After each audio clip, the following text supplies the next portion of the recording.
The Husky and His White Cat Shizun Chapter 165 to Chapter 199. The claw, which had been infused with spiritual power, was suddenly pulled back, bringing with it a large patch of bright red. Nangonglu's mouth opened and closed, then closed and opened again, but he couldn't say a single word for a long time. It seemed like he didn't expect that Su Shuanglin would make a hole in his back. After a long time, he finally spat out a large mouthful of blood and knelt stiffly on the ground. "Father!" Nangongxi's blood-curdling screams tore through the sky. "Sect leader!" Everyone was shocked. Su Shuanglin calmly crouched down and absent-mindedly took out a fruit from his chankuan pouch. He stuffed it into Nangonglu's mouth and forced him to swallow it. Emo Rant's eyes were sharp, and his expression immediately changed. Lingqi fruit? The fruit that Su Shuanglin fed to Nangonglu was precisely the Lingqi fruit that had kept the Feathermen alive at the Peach Blossom Spring. It was the fruit that made them beg for death. Nangonglu was in so much pain that he wished he was dead. His entire body curled up on the ground like a shrimp as he trembled violently. Su Shuanglin looked at him. The light from the fire reflected in his eyes, making them look very warm. "Sect leader, I pity you. You've lived for most of your life, but in the end, you're still a good-for-nothing who can be manipulated by others." Yu Wangxi said in horror, "A fu? Father, let go of my father. Let go of him." In the end, blood was thicker than water. Even though Nangonglu couldn't bear it, seeing him in such a miserable state, Nangongxi still couldn't bear it. His hair stood up in anger, and he attacked Su Shuanglin. However, Su Shuanglin single-handedly blocked him with a defensive barrier. Su Shuanglin rolled his eyes and coldly glanced at him. When the elders are talking, the younger generation shouldn't interrupt. "Kneel." After he finished speaking, he pointed his finger in the air. Nangongxi only felt that 1,000 caddies had fallen from his back. He couldn't stand up. He clenched his teeth and endured for a moment, but he still knelt heavily on the ground. "Ah, see." Yu Wangxi immediately stood in front of Nangongxi. She couldn't point her sword at Su Shuanglin, but she couldn't stand by and watch. For a moment, her expression was both painful and dazed. "Ifu, don't hurt him." "Who wants to hurt him? What is he?" Su Shuanglin turned his gaze back to Nangonglu. Then, he raised his leg and kicked Nangonglu's bloody face. "After so many years, I can't help but reminisce with this person in front of all the tyrants in the world." Nangonglu coughed out a large mouthful of blood. "Reminisce?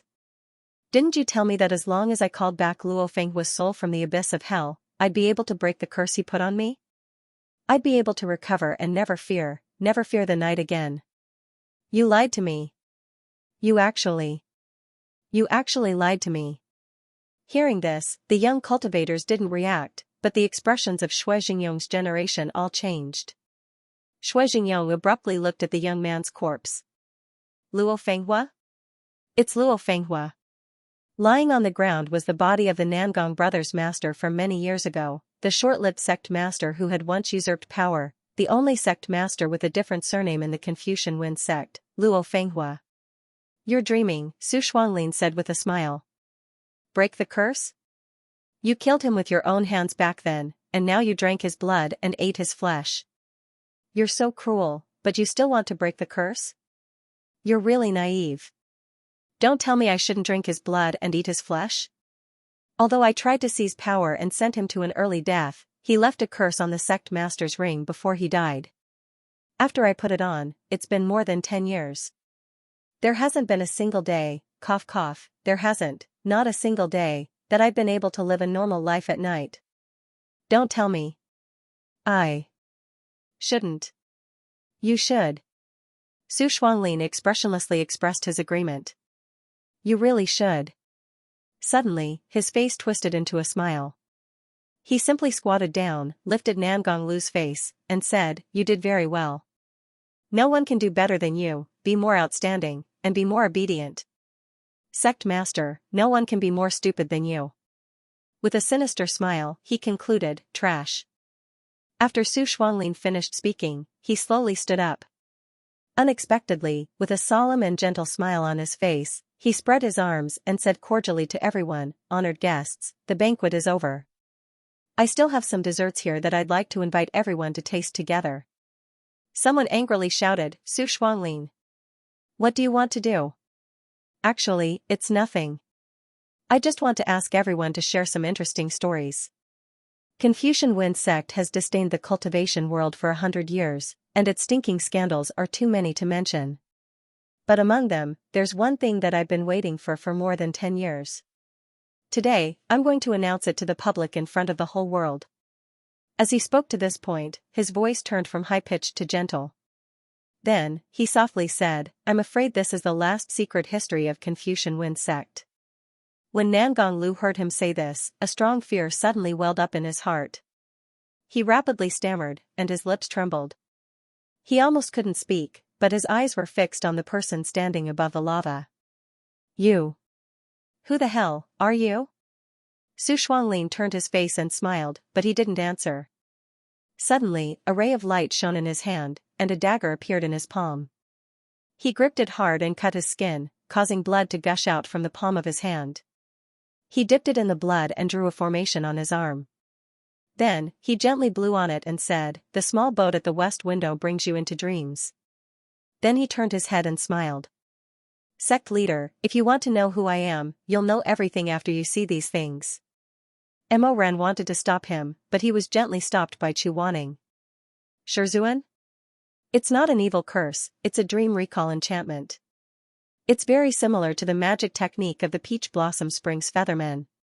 It's a magic technique that allows everyone to see his memories, Chu Wanning said. Wait a moment. Let's see what he wants to say. The brilliance of the formation that Su Shuanglin blew into the wind flowed. It flew higher and higher, continuously expanding. In an instant, the entire Lingshui Lake was enveloped by the formation. The fragmented memories were like sand powder, slowly falling from the sky. The surface of the lake was quickly covered by Su Shuanglin's memories. It was as if the snow had replaced the ground with a new layer of snow. As the power of the formation continued to overflow, the scene changed. Although everyone was still standing around the Lingshui Lake, the vegetation and lava in front of them were fading away. In the end, it turned into the appearance of the Confucian Wen sect's flying jade pavilion. In this illusion, the flying jade pavilion was empty. There were only two people, one standing and one sitting. The one standing was barefooted and dressed casually. His hair was not combed properly, and the crown on his head was even a little crooked. He was Su Shuanglin. The one sitting was wearing a dark red robe and had a pale face. He was Nangong Lu. Nangong Lu stroked the sect leader's thumb ring that was inlaid with a dark green jade. His face flickered with an excited and anxious light. Then, are the 5 divine weapons ready? Su Shuanglin lazily said, You've already asked me for the 9th time. If you ask me for the 10th time today, I'm going to quit. Nangong Lu was unable to control his emotions. He couldn't help but shake his legs. Okay. Then let's wait for all the guests to arrive. Let's wait for the day of Seer's wedding. Let me take a look at the list of sacrificial offerings. I want to see how many of the people on the list haven't arrived yet. Su Shuanglin threw him a book, and Nangong Lu immediately flipped through it impatiently. His gaze was fanatical, like a thirsty person drinking water. He flipped through the book until the sound of hua hua could be heard. He counted once, but he was still worried, so he counted a second time. His finger poked at the pages as if he wanted to poke a hole in the book. They're all here. Su Shuanglin saw that he was crazily chanting and said, There are more than 20 people with pure 5 elements.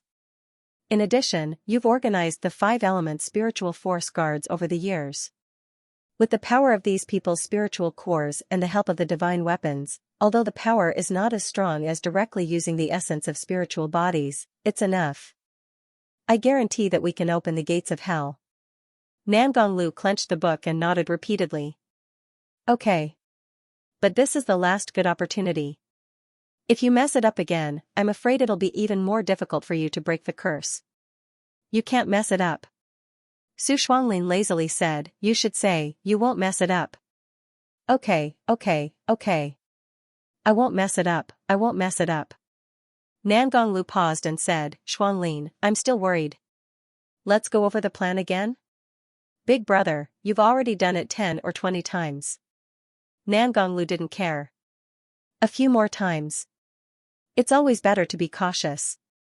Su Shuanglin looked a little helpless. Okay, as you wish.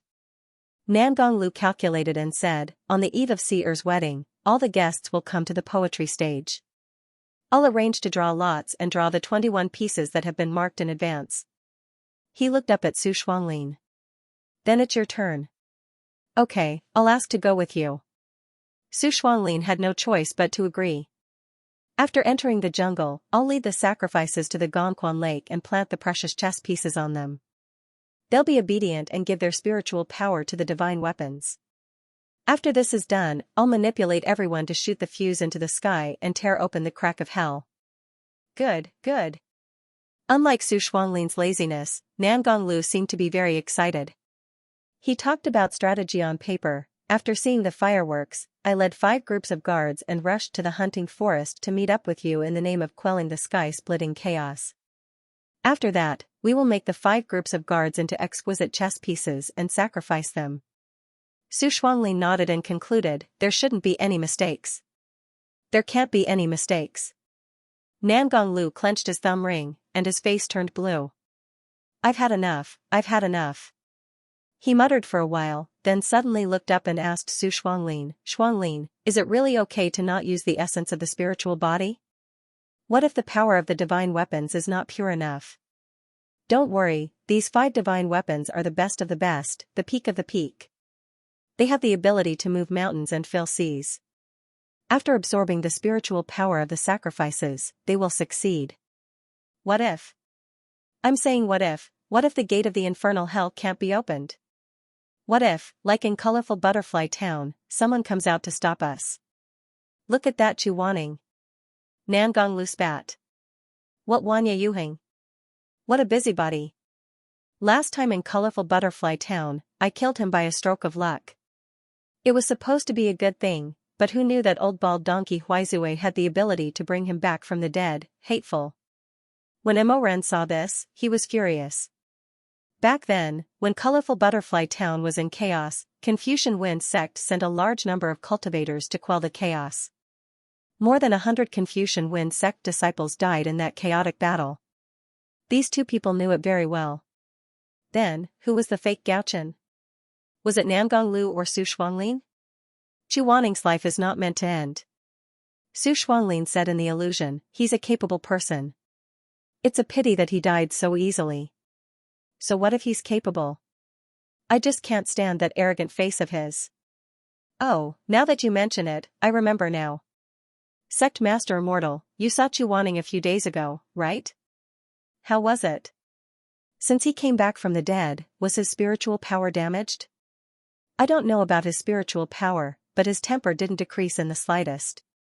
Nangonglu said resentfully, he's high and mighty, and he considers everyone beneath him. In front of him, I'm like AF** king dog that rolled in the mud. Su Shuanglin laughed. That's an interesting analogy, Sect Master. It would have been better if you didn't mention it, but now that you mention it, I'm full of anger. I'm the Sect Master of the #1 sect in the world. Not only do I have to nod and bow to Chu Wanning, but I also have to look at his disciple's face. That disciple of his is amazing, Grandmaster Mo. He has no rules, and his temper is worse than his master's. He took a deep breath, and a malicious glint flashed in his eyes. What a good wood-essence spiritual body. I hate that I can't abandon Shenwu and use his flesh as a sacrifice to the heavens, just like my original plan. I'll tear open the gates of hell. Jin Chengqi, the peach blossom spring, failed twice. Su Shuanglin said, later, he traveled alone for 5 years. During those 5 years, we couldn't find his whereabouts. The only time we could lure him into a trap, we succeeded in making him seriously injured by the Yellow River Serpent. However, that kid was lucky and was saved by Xianxia, who was passing by.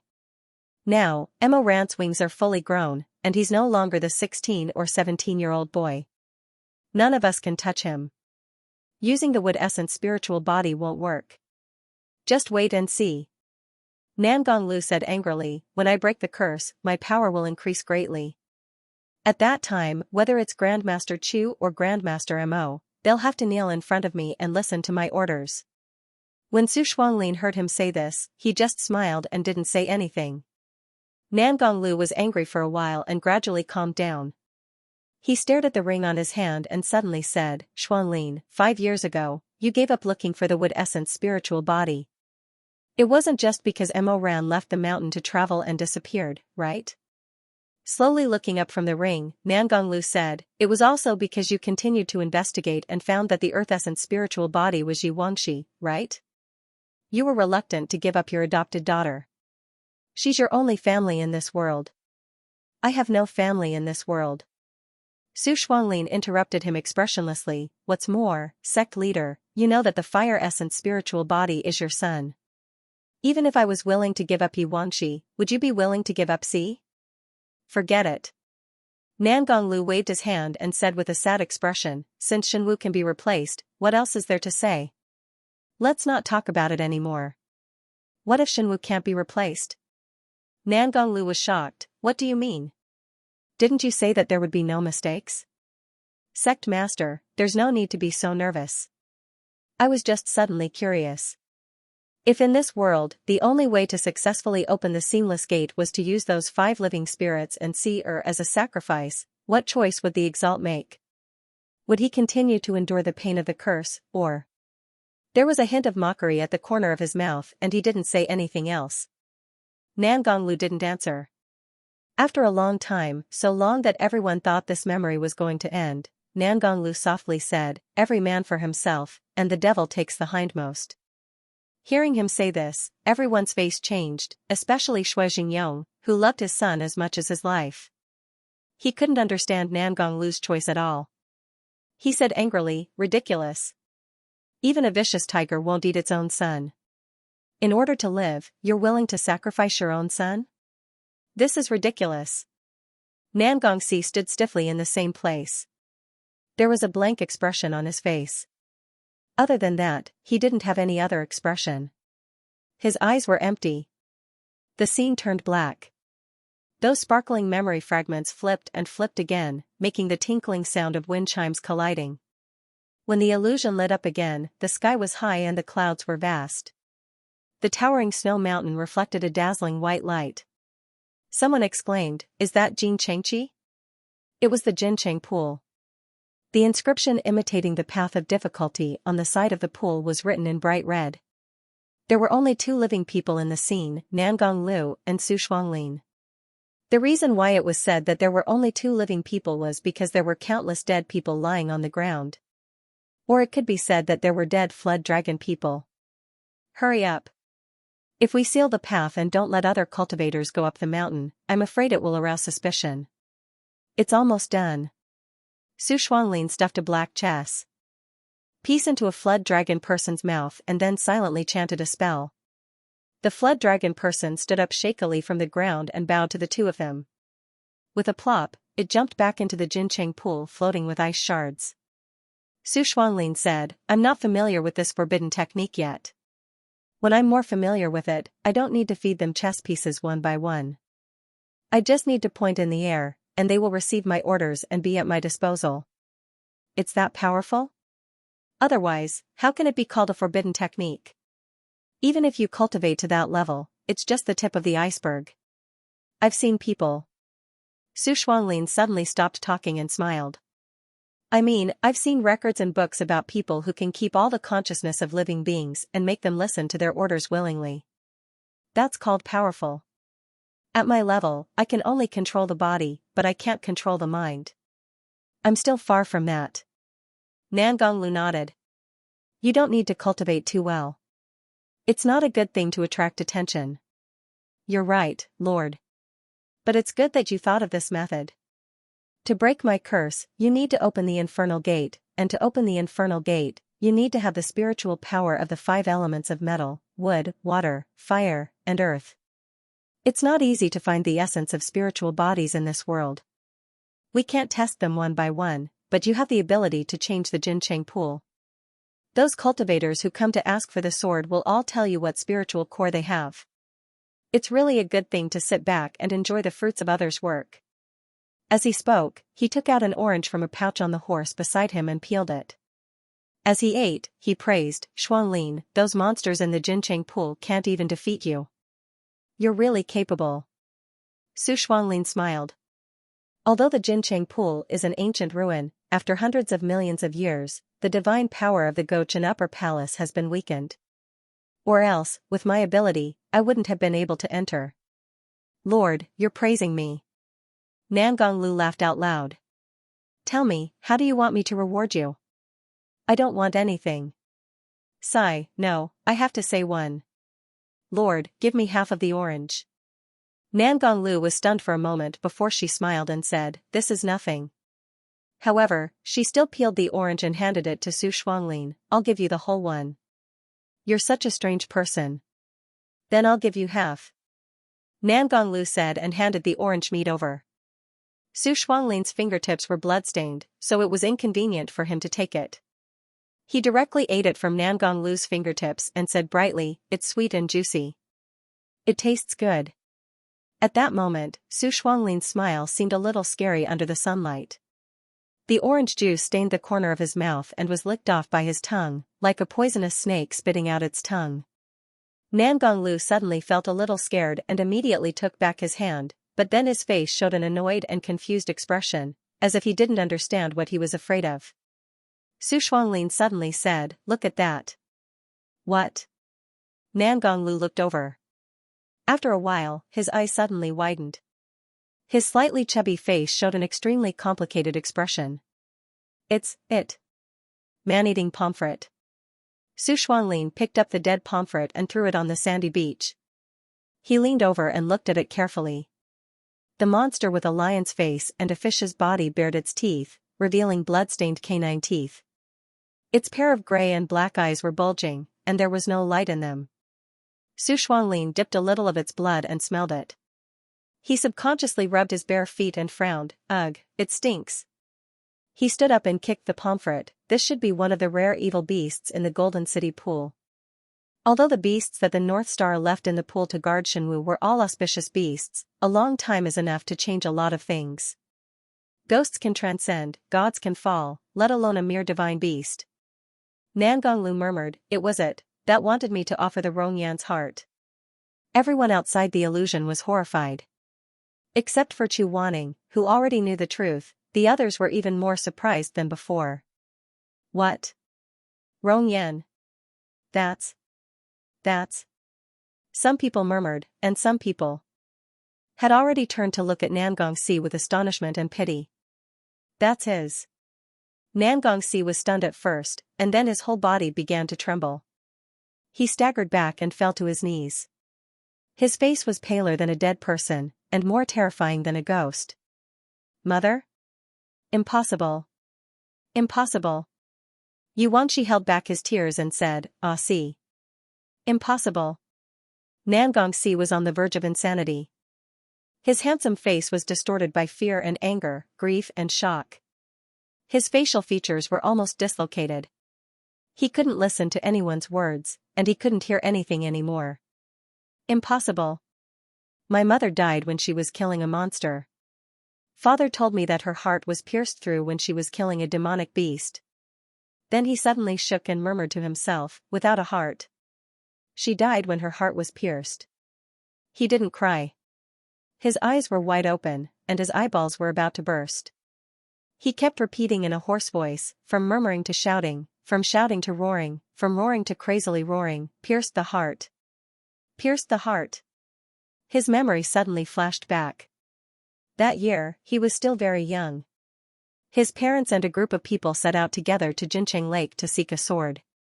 He remembered very clearly that the night before, because he wanted to play, he and Neo Beijing went crazy at the back of the mountain until very late at night. Lu Kong sneaked back to his room in the middle of the night and wanted to pretend to be reciting a book.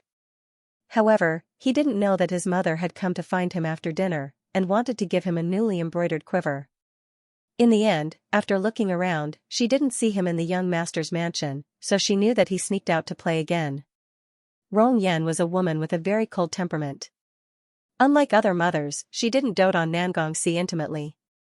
When she came to Nangongsi's bedroom again, Nangongxi was pretending to hold a scroll of the Wandering Free and Unfettered, shaking his head and reciting it.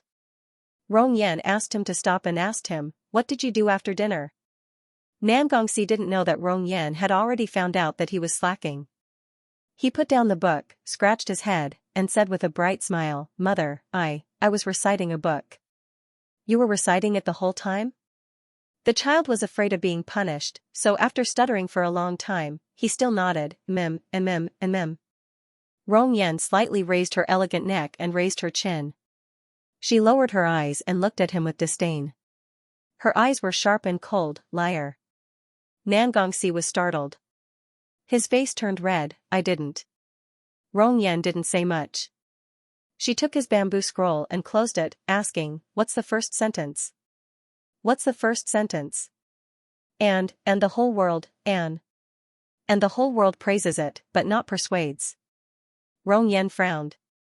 She slapped the bamboo scroll on the table and sternly said, "Nangongxi, what did mother teach you?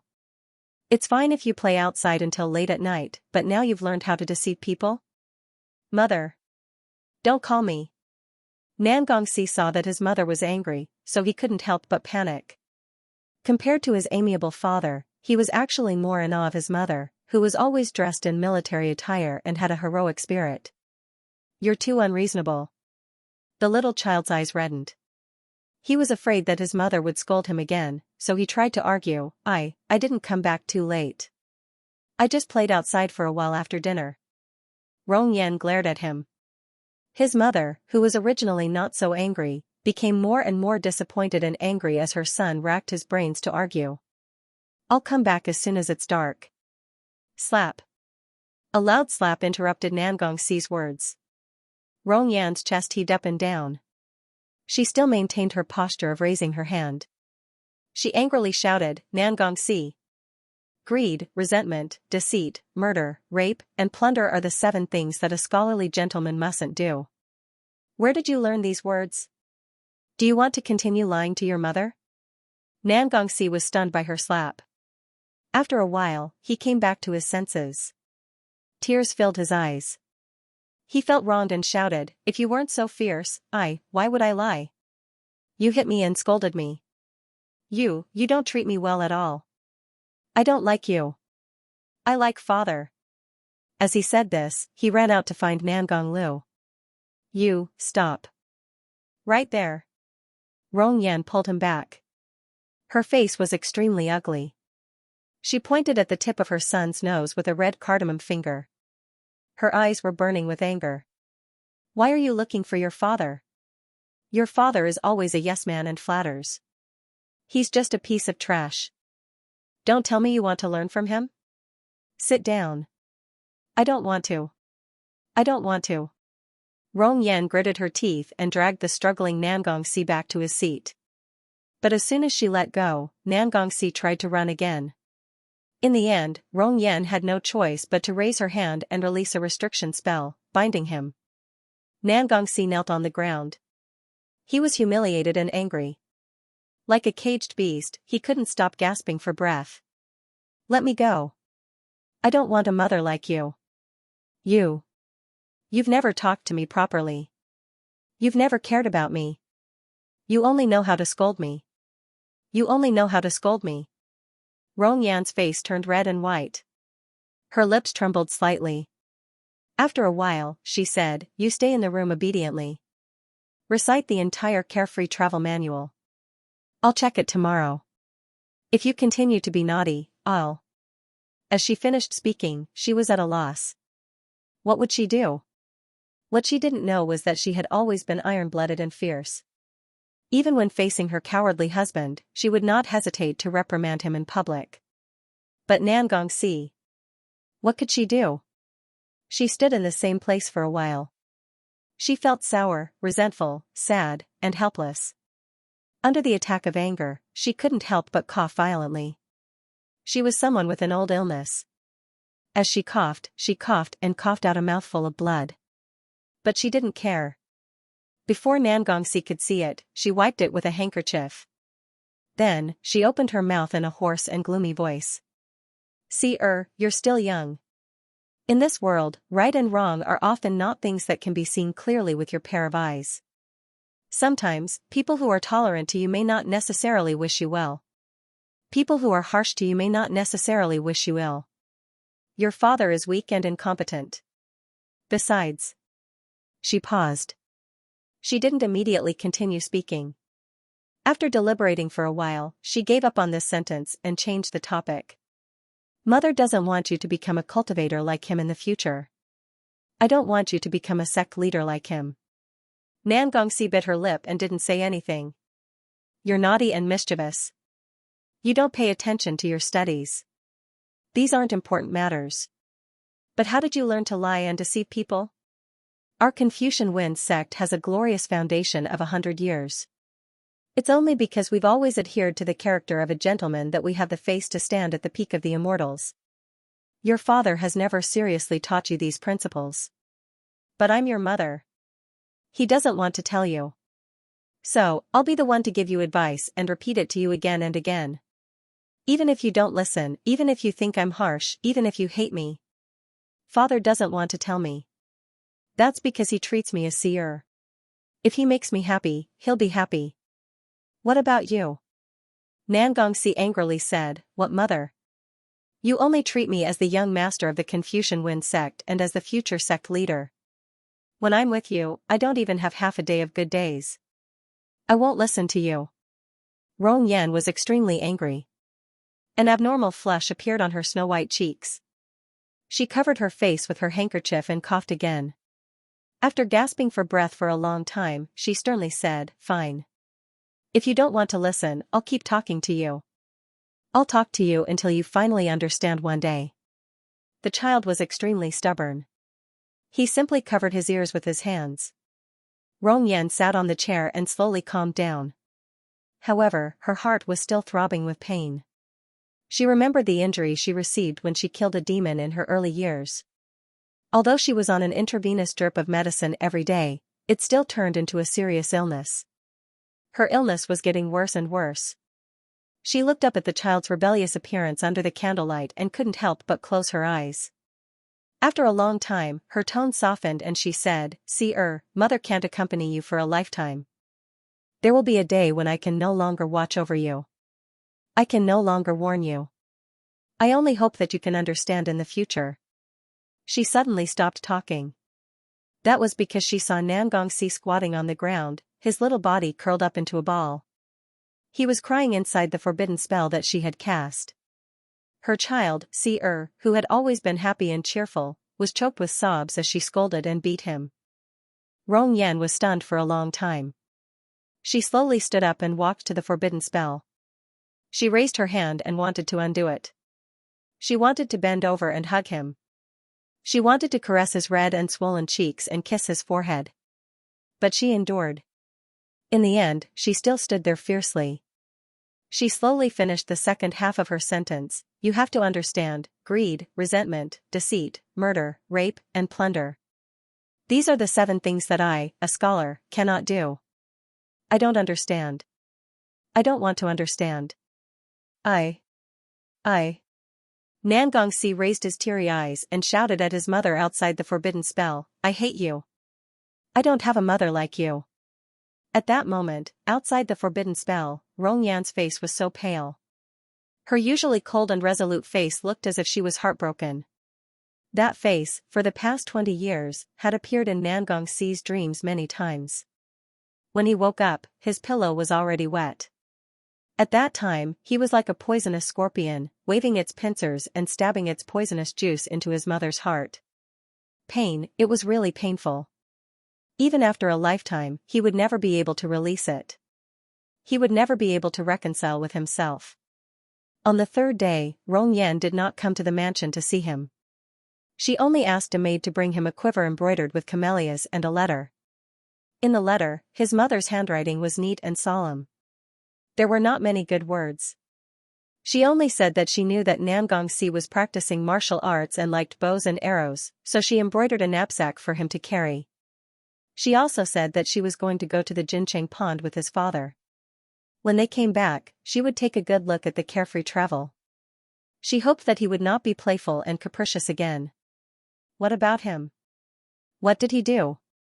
His anger had not yet subsided, his heart was full of resentment. He took a knife and cut his mother's quiver into pieces. He threw his mother's letter into the fire pit and burned it to ashes. He tore up the free and unfettered Torah on the table, and the young child felt very happy in the midst of all this. He took revenge on her. He hated her. He wanted to let her know that he would never listen to the teachings of such a terrible mother. He would never compromise. He grimaced in viciousness. He racked his brains to build a high wall. He was waiting for his mother to lower her head to him, to admit her mistake. Or perhaps, at that time, he was only using his pitiful malice to exchange for his mother's soft words and a hug. But he did not get anything. It did not matter if she admitted her mistake, hugged him, regretted it, or was gentle. He was ready to fight, immensely proud of himself. He was waiting for the woman to declare war again. And then? He had been waiting for her bones to arrive. Confucian Wind School's sect leader was attacked in the forest at night. His wife protected him with her own body. Her heart was pierced through and she died. When the coffin was brought back, Nangongsi stood blankly on the edge of the Confucian Wind School's towering city gate tower. White silk and paper money were scattered all over the place. As the only legitimate son, he stood in front of the crowd, waiting. According to custom, when the elder knocked down the basin, his wife's coffin would cross the fire pit and be carried back to the school. At this time, the legitimate son would kneel down and cry bitterly, kowtow to the ground to welcome the return of his mother's spirit. But Nangongsi could not cry. He felt that everything was so absurd. Everything was so fake, as if it was not real. The sun shone on the ground, reflecting a dazzling white light. He felt dizzy and nauseous. It was not real. It was not real. If it was real, what should he do? How could he accept? In this life, separated by life and death, the last thing she said to him was, greed, resentment, deceit, murder, rape, and plunder are the 7 things that I, the Confucian Wind School, cannot do. But what was his answer to her?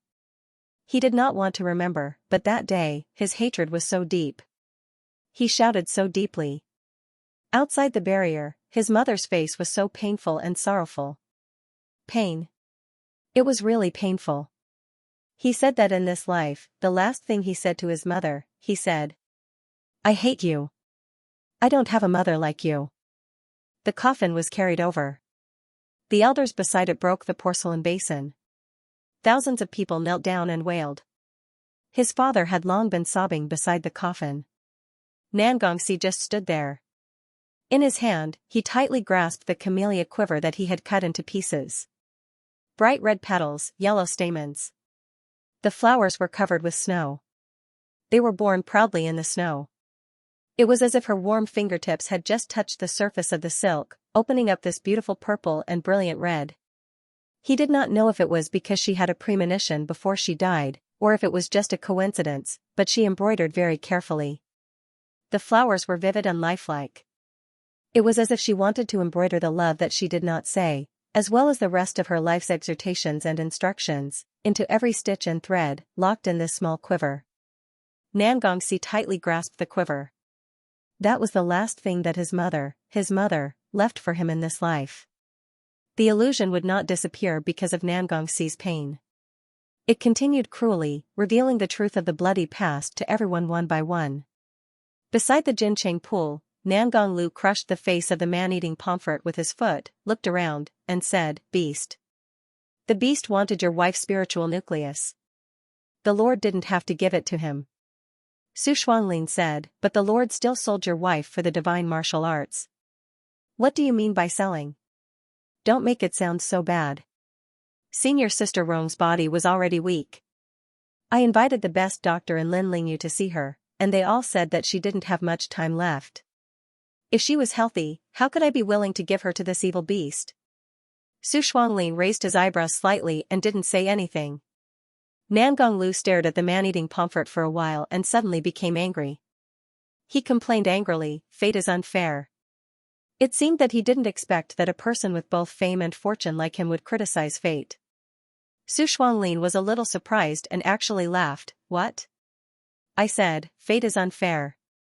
Why is it that when others ask for the divine martial arts, those auspicious beasts ask for things like breaking flowers and singing songs? When it comes to me, I summon an evil beast that wants my wife's life. What can I do? What else can I choose? Nangonglu looked very angry. When I asked for the divine martial arts at the Jincheng pool, you also saw it. The attendant was silent, and the Grandmaster criticized. That Chuaning. Damn, a 15 or 16-year-old boy dares to offend me like that. He talks so much about benevolence and morality.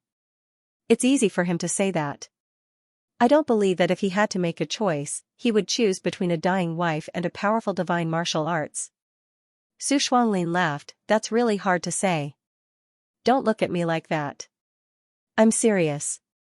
You can never guess what they are thinking. What else can they think? It's nothing more than being famous in history. How can I not know them? The more Nangonglu thought about it, the more sullen he felt. He cursed and kicked the pomfret. Ever since I became the sect leader, I've really suffered a lot of grievances.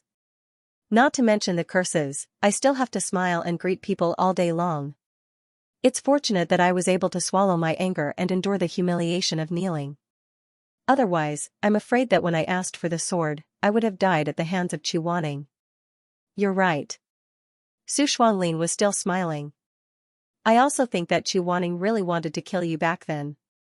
But I didn't expect that you would actually be able to persuade him. Not only did you escape death from his Heaven's Inquisition, you even sealed his mouth so that he wouldn't reveal what you did beside the Jincheng pool to the public. If we're talking about survival skills, I'm quite impressed by sect leader Immortal Lord. He also knows that the Confucian Wind sect can't fall into chaos. So what if he's angry? Nangonglu said, besides, I still have Seer. Letting him think that his mother was seriously injured and died while killing a demon is a lot less irritating to him than the truth. Su Shuanglin sighed. Surprisingly, he nodded impartially. No wonder he wanted to leave. If I were him, I would also disgust you. Do you think I want to? Do I have a choice? I already said, Nangonglu said, fate is unfair. Seeing this, someone quietly looked in Chu Waning's direction and muttered, so Grandmaster Chu actually knew about Madame Rong's matter? He knew, but he still helped Nangonglu hide it. He actually didn't tell the world. He's probably afraid of trouble. At that time, he was only 15 years old. If he really offended the Confucian Wind sect, he wouldn't be able to bear the consequences. Someone softly spoke up for Chu Waning. I don't think so. He's just worried about losing the big picture. Didn't Nangonglu say that Grandmaster Chu didn't tell the truth because he was afraid that Nangongsi would be sad if he found out? But he can't tell the severity of the matter. Is a child more important, or is the integrity of a sect leader more important? Alas, if he told the truth earlier, the Confucian Wind sect wouldn't be in this situation now. You can't say that. If he really told the truth back then, I'm afraid the upper cultivation world would be in chaos. In short, everyone has their own choices. If you were in his shoes, you might not necessarily be willing to stand up. Oh, that's not necessarily true. If I were in his shoes, I would definitely immediately expose Nangonglu's true colors. In this kind of matter, if you just stand by and watch, you'll be an accomplice. Although their voices were low, Mo Ran's hearing was good. When several words reached his ears, he immediately became angry. Just as he was about to speak, someone pulled his sleeve. Master. Chu Waning's expression was indifferent as he shook his head. There's no need to say more. But it's not like that at all. Didn't they understand? In that kind of situation, how could you make the matter public?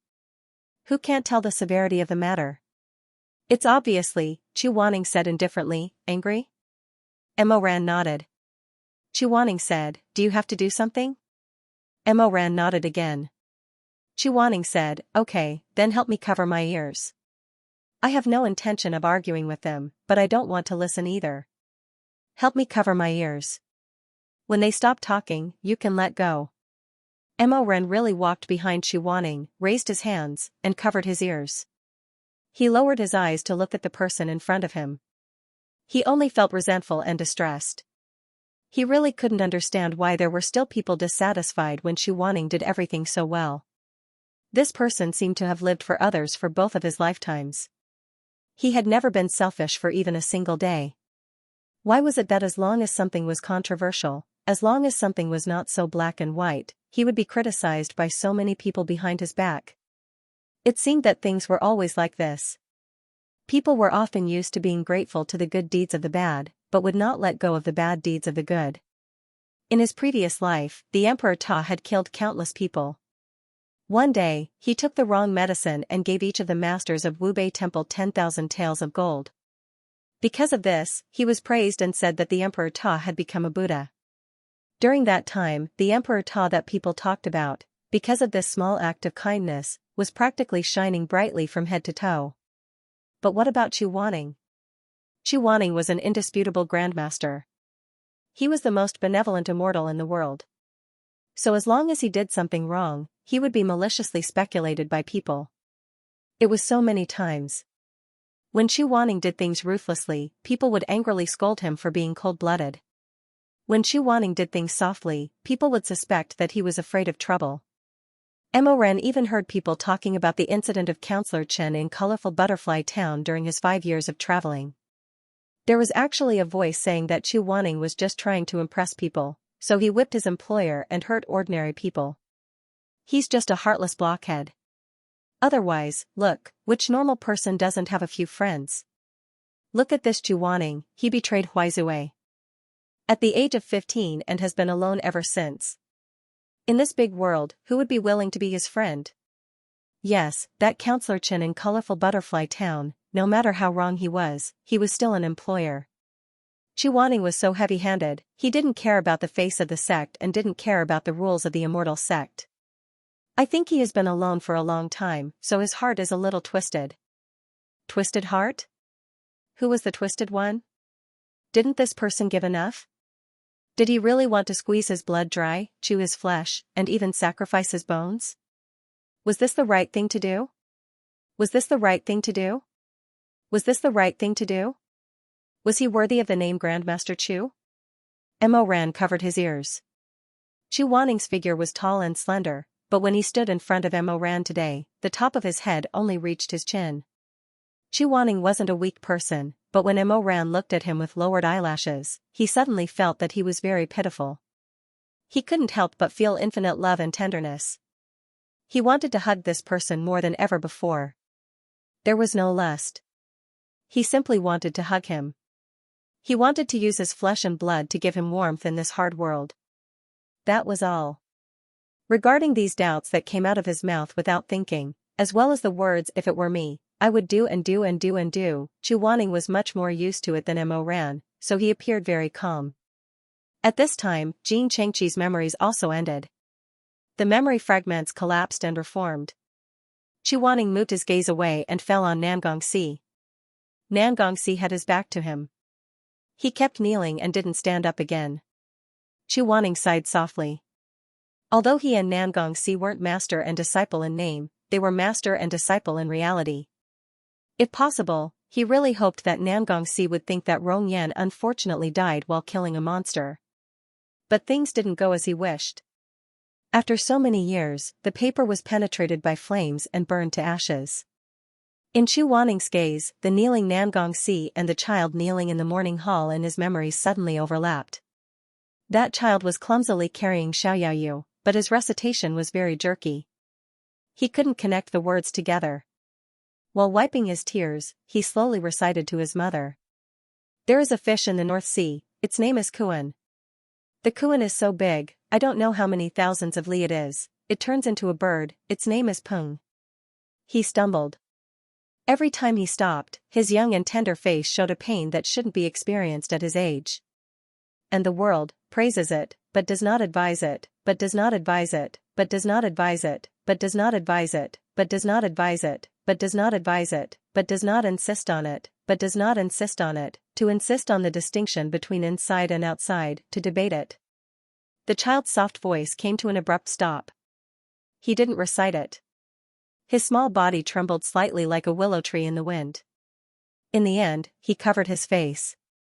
Unable to hold it in any longer, he burst into tears. Mother. I was wrong.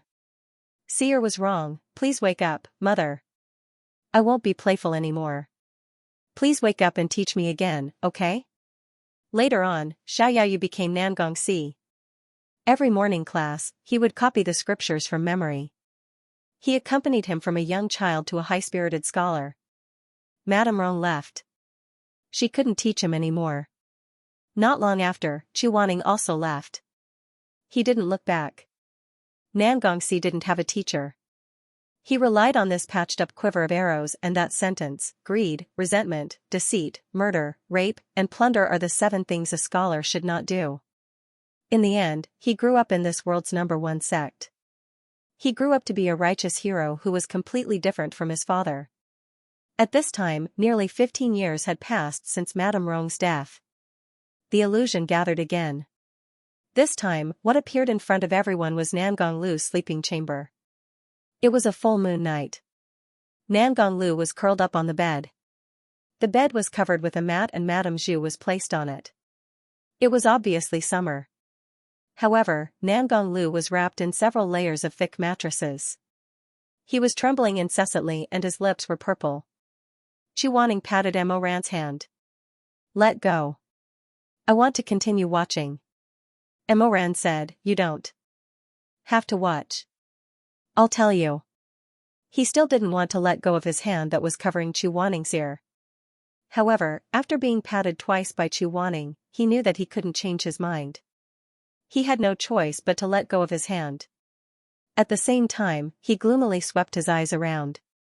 He thought that if anyone said anything bad about Chu Wanning, he would secretly remember it in his mind. Later on, he would deal with these people alone.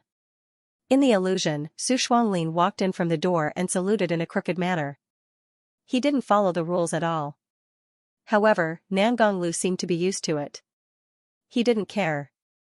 His eyes were bloodshot. He trembled as he asked, Shuanglin, where's the medicine? Where's the medicine? It was mixed. It failed. Nangong Lu cried out. He was so scared that his snot and tears flowed out. How could, you clearly said it could. I can't take it anymore. It's like all the bones in my body have grown thorns and are pricking me. You, hurry up and help me close the windows tightly. Don't let any light in. Don't let any. It's already closed tightly. Today is the full moon. Even if you don't go out, you will still feel pain. Su Shuanglin said, it's useless. You can't escape. No. Where's the medicine? Nangong Lu was a little crazy. Where's the medicine? Where's the medicine? You said it could be mixed. I believe you.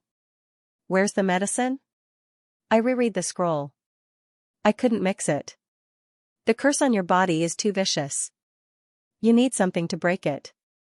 What? I can give you whatever you want. Just give me the medicine. Give me the medicine. Su Shuanglin said, I want the spiritual nucleus of the person who cast the curse. Nangong Lu's face instantly turned pale. Spiritual nucleus, you want his spiritual nucleus? Do you have it? How could there be more? Nangong Lu roared. His hair was messy, and saliva was dripping from the corner of his mouth. You also know who cursed me. My good teacher, that trash, good-for-nothing, gentleman. Luo Fenghua. He usurped my position. When I drove him off the throne, I had already cut him into pieces. I even buried his ashes in the dangerous blood pool and sent his soul to hell, never to be reincarnated. Now, his bones have rotted away. You still want me to find his spiritual nucleus? How can I find it? How can I find it? Su Shuanglin was silent for a while. When Nangong Lu finished roaring and gradually fell into despair, he slowly said, I still have a way, but it's very difficult to do. Do you want to hear it? Tell me quickly. Although Luo Fenghua is dead, you should know that it is recorded in the record of the dead that ghosts who fall into hell, although they can never be reincarnated, they can gather the 3 souls and 7 spirits, giving birth to the same skin, bones, and flesh as when they were alive, forming a ghost fetus. The more tragic the death of the ghost fetus, the stronger it will be. Some will even grow a giant skeleton outside of the ghost fetus to protect the soul from dissipating. So what? I can't just go to the Avicii hell and dig up his corpse. You can't go, but he can come. Su Shuanglin smiled slightly. His expression was very peaceful under the candlelight, as if he was talking about which friend he would be going to for tea tonight.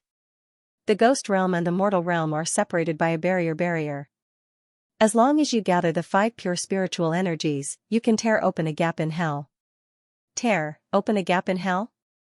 Su Shuanglin smiled and said, yes, tear open a gap and lure Luo Fenghua's ghost fetus out. The ghost fetus will have the same physical body as when he was alive, and it also has a spirit core. You can eat his flesh and take out his spirit core. Then you don't have to worry about the curse not being broken. He paused and said, it's just that it's a little difficult to gather the 5 spiritual energies. It's best to need a good essence spirit body. Don't worry, let me think of a way. Nangong Lu opened his mouth to say something, but what came out was a terrible wail. His tears and snot flowed, and he lay on the bed trembling violently. Is it really that painful? Su Shuanglin sighed. Your master must have hated you for killing him. He actually put such a cruel curse on the ring. It's really pitiful. Woo. Alright, just bear with it. It won't hurt. When the sun comes up. As Su Shuanglin spoke, he sat down on the edge of the bed and crossed his legs. He supported his cheek with one hand and scratched his foot with the other. I'll accompany you. I'll talk to you and distract you. You won't be in so much pain. Nangong Lu's whole body was buried in the depths of the quilt, and he couldn't stop panting. Su Shuanglin said, hey, what are you talking about? Why don't we talk about it? He's also a child who didn't have it easy. He was born with a tyrannical spirit core, and it's easy for him to go berserk.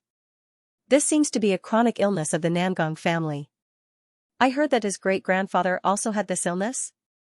Nangong Lu shrank under the quilt and swallowed his saliva. Yes. What are you going to do? What do you mean? Nangong Lu's voice was trembling. His illness is better than mine. It's much easier to deal with. In the future, when he marries a wife, they'll all be able to suppress the spirit flow through dual cultivation. You'd better worry more about my curse. Haven't I always been worried about your curse? But the more you think about it, the more pain you'll feel. Su Shuanglin thus changed the topic. He scratched his toe and said with a smile, but wouldn't this kind of dual cultivation be too good for a Dao companion's body? I heard that Seer's great-grandmother passed away at a young age. Duh. Oh, I was just casually asking. I didn't expect that she really died early because of dual cultivation. Su Shuanglin sighed. The Confucian Wind sect is really deep. Sect master actually wants to use his wife's life to help him get through this tribulation. A woman's life is useless. Su Shuanglin laughed. You look down on women so much. It's not like you don't understand the teachings of the Grand Sect Master. I don't understand. What did the Grand Sect Master say? The Confucian Wind sect should be led by a gentleman. That's right. What's a gentleman? It's a man. Do you understand? Pfft, I'll say something disrespectful.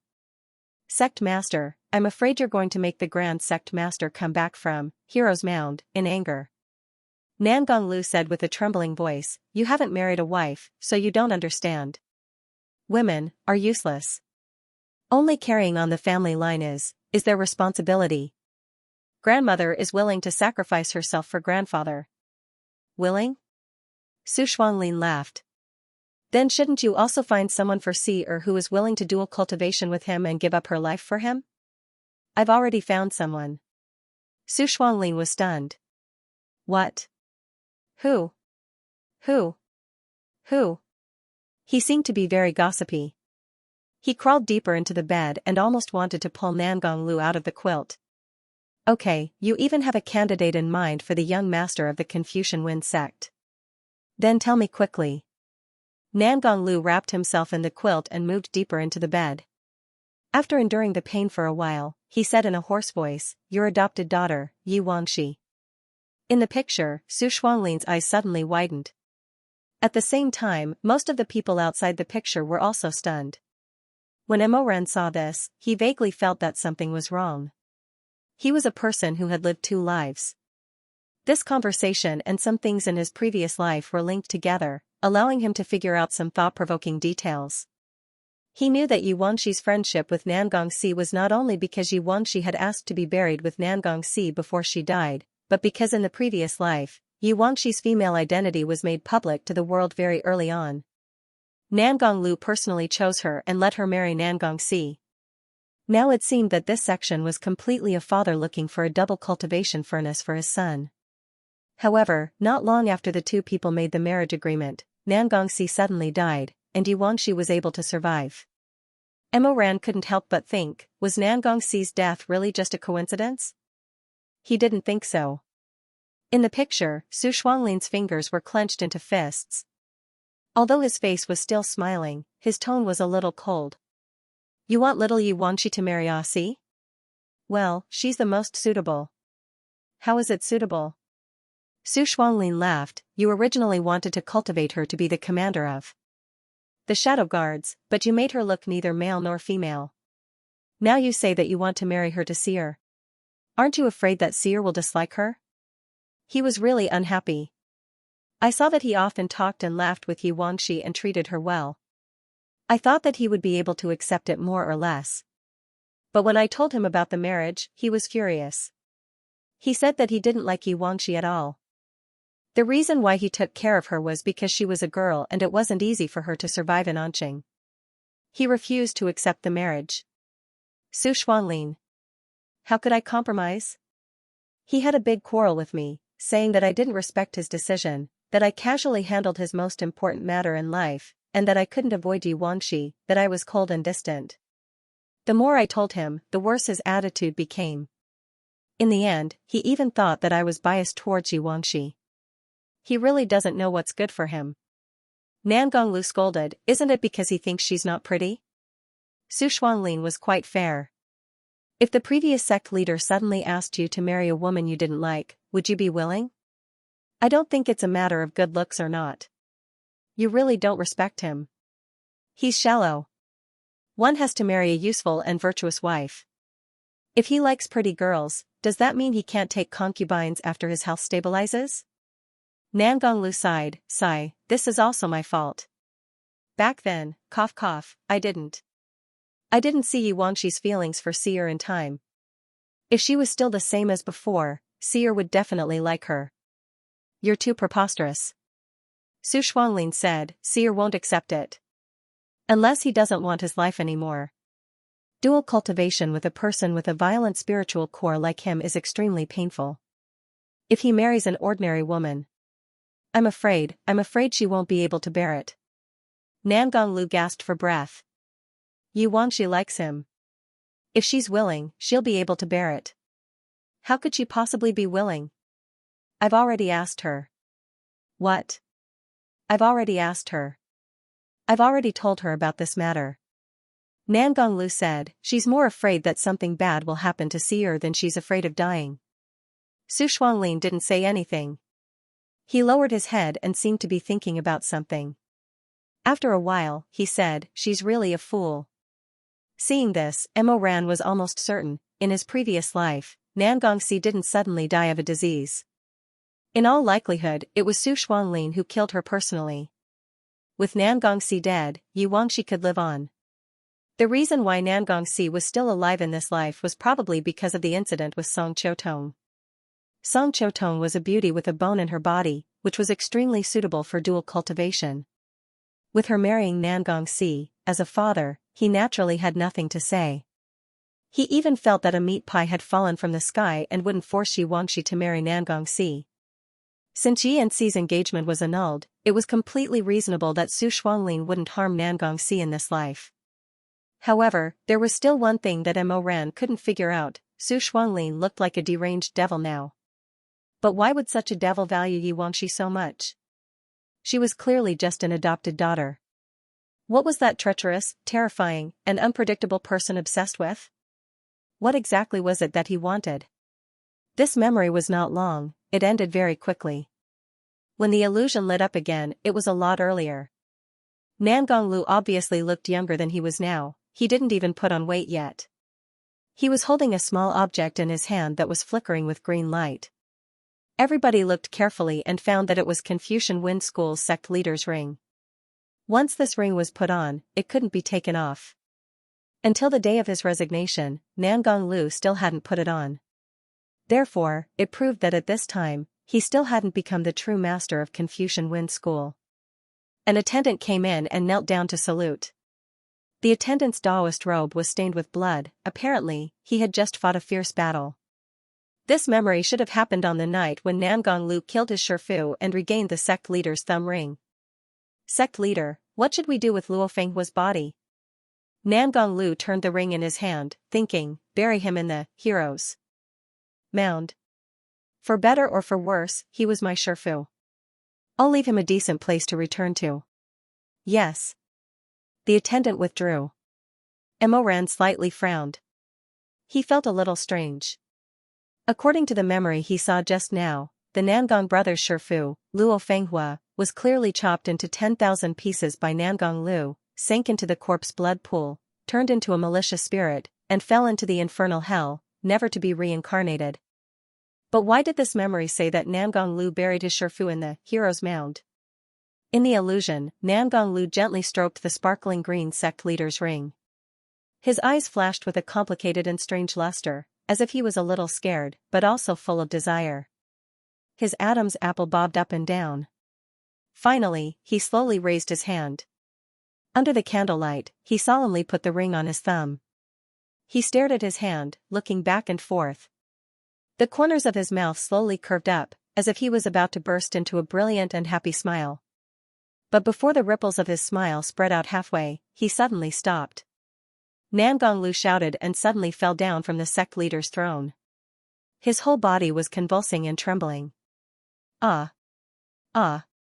Sect leader! Sect leader, what happened to you? His left and right rushed to support him. Unexpectedly, when Nangonglu raised his head, his face was full of blood. His face, which was fine just now, suddenly had countless small wounds. Those wounds immediately healed, and then immediately tore again. Blood kept surging out of those strange scars. What's going on? Nangonglu was at a loss. Pain, so painful, how could this happen? What's going on?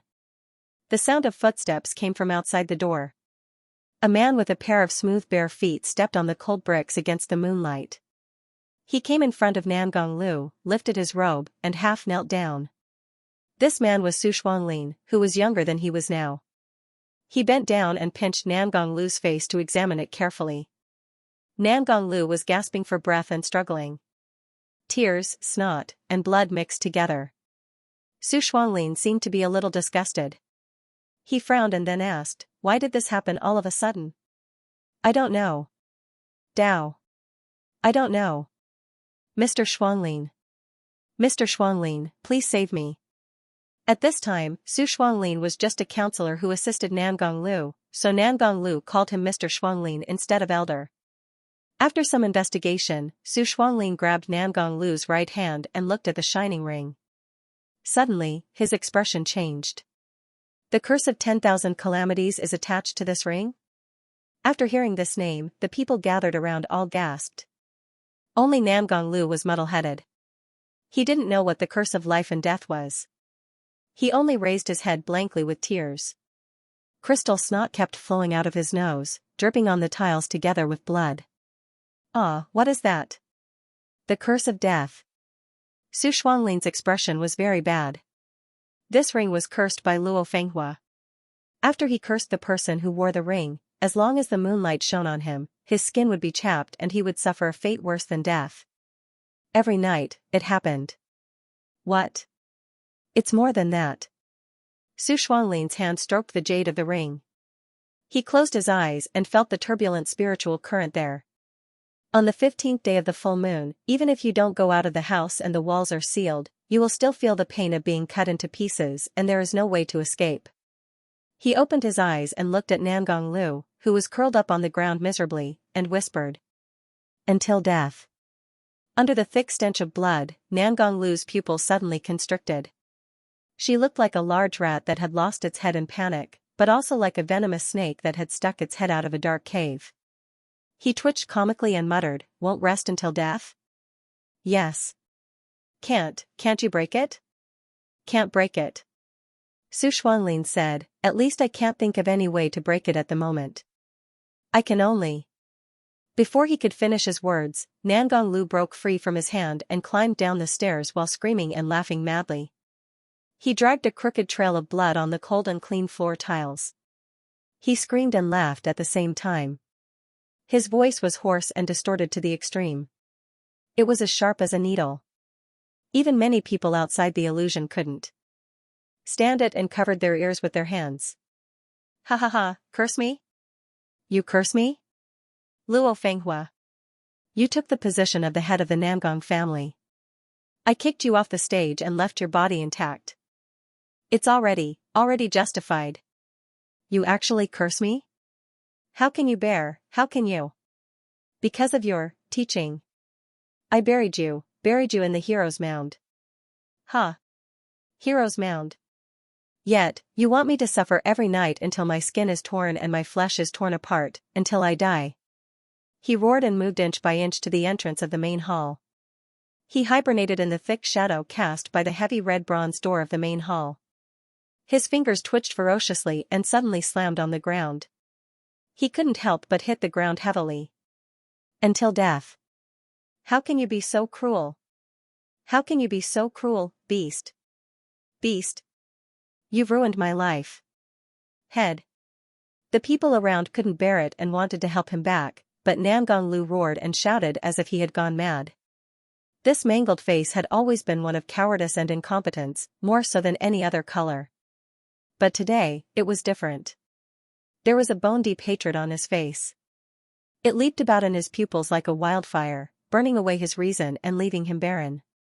Nangong Lu screamed hysterically, "Send me, the First Order, the head of the sect." The attendants knelt down and listened to the order. "The former head of the sect, Luo Fenghua, has committed a great, evil, unforgivable. Order people to cut his remains, into 10,000 pieces, into 10,000 pieces." Su Xuanlin stood quietly on the side. He lowered his eyes and listened, but no expression could be seen on his face. At this time a new round of tearing came. Nangong Lu couldn't bear it anymore. He suddenly collapsed and burst into tears again. But while he was crying, he still finished the first order he gave when he ascended the Confucian Wind sect's throne. He squeezed every word out of his molars, "Sink into the corpse, blood pool. You cursed me to be mutilated until I die. I sank you into the endless purgatory, never to be reincarnated." At the end of this illusion, Nangong Lu opened his empty and vacant eyes. His voice was like a tattered pottery sun, extremely hoarse. He muttered, "Luo Fenghua, beast, you beast." The memory fragments began to collapse and reassemble like snowflakes. The bloody secret of the Confucian Wind sect was revealed inch by inch, so that almost everyone present was enthralled. Some people, like Xianxia and Nangong Si, had no choice but to watch because of their own personal matters. But even more people were inspired by the pleasure of spying on other people's secret. Jealousy was one of the ugliest emotions in the world. Of these people who were invited to attend Nangong Si's wedding, how many of them sincerely worshipped the Confucian Wind sect?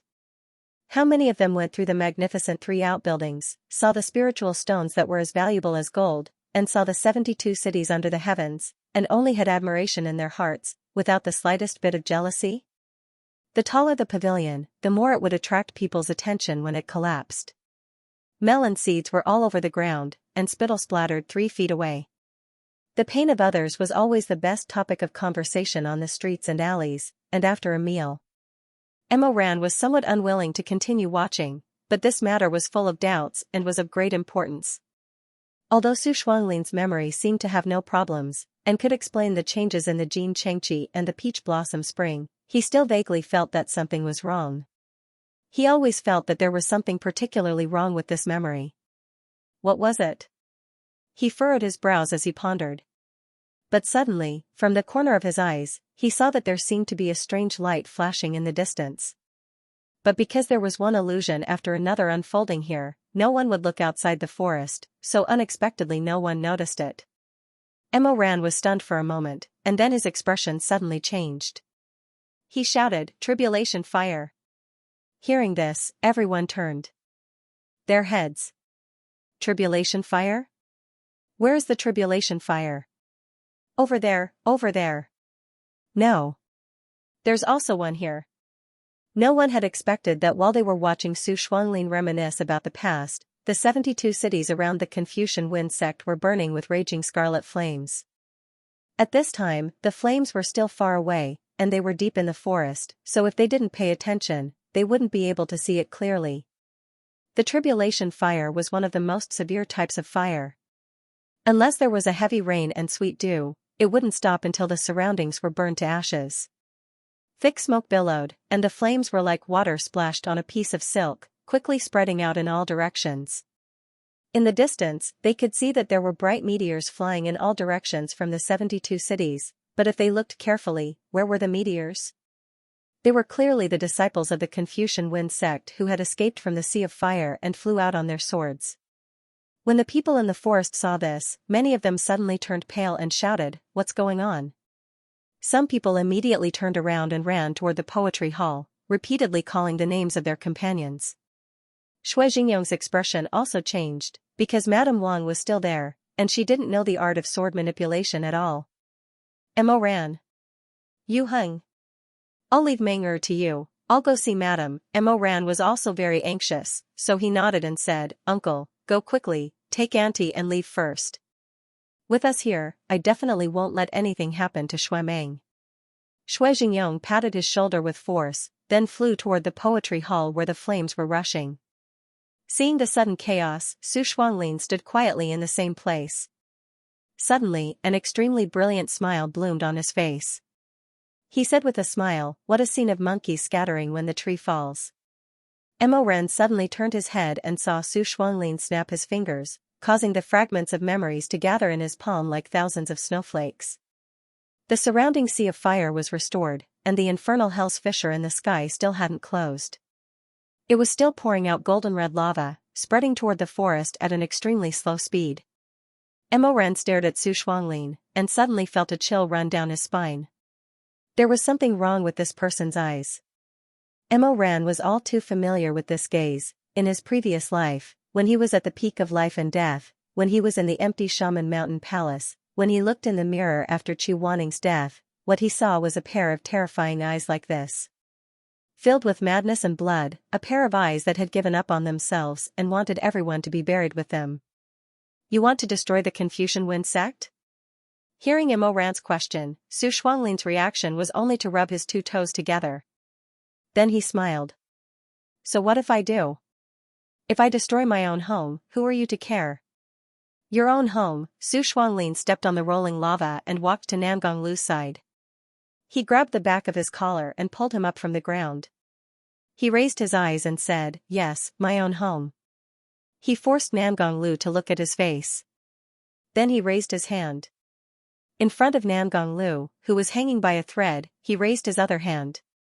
Slowly, inch by inch, starting from the bottom of Nangong Lu's neck, he slowly tore, bit by bit.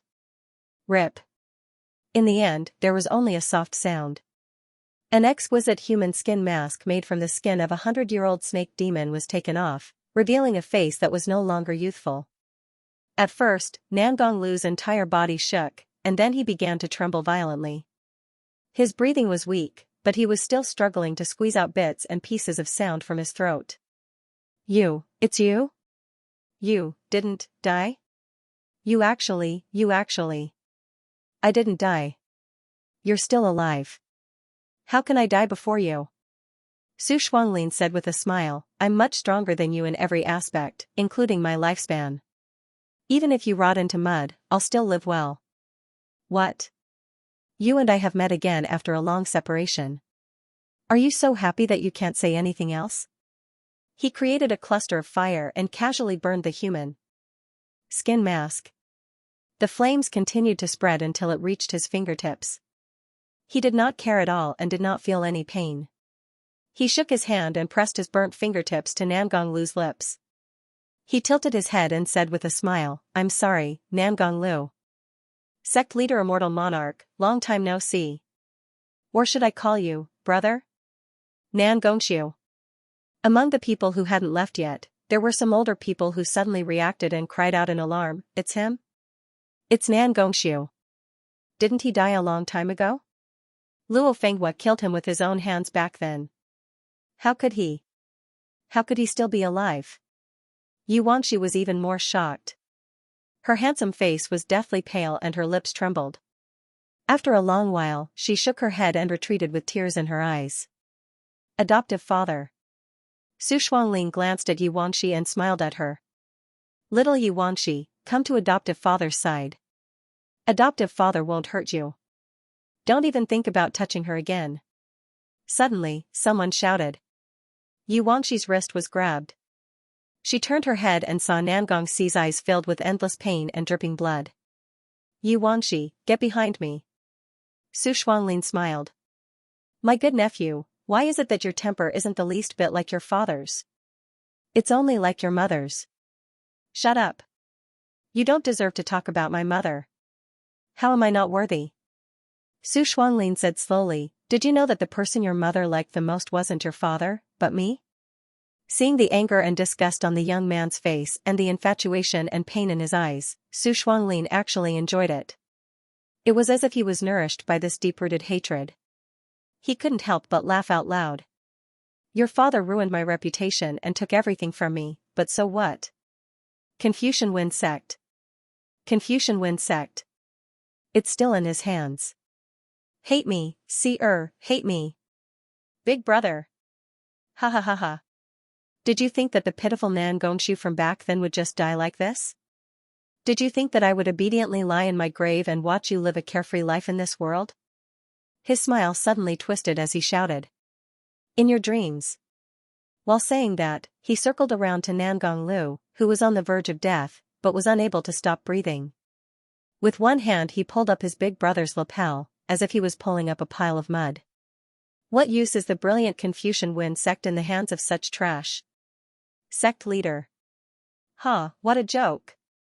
As the sect master, he was still fooled by me for so many years. When I tell you what I want, you stick your butt out like a dog and obediently give me what? He smiled and patted Nangong Lu's bloody cheeks. He smiled intimately, but his eyes flashed with a sinister light.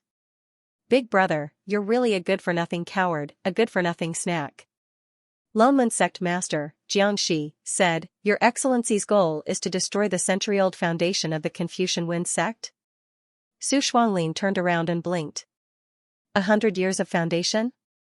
That's nothing. If the foundation is destroyed, we can start all over again. If the 72 cities are burned down, we can still rebuild them.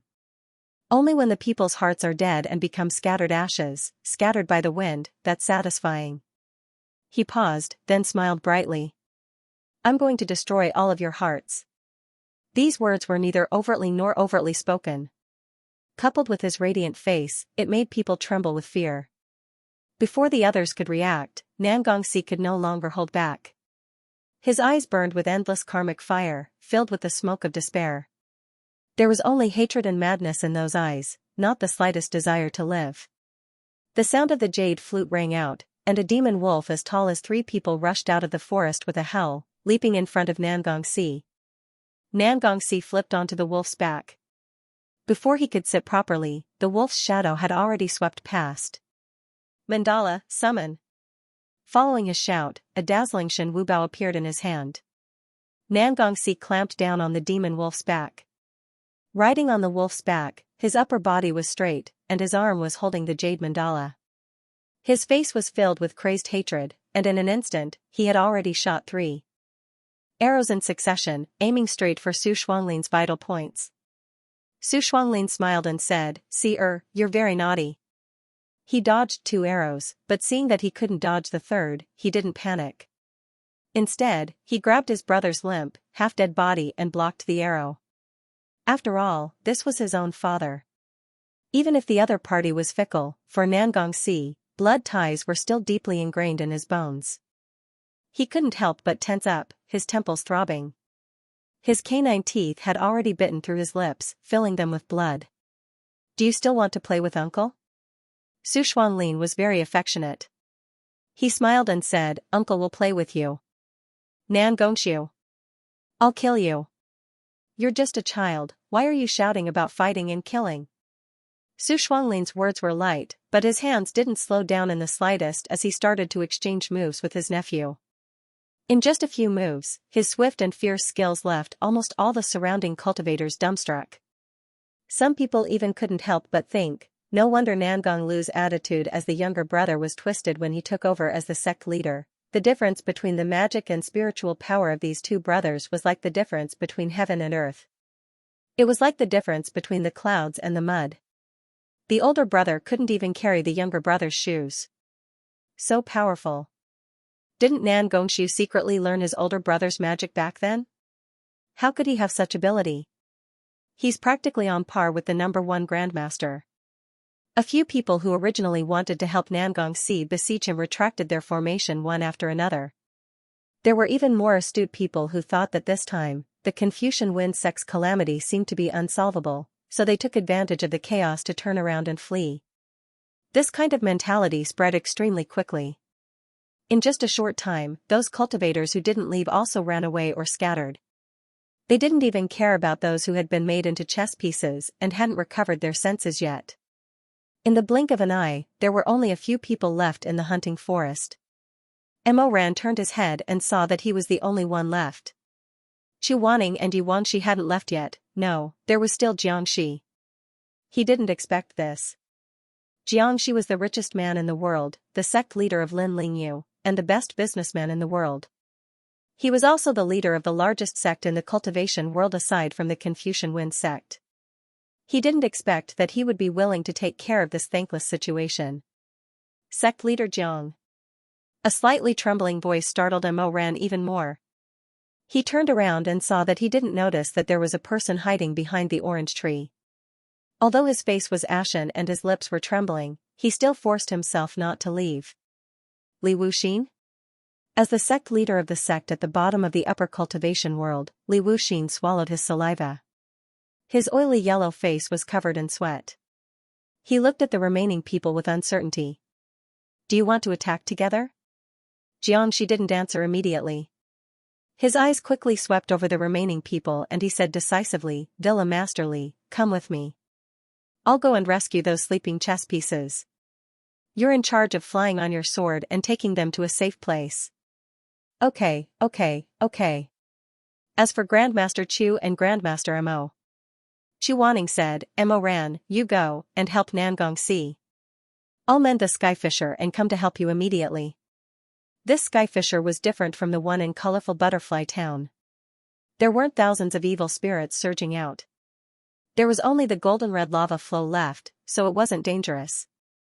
It was just that the tear was huge, so Chu Wanning was more suitable to mend it. Mo Ran removed the ghost coffin of 10,000 people, and the 20 or so young cultivators who were used as chess pieces all fell to the ground. Jiangxi flicked his blue sleeve and instantly sprinkled thousands of drops of medicinal powder to stabilize the weak state of these people. He then turned to Li Wuxin and said, sorry to trouble you. Li Wuxin nodded and summoned a heavy sword that flashed with a dark green brilliance. He silently recited an incantation, and the heavy sword that could only carry 2 or 3 people suddenly expanded by dozens of feet and hung in the air. Jiangxi carried those people onto the sword's hilt one by one. The last one was Xuemeng, but Li Wuxin's weapon couldn't support him. Li Wuxin said, I can't carry him anymore. There are too many people. Wait until I come back from this trip. Jiangxi glanced not far away. Flames and sparks flew everywhere as the spiritual flow became increasingly fierce and terrifying. The surrounding orange trees fell one after another as if they were withered and rotten. It was obvious that this place would be affected very soon. He had no choice but to lower his head and look at Xuemeng in disgust. He said, fine, you go. I'll take care of this trash.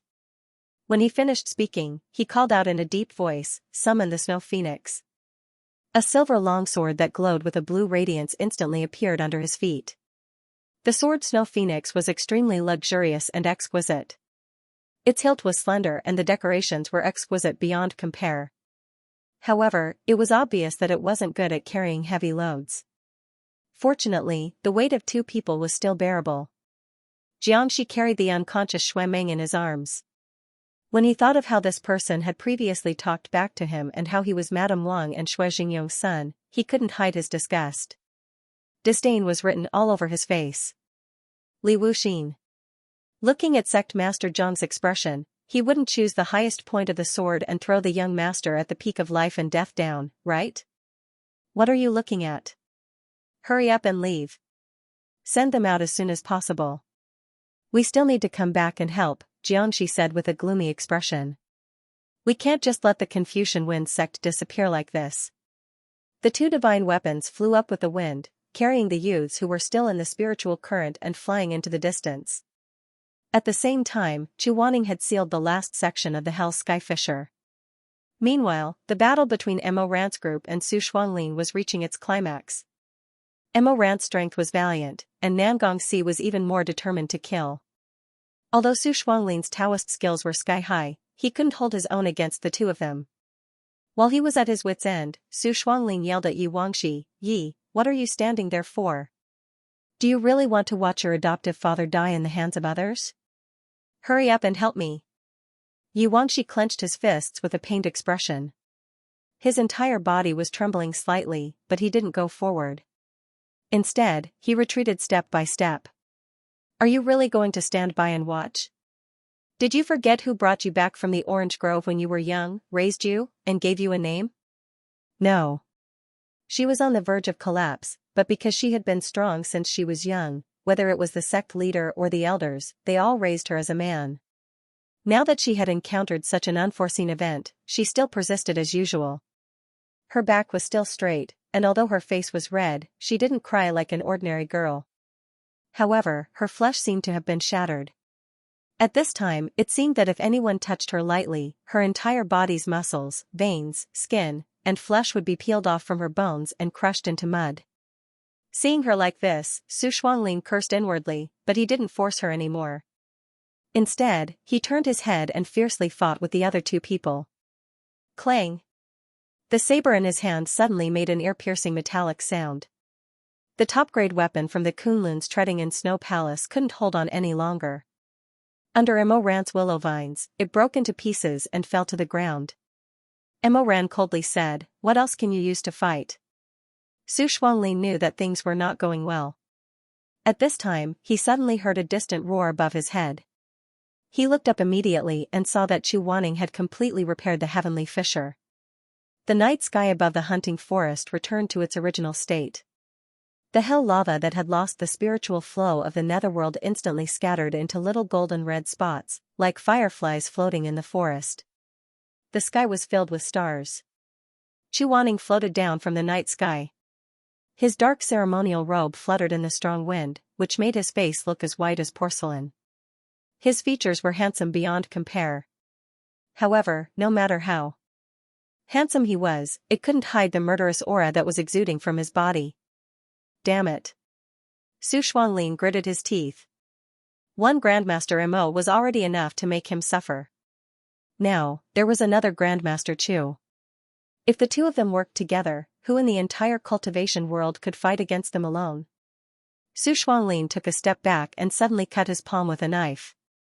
He squeezed out a drop of blood and smeared a curse mark on his forehead. He shouted in a low voice, "Why aren't you coming to save me?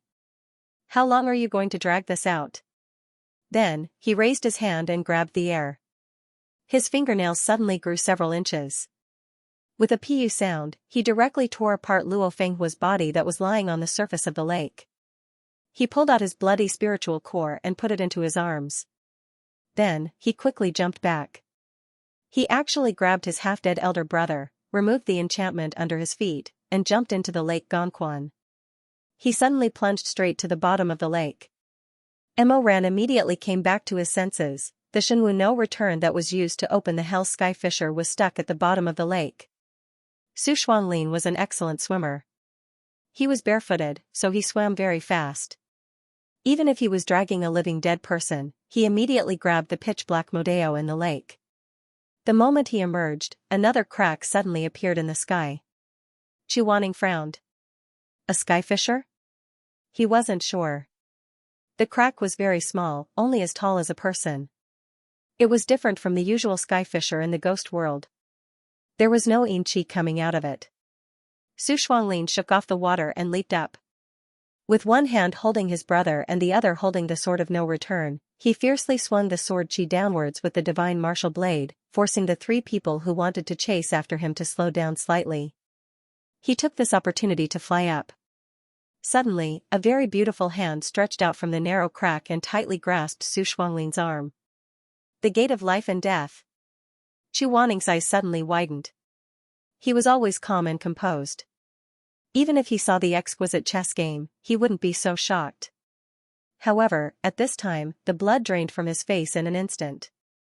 He clenched his fists in his sleeves and was stunned. Emoran seemed to have been splashed with cold water. He turned his head. What? How was this possible? This was actually the strongest of the 3 forbidden spells. It was rumored that it could tear time and space and make people in different time and space appear at the same time. This was the forbidden spell of the forbidden spells that had long been lost in the cultivation land. The gate of life and death. In the blink of an eye, Su Shuanglin was pulled into another space by the hand that reached out from the door of life and death. Nan Gongxi wanted to chase after him, but it was impossible. The moment Su Shuanglin crawled in, the space crack immediately sealed and closed with a bang. There was nothing left in the night sky, only a small piece of Su Shuanglin's clothes. He didn't have time to bring it in before the door of life and death closed. At this moment, in the dead silence, it fluttered and fell into the lake. The white cloth was quickly soaked by the lake water and slowly sank into the lake. How is this possible? Emoran murmured, how can there be someone in this world who can truly control the door of life and death? As the Emperor Ta in his previous life, he was very clear that there were 3 forbidden techniques in the world, the exquisite chess game, the secret technique of rebirth, and the door of life and death. Although the first 2 forbidden techniques were difficult to learn, they were not unheard of in the Shizun continent. For example, in his previous life, there were always people who could use these 2 techniques, such as Master Huizue. However, there were very few records about the door of life and death in history. The most recent one happened thousands of years ago. There was once a great master who was heartbroken because of the death of his beloved daughter, so he opened the door of life and death. He wanted to bring his daughter, who was living in another space and time, back to his own world. However, his actions were detected by the him in that space-time. As a father as well, how could the him in that world allow his beloved daughter to be taken away? In the battle of life and death between the two, the space-time crack that was opened was distorted, and in the end, their daughter was sucked into the crack and crushed into pieces. After that great master came back, he broke down. From then on, the scroll of the forbidden technique was sealed in the Yen Emperor's divine wood, and he became the last person in the long river of time to completely control the door of life and death. Because this forbidden technique had not been used for a long time, over the years, more and more cultivators firmly believed that there was no such thing as a space-time distortion technique in this world. However, in his previous life, Emoran, because of his boundless Tao, actually tore open a similar door of life and death by himself with the incomplete scroll in his hands. However, the crack was extremely unstable. Emoran once tried to throw a rabbit into it, trying to send it to a place thousands of miles away. The rabbit made it, but due to the instability of the crack, it turned inside out when it came out. Its innards were on the outside, and its fur was wrapped inside. It turned into a bloody lump, and its heart was still thumping. Later on, Emoran tried many times. Out of 100 times, there were always 5 or 6 problems. Once a problem occurred, the scene was extremely disgusting. There were even cases where the head appeared very quickly, but the body was spat out by the door of life and death half an hour later. But even so, it was enough to cause an uproar in the world of cultivation. Almost everyone thought that Emoran had restored and mastered the door of life and death, but he himself was not sure. He had not seen the first forbidden technique thousands of years ago, but according to the historical records, he felt that the technique he copied was far from the real door of life and death. Chu Wanning rushed to the lake and raised his hand to pick up the half-piece of cloth left by Su Shuanglin. He closed his eyes and felt a little relieved, but then became more depressed.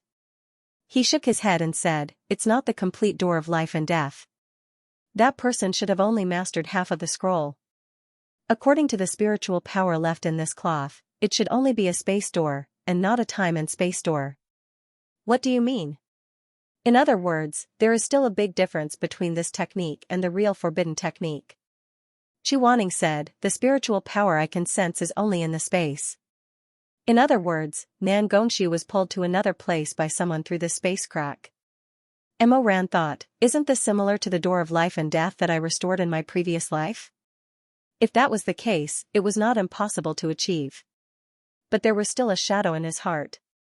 He asked, "What if it is the real first forbidden technique? What will happen when it is used?" For some reason, Chu Waning's expression became a little strange. She paused for a moment before saying, "If this is the real gate of life and death, then what it can do is not just tear space apart. It can even bring Nangongsu to another world." However, when he heard this, Mo Ran's expression changed slightly. He pursed his lips and did not say anything. He didn't have much knowledge in his previous life, and he didn't know how much of the literature he collected was credible. As for the rumor of the great guru tearing open a crack in time and space and bringing back his daughter from another world, he actually didn't think it was very reliable. Now that these words came from Chu Waning, Mo Ran was finally completely convinced. But this conviction brought him waves of coldness. In the 5 years that Chu Waning was not around, Mo Ran read all the classics. In fact, he faintly felt that the mystery of his rebirth was strange and treacherous. In his previous life, he had not seen the real rebirth technique. He originally thought that the so-called rebirth should be like himself, returning to a certain year and month before his death and starting over again. But in this life, when he saw Master Huizue personally perform this great forbidden technique, Mo Ran was puzzled. The Master's rebirth technique was to let Chu Waning's soul come back from the underworld, return to the body that was not rotten and not seriously damaged, and then continue to live in this world. This kind of rebirth was not the same as what he had experienced. If in his previous life, after he died, someone used the same rebirth technique as Master Huizue to save him, then he should be reborn in the Wu Mountain Palace, still the terrifying Emperor Ta, Chu Waning, Shirmei, uncle and auntie. These people should still be dead, and no one would be by his side. He then guessed that there might be more than one rebirth technique in this world, so the way that he and Chu Waning were reborn was not the same. But at this moment, when he heard that Chu Waning confirmed the least known of the 3 great forbidden techniques, the gate of life and death, he suddenly had a very terrible idea. Could it be that he was not only affected by the rebirth technique, but also by the gate of life and death at the same time, causing the evil soul that should have been suffering in another time and space to tear through time and space and come back to the year when everything had not happened yet, when there was still time to turn back? If that was the case, then wouldn't everything he did be under the watchful eye of that person behind the scenes? Everything, including his rebirth, was planned by that person single-handedly and silently watching from behind the scenes? Mo Ran suddenly felt a chill run down his spine. However, before he had time to think, he suddenly heard an earth-shaking explosion from the place where the fire of tribulation was burning in the distance. Chu Waning said, "Let's go and take a look." Before his voice faded away, the 72 burning cities of the Confucian Wen sect seemed to have been burned by some kind of tribulation fire. Before Su Shuanglin left, the fire suddenly grew fiercer and fiercer.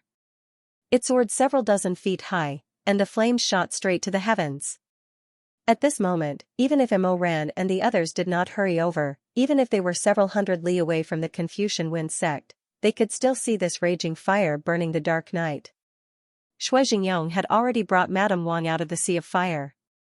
At this time, he looked back and suddenly saw that the fire had turned into 2 entangled bodies, a man and a woman were gradually taking shape. Shui Jingyong was stunned. What is going on? Madame Wang came from a famous family and had seen many treasures. Her expression immediately changed, and she said, "It's a kind of scroll that can record memories. This kind of scroll doesn't need any magic to support it. It was set up in advance by the caster. As long as it is ignited by the fire of tribulation, the memories sealed in it will appear in the fire. As long as the fire doesn't go out, the memories in the scroll will always reverberate." Reverberate? Shuizhengyong couldn't bear it anymore. Looking at the Confucian Wind sect being engulfed by the fire of tribulation, his eyes revealed a bit of pity. When others revealed the truth, they would find a few witnesses, pull them together to say a few words, and then throw a few pieces of evidence, and the matter was more or less over. What about Su Shuanglin? That was a madman.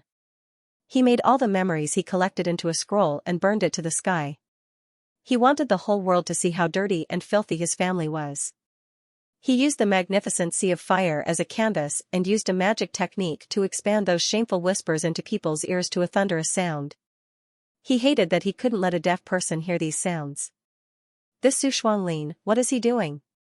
Shuizhengyong sat on the expanded iron fan and rode on the sword with Madame Wang in the air. His face was illuminated by the flames that reached the sky and earth. He muttered, could it be that he hasn't exposed enough of the Confucian Wind sect's dirty secrets and wants to continue? Madame Wang. It's enough, it's really enough. He has already torn so many scars on the Confucian Wind sect and reduced it to the laughingstock of the cultivation world. Why won't he let it go? But as a woman's voice rumbled from the sea of fire, the cultivators who had escaped the Red Lotus purgatory and were watching a good show in the air were stunned. Shuizhengyong was also stunned. Brother Liu, we are both so old. Why are you still not serious, With this soft groan, the originally blurry figures of the two people in the sea of fire gradually became clear. The tribulation fire that swept across the 72 cities of the Confucian Wind sect expanded the two naked bodies to the extreme. Just the 5 bat patterns on the woman's tender white arms were expanded to the size of a pavilion, and the bat feathers depicted on it were clearly visible. Everyone was stunned and turned their heads to look at Jiangdongtang, one of the top 10 sects in the cultivation world. The disciples of Jiangdongtang were even more horrified. Their eyes were as big as copper bells, and they stared blankly at the female leader of their sect, Qi Liangji. This female leader, who had just ascended the throne, had a pale face. She stood on the sword like a wooden sculpture in the night wind. On her arm, the design of the 5 bats holding the flower could be clearly seen. She would never have thought that her adultery with Nangong Lu would be completely seen by someone and made into a memory scroll. Now, it was all exposed, without any concealment. It was made public. Her mind was instantly muddled. Mo Ran was also stunned. Almost at the moment when the naked phantom of Leader Qi appeared in the air, Mo Ran covered Chu Wanning's eyes. Don't look. Chu Wanning was speechless. This was almost a subconscious action. He was full of possessiveness for Chu Wanning. He once wanted to possess this person's body, to possess this person's breathing, moaning, and broken sobbing between his lips and teeth. Now, he wanted to possess Chu Wanning's clean and pure heart. Don't look, it's very dirty. Wasn't it very dirty? Chu Wanning thought to himself. So what if he covered his eyes? His ears were still clearly echoing the ambiguous sounds of a man and a woman making love. Chu Wanning was silent and let Mo Ran fold his hands in front of his eyes. He tried to pretend to be calm, but his face unconsciously became slightly hot. Hurry up. Still. Mo Ran was speechless. Chu Wanning was speechless. Perhaps it was because his eyes were covered, but his other senses were much clearer. Sect leader Qi's seductive voice was like a claw with tiny hairs that climbed up his spine, stirring up a numbing itch wherever it passed. She didn't know if it was intentional, but her voice was full of passionate love. To her, the man's invasion was like the thick roots of a giant tree, deeply buried in fertile soil. The spring water under the soil was poked out, and the air seemed to be stained with a layer of fishy smell after a heavy rain. This made Mo Ran very anxious and at a loss of what to do. He wanted to continue to cover Chu Wanning's eyes, but he also wanted to cover his ears. He wanted to raise his hand to cover Chu Wanning's ears, but he was unwilling to move his hand away from his eyes first. What was worse was that in this suddenly erotic atmosphere, Mo Ran suddenly felt that what he desired the most in his heart was neither covering his ears nor blindfolding his eyes. There was a violent tiger in his chest that roared, egging him on and driving him. Although it was not the right time, he suddenly realized that what he wanted the most was to strangle Chu Wanning from behind and hold this man tightly in his arms. He intimately rubbed his back, eagerly sucked on his earrings, and then turned his face over and kissed him fiercely. His eyes were dark as he stared at Chu Wanning, who was close at hand, and his breathing gradually became unnatural. Although Chu Wanning was strong and fierce, he was no match for him in terms of body size. If he wanted to do something bad to him, just like in his previous life, then Chu Wanning would not have a chance to resist. This stubborn man could only use all his strength to resist the moans between his lips. He endured to the limit, but he could not escape the fate of being crushed and eaten. The person in front of him did not know what Mo Ran was thinking at the moment. As if to ease the awkwardness, Chu Wanning cursed in a low voice, "This is outrageous." Yes. Mo Ran's throat was dry, but his eyes were wet. He agreed in a low voice, "It is outrageous. That Xianxia is clearly a married woman. Her husband just passed away, and she took over the position of leader of Jiang Dongtang. Who would have thought that she would turn around and do this kind of improper thing with Nangong Lu?" Chu Wanning was very disdainful, and said concisely, "Absurd." Yes. Although he knew that it was not the right time, the desire in his heart could not be restrained. Mo Ran himself did not realize that his lips had moved closer, almost to the back of Chu Wanning's neck. He said absent-mindedly, "It is absurd." He glanced at the sky indifferently. Nangong Lu and Qi Liangji's live erotic palace was still churning violently. He vaguely remembered that Qi Liangji seemed to be much older than Nangong Lu. Her husband was Nangong Lu's sworn brother. According to seniority, Nangong Lu should respect her as sister-in-law. She didn't know how these two seemingly innocent people got together. Just as he was thinking this, Nangong Lu's hoarse voice came from the tribulation fire. He looked up and saw that these two shameless people had changed their positions and were making love. Nangong Lu deliberately seduced her and said, "If you still want it, call me brother." Mo Ran was really shocked. Could it be like this? But she was clearly so much older than him. How could she call him brother? The Emperor Ta had probably underestimated Nangong Lu's ability and overestimated Qi Liangji's face. This woman had probably been tortured to the point of madness. She did not shirk away at all. She gasped and hummed, "Brother. Brother. Don't torture me anymore." Even Mo Ran, whose face was as thick as a city wall, could not help but turn red. Coincidentally, Chu Wanning's long and thin eyelashes trembled slightly in his palm, as if they knew the heat and itch in his heart. They wanted to use this small movement to scratch away the numbness in his bones. However, those two eyelashes were too light and soft. They moved a little, but the itch did not disappear. Instead, because of the shallow touch, they could not stop. Mo Ran was stunned for a moment. He looked at the back of the man's neck in front of him. His pale skin seemed to have a faint peach blossom red in the night. He blinked, his heart beating like a drum. He did not dare to look again. Mo Ran lowered his eyelashes. Under the curtain, his eyes were dark, like burnt ashes, burning with a blazing heat. Underneath that pitch-black darkness were layers upon layers of sparks. He was only waiting for Chu Wanning to bestow upon him a gust of wind filled with love, and then the sparks would burn out from the embers, and the brilliant orange would be able to start a prairie fire. Mo Ran suddenly felt a little regretful.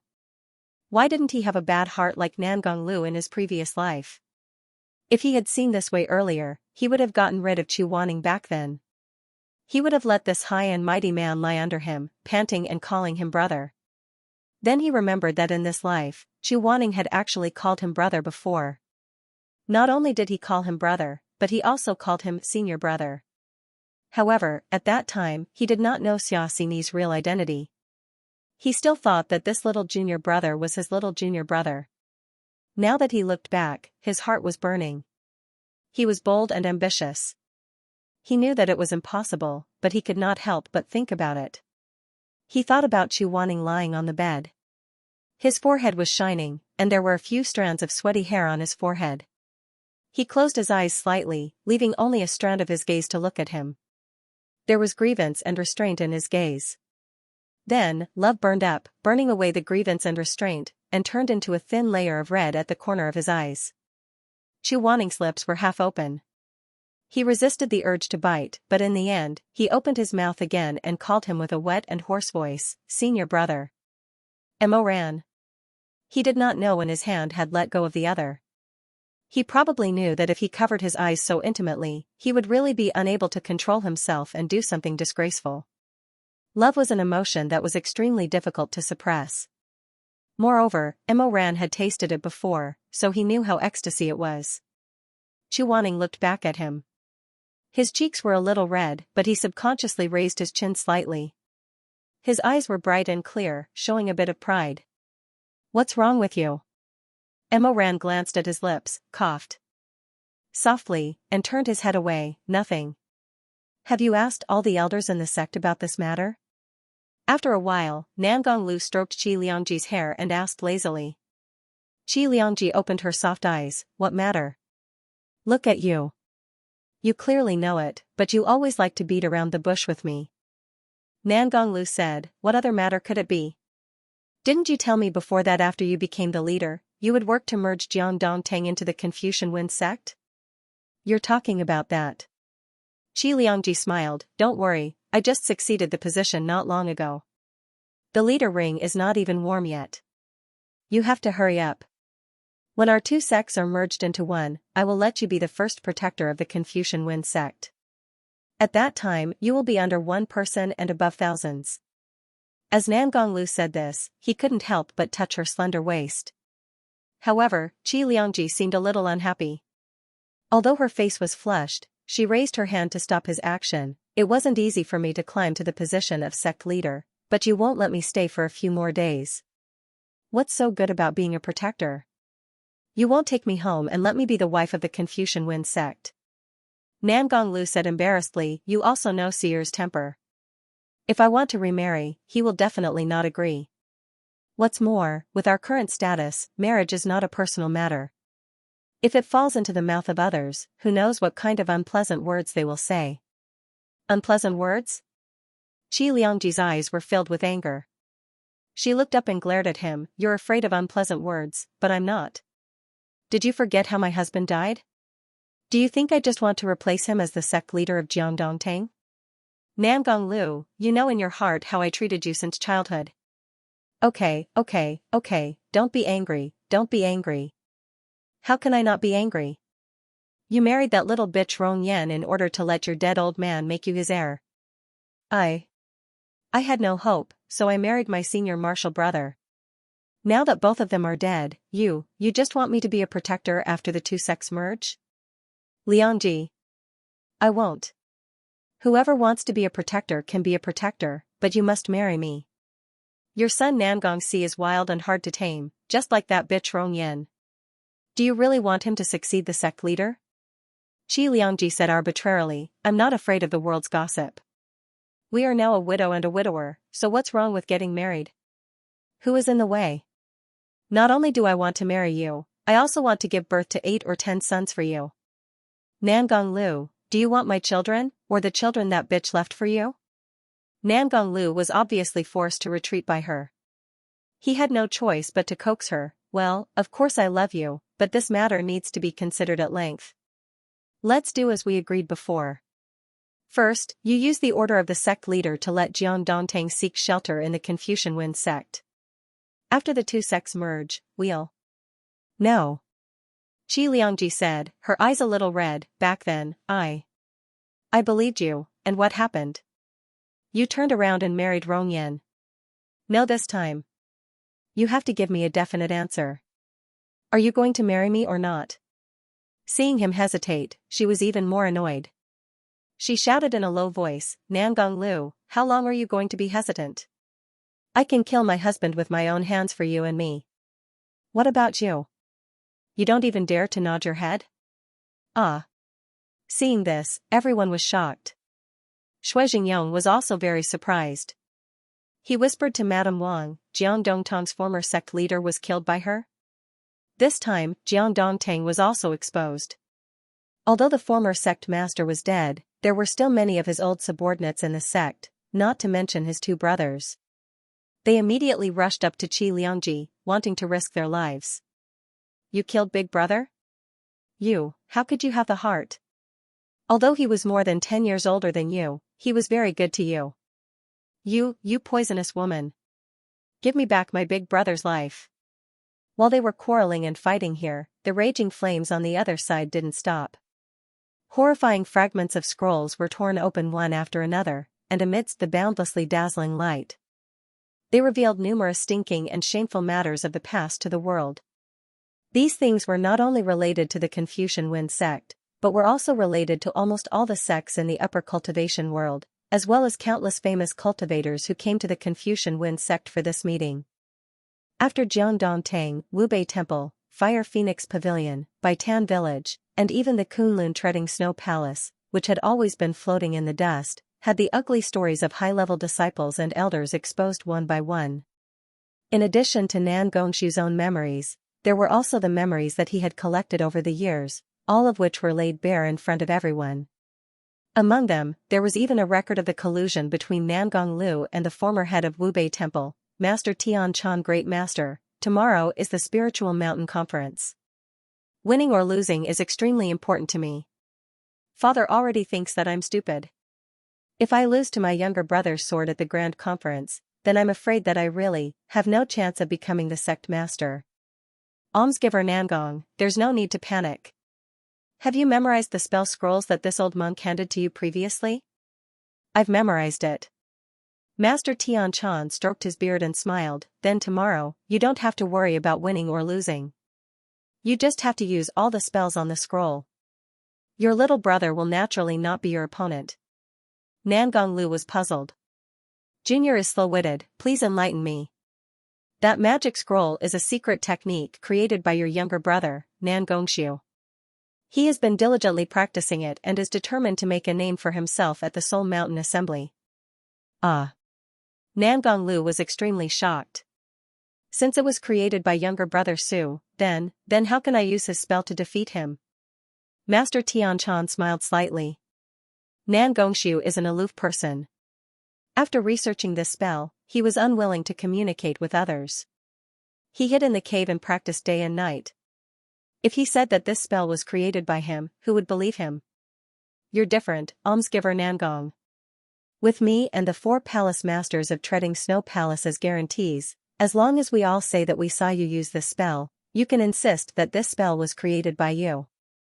No matter how eloquent your younger brother is, he won't be able to escape the crime of stealing his elder brother's unique spell. Master Tian Chan said calmly. Once his reputation is tarnished, he will be condemned by everyone and will never be able to make a comeback. What's the use of winning the Outstanding Talent Conference? I see. Nangong Lu suddenly opened his eyes wide as if he had been enlightened. He cupped his fists and said, "Thank you, Master, for your guidance. After this junior succeeds, I will not let you down. After this matter is settled, Confucian Wen sect and Wubei Temple will be on good terms for 100 years. The rolling long scroll that illuminated the night revealed all the people Su Shuanglin hated and all the people who had offended him. Whether it was the cultivators or the people near Confucian Wen sect, they were all attracted by the flashing picture of the fire. They saw all the stinky and ugly lice buried under the magnificent robes. When the gate to the ghost realm was cut open, Su Shuanglin said with a smile, "I'm going to destroy all of your hearts." It was only at this moment that everyone in Porridge understood the true meaning of his words. Nan Gongshu had been hiding in Confucian Wen sect for so many years under the name of Elder Shuanglin. What he wanted was not only to destroy the 72 cities of Confucian Wen sect and its century-old foundation. What he wanted to destroy were all the people he disliked. All the people who had wronged him, slandered him, and forced him into a dead end for public and private interests. And his brother, Nangong Lu, was only the first person to nod his head on this sacrificial ground of vengeance. After that, the sect leaders and elders, as long as they did something that angered Su Shuanglin, no matter who they were, they could not escape from this burning execution platform. Chu Wanning suddenly remembered something in Luo Xianxian's memory in this long night illuminated by the flames. The young man covered in blood once said something with a smile. There was a man in Lini, but his heart was already dead. A talented young man with outstanding spells had never been treated fairly. He was schemed against, plotted against, and ostracized by his own family. The spells that he created with all his heart were taken away, and those who took away his spells still accused him of being a thief in the end. How absurd this was. His heart was already dead. On the Jincheng Pool, in the Peach Blossom Spring, the white chest controlled by Su Shuanglin once said with a laugh that he was a ghost that crawled out of hell and wanted to take the lives of the living. Chu Wanning looked around. All the sects in the upper cultivation world were in panic and chaos. As the saying goes, when the tree falls, the monkeys scatter. It was not just Confucian Wind sect. Su Shuanglin used the latter half of his life as dry wood to light this fire of revenge. He did it. Boom. Suddenly, there was an explosion. In the direction of Confucian Wind sect's 7th city, Dark City, a purple light suddenly shot up to the sky. It was so dazzling that everyone couldn't open their eyes. Yu Wanshi immediately raised his sword-like eyebrows. Not good. As he spoke, he was about to fly towards Dark City on his sword. Nan Gongxi grabbed him. His unruly face looked very haggard in a short time, almost collapsing. But he still tightly grasped Yu Wanshi's shoulder and said hoarsely, "Don't go."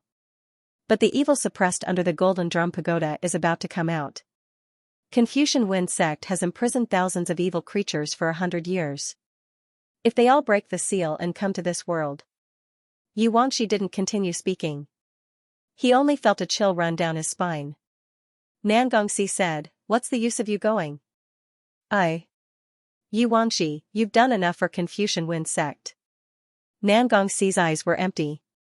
He raised his hand. For a moment, it seemed like he wanted to wipe the mud and dust off Yu Wanshi's cheek. But in the end, he just moved and didn't do anything. "Don't waste your energy," he said. "The Golden Drum Pagoda needs the strength of the sect master and the 10 great elders to stabilize. If you go, you'll just be throwing away your life." "I know it's throwing away my life, but even if it's throwing away my life," Yu Wanshi paused, his expression clearly pained. "Even if it's throwing away my life, I don't want to just stand by and watch. If the Golden Drum Pagoda is broken and the demons descend, Confucian Wind sect will definitely be condemned by everyone." You think that if the Golden Drum Pagoda isn't broken, Confucian Wind sect won't be condemned by everyone? Nan Gongxi smiled. The corners of his lips were stained with dried blood. His smile became even more desolate. "Don't be silly. Confucian Wind sect has already reached its end. You have to live well, okay? Because I really..." Nan Gongxi closed his eyes. His eyelashes trembled and his throat choked up. "I really don't want anyone to die for this sect. It's not worth it." In the surging flames, Yu Wanshi stared at Nan Gongxi in a daze. Before he could say anything, he suddenly heard the rumbling sound of the Buddha pagoda collapsing coming from the direction of Anqing. He turned his head and saw thousands of bright white streams of light flying in all directions from the towering Golden Drum Pagoda, disappearing into the vast night. Yu Wanshi lost all color. The Golden Drum Pagoda is going to fall. Bang, the earth trembled, and the ground under his feet began to crack. As the great demon that had been suppressed in the Confucian Wind Golden Drum Pagoda for hundreds of years returned to the world, it turned into a powerful blood-red light. The red light looked like an astonishingly large fish with a tail like a blooming red lotus. The big fish let out an earth-shattering roar, and the sound wave shook the leaves thousands of miles away. It suddenly rushed in the direction of the East Sea. The towering pagoda instantly collapsed into tens of thousands of broken bricks and tiles. Some of the swords that were too close to the pagoda were violently overturned by the air wave transformed by the great demon and slapped into the burning fire. They didn't even have time to scream before they were burned to ashes. "What is that? Gun?" The person next to him was angry when he heard it. He hugged his sword tightly so that he wouldn't be blown away by the sudden demon wind. He cursed, "Why are you rolling? Why do you want me to roll?" "What roll?" I said, "This is gun. One of the ancient fierce beasts." Legend has it that the first leader of the Confucian Wind sect, Nangong Zhanying, once subdued the fierce beast gun in the East Sea and imprisoned it in the Golden Drum Pagoda. I didn't expect it to be true. Although the fierce beast had not recovered its vitality and had been suppressed under the pagoda for a long time, it still had a lingering fear of the Taoist priests, so it didn't stay long and fled to the East Sea. However, the rolling waves it set off couldn't be underestimated. The fire burning the Confucian Wind sect was almost lifted several feet by this wave of air, and the originally safe place was instantly burned by the fire. Shizun had been on the battlefield for a long time. Seeing this, he immediately shouted, "Run! Everyone run!" For a time, bricks and sand fell. After he shouted, Iron Fan carried Madame Wang and fled to the distance. The rest of the cultivators also fled, but there were also people who fought fiercely, such as Qi Liangji and several elders in their sect. They didn't have time to escape, and they didn't even want to escape. At the moment when they were swallowed by the fire, what was reflected in their eyes was the deep hatred of both sides. Just like that, they were turned into ashes. Nangongxi suddenly turned over and jumped on Neobeijan. She stretched out her hand to Yuanxi and said, "Come up quickly." Then she looked at Chu Wanning next to her and said, "Master, you also, I can't carry her. You go first." But Emoran made a prompt decision and said to Nangongxi, "Go quickly. I'll take Master out on the sword." Seeing that the fire was burning closer and closer at a terrifying speed, Nangongxi cursed secretly. She hugged Yuanxi from behind and disappeared into the vast night with her on the demon wolf. The trees fell one after another, and the orange forest burned with ear-piercing crackling sounds. The wind was filled with the strange sound of oranges, and there was no time to delay. Emoran summoned the promised sword, and together with Chu Wanning, they fled to the place where the fire had not burned. Behind him, the Confucian wind sect's heavenly majesty and nobility had shone brilliantly for 100 years. Just like the vast expanse of pavilions, corridors, and grasslands, they were all annihilated in a single night by the surging flames. Due to the airwaves set off by the gun, the fire of tribulation burned almost half of Lini. Originally, the cultivators who had only come to attend the meeting fled in panic on their swords in all directions. However, the flames continued to chase after them. Countless cultivators with insufficient spiritual power were defeated in the struggle against the flames and were devoured by them. Along the way, they flew past the villages close to Confucian Wind sect in the upper cultivation world. Those people didn't know what was going on at all. When they saw the flames coming from the direction of Confucian Wind sect, they dragged their families and tried to run away, but how could their legs escape from the lava-like fire of tribulation? "Father! Father! Father!" Everywhere they passed, there were cries and shouts. Shizun and the others had already expanded the weapon to the maximum, and it was full of ordinary people from the upper cultivation world. Madame Wang kept comforting them, "Don't cry, don't cry. Sit a little further inside. Be careful, hold on to each other, don't fall again." However, no matter how much the iron fan expanded, it could only reach that big. There were so many people in the towns that they couldn't save them all.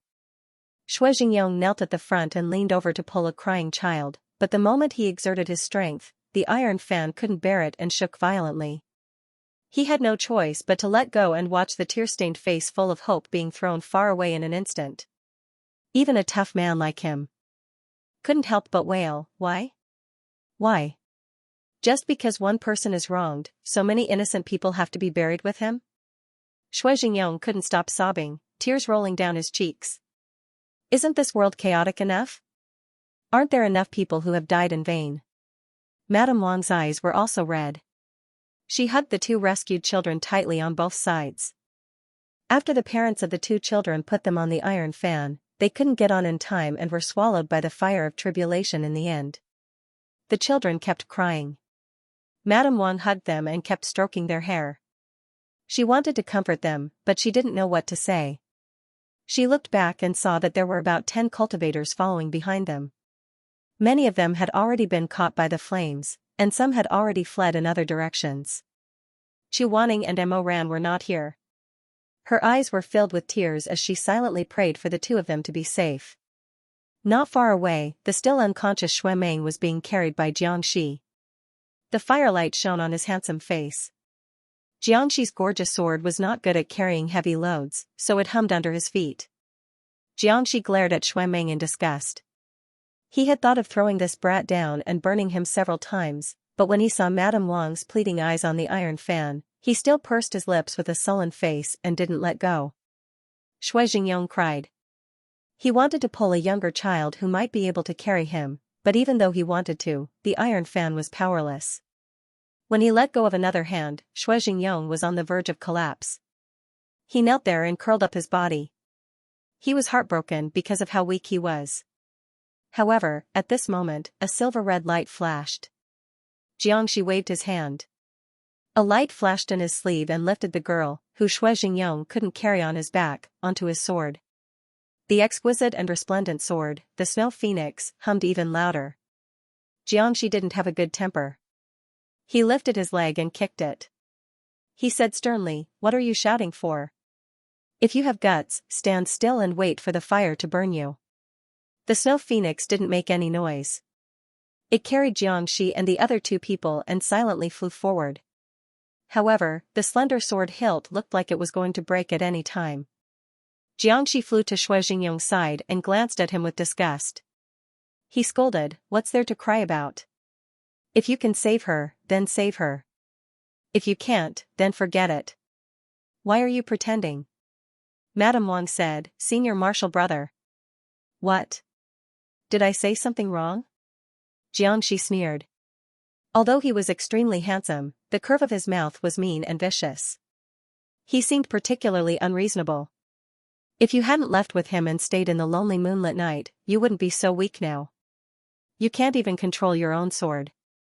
If your position was empty, your husband, a hero who cares about the common people, could save one more person. Madame Wang seemed to be stung. She suddenly lowered her head and slowly closed her eyelashes.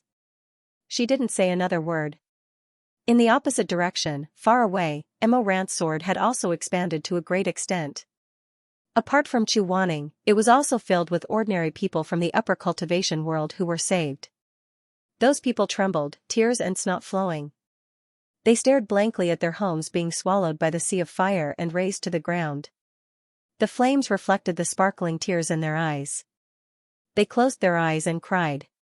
Under such a heavy atmosphere, Mo Ran remained silent and didn't say anything. He wasn't like Xingyong. He didn't make any unnecessary struggles. He knew that it couldn't carry more people, so he didn't look at the rushing water and crying villages under his feet. The sea is in front. He frowned slightly. Shizun, where are we going? Flying Flower Island. Can you handle it? Flying Flower Island was the upper cultivation world's closest island to Lini. Mo Ran nodded and said, "I can handle it, but I'm not familiar with the Eastern Sea. It'll take some effort to find it. Shizun, keep an eye on them and wake them up. The sword is too crowded. If they fall asleep, I'm afraid they'll fall." Chu Wanning said, "Okay." Mo Ran flew on the sword for more than 2 hours. When the sun rose from the horizon, they broke through the clouds and saw a medium-sized ring-shaped island on the sparkling blue sea. They had finally arrived at Flying Flower Island. Although this island was under the jurisdiction of the Confucian Wind sect, it was a desolate place with few people. Most of them were scattered fishermen who relied on the sea for a living. There was only one big family. They saw the huge fire at the Confucian Wind sect from across the rolling waves of the sea. They were anxious and didn't know what was going on. Many residents looked around in their yards, afraid that there would be a strange phenomenon in the sky. They didn't dare to sleep. When dawn broke, the strange phenomenon didn't affect them. However, a group of people on a long sword landed on the damp beach. The leader was a tall and handsome man. There were some mottled bloodstains on his cheeks. It was obvious that he had gone through a fierce battle. There weren't many cultivators on Flying Flower Island. The people who lived there were ordinary people. Therefore, they were afraid when they saw him. They didn't know whether he was good or evil and why he was here. "Aya, why are their faces so dark?" Some people whispered while looking at the men, women, and children behind Mo Ran. They seemed to have escaped from the fire. "Are they from Lini?" A sturdy fisherman gathered his courage and approached them. He asked, Are you from the Confucian Wind sect? The peak of life and death." Mo Ran handed the child in his arms to Chu Wanning. The child was too young and couldn't support himself. In order to not let him be pushed down, Mo Ran kept holding him on the sword. Something happened at the Confucian Wind sect. These are all residents of Lini. The fire was too strong, so the weight of the sword was limited. I couldn't save too many people. He was talking to himself. When he looked up and saw the confused expressions of the fishermen, he realized that he had talked too fast. How could these people from Flying Flower Island know about the fire and the art of sword control? So he pursed his lips and said gently, "I'm sorry. I'll tell you in detail later." He turned around and looked at the disheveled crowd behind him. "Can you get them some food and water first?" A child who had lost his parents was panic-stricken. He slowly moved to Emoran's side and reached out his small hand to grab the corner of his robe. Emoran lowered his head and touched the child's hair. He said to the fisherman, "I'm really sorry to disturb you. Most of the residents of Flying Flower Island were good people." Soon, someone brought tea and snacks for them to eat.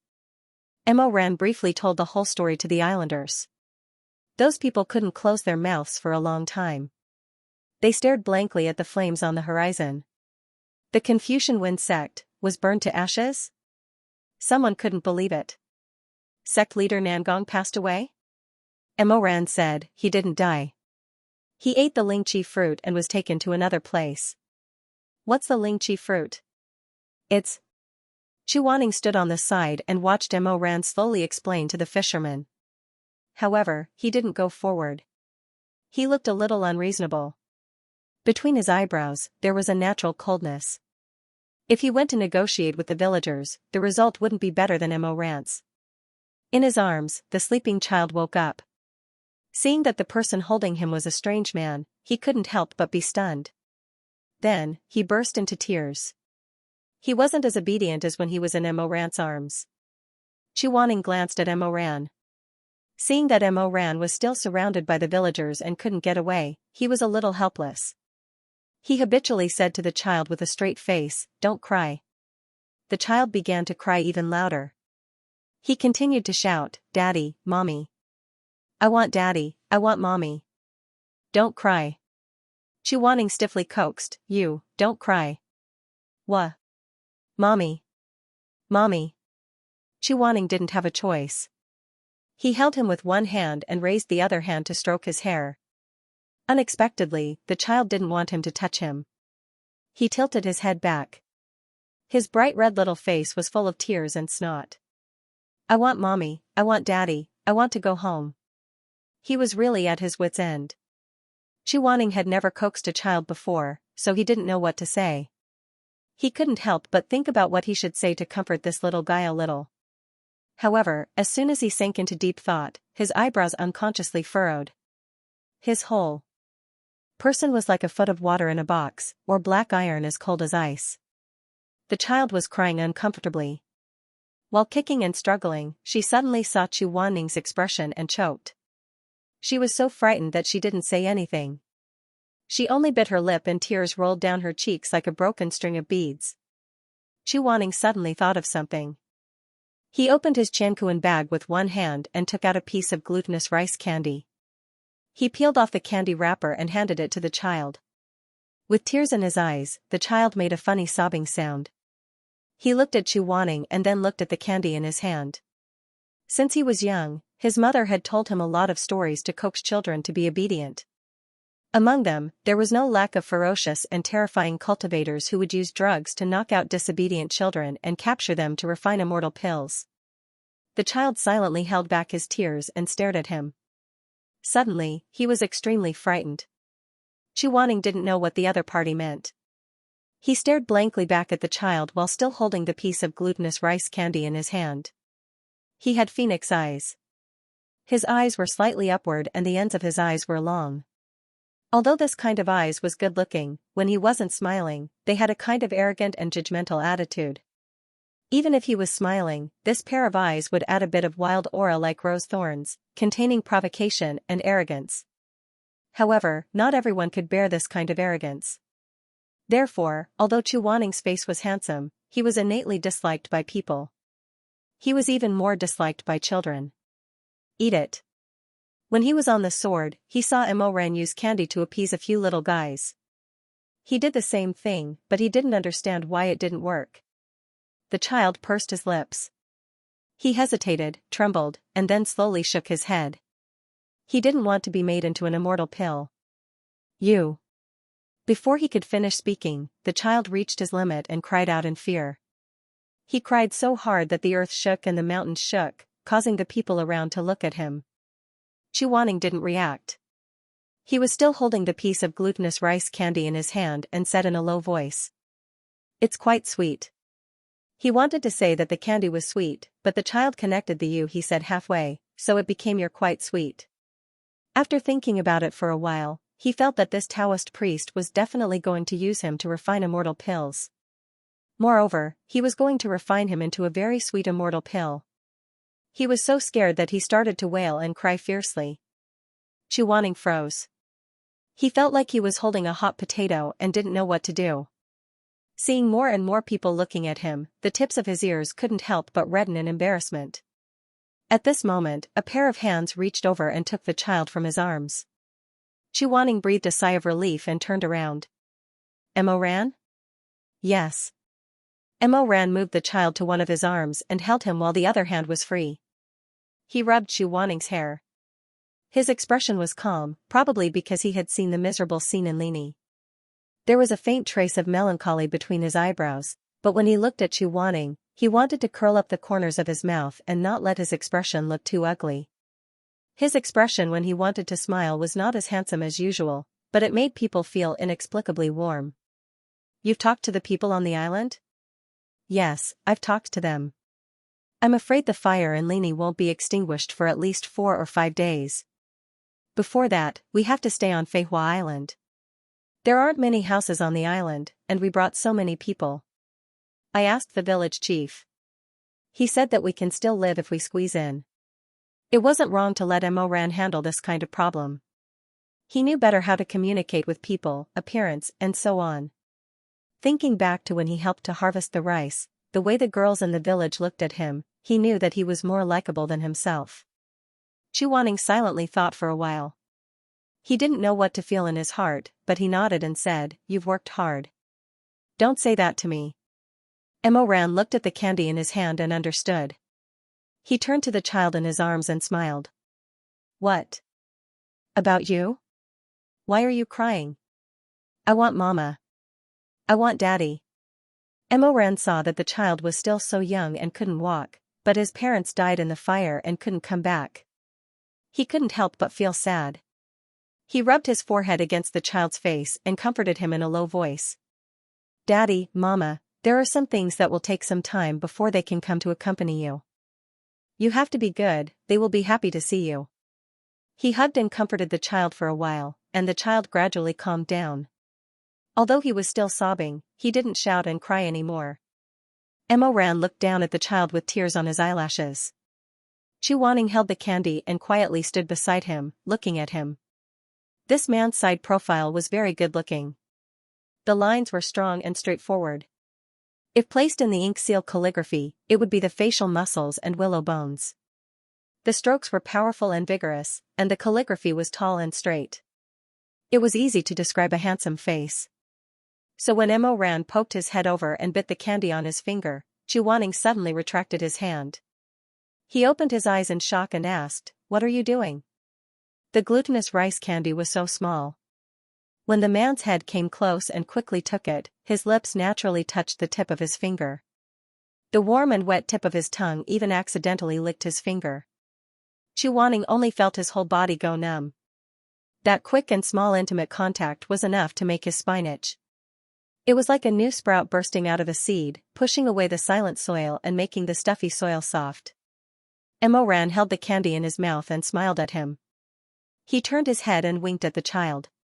He raised his head and rolled the candy into his mouth. His Adam's apple bobbed, and then he said to the child, "Look, it's not some scary pill. It's candy." Chuaning. His mind was wandering just now, so he didn't pay attention to what the child and Mo Ran were talking about. At this time, his gaze fell on the child again. The child stared at Mo Ran for a while. After a while, he whispered in surprise, "Ah, it's really candy." "Yes," Mo Ran said with a smile, "this immortal elder brother is so nice. Why would he catch you to refine pills?" Chuaning. Because too many things had happened the night before, and because it was too scary, Mo Ran didn't feel sleepy. After settling down the men, women, and children, the sky was already bright. He walked to the beach of Flying Flower Island alone. In the morning, the coastline would recede far away, revealing the beach that couldn't be seen when the tide rose. When he was alone, a lot of thoughts surged up and shrouded his eyes, forming a layer of haze that he couldn't get rid of. He took off his shoes and walked slowly along the wet coastline. His footprints stepped on the wet sand, leaving 2 lines of crooked tracks behind him. In fact, there were still many things about Su Shuanglin that he didn't understand. For example, why that guy didn't like to wear shoes on such a cold day and was always willing to walk around barefoot. Mo Ran was a person who hid a lot of his past and was always treated badly by others. Perhaps it was because of this that he could clearly understand why Su Shuanglin wanted to destroy the Confucian Wind sect at all costs. He wanted to destroy Jiangdongtang and even disrupt the entire upper cultivation world. Being suppressed and ostracized wasn't the most painful thing. The most painful thing was being betrayed by someone close to you. The most painful thing was that even though you didn't do anything wrong, even though you were full of passion and wanted to become a master, at the most important Soul Mountain conference in the cultivation world, you were criticized by everyone, saying that you stole the unique spell that you spent all your effort to create from your elder brother. You were ridiculed and rolled your eyes, forever unable to turn the tables. Mo Ran knew that after this catastrophe passed, the cultivation world was bound to face a reshuffle. For those sects that had suffered both face and body damage, they would all think, Su Shuanglin is really a madman. Perhaps only Mo Weiyu, who used to grind his teeth, drink blood, and kill people like flies, would be able to stop himself from thinking as he quietly walked along this quiet and long coastline. Su Shuanglin, what kind of person is he? This madman, when he was young, was he also high-spirited and vigorous? Did he practice swordsmanship hard in the orange grove? Only when night fell did he return tiredly and satisfactorily, holding a fresh orange in his sleeve and bringing it to his lazy older brother to eat. At that time, he didn't know that although his older brother didn't accomplish anything, he could use his 3-inch tongue to make him lose his foothold in the cultivation world. Did this madman also bury himself in magic scrolls, ponder hard, seriously dip his brush in ink, and write down some somewhat inexperienced ideas? Then, when he was dissatisfied, he bit the end of the brush and fell into deep thought again? At that time, he also didn't know that no matter how hard he tried, in the end, his reputation would be tarnished, and he would never have any hope. Mo Ran closed his eyes. The sea breeze blew against his face. The sunlight fell on his eyelashes, gilding them with a layer of gold. He thought of the 3 Lives courtyard, drinking Mangpo's water and forgetting the 3 lives. Su Shuanglin gave this name to the place he lived in. Was it just a casual choice? There was also the previous life.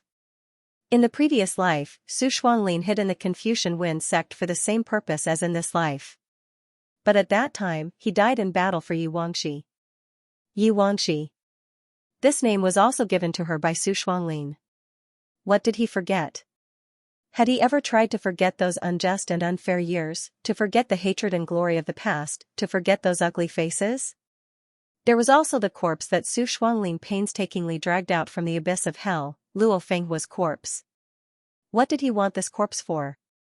In the illusion, Su Shuanglin told Nangong Lu that only by obtaining the spiritual core of the person who cast the curse could the curse on the ring be completely broken. But from the final result, Su Shuanglin's real purpose was definitely not to help Nangong Lu break the curse. The space crack, the exquisite chess game, the rebirth technique. There was also the hand that stretched out from the crack in the end. Mo Ran faintly felt that something was very wrong. He frowned and pondered. Suddenly, he opened his eyes. He thought of one thing, that year beside the Jincheng pool, when the old dragon Wanyue died, he said, that mysterious person used the power of the heart-picking willow at the Jincheng pool to practice 2 secret techniques. One was the rebirth technique, and the other was the exquisite chess game. At that time, he did not mention the gate of life and death. In other words, for Su Shuanglin, he only cared about the rebirth technique and the exquisite chess game. The exquisite chess game was for the convenience of doing things and controlling chess pieces. What about the rebirth technique? Who did he want to rebirth? Mo Ran thought about it and felt that there were 2 answers. One was Rong Yan, and the other was Luo Fenghua. According to Su Shuanglin's words, the person that Rong Yan used to like was actually him. Later, because of some variables, she finally broke off with Su Shuanglin and married his brother. But after thinking about it carefully, he felt that it should not be her. If Su Shuanglin really liked Rong Yan and wanted to resurrect her, why did he kill her only son in her previous life? More importantly, this guy had been lurking around Nangong Lu for a long time as Elder Shuanglin.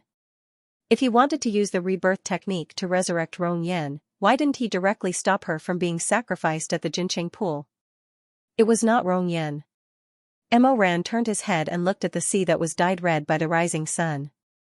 The waves continued to spread and surge.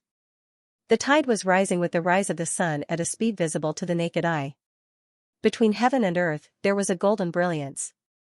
It was Luo Fenghua.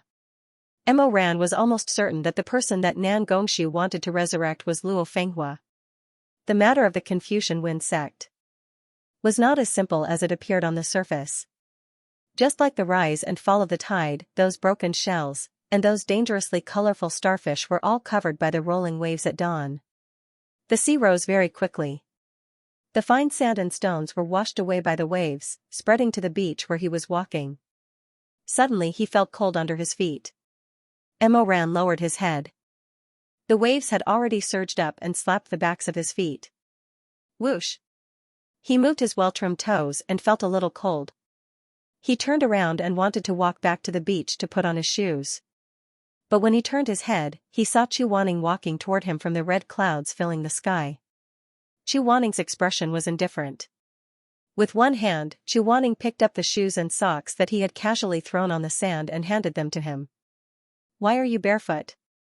It's so cold. Mo Ran followed him to the top of the sand slope and sat down on the rocky shore. He shook off the sand on his feet and put on his shoes again. He suddenly felt somewhat relieved. Although he was destined to never obtain the kind of love he wanted from Chu Wanning in this life, Chu Wanning was still the best Shizun in the world. He would always care about him and take care of him. Seeing him walking around barefoot, he would worry that he would catch a cold.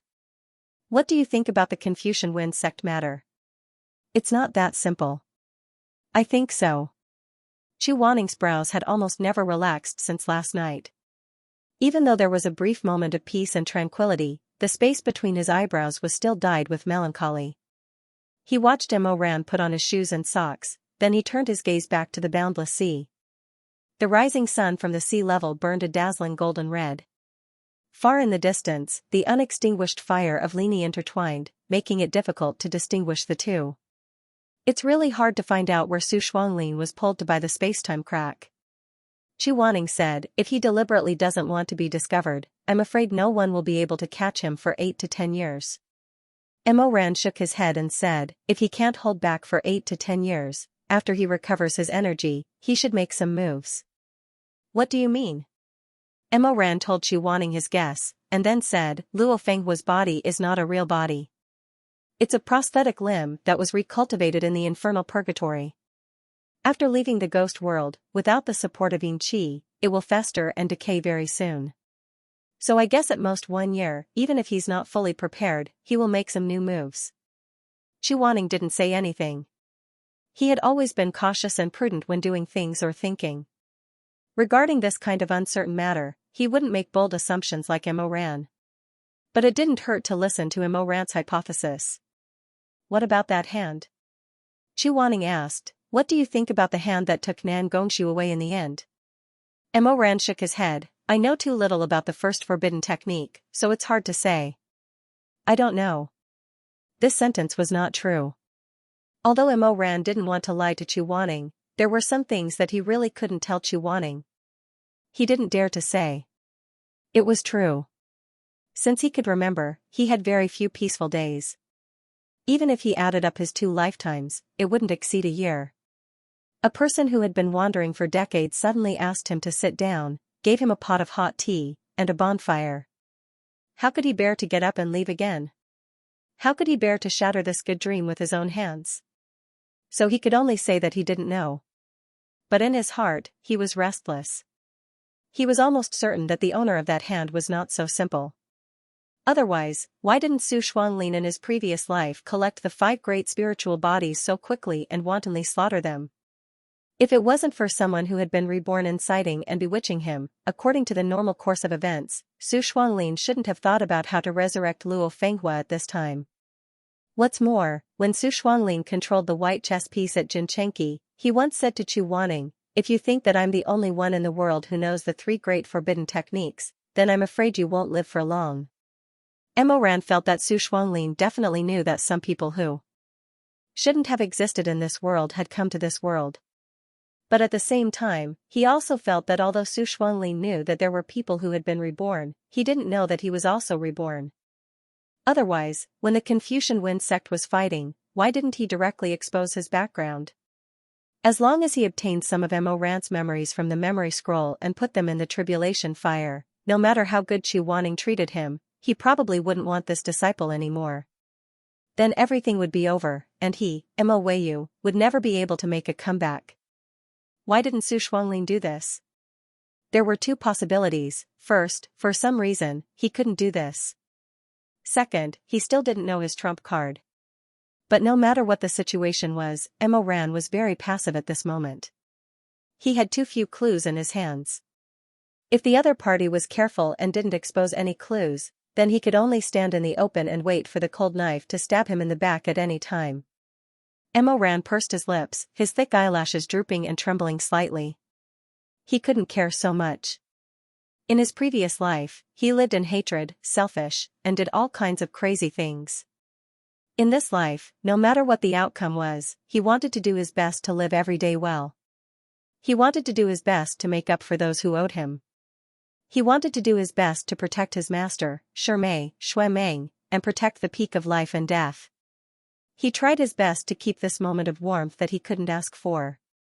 Just as he was lost in thought, a fisherman suddenly rushed over and shouted to Mo Ran and the others, "Not good, 2 immortal monarchs, something happened."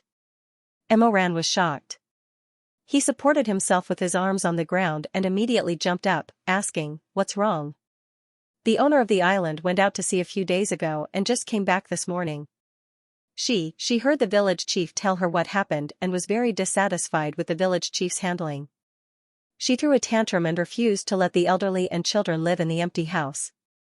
At this moment, she has already chased everyone out. "The people you brought are all standing outside." The fisherman was kind-hearted. As he spoke, his eyes became moist. How pitiful. It's so cold, but she didn't even want to give them clothes and blankets. The owner also said. Chu Wanning also stood up with a gloomy face. What else did she say?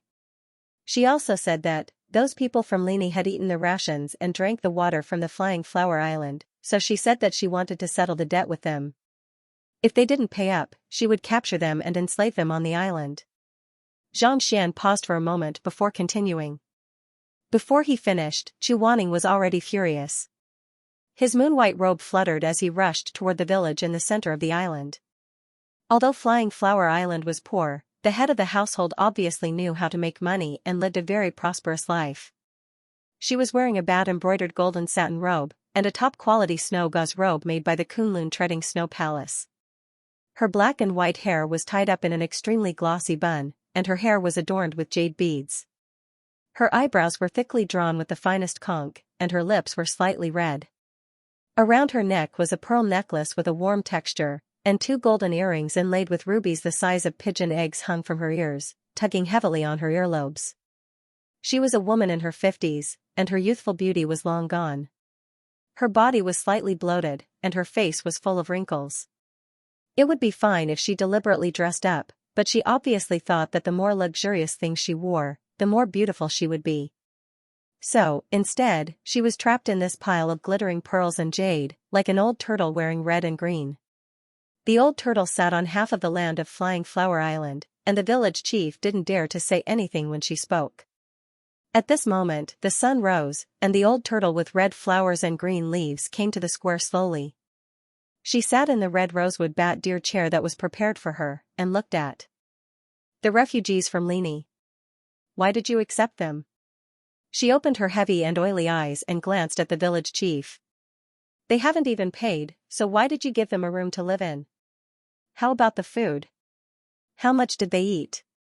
Not much. It's all leftovers in the village. They can't eat anymore, the village chief murmured. The old turtle snorted and said, they still have to pay. Didn't the rice and wheat come from my son Sanyang's land? This year's harvest wasn't good, so I opened the warehouse to give 10 kilograms of barley flour and a pot of oil to every family on the island. I don't mind giving you food since we're all family, but I'm afraid it's not good for you to use my food to help the refugees in Lini, right? You're right, the village chief said with an apologetic smile. But look, these little girls and old men are so pitiful in this cold weather. You're so kind, so why don't you just let it go? The old turtle stared at him. How can I let it go? Money, it's all money. Village chief. How much did each family feed them? Old turtle asked. I asked you to record it. Did you record it? Village chief had no choice but to say, yes, I figured it out. As she spoke, she handed a booklet to Sun Sanyang. Sun Sanyang raised her right hand and 9 colorful bracelets appeared on her right wrist.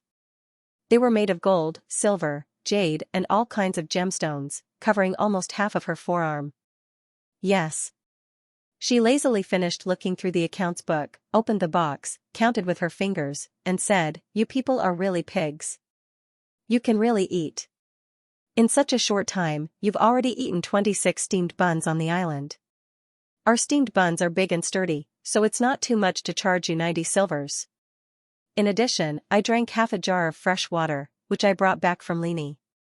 Lini sold me 3 gold per jar, so I had to take into account the travel expenses, so I sold it back to you for 4 gold per jar. Half a jar is 2 gold, so that's a total of 2 gold and 90 silver. By the way, Sister Zhang. The kind-looking woman who was called trembled and hurriedly raised her head. Ah, third madam. Sun Sanyang smiled. Your steamed buns are the best. When you knead the dough, you put lard inside. You have to account for it. This, 10 steamed buns will only produce a grain of lard the size of a pea. How do you calculate this? Why not? 10 steamed buns will produce a grain of lard the size of a pea. After conversion, I charge you 1 copper coin. It's not too much. So it's 2 gold, 90 silver, and 1 copper coin. Sun Sanyang said, in addition, you slept in the house on my land. Although the house is not mine, the land is mine. You slept for a total of 1 hour, so the fee for 1 hour is 70 copper coins per person. She turned to ask the steward next to her. How many people are there in total? In reply to third madam, there are 49 in total. That's not right.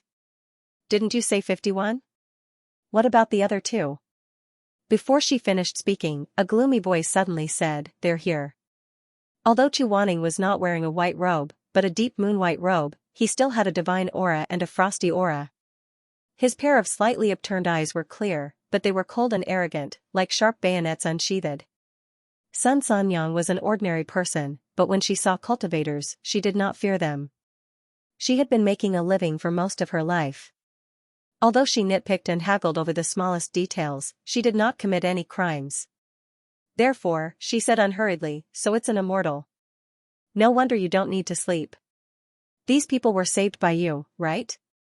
You came at the right time. Hurry up and pay up. The village chief said in a low voice, third madam, these 2 are not from the Confucian Wind sect. They are immortal masters at the peak of life and death. You don't have to. I don't care which sect they are from. I only recognize money, not people. Chuaning glanced at the refugees who were huddled together and shivering from the cold. He raised his hand and cast a golden-red barrier to dispel the cold. Then he turned his head and asked, how much do you want? 2 gold, 93 silver, and 430 copper. Although Sun Sanyang was disgusting, they had nowhere else to go. Chuaning knew that if he offended her, he would implicate the people he brought with him. Therefore, although his complexion was very bad, he still took out a money pouch from his Qianquan bag and threw it to her. There's about 80 gold inside. Most of his money was with Shui Jingyong, so he did not have much left. We need to stay for about 7 days. Count it and see if it's enough. It's not enough. Sun Sanyang would not do it herself. She handed the money pouch to her subordinates and let them count it on the side. 80 gold is only enough for you to stay for 3 days at most, and it doesn't include food. You. If a mortal master is not convinced, I can settle this account with you. A businessman knows how to calculate money. I can tell you the reason for every transaction. At this time, Emoran also rushed over. He did not have much money on him. Together with Chu Wanning, it was barely enough for 52 people to eat and live for 4 days. Sun Sanyang put away the money and smiled with her bright red lips. I'll let you stay for 4 days. After 4 days, if you don't have money, I won't care if the fire is extinguished or not. You have to leave immediately. In order to save money, Chu Wanning did not eat that night. He threw the transmission begonia into the river and tried to get in touch with Shui Jingyong. Then, he returned to the small house he was temporarily staying in. This house was more simple and crude than the one he stayed in during the farming season in Yuliang village. There were not many rooms on the island, so everyone had to squeeze together. Chu Wanning was not used to sharing a room with strangers, so he could only sleep with Emoran. At this time, the light in the room was on, but Emoran was not there. He did not know where he went. Chu Wanning took off his outer robe. Although the robe was luxurious, the material was not better than the white clothes he usually wore. It was stained with ashes and blood from the fire. He poured a wooden bucket of hot water and was about to wash it when the door opened. Chu Wanning looked up and glanced at him. Where did you go? You're back so late. Emoran entered the house and brought back a bamboo lunchbox. The wind was a little strong outside, and it was very cold. He put the lunchbox in his arms and looked up. The tip of his nose was red from the cold. He smiled and said, I went to San Yang's house to beg for food. Chu Wanning was stunned. You went to beg for food? I was joking. Emoran said, I brought some food back. What food? Steamed buns. Emoran was a little embarrassed. There was also a bowl of fish soup and a bowl of braised pork. Unfortunately, there was no dessert. That Sun Sanyang watched too closely. Everyone in the village was afraid of her. No one dared to give me anything, so I went to her house to find her. I took a silver dagger that I always carried with me and exchanged it with her. Chu Wanning frowned. She's too black-hearted. I know that silver dagger of yours. There are spirit stones embedded in it. Why did you exchange it for so little? It's not just that. I bargained with her and exchanged it for 52 portions. Everyone has one. I watched the kitchen send it out. Emoran said with a smile, so master, you don't have to worry about others. Just eat it all obediently. Chu Wanning was really hungry. He sat at the table and drank a few mouthfuls of hot fish soup. Then, he picked up a steamed bun and began to eat with the braised pork. Sun Sanyang was stingy. She didn't give much meat, and most of it was fatty. Chu Wanning didn't like to eat it, but the steamed bun dipped in the meat soup tasted pretty good. He ate one, then the second. Emoran glanced at the steaming water bucket and asked, Master, are you going to wash your clothes? Yes. It's just a robe. I'll help Master wash it. No need. I'll do it myself. Emoran said, It's fine. I'm just going to wash it, so I'll do it on the way. As he spoke, he went to the bed and picked up the clothes that he had thrown away. Then, he carried the wooden bucket and walked out. The moon was shining brightly in the courtyard. Emoran looked up and wondered how Shui Meng and Uncle were doing. He wondered where Yi Wangxi and Nangongxi had gone. He looked at the tribulation fire on the other side of the sea. It was still rolling like a tide of blood, burning day and night. Song Chotong, and that person he hated to the bone in his previous life and slaughtered the entire Confucian Wind sect. They were probably already buried in the sea of fire. Emoran sighed and stopped thinking about it. He put down the wooden bucket and mixed some cold water in the water tank. Then, he rolled up his sleeves and began to wash his clothes. Chu Wanning, this guy, whether it was making mechas or writing scrolls, he was methodical and meticulous. However, when it came to washing and cooking, he was always a mess. For example, before Emoran completely immersed his clothes in the water, he would habitually check his Qiankuan pouch and his secret pouch first, in case anything important got into the water. However, Chu Wanning often forgot to do this step. Emoran fell silent as he looked at the pile of gadgets that he found in Chu Wanning's robes. What are these? Begonia handkerchief. Fortunately, it was still normal. All kinds of medicinal pills. There was nothing wrong with it. A handful of candy. Emoran was speechless. He took a closer look and realized that it was the milk candy that he had bought for him in Yuliang village. Are you not done yet? As he scrolled down, Emoran was shocked.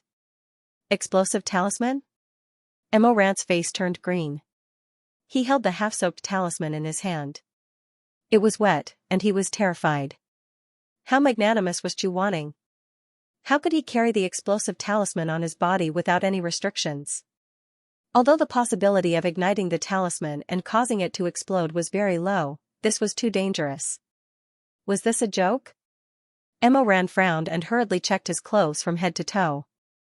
He cleared out all the explosive talismans, freezing talismans, and soul-subduing talismans. He found that the rising dragon talisman with a small dragon drawn on it had also been carelessly left behind by Chu Wanning. If he didn't even look at it, these talismans would all go to waste, and most of them would be useless. Chu Wanning was really... Emoran shook his head helplessly and said to himself, in the future, I can't let him wash Shizun's clothes by himself. While he was thinking, a small, lotus-white object suddenly slipped out of the secret pouch. Emoran didn't care at all, thinking that it was some kind of spell or talisman. He casually picked it up and glanced at it. With just one glance, he was stunned. It was an old brocade pouch embroidered with albizia flowers. The petals and leaves had lost their color and were no longer as bright as they were at the beginning. He was somewhat puzzled and somewhat at a loss. He vaguely felt that this thing was very familiar. He must have seen it somewhere before, but it had been too long, so he couldn't remember at the moment. Emoran rubbed the small brocade pouch, his dark brows tightly knitted, and his eyes flashed with an uncertain light. The past quickly flowed past one by one. He tried to find the source of this blooming albizia flower in the rapid flow of time. The light and slightly cool cloth, the color that had faded over time. He held it in his hand and looked at it carefully, turning it over and over, but he couldn't remember. He was worried that there was some kind of dangerous item like the explosive talisman inside, so he opened a small hole and took a look. It was a strand of hair. No, when he looked carefully, it was actually two strands. They were tied together, entangled together, like an inescapable net, tightly fitting together. In the hurriedly passing time, they had always been entangled, accompanying each other. At first glance, one would think that they were a bundle, but in fact, these two black strands had long been inseparable. Hair? Emoran was in a daze, and a little wisdom flashed in front of his eyes. He muttered, brocade pouch, albizia brocade pouch. Suddenly, he remembered something from the past. Immediately after, that matter exploded in his heart like a flame, burning his chest until it was on fire. His eyes instantly widened in shock. The ghost MC. He remembered. The golden boy and the jade girl, colorful butterfly suppressing albizia, made a toast, tied a knot, cut hair as an oath, hair as an alliance, he remembered. From then on, two lonely souls accompanied each other, never to be separated from each other. He remembered. He remembered. In front of the colorful butterfly suppressing ghost MC, when he and Chu Wanning were married in a ghost wedding, the golden boy and the jade girl cut two strands of hair for them, kept them in the albizia brocade pouch, and handed it to Chu Wanning. It was this brocade pouch. How could it be?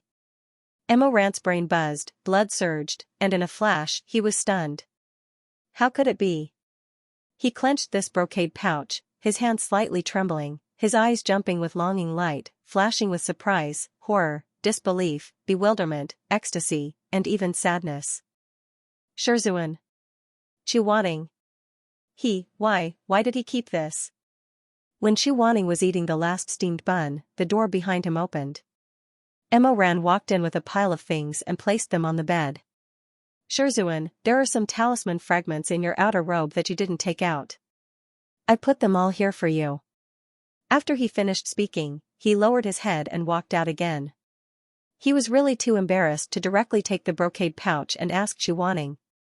He always felt that no matter what the other side said, the atmosphere would be extremely awkward. Moreover, Chu Wanning's face was so thin, and his mouth was so clumsy. If by any chance he said something wrong and made him unhappy, what should he do? Mo Ran pursed his lips. His black eyes flashed with a burning light. He was a little confused and at a loss. He suddenly had a thought that even he himself found inconceivable. Could it be that Chu Wanning? She actually liked him? Mo Ran was shocked by his own bold and delusional thoughts. He hurriedly shook his head and muttered in a low voice, "Impossible, impossible. As the saying goes, you can't see the true face of Mount Lu because you're in the mountain." This was probably the case. If this brocade pouch belonged to someone Mo Ran didn't care about at all, such as a female cultivator, then Mo Ran would definitely be well aware when he saw it. In an instant, he would be able to determine the other party's feelings. If they didn't like him, why would they carry another person's brocade pouch and carry it for so many years? Originally, things were so simple. But as soon as he met Chu Wanning, Mo Ran became confused. People were like this. The more they cared, the easier it was for their imagination to run wild. They would become very clumsy, not knowing where to put their hands and feet. A single glance from the other party could make him feel conflicted for a long time. The other party was silent, but from that silence, he could carefully dig 3 feet into the ground and dig out the hidden meaning behind the pause. In this way, no matter how simple a matter was, he would repeatedly ponder over it, carefully chewing and swallowing, tasting a lot of complicated feelings. Did he make a mistake? Did he misunderstand? Did Chu Wanning forget to throw it away? This was a question that could be denied even if one thought with one's toes, but he could actually think about it for a long time. He was lost in thought as he absent-mindedly washed the clothes in the bucket. The more he bathed, the colder his heart became. Mo Ran couldn't help but raise his head and look towards the house. Through the old wooden windows that were papered with paper, golden candlelight shone through. The candlelight flickered, dimming and brightening. Even the tender bud in Mo Ran's chest trembled softly and swayed. If Chu Wanning really liked him. The Emperor Ta, who used to be so thick-skinned, had only thought about this sentence halfway before his face turned red. Mo Ran felt a little hot and thirsty.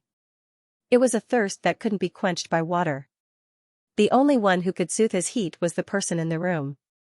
Only the sweetness from that person's mouth could comfort him greatly and give him a moment of peace. Only that person, the man he swore to cherish, protect, and respect.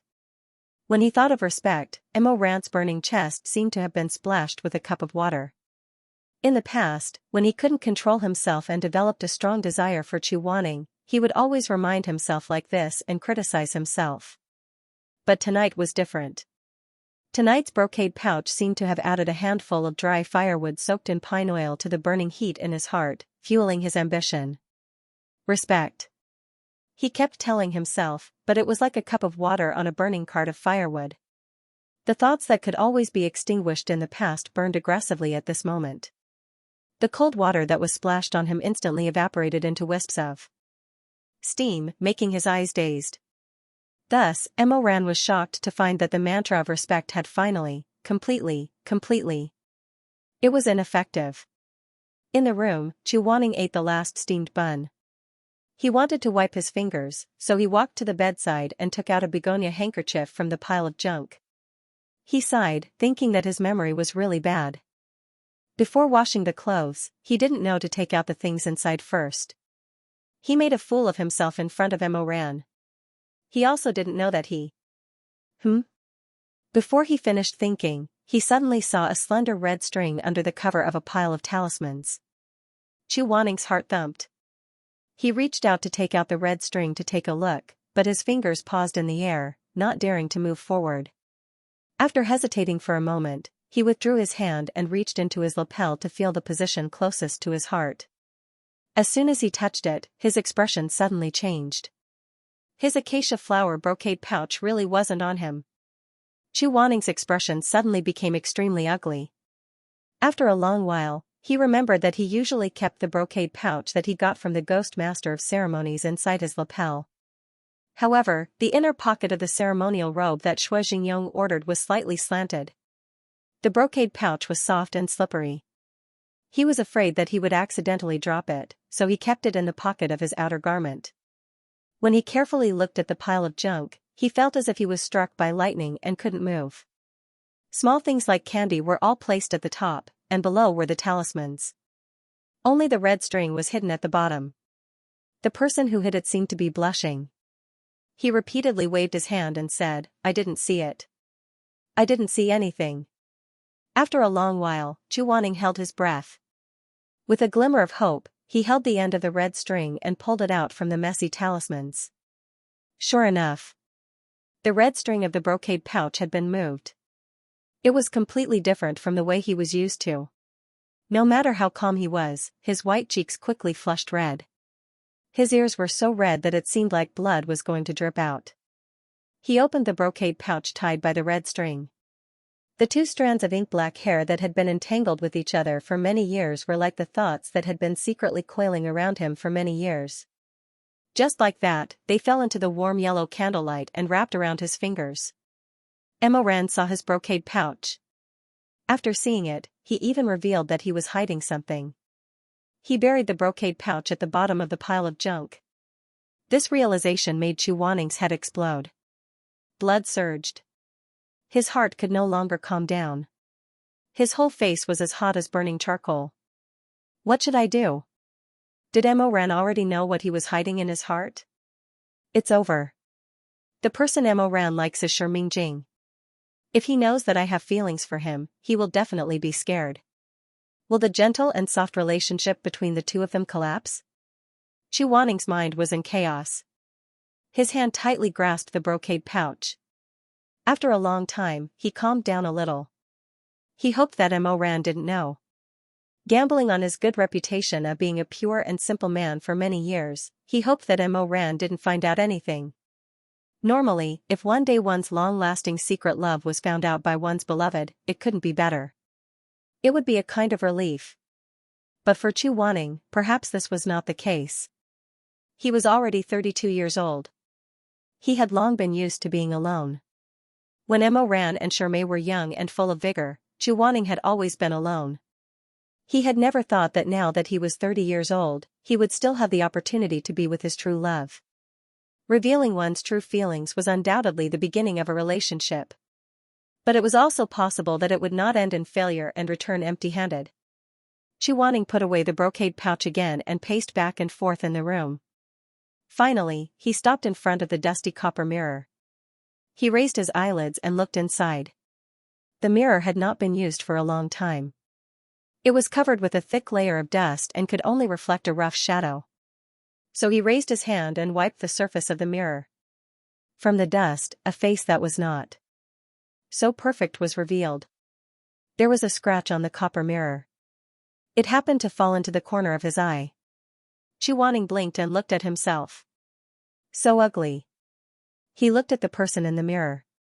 Suddenly, he was very angry and also very depressed. How could I look like this? He knew that Emoran liked gentle, good-looking, slender, and beautiful young men. And he himself had not done any of those. Although he did not have any wrinkles, the weight of time on a person's body could not be hidden. Chuaning was young and mature.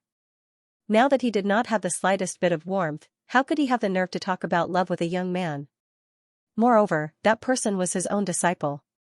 If this spread out, not to mention himself, even Emoran, even if it was at the peak of life and death, they would all lose face. Moreover, he slept for 5 years. Shermingjing grew up to be more and more beautiful, peerless in her generation. When she was not smiling, her eyes were like burning peaches. Then he looked at the person in the mirror again. In between his eyebrows, there was only an unpleasant air of hostility and arrogance. Comparing the two, it was obvious who was superior. Only a fool would choose him. Chuaning looked at the dim bronze mirror. He thought to himself that if time could be rewound 10 years ago and this ugly guy in the mirror had fallen in love with someone in his 20s, perhaps he would still recklessly confess due to his hot-bloodedness. It wouldn't matter even if his head was bruised and bleeding. But now he was already 30 years old. He was no longer young. All that was left was a sorry figure, vigilant, harsh, and a fierce face that would scare a child to tears. Emo Ran was in his prime, Shermay was devastatingly beautiful. But he was no more than an ugly guy who was no longer young. He did not dare to ask for anything, he only wanted to hide. He only wanted to live peacefully like this. He did not even dare to think that he would be allowed to have a one-sided love, allowed to have a crush on a person, allowed to have a legitimate reason to treat that person well in the name of Shizun. He felt that it was enough. He was very satisfied. Right at this moment, a creaking sound came from behind him. Chu Wanning did not turn his head. From the copper mirror, he saw Emo Ran carrying a wooden bucket and walking into the room. Neither of them said anything. The copper mirror was still a bit blurry. Chu Wanning could only see a tall figure standing at the door, but he could not see clearly what kind of expression that figure had, or what kind of ripples of color were flowing in his eyes. Even though he had repeated to himself 100 times to remain calm, Chu Wanning's heart was beating very fast for no reason. He did not want Emo Ran to see his awkwardness, so he undid his high ponytail and bit the hair band between his teeth. He lowered his head and pretended to retie his hair in front of the mirror. He felt that he was really smart. Biting the hair band gave him a reason not to open his mouth to greet the other person. That was, suddenly, a hand touched the back of his ear. Chu Wanning's body suddenly trembled. He tried to suppress it, but he still could not suppress it. He trembled slightly. He did not often have physical contact with others, so he was not used to it. Moreover, the person who touched his ear was Emo Ran. The rough and wide palm rubbed against the delicate skin of his ear. In just a moment, his back went numb. Chu Wanning still had his eyes lowered. He suspected that if he raised his head now, even if the light was dim, even if the copper mirror was dim, the person behind him would be able to see that his face was abnormally red. He only bit the hair band and tried to remain calm. He said, "Are you done bathing?" N. The man's voice was low and slightly hoarse. Chu Wanning felt that he was so close to him. There was a chill from the cold night on his body, but it could not hide the man's vigorous and hot breath. This breath made him dizzy. His thoughts were blurred and slow, and he could not turn around. Emo Ran helped him gather the loose strands of hair that had slid down. He wanted to say something, but stopped. Shizun, just now What did he want to say? Chu Wanning bit the hairband and lowered his eyes. His heart was beating fast. It seemed that what he wanted to ask was too difficult to say. Emo Ran paused for a moment, then changed the topic. Forget it, it's nothing. It's so late, and you're still tying up your hair? Chu Wanning did not answer. He only felt that the body behind him was too close. So hot. Are you going out? Chu Wanning said, "No, I'm just going out to wash the dishes." "I'll help you." Chu Wanning said, "I have hands and feet." Emo Ran smiled behind him. He seemed to be looking for something to talk about. He smiled awkwardly. "It's good that you have hands and feet, but Shizun is also clumsy. I'm afraid you'll bump into something." Chu Wanning. Seeing that he did not speak, he thought that he was unhappy. Emo Ran withdrew his smile and said seriously, "The water outside is cold. Remember to take some hot water out." Chu Wanning responded. It was a little like an N, but also a little like a hum. It was a vague nasal sound, but it was very pleasant to hear. When it fell into Emo Ran's ears, it urged the bud in front of his chest to be more aggressive. His Adam's apple moved slightly. His eyes fell on Chu Wanning's pale neck that was exposed from the edge of his clothes when he lowered his head. He felt even more annoyed and thirsty. He swallowed subconsciously, but tried to make the sound as soft as possible. He did not want Chu Wanning to hear it. Emo Ran took a deep breath and forced a smile. He said, "This mirror is so blurry. It hasn't been used for too long. Shizun, you can't see clearly. Give me the hairband. I'll comb your hair for you." Chu Wanning bit the snow blue ribbon. Before he could refuse, Emo Ran held the hairband in his hand. In this case, he could not bite it. He could only let go of it resentfully and let Emo Ran tie his ponytail for him. He pretended to be arrogant and snorted. "Do you know how to do it? If you don't do it well, I'll have to do it again." "Shizun, have you forgotten? In the peach blossom spring, I braided your hair." Chu Wanning was suddenly speechless. Xiaoxi was his shameful past. He did not want to mention it again. He closed his eyes and frowned, letting Mo Ran help him comb and tie his hair. However, Mo Ran's palm kept brushing against his ear.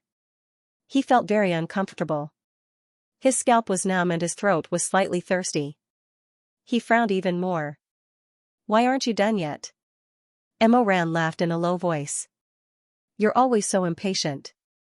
Don't worry, it'll be done soon." His voice seemed to be closer than before. It was just behind his ear. Chuaning could not help but clench his hands that were hanging in his sleeves. He did not know if it was his own misperception, but he kept feeling that Mo Ran's breathing was somewhat heavy. It was the kind of heaviness that a wild beast would have before pouncing on its prey. This made him feel like he was being stared at.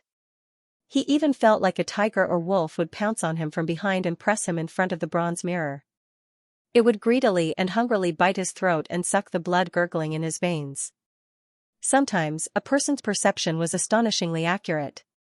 However, Chuaning felt it. Because of his inferiority, he did not dare to believe it. How could he know that if he were to raise his head at this moment, what he would see in the mirror would be Mo Ran's bright and gloomy eyes? Desire and rationality were clashing within them, sparks flying everywhere, and smoke rising everywhere. Mo Ran held the smooth silk hairband. The clear half of him was controlling his body. He obediently helped Chuaning tie his hair. Meanwhile, the dark half of his soul was thinking anxiously. What was he doing? Tying the hairband?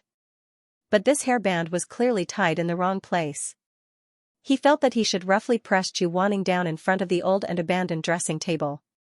He should use the hairband to tie his eyes. His other hand should wrap around the front of his face and grab his chin. He should kiss him as if he was thirsting for blood.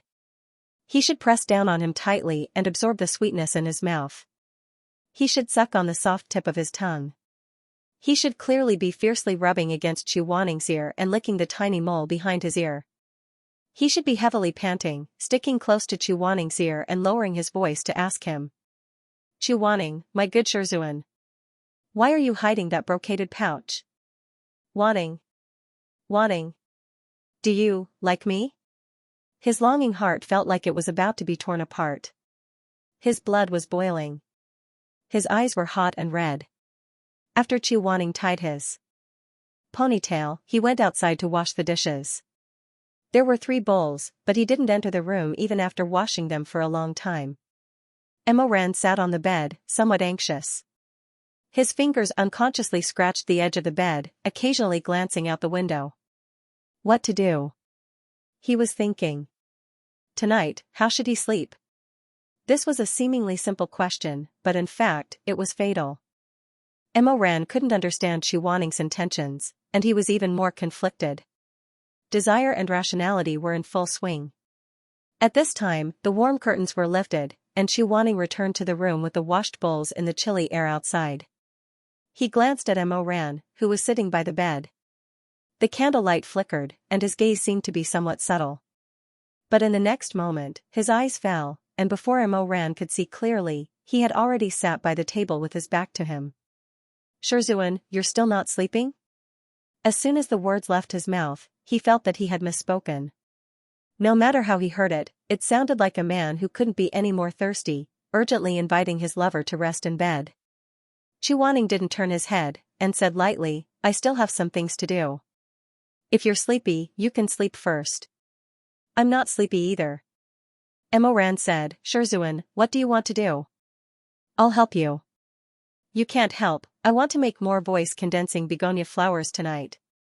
As Chuaning spoke, he raised his hand and pinched his fingertips, forming a golden and tender begonia flower, and placed it on the table. This begonia flower was formed by Chuaning's spiritual energy, and could be used to receive short messages. This was his unique secret technique, and no one else could imitate it. But Mo Ran was somewhat puzzled. He came to the table, pulled out a chair, and sat down. His strong arms rested on the back of the chair, and his chin rested on his arms. "What is Shizun doing with this?" "Selling it." "And?" Hearing the slight surprise in Mo Ran's voice, Chuaning looked up and glanced at him. "We don't have enough money to stay on Flying Flower Island for 7 days. Didn't Sun Sanyang want to do business?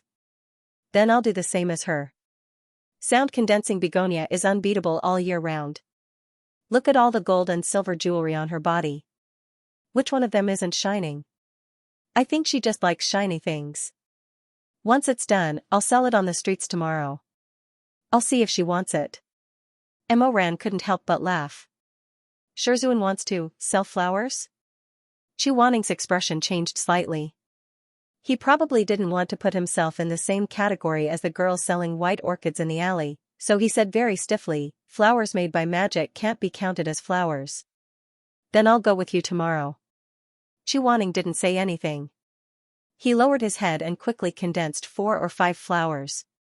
Then he said in a muffled voice, do as you wish, as long as you don't find it embarrassing. How is it embarrassing? Mo Ran picked up one of the flowers and smelled it. The flower was very light and didn't have any fragrance.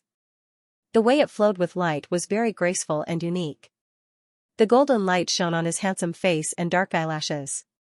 He said with a smile that Sun Sanyang will probably cry and beg Shizun to sell it to her. How much does Shizun want to sell it for? 100 of them won't cost much spiritual energy. How about 3 copper coins for one? Mo Ran. Chu Wanning looked at him again and slightly frowned. He hesitated and said, too much? Mo Ran sighed. He didn't say too much, but also didn't say too little. He only said, tomorrow, Shizun, don't give me a price. I'll sell it. Why? I made the flowers and I set the price myself. 3 copper coins.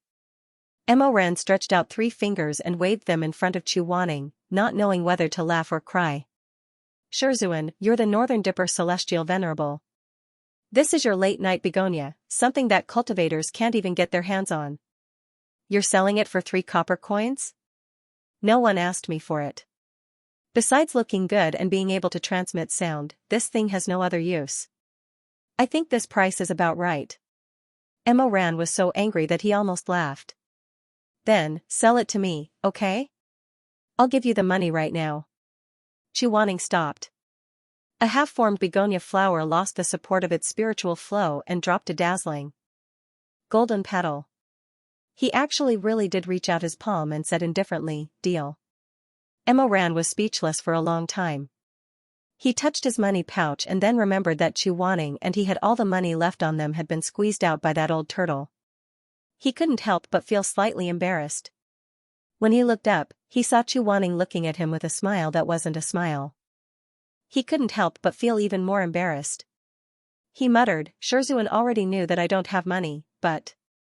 Chu Wanning thought he was funny, so he said, you were the one who boasted that you wanted to buy my flowers. He silently swallowed his words. Because he suddenly felt that Chu Wanning's words were a little ambiguous. Chu Wanning should have said, buy my flowers, but he was lazy. Before he finished speaking, it sounded like Mo Ran wanted to spend money to buy the man in front of him.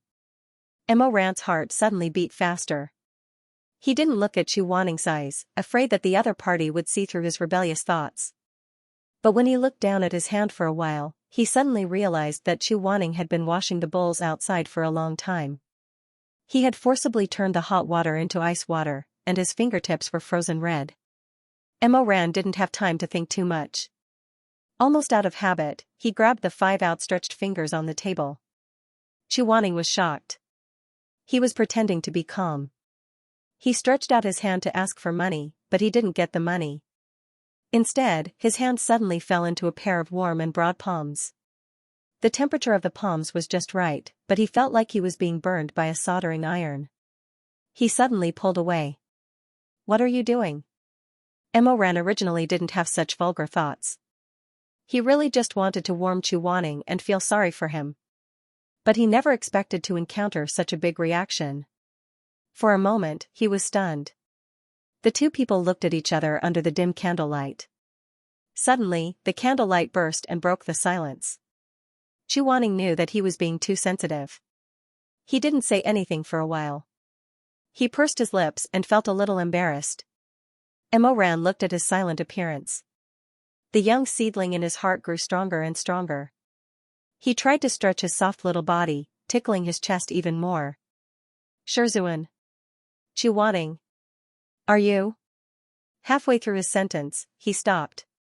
He didn't know what was waiting for him in front of him. His rationality finally pulled him back from the brink, and he didn't continue speaking. But before he could finish asking, Chu Wanning still said stiffly, no. Mo Ran was stunned. What do you mean by no? No matter what you say, the answer is no. Chu Wanning frowned and raised his sharp thorns. He was like a cat guarding its territory, not letting strangers come close. Take your hand away.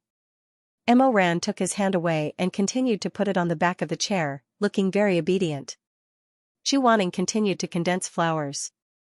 When he finished condensing the begonia that had dropped a petal, he was a little angry. But there was more helplessness in his anger. After a while, Mo Ran said, Shizun, actually, I just wanted to ask if you were cold. I wanted to warm your hand. I'm not cold. Liar, the hand that he had just touched was clearly ice. Probably feeling that it was really awkward for the two of them to sit like this, Chu Wanning said, if there's nothing else, go to sleep. I'll take you to sell flowers tomorrow. In the past, he would often say take you to cultivate, take you to meditate, take you to read books. Take you to sell flowers or something like that. Mo Ran wanted to hold it in, but he couldn't. His black eyes were smiling. Under the candlelight, he hummed in agreement, but he didn't want to move. Go to sleep. Mo Ran glanced at the bed. He decided that no matter what, he couldn't sleep before Chu Wanning. Since he wasn't sure whether he should sleep on the bed or on the floor, then he would see what Chu Wanning wanted. If he slept in the innermost position, obviously making space for him, then he would sleep on the bed. If Chu Wanning slept in the middle, then he would be honest. Mo Ran had such a bad idea, but his face turned red. I won't sleep first. Why are you sitting? Chu Wanning frowned. Mo Ran raised his hand and closed his 5 slender fingers. Using his spiritual power, he pinched out a fiery red butterfly. Chu Wanning was speechless. Selling it for money. Mo Ran smiled. With a light flick of his finger, the fiery red butterfly flew up and landed in the pile of begonia flowers that Chu Wanning put aside. It dived in and flapped its fluorescent wings like pollinators, going in and out of the flower. Mine is more expensive. I'm black-hearted. 10 gold for one. Chu Wanning watched the irksome butterfly fly around and stop on his begonia flowers, licking the delicate powder. Chu Wanning's face darkened. Mo Wayu. What's wrong? He was so angry that he didn't know what to say or how to say it. In the end, he suppressed it and said in a hoarse voice, 3 copper coins for one, no more. Mo Ran laughed. After laughing for a while, he pinched out another fiery red butterfly and handed it over. That butterfly gently landed on the begonia flowers on Chu Wanning's fingertips. I sell it to others for 10 gold. I think this price is very appropriate. Then sell it to me. Chu Wanning took a deep breath and said fiercely, I'll sell it again. In short, it can't be more expensive than my begonia flowers. After thinking for a while, he added, but I don't have money on me. I'll give it to you when we get back to the peak of life and death. Mo Ran smiled and pinched out the 3rd butterfly. He gently blew on it and that butterfly danced around Chu Wanning. Mo Ran rested his head on his strong tanned arm and said gently, what are you talking about? Don't tell me you still want to say no credit? Chu Wanning slightly raised his chin. His eyes were still wet with anger, but his expression was very arrogant. He thought it through.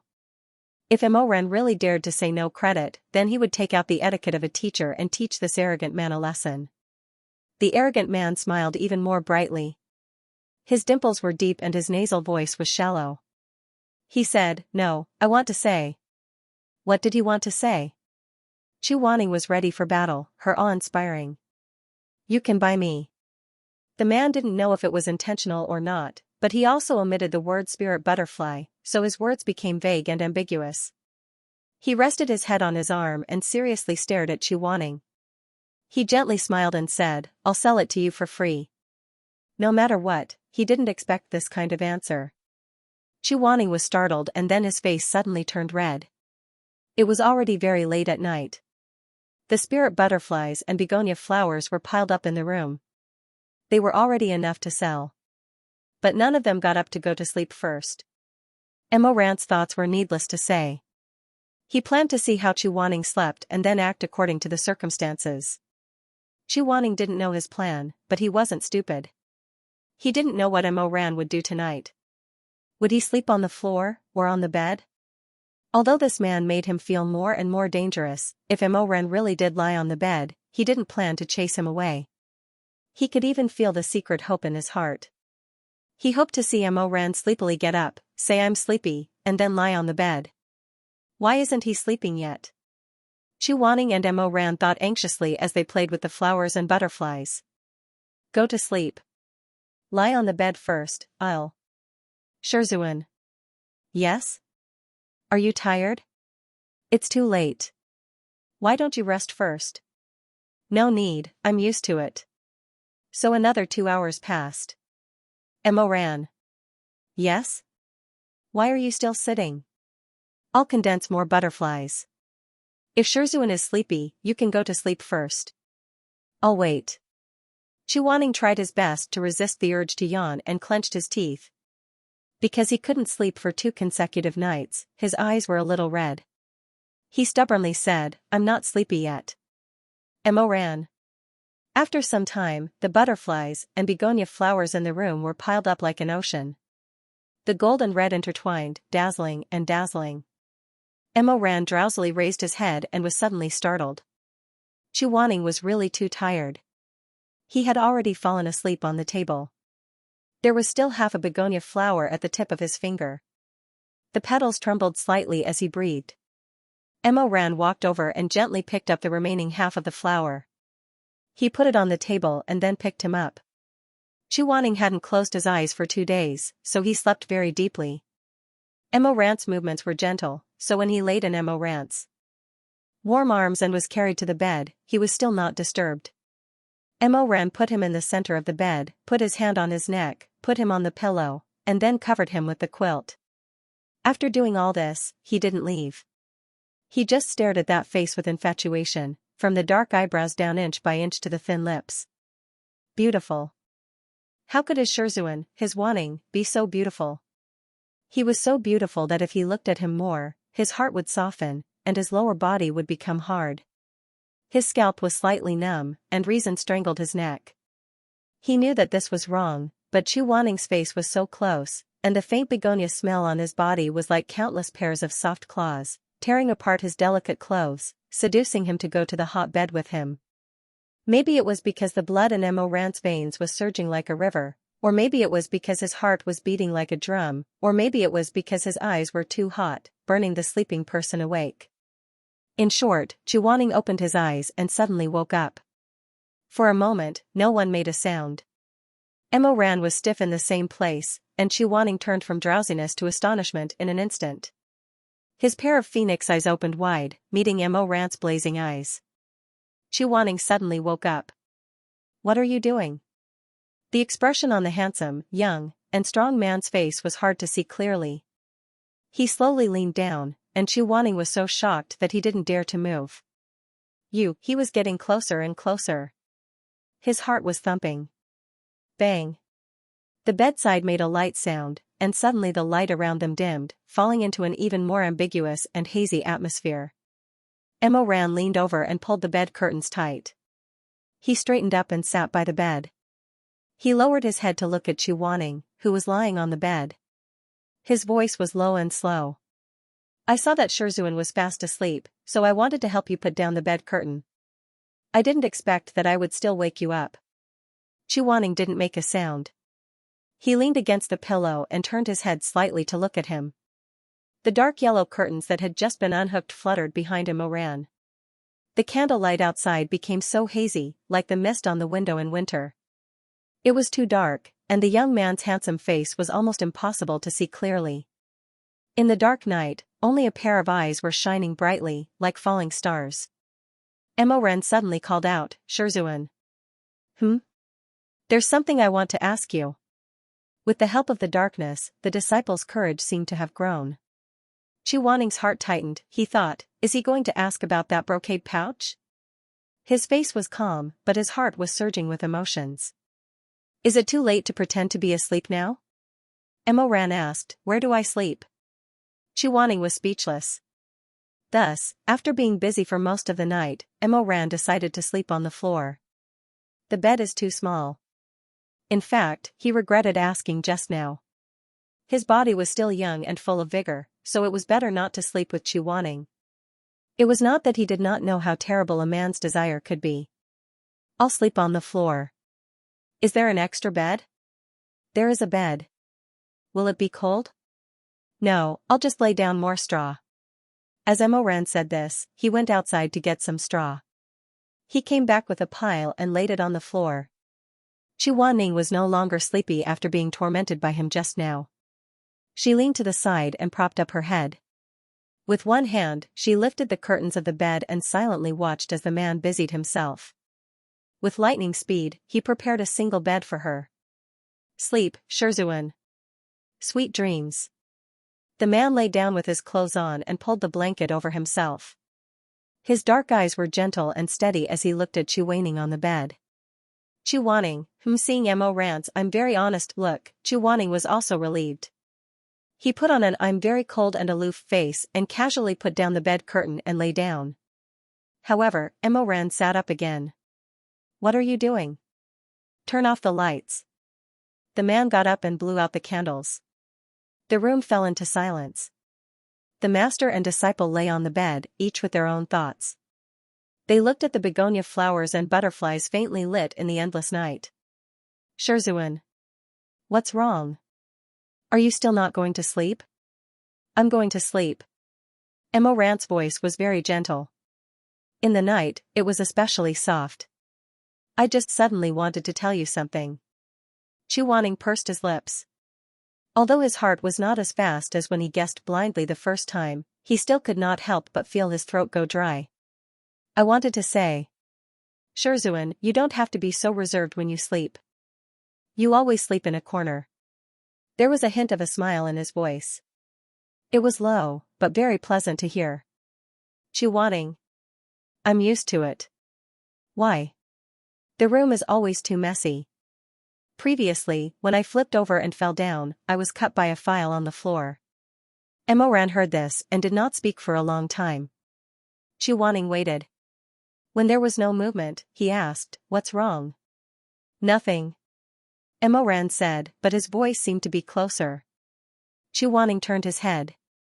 Through the soft and fuzzy curtain, he saw him pull the mattress closer to him with the help of the fluorescent light from the begonia flowers and butterflies. Emoran lay down again and said with a smile, "When I'm here, Shizun doesn't have to worry. You won't get cut when you fall." He paused, then said seemingly casually, "I'm here." After a while, Emoran heard the person on the bed snort softly and say faintly, "The flesh on your arm is so hard. If you hit it, it won't be much better than a file." Emoran laughed, "There's something even harder. Shizun hasn't seen it yet."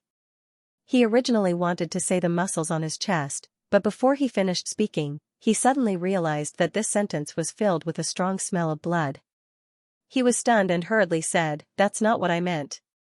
Chuaning was already silent and awkward when he heard the first sentence. When he heard the second sentence, the atmosphere between the two of them sank even deeper into the abyss. Of course he knew that Emoran had something even harder and hotter. It was even more chilling than the handle of the mecha he made himself. Putting aside that damn cultivator ranking list, he himself had unintentionally felt it through his clothes. It was a kind of terrifying passion that made one's whole body tremble and numb. Chuaning said impatiently, "Sleep." Yes. But how could he sleep? The lava of love was tormenting the two of them, licking their chests that were so hot that they were cracking. The room was too quiet. They could hear each other's weak breathing, hear each other tossing and turning in bed. Emoran put his hands behind his head and opened his eyes, looking at the fiery red butterflies fluttering all over the room. A spirit butterfly fluttered down and stopped on the bed curtains, covering the curtain with a gentle, thin red. In this kind of silence, Emoran suddenly remembered something. Back then at the Jincheng Lake, the person who saved him from the heart-picking Willow's nightmare had vaguely said something in his ear. At that moment, his divine sense was blurred. He wasn't sure whether those words were his imagination or not. But now that he thought about it, he suddenly felt that maybe he didn't hear wrong. Maybe it was true. At that time, he heard Chu Wanning say, "I like you too." Emo Ran's heart beat faster and faster. Some minor details that he didn't notice in the past sprouted at this moment, turning into fresh and tender leaves. Then, nourished by his wolfish ambition, they grew into a lush tree that reached the sky. His head buzzed and his vision was dizzy. The more he thought about it, the more he felt that something was wrong. "I like you too. I like you too." If he really misheard those words back then, if Chu Wanning didn't say that, then why was Chu Wanning unwilling to admit that he was the one who saved him after the nightmare at the Jincheng Lake woke up? Unless he didn't mishear. Unless Chu Wanning really said, Emo Ran sat up abruptly. He was so excited that he couldn't control himself. He said hoarsely, "Shizun." Even though the person behind the curtain didn't move, Emo Ran still asked, "Today, when I was washing clothes, I picked up something, is it?" It was very quiet behind the curtain. "Do you know what it is?" When the words came to his mouth, he suddenly became timid. He actually asked Chu Wanning so stupidly. The other didn't answer for a long time. Emo Ran hesitated, his eyes wet and dark. "Shizun, are you still awake? Did you hear me?" On the bed covered by the curtain, Chu Wanning didn't move anymore. It seemed that he had really fallen asleep. Emo Ran waited for a long time. He was unwilling to give up. Several times he reached out to open the curtain, but he froze. "Shizun," he muttered, lying down again. His voice was very soft. "Pay attention to me." Of course, Chu Wanning wouldn't pay attention to him. His entire being was in chaos, and the clear mind that he had always prided himself on was now filled with a cloud of smoke. He lay on the bed, staring at the dark curtains with his eyes open. He thought slowly and stiffly, what does Emo Ran want to do? He thought a lot, made all kinds of outrageous guesses, but he didn't dare to guess the most obvious answer. He didn't dare to guess that Emo Ran also liked him. It was like a hungry person who had obtained a piece of fragrant and crispy meat pie. Because it was not easy to obtain, they especially cherished it. Therefore, they ate up the outer layer of the pie, but could not bear to eat the last remaining meat filling for a long time. Chu Wanning listened to the gentle and anxious murmur of the person outside the curtain. He quietly pulled the quilt up, covering his chin, mouth, and nose, only revealing a pair of bright eyes. Then he covered his eyes as well, hiding his whole body under the quilt. Of course he heard it, but he didn't know how to answer, his heart pounded, and his palms were sweaty. He had a sense of being forced into a dead end. He hated that he couldn't sit up and roar, "Yes, if***, King hid that brocade pouch. I like you. Are you satisfied? Get out of here, don't ask any more.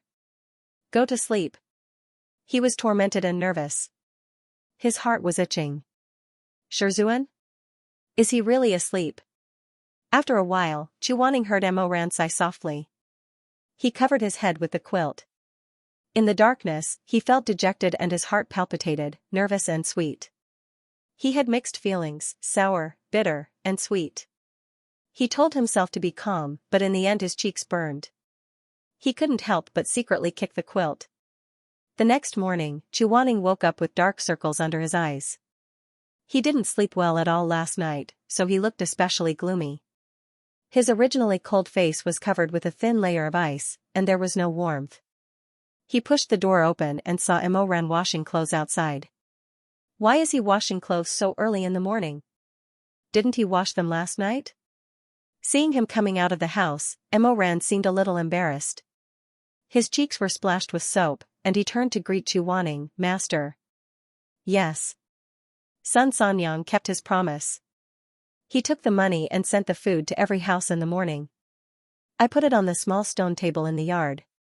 Master, go eat it." "What about you?" "I've eaten." Emo Ran's arm was soaked in the sparkling water, and the lines were strong and refreshing. "After you've eaten, we'll go sell butterflies and flowers together." The food Sun Sanyang gave him was very simple, but the amount was not small. There were actually 3 steamed buns. He sat in the small yard and slowly ate the pastries. The sun rose from the east, and the sunlight shone through the grape trellis, creating mottled shadows on the table. He turned his head and looked at Emo Ran's tall back, and a vague feeling of warmth surged in his heart. He took a big bite of the steamed bun. The appearance of the golden begonia and the red spiritual butterfly immediately caused a huge commotion in the market on Flying Flowers Island. All the fishermen on the island swarmed over to take a look. Even those who didn't plan to visit the market today were attracted by the sight of the golden begonia and the red spiritual butterfly. There are flowers. What's so strange about flowers? Haven't you seen flowers before? Golden begonia. It's made of spiritual power. It's blooming all year round.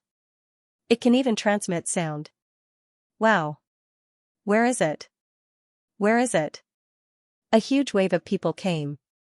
There are butterflies. What's so good about butterflies? There are a lot of them in spring. It's red. It's made of spiritual power and can drive away small evil spirits. It's very beautiful and obedient. It won't run around and will fly around you. Ah. Really? Where? Where? Another wave of dark clouds surged forth. Sun Sanyang was sleeping in his mansion when he heard the news. He couldn't help but take a few of his attendants to the market. Before they reached the entrance, they saw streaks of golden red light gushing out from the crowd in the distance. Some people couldn't help but click their tongues in wonder. She felt as if her heart was being scratched by ants. She pushed away the surrounding villagers and walked over to take a look. He saw the two immortal monarchs who had come yesterday. One of them had a bright smile on his face and was performing tricks to attract bees and butterflies, trying to attract business. The other one was expressionless and stood under the tree with his arms crossed. He didn't say a word and remained silent. Selling butterflies, the handsome man turned around and smiled at the other man with a dull face. Master, why aren't you shouting? Huh? Chu Wanning snorted coldly in his heart. He didn't know how to spell the word shout. Did he have to be as shameless as Moyu, a vulgar person, and shout, selling begonia flowers in front of everyone? Don't even think about it. How much are the butterflies? They felt that such celestial objects must be very expensive. The crowd hesitated for a long time. Finally, someone dared to ask for the price. Emoran said, 10 gold for one. Chu Wanning coughed behind him. Emoran said, 3 copper coins for one. So cheap? The surrounding people were shocked. They all came forward to buy. Emoran handed a butterfly to the left and a flower to the right. While he was busy, he suddenly caught a glimpse of a little girl in ragged clothes in the distance. She was biting her fingers, looking longingly at the bustling scene here. Emoran smiled and didn't say much. He suddenly closed his 5 fingers, forming an extremely beautiful butterfly. He gently blew, and the butterfly floated to her side across the sea of people and landed on her braid. The girl was stunned. Her face was full of astonishment. She walked a few steps hesitantly, then stopped and shook her head. She had no money. Not to mention 3 copper coins, she didn't even have a single one. Emoran waved his hand at her and mouthed the words for you to her. Then he winked, smiled, and turned his head away, continuing to busy himself. Sun Sanyang watched as the dazzling and beautiful spirit items were bought. A young lady who loved beauty directly put a begonia flower in her black hair bun. In an instant, her head of black hair shone brightly and shone with an indescribable air of nobility. She couldn't help it. These butterflies and flowers, I want them all. Emoran raised his eyes, his smile undimmed. I was wondering who was so generous. So it was you, Sanyang. How many are left? Count them, I'll take them all back to the residence. That won't do. Emoran smiled. Everything has a first come first serve. Others came before you, and they haven't finished buying.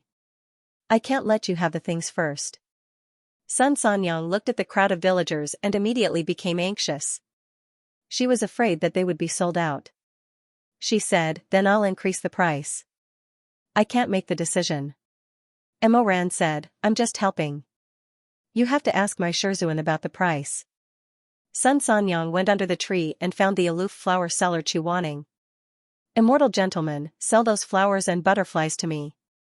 We're all businessmen, the price can be negotiated. Chu Wanning said coldly, 10 gold each. Emoran heard this and couldn't help but laugh. He turned his head and saw Chu Wanning's pair of dark eyes. He was amused for a moment, but he also felt lush softness. He couldn't help but grin and scratch his head. His deep dimples were very beautiful. Sun Sanyang was very rich, and this money was just a small amount to her. She quickly ordered the servants to take away the begonias and swallowtail butterflies. When she returned to the fu, she immediately combed her hair into a high bun and inserted more than 50 brilliant and colorful golden flowers. She also let the butterflies dance around her. The servants saw that her head was covered in golden light. From a distance, she looked like a burning candle. They couldn't help but find it funny. However, since she was their master, they could only hold it in. They held it in until their ribs were about to break. In the end, they didn't laugh out loud. Sun Sanyang wasn't happy for too long. Someone came to report that the two immortals were selling other things in the market. She was startled when she heard this. With a cloud bun on her head, she was surrounded by bees and butterflies. Once again, she ran towards the market. Selling butterflies, Sun Sanyang squeezed through and put her hands on her hips. She was furious. Didn't I just buy all of them? Why are there more? Mo Ran blinked. They're newly made.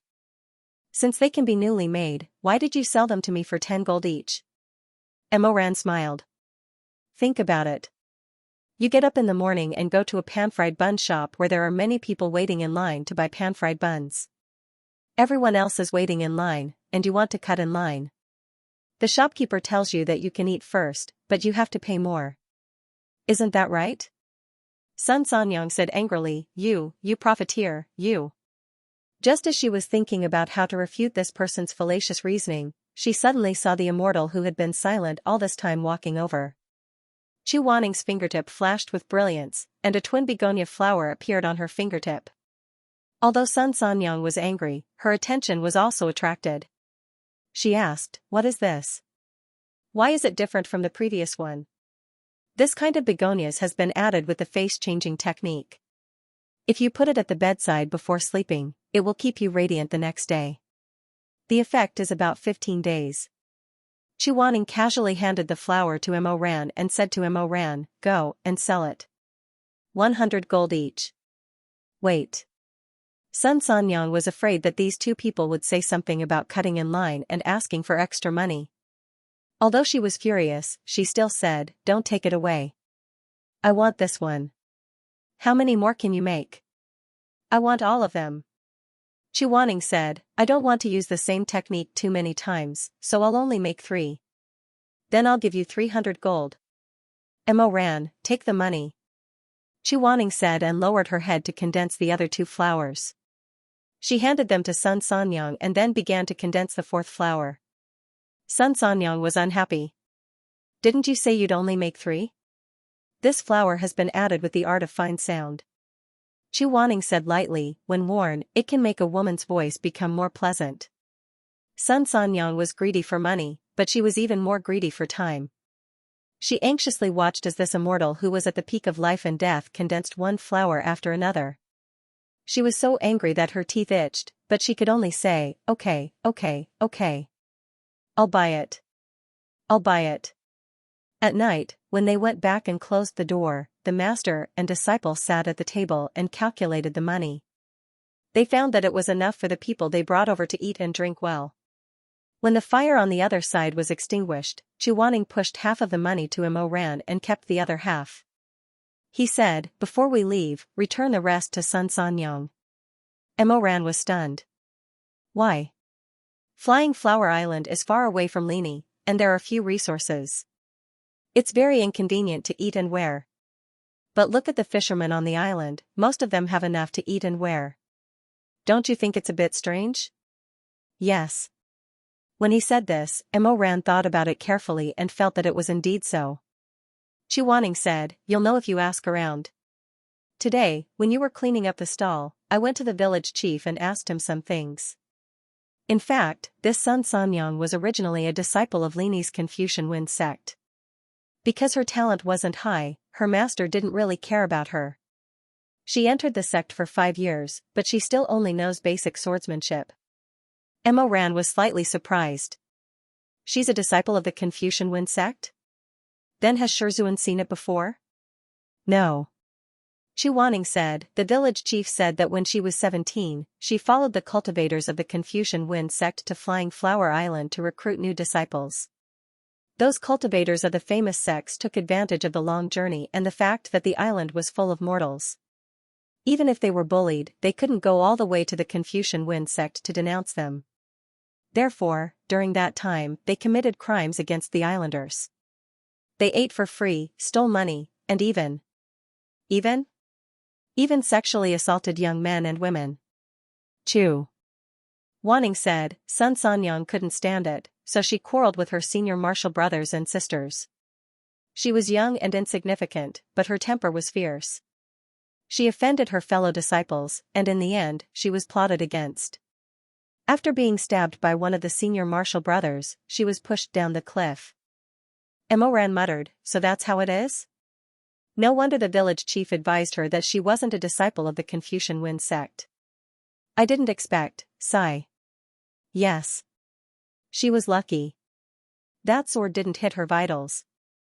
After she fell into the sea, she was seen by a fisherman who was fishing. That fisherman had 2 daughters, but they both died early. After saving her, he took her as his adopted daughter and taught her how to fish, hunt, and do business. Later on, her adopted father passed away, and she inherited his legacy. Gradually, she became the biggest family on Flying Flower Island. Xianxia paused for a moment and said, you heard it too. She said that this year's harvest on Flying Flower Island wasn't good, so she was the one who opened the granary and gave aid to each family.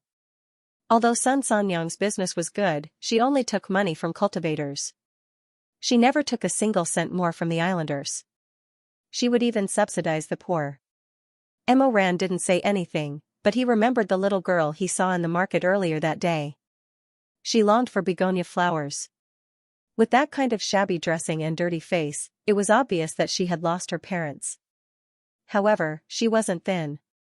Her cheeks were bulging, and her eyes were shining with a clear light. If it wasn't for someone helping her, such a young child who had to beg for food for a living, wouldn't she have become sallow and emaciated? Sun Sanyang goes out to sea more than 20 times a year.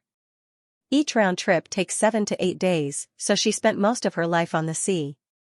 Look at her luxurious residence, why bother to come and go in the wind when she's already in her 50s?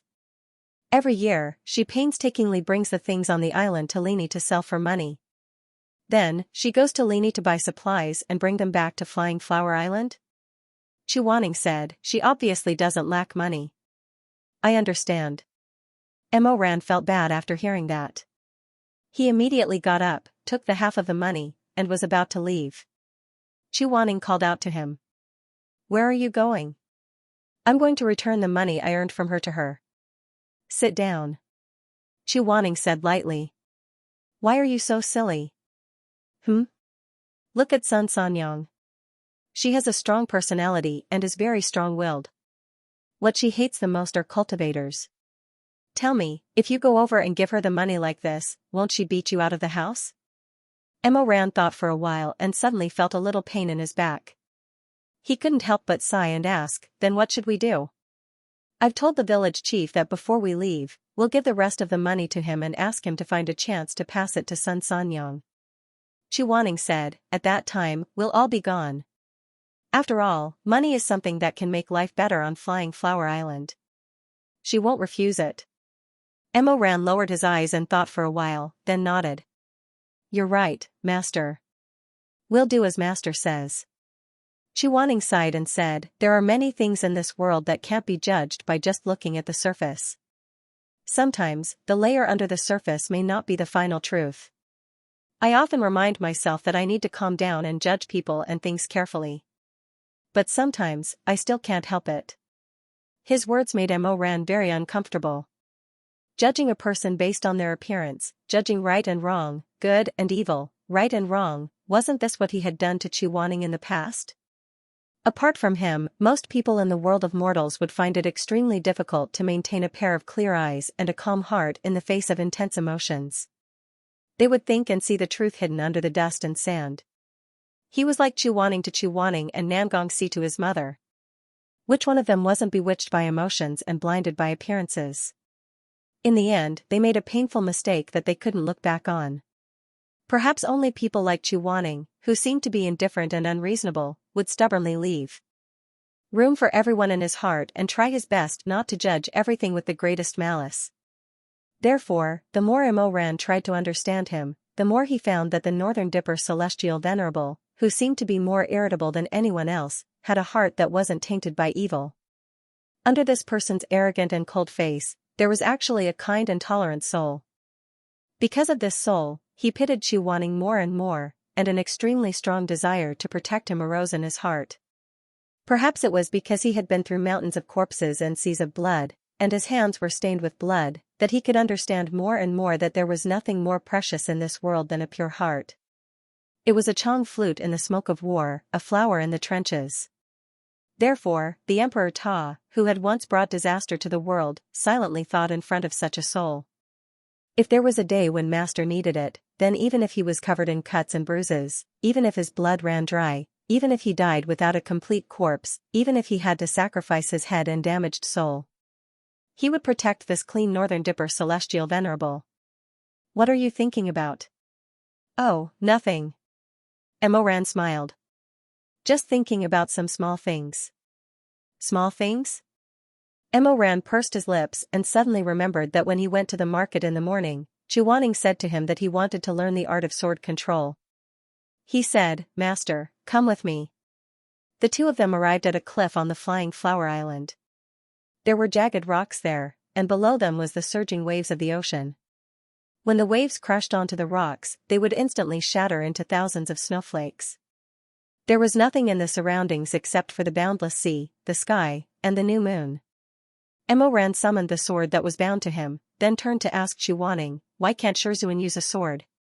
"It's not that I can't," Chu Wanning said, "it's just that I'm not good at it."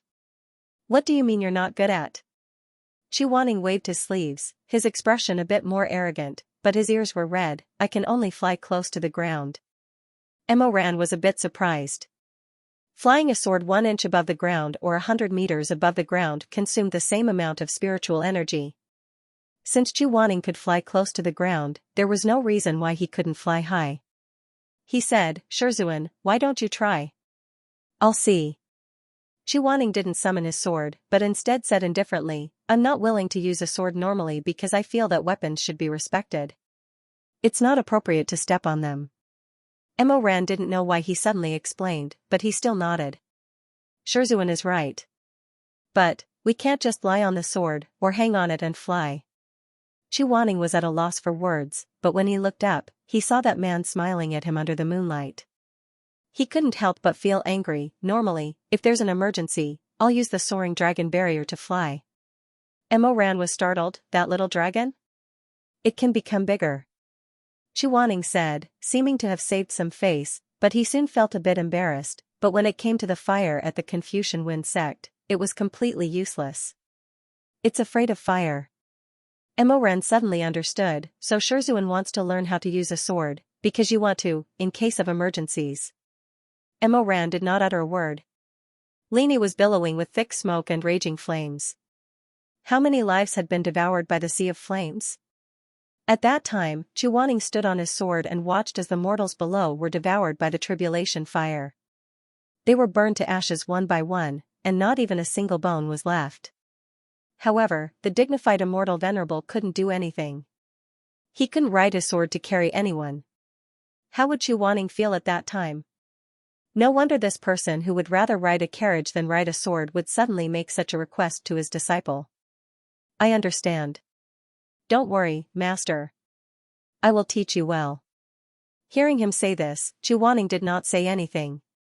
He lowered his eyes, and no one knew what he was thinking. But in the end, he sighed and raised his hand. "Huaisha, summon him." A golden light suddenly condensed, and Mo Ran once again saw the divine weapon that had only appeared in a life and death battle with him in his previous life in this serene sea, sky, and moonlight. Chu Wanning's blade of slaughter, Huaisha. It was a long sword that looked very much like Chu Wanning's sword. In this world, there was probably no second person more suitable than Chu Wanning to be its sword master. Its decorations were dull, and its entire body was flowing with gold. Because the golden light was too dazzling, it was even slightly pale.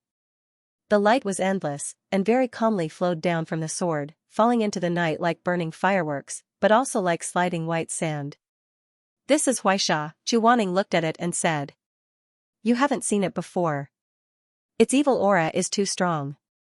I don't use it often. Emo Rant's mood was complicated.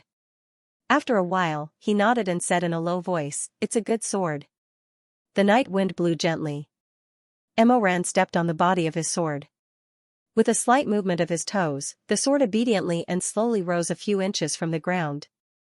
Emo Ran turned to Chuaning and said, Shizun, try it too. Chuaning also stood on Huaisha. Huaisha steadily rose a few inches, carrying Chuaning in a circle. Isn't this pretty good? Emo Ran said. Try it a little more. As he spoke, he controlled the sword to fly to a position about 5 feet away. He lowered his head and smiled at Chuaning. Come up here. Chuaning pursed her lips and silently raised the sand so that it was at the same level as his. Emo Ran said, no problem, Shizun, don't you know how to do it? He suddenly shut his mouth, because he suddenly noticed that Chuaning's face was pale, and the lines on her face were extremely tense. Her drooping eyelashes were trembling like a blade of grass in the wind, as if she was doing her best to endure something. Emo Ran looked down, it was less than 5 feet away from the ground. When he looked up again, he stared at Chuaning in disbelief. He suddenly had a very absurd thought in his mind, Shizun did not know how to control the sword, could it be because he was afraid of heights? Emo Ran. This was very awkward, and he also felt that it was very strange. Chuaning's lightness kung fu was very good, he could jump up and down a towering building as he wished, he could jump a few feet with a tap of his toes. How could such a person be afraid of heights? But when he observed the person standing on the sword, his face was indeed ugly, his eyes wandering, even if he tried to suppress it, there was still a faint trace of fear between his brows. Emo Ran probed, Shizun? Chuaning's reaction was a little intense. He suddenly looked up, the night wind ruffling his hair, but he did not raise his hand to brush it away. A pair of upturned phoenix eyes flashed with anger, behind the messy hair on his forehead sparks of vigilance. Cough, puff. What are you laughing at? My throat is dry, I'm coughing. Emo Ran did his best to hold back his laughter. He thought there was no escape, so he really was afraid of heights. No wonder he explained so much just now, he wanted to leave some face for himself. Since Shizun wanted to leave some face, as a disciple, he naturally had to cooperate with Shizun and give him a way out. Emo Ran said, the higher you go, the more difficult it is to control the sword. At the beginning, I could only go up to 5 feet, I need to practice more. You couldn't go up before? Yes. Emo Weiyu, who had soared hundreds of feet in the air for the first time, gently nodded. Maybe it wasn't even 5 feet, I didn't dare to look down, so maybe 3 feet? In short, Shui Meng could easily kick me down. Chuaning's heart slightly calmed down. He had never had the face to tell anyone about his fear of heights, but now it seemed that there was nothing to be ashamed of. Shizun, try not to look down. Just look at me. Emo Ran hovered above, thought for a while, then descended a little. Don't care how much you go up, as long as you think about flying to the same position as me, it's fine. Chuaning gritted his teeth and went up a little more.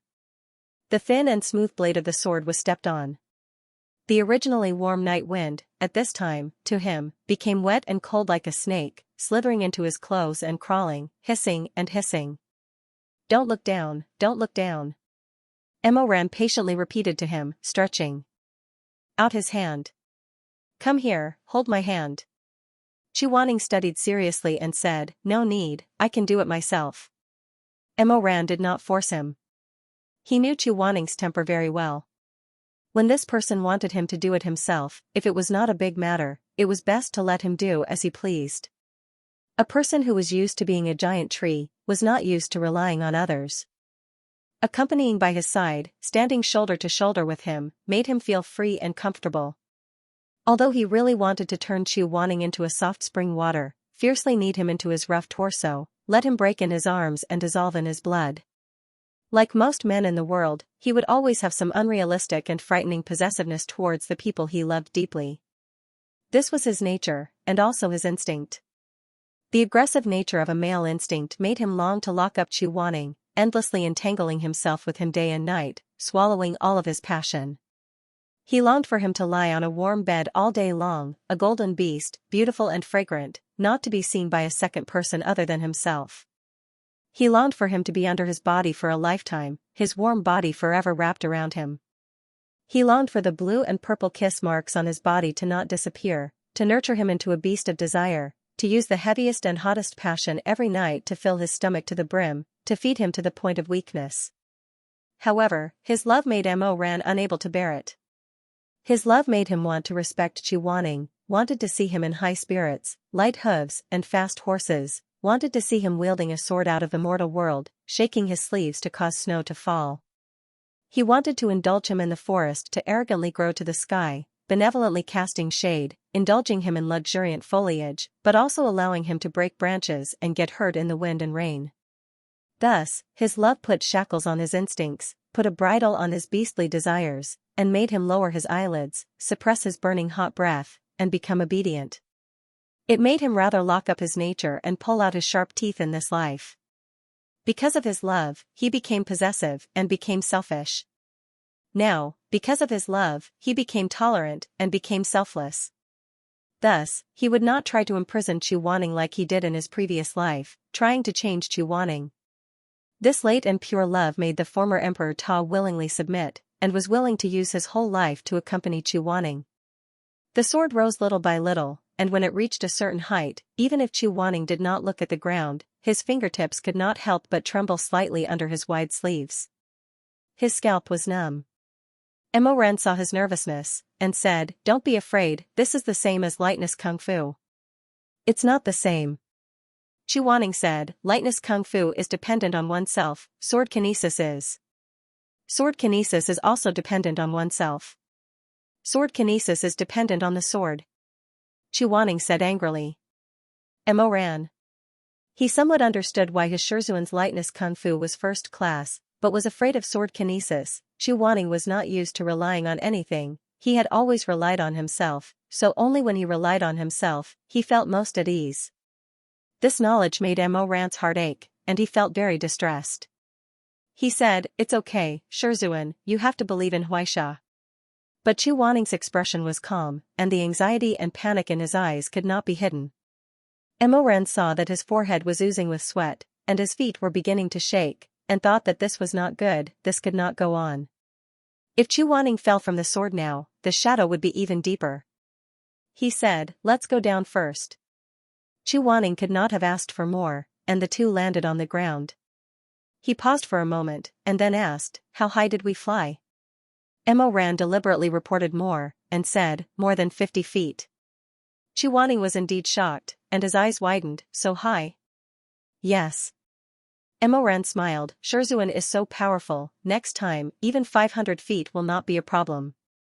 Hearing 500 feet, Chu Wanning's already pale face became even more unsightly. He waved his hand, and did not say anything, and stared blankly at Xianxia. Mo Ran thought for a moment, and said, "Shizun, how about this, I'll take you around. First, and then you can get used to it. You don't have to take me, it's not like I haven't done it before." But before, Shizun didn't look at the ground while riding the sword. This was exactly what he said, every time he rode on someone's sword, he would do his best to look at that person's back, or some other point, doing his best to think that he was still stable on the ground. Mo Ran summoned his sword again, and deliberately made it wider. He stepped on first, and then turned to Chu Wanning, and said gently, come up." Chu Wanning gritted his teeth, but still flew up, and landed lightly on the sword's hilt. Mo Ran said, "Stand firm." When he finished speaking, the sword received the order, and in a flash it flew straight into the clouds. At first, Chu Wanning closed her eyes out of habit, but when she heard Mo Ran's laughter, she was jolted awake. She pulled herself together and looked down. It would have been better if he didn't look, but once he did, Chu Wanning's hair stood on end. Mo Ran, that grandson of his, brought him along and flew towards the depths of the clouds at an extremely fast speed. Flying Flower Island was left far behind, becoming more and more distant. Beside his ears was the sound of the rushing wind. Even his robes were cold from the cold night air. Beside his feet, there was nothing to lean on other than this saber. They flew towards the top of the sea. At night, the blue-black sea water was like an ancient giant beast opening its black mouth, swallowing all the creatures that came and went. His cold eyelashes trembled slightly, and Xu Wanning subconsciously wanted to close his eyes again, but he heard Mo Ran say behind him, "Don't be afraid, nothing will happen." "I am not afraid." Xu Wanning's face was as white as paper. Mo Ran smiled, "All right, you're not afraid. Then if you feel cold or bored, you can tell me, and I'll bring you back to the island." Xu Wanning did not say anything. He knew that Mo Ran was saving his face. After all, a venerable immortal shivering on the sword was more impressive than a venerable immortal shivering on the sword. Mo Ran saw that he could not take it anymore, and stubbornly refused to speak, and could not bear it, so he said, "I'll make the sword bigger." He raised his hand and expanded the sword 5 or 6 times, enough for him to stand side by side with Xu Wanning.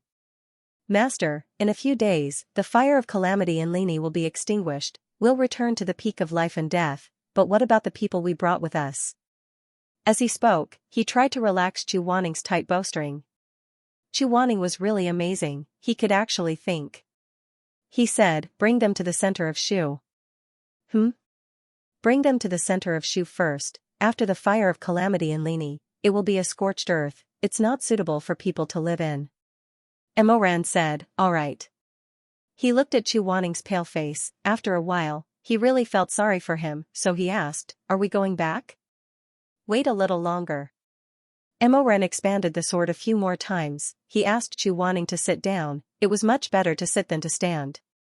He opened the enchantment. Xu Wanning turned his head and asked him, "What are you doing?" "It's just a chilling enchantment." Mo Ran's gaze was very gentle. "It's too high, it'll be cold."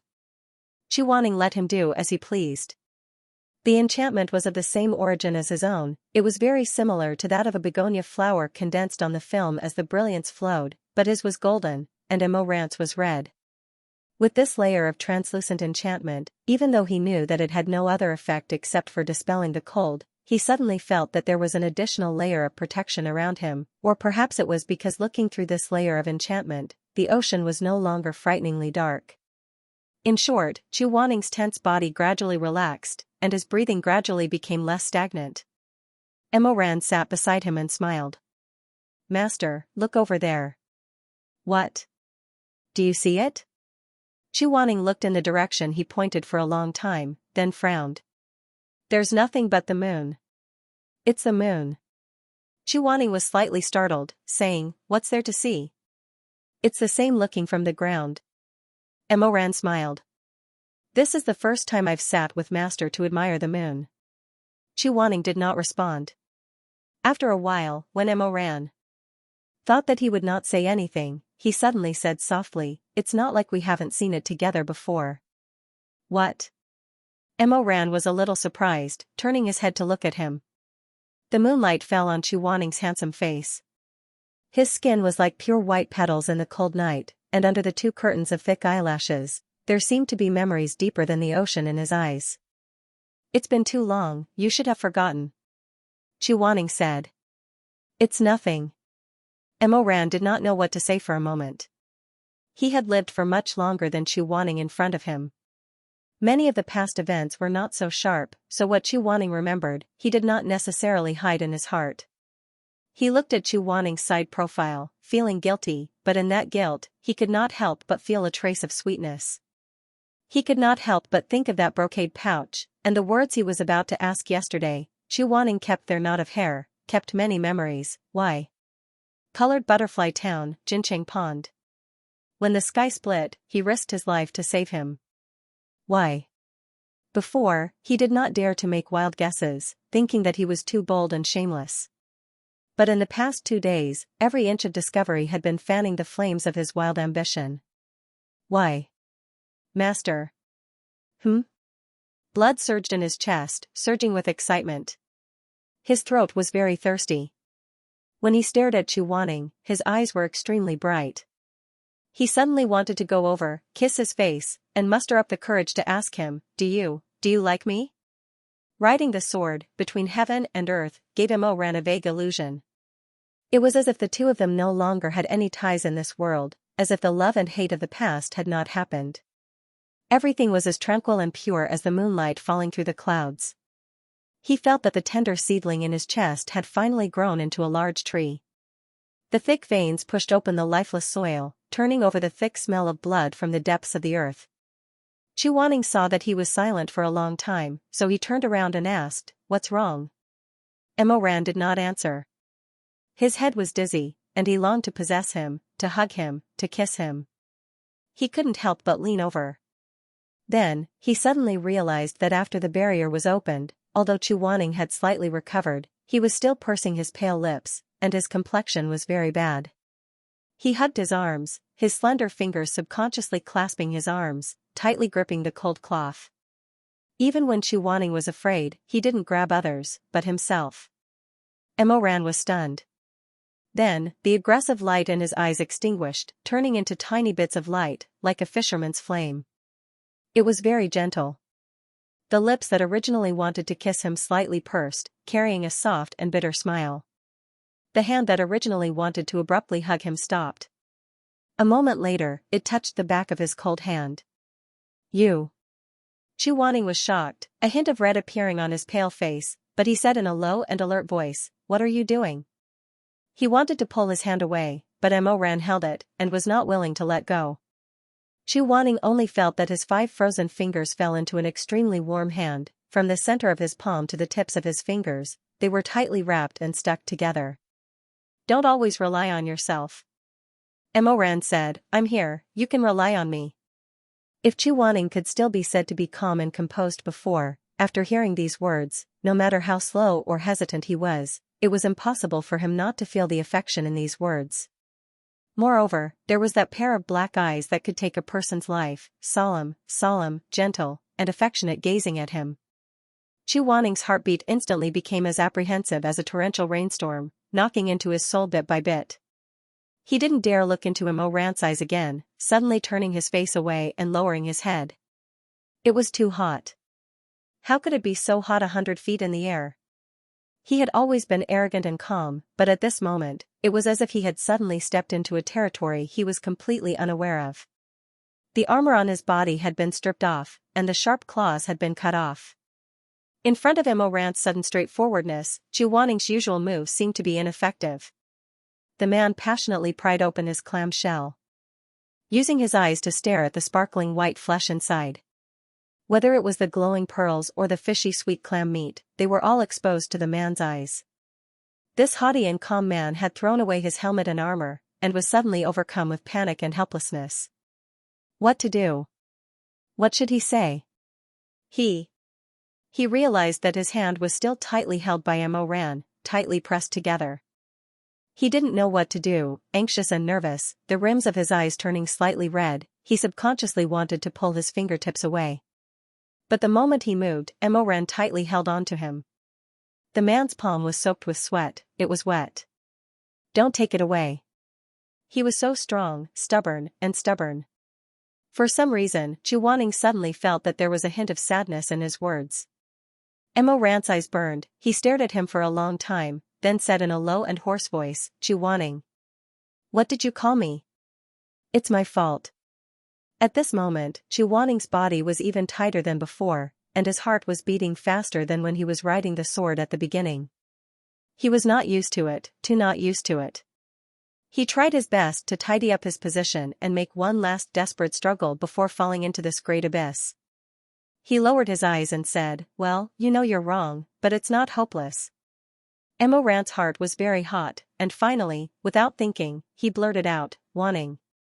Save." Chuaning didn't have time to say the last word.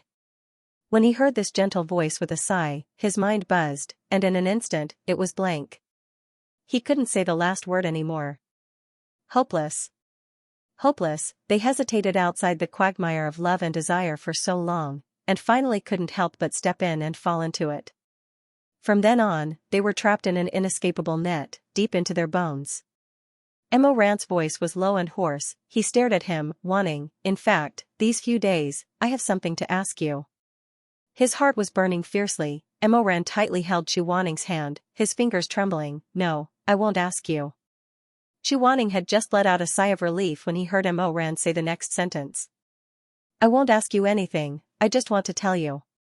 Emo Ran was resolute and never looked back. In one breath, he used all his courage. I like you. His heart was trembling violently.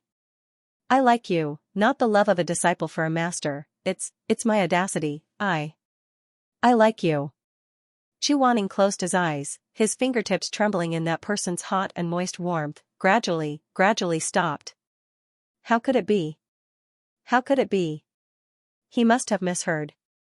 He was so ugly, so fierce, so bad at talking, so uninteresting, he was a good-for-nothing, a terrible fool. Who would like him? I like you.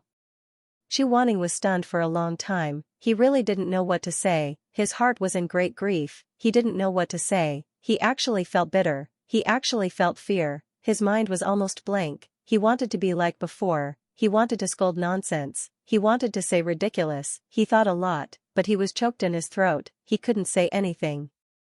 After a long time, Chu Wanning said hoarsely, without rhyme or reason. I have a bad temper. You're very good to me. I'm old. You look younger than me. Chu Wanning was almost anxious, he was at a loss and helpless, I'm so ugly. This time it was Emo Ran's turn to be stunned, he opened his eyes wide and stared at the extremely handsome man in front of him, he didn't understand why such a good-looking person would feel ashamed of himself. Chu Wanning saw that he didn't say anything, his heart was even more flustered and blank, he lowered his head and said, I'm not good-looking. Not as good-looking as you. He silently muttered like this, suddenly his cheek was touched by a warm hand, he heard Emo Ran's sigh, it was actually gentler than tonight's moonlight, are you willing to look at my eyes? Chu Wanning, your eyes. Emo Ran's eyes were warm, it reflected the figure of a man in white, he said, do you see it? That's the most good-looking person in the world. Chu Wanning stared at him, although his heart was in a perilous situation, his face that had been frozen for a long time didn't have much of an expression. Emo Ran held his hand, it was dripping with sweat. He softly said, I like you. Chu Wanning seemed to be stabbed, his fingers trembling, after a moment, he suddenly lowered his head, I like you was like a sharp knife, stabbing into his heart, causing his blood to flow, it couldn't be stopped. Chu Wanning's eyes reddened, probably because he really had waited for too long, he actually didn't know that when he heard these words, he would have this kind of reaction. He was very anxious, almost to the point of tears, he said, I'm not good. I've never been liked by anyone. I've never been liked by anyone. There's never been anyone who felt happy, proud, and precious because they had me. 32 years. No one has ever liked me. When Emo Ran heard these words, he looked at the man in front of him who was lowering his head, not even willing to raise his face, suddenly felt so much pain, it was so painful that it cracked his heart, and crushed his bones. That was his treasure, but it had been covered in dust for almost half of his life. He was in so much pain that he didn't know what to say, he didn't know how to say it. In the end, he could only clumsily hold Chu Wanning's hand tightly, he repeatedly said, there is. Someone likes you. I like you. Someone wants you. Someone wants you.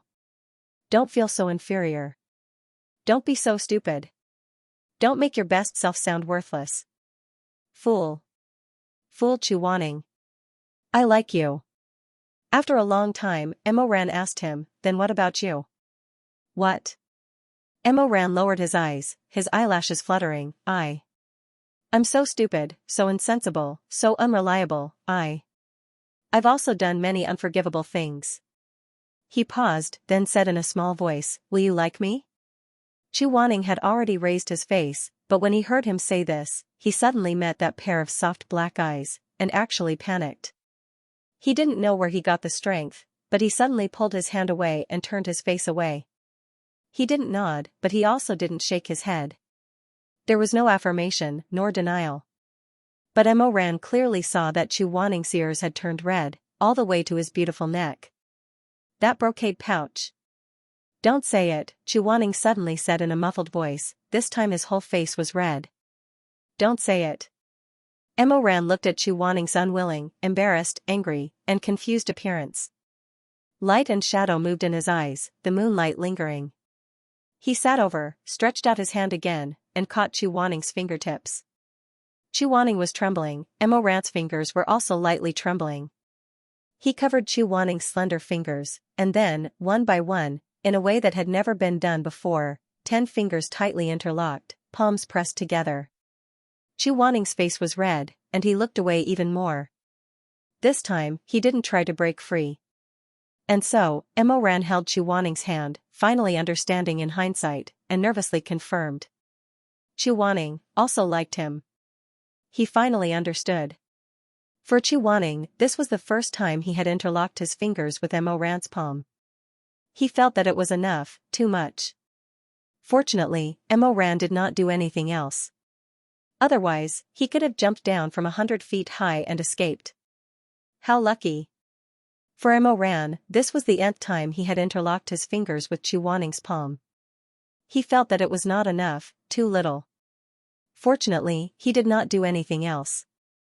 Otherwise, he would want to kiss and ask for more. This was not good. But even so, Mo Ran could still feel that Chu Waning seemed to be running away. That day when they landed from the sword, Chu Waning turned and ran without saying anything. After running for 2 steps, he felt that he was in a hurry and immediately slowed down. After slowing down for 2 steps, he heard Mo Ran following behind him. Feeling embarrassed, he started to walk again. Mo Ran watched him take big strides. His heart was itching and aching, hot and soft. Seeing Chu Waning walking towards a big tree, Mo Ran immediately said, "Be careful." Bang! He still bumped into him. He hurried over and asked, "Does it hurt?" "Let me see." Chu Waning held his forehead and did not say anything. After a while, he walked forward again. Mo Ran wanted to follow, but he heard him say, "Don't follow me. I need to go back and rest. Stand there and feel the wind for a while. Come in when it's cold." Did the wind get cold? Mo Ran smiled. How could it be cold? Holding your hand, this night, my heart was warm. But he still listened and did not continue to follow. He stood under the cold moonlight and watched Chu Waning walk away until he disappeared behind the wall. Then he walked to the tree that Chu Waning had accidentally bumped into. After a moment of silence, he put his forehead on the trunk. The bark was rough. He closed his eyes. Chu Waning. She liked him. Floating flowers and flowing water, an isolated island like spring. The bright moon hung high in the sky, and the clear clouds covered the sun. The tide surged, and the sky and water merged into one. No matter how good the world was, it couldn't compare to the fact that Chu Waning liked him. Even if he was lacking in words and had a low aptitude, at this moment, his heart was surging with emotions and thoughts. Love could turn a simple and straightforward person like Mo Wayu into a poet. Chu Waning liked him, Chu Waning. Chu Waning liked him. He rubbed his forehead against the bark, wanting to calm down, wanting to endure, wanting to cool down, wanting. No, he couldn't do it. He could not remain calm, could not hold back, could not cool down. His closed eyes trembled slightly, tenderness and ecstasy soaked between his eyelashes, the corners of his mouth curled up, the dimples on his cheeks deepened, the sweetness overflowing more and more. Chu Waning liked him. Liked him.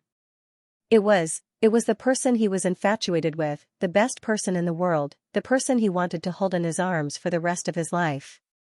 It was Chu Waning, it was Chu Waning. The former Emperor Ta, the current Grandmaster Mo of the cultivation world, was actually in this desolate and uninhabited white sand, leaning against a tree with branches and leaves rustling.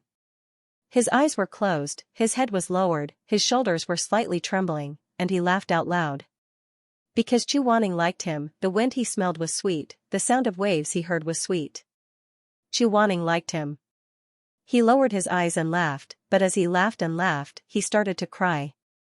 He grinned like a madman, his tears flowing. It was so sweet, but his heart was in so much pain. Chu Waning liked him. Since Colorful Butterfly Town, he had been secretly carrying their hair knot brocade pouch. Liked him. He suddenly wanted to know, From when did Chu Wanning start to stand behind him, silently accompanying him, silently waiting for him to turn around, waiting for him to reach out, waiting for him to turn around, waiting for him to see him? Chu Wanning, how long had he waited? In this life, in the previous life. Stacked together, 20 years? It was even longer than 20 years. He was the Mo Weiyu who had seen through the smoke and knew that the most priceless thing in the world was time. Under power, one could turn the hand over the clouds, turn the hand over the rain, turn the hand over the hand over the hand over the clouds, all kinds of treasures, beautiful women, sweet words, would come endlessly. Only time passed like a river, and could no longer be chased. If a person was willing to use 10,000 taels of gold to exchange for you, that was desire. If a person was willing to use his future to exchange for you, that was love. And if a person was willing to use 20 years of his life, the best years of his life, to exchange for you, to wait for you. He did not make a sound, did not ask for anything in return, and did not ask for results. That was stupidity. Really, really too stupidity. Mo Ran's throat was dry, bitterness spread to the root of his tongue, surging like a tide. He thought, Chu Wanning, you really are too stupidity. Why? How could this be? How could I, Mo Weiyu, be able to make you like this? You are the best person in the world, but what about me? Hands full of blood, death is not to be regretted, thousands of people spit on, never to be reincarnated.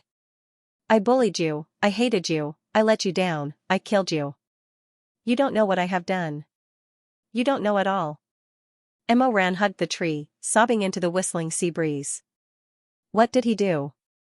In Chu Wanning's eyes, he chased the back of another person. In Chu Wanning's eyes, he was waiting for the other person to turn back. In the illusion of Jin Chengchi, he personally said to Chu Wanning, Shermei, I like you. He took a knife to cut Chu Wanning's heart. But what about Chu Wanning? He was silent like a rock. Jiang Lusher did not turn, the knife stabbed in his heart. He was like nothing had happened, taking care of him, tolerating him, accompanying him. Until death. Until death. He laughed loudly and cried bitterly. He was the only one under the moonlight. No one could see that he was on the verge of going crazy.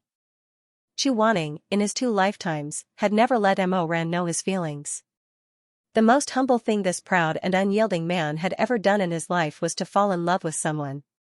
For that person, he had done everything he could. However, during the long wait, he knew that there would never be a place for him in the other party's eyes.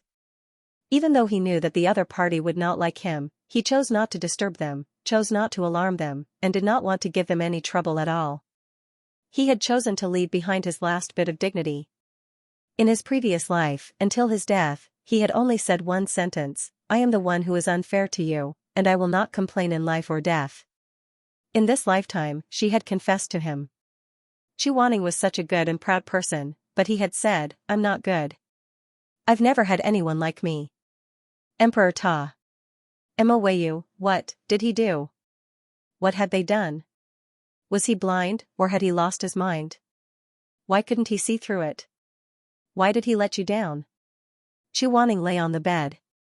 The curtain had already been lowered. He looked at the lights outside the tent through the layers of smoke. His face was very hot, and his heart was beating very fast. However, his thoughts were frozen and flowing very slowly. Compared to the person outside who was unable to experience pure sweetness because of the evil of the spirit, Chu Wanning seemed so simple and clean. He spread his 5 fingers in front of his eyes. When he came back to his senses, he found that he had already used one hand to cover the back of his other hand. His palm and the back of his hand overlapped, just like how Mo Ran had held his hand. When she realized what she was doing, Chu Wanning was stunned. Then, she flew into a rage out of humiliation. She hated herself for being so captivated by that guy's powerful strength and not being able to break free. What a good-for-nothing. He fiercely let go of his hands and used his left hand to slap his right hand. Creak. The door was suddenly pushed open. The night wind stirred up the curtains. Chu Wanning abruptly turned over and closed his eyes, pretending to be asleep. He heard the man enter the room and walk to the bed. His tall figure blocked the weak candlelight. Even through the curtains, he could feel the sudden dimming of the room. Emo Ran's shadow was cast on the bed, oppressing him, making it hard for him to breathe. Shizun, you're already asleep? Emo Ran's voice was very gentle. For some reason, it was a little hoarse, like the bitter saltiness of seawater. Chuaning did not answer. Emo Ran stood in the same place for a while. Then, as if he was afraid of waking Chuaning, he went back to the place where he slept last night. He obediently made a mattress on the floor and blew out the candlelight. In an instant, the room was plunged into darkness. Because of the absence of the spirit butterflies and begonias, the darkness was even deeper than last night. It made one's senses feel stimulated and oppressed. It made one fear what would happen in the night, but also look forward to what would happen in the night. But Emo Ran did nothing. This person who used to be famous for visiting brothels suddenly became so dull, cautious, pitiful, and polite. He lay down with his clothes on. Chuaning let out a sigh of relief. Then, he vaguely felt a little melancholy. But before he could feel ashamed of his melancholy, he heard Emo Ran get up from the ground again. Then, the curtains moved slightly. He pulled open the curtains of his bed. Chuaning's heart jumped to his throat. He did not move. He still looked like he was sleeping soundly. He even tried to regulate his breathing, hoping that the other person would not notice anything strange. He did not know what Emo Ran wanted to do by suddenly getting up. He had never had a Tao companion. He had never broken the precepts. The only knowledge he had about sex came from those inexplicable and absurd dreams. He was like a person who had never been in the water. He feared the turbulent waves more than he desired. He would rather find a small pool of water that only reached his waist and splash a few times. If he suddenly had to face the current head-on, he was afraid that he would drown in the whirlpool. So, he was actually very afraid that Emo Ran would do something else. But, he did not know if it was because Emo Ran felt his slight trembling or heard his disappointing and rapid heartbeat. Emo Ran stood quietly for a while. Then, he leaned over, he leaned a little low. Chuaning could almost feel his blazing and vigorous breath. His blazing chest seemed to be pressing down. But he just looked at him like this for a while. He tucked a strand of hair behind his ear. Then, he covered him with the mattress. Chuaning felt a little relieved. He felt both satisfied and dissatisfied. But from the looks of it, Emo Ran was still an honest person after all.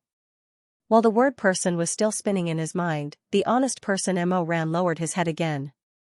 Chuaning only had time to feel the soft and warm touch on his cheeks. With a buzzing sound, his mind was set off by stormy waves that pierced the huge rocks by the shore. Thousands of snowflakes flew everywhere. Emo Ran's breath lingered around him, burning him, tormenting him. He kissed him on the side of his face. How many people could face the sleeping face of their loved one and only watch with folded arms, only cover them with a blanket, and only say goodnight? Emo Wayu had exhausted all of her restraint and patience. The chains had deeply pierced into her flesh, strangling everything else. But in the end, she had let go of this warm and gentle kiss. His blood rumbled. Poor Wanya Yuhing. He was wise and strong. He was calm and composed all his life. But in Emo Wayu's blazing and deep breaths, his cheeks were hot and his palms were sweating. For a moment, he couldn't think of anything. He couldn't feel anything. He held his breath. His heart was beating so fast that it didn't seem to belong to him anymore. The world was a vast expanse. It was as if nothing was left. It was as if a cluster of fire had suddenly ignited in his stomach. Colorful intertwining dots of light flashed in front of his eyes. In his dizziness, he could only barely realize one thing. Emo Ran was kissing him. Even though it was only the side of his face. As for other things, such as how long Emo Ran kissed him, he didn't have the energy to think about it. His fingers were clenched tightly under the blanket. Hot sweat dripped down. His eyelids couldn't stop trembling.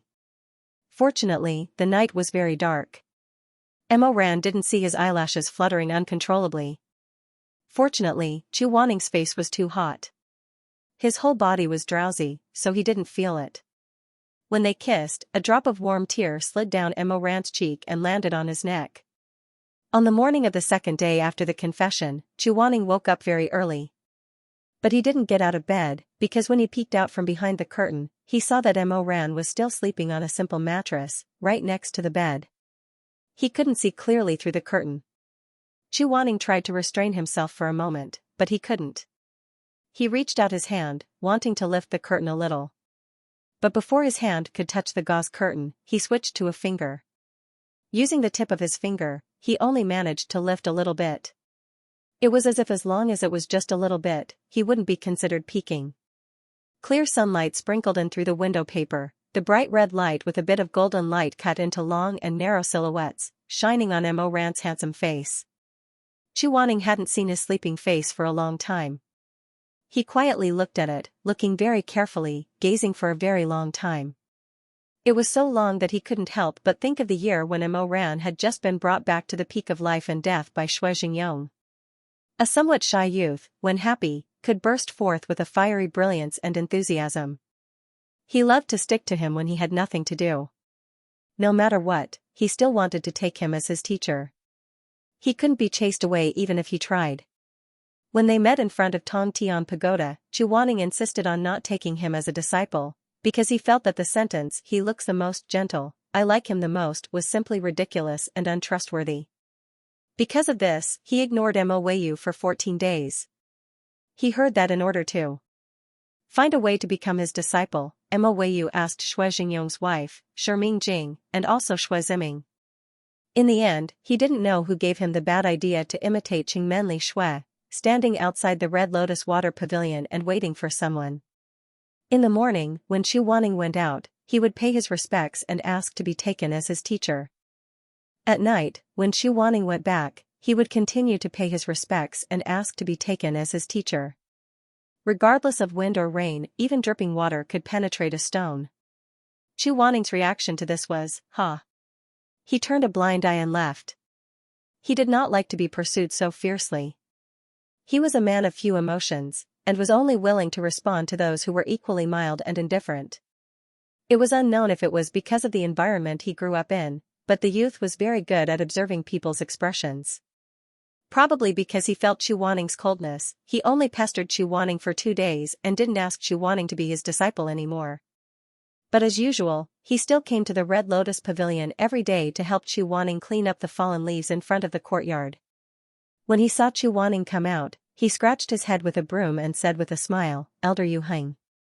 In the first rays of the morning, they did not mention getting up early, and in the evening, they did not greet each other.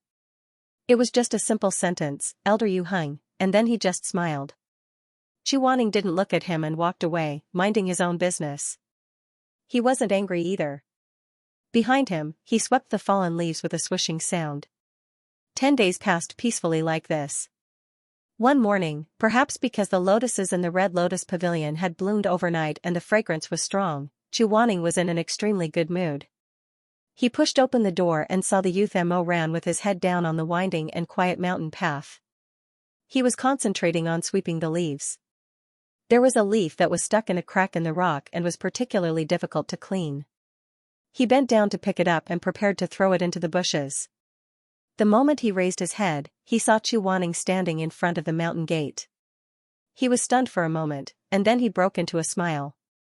Half of his sleeves were rolled up, and his arm was exposed. He raised the fallen leaf that he hadn't had time to throw away and waved at Chu Wanning, "Elder Yu Heng."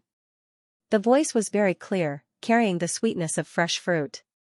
It was not loud, but it seemed to echo between the mountain peaks for a long time. A patch of white clouds flowed away. Sunlight poured down from the clouds, passing through the leaves of the forest. A wind rose in the bamboo forest, rustling and bleak. Chu Wanning stood in the same place for a while, his eyes were suddenly immersed in the dazzling morning light into an amber color. He slightly narrowed his eyes. For a moment, he felt that the fallen leaf in the youth's hand was no longer as lifeless as before. It had become as dazzling and brilliant as the person who was smiling brightly, overflowing with colorful light. He calmly walked down the stone steps.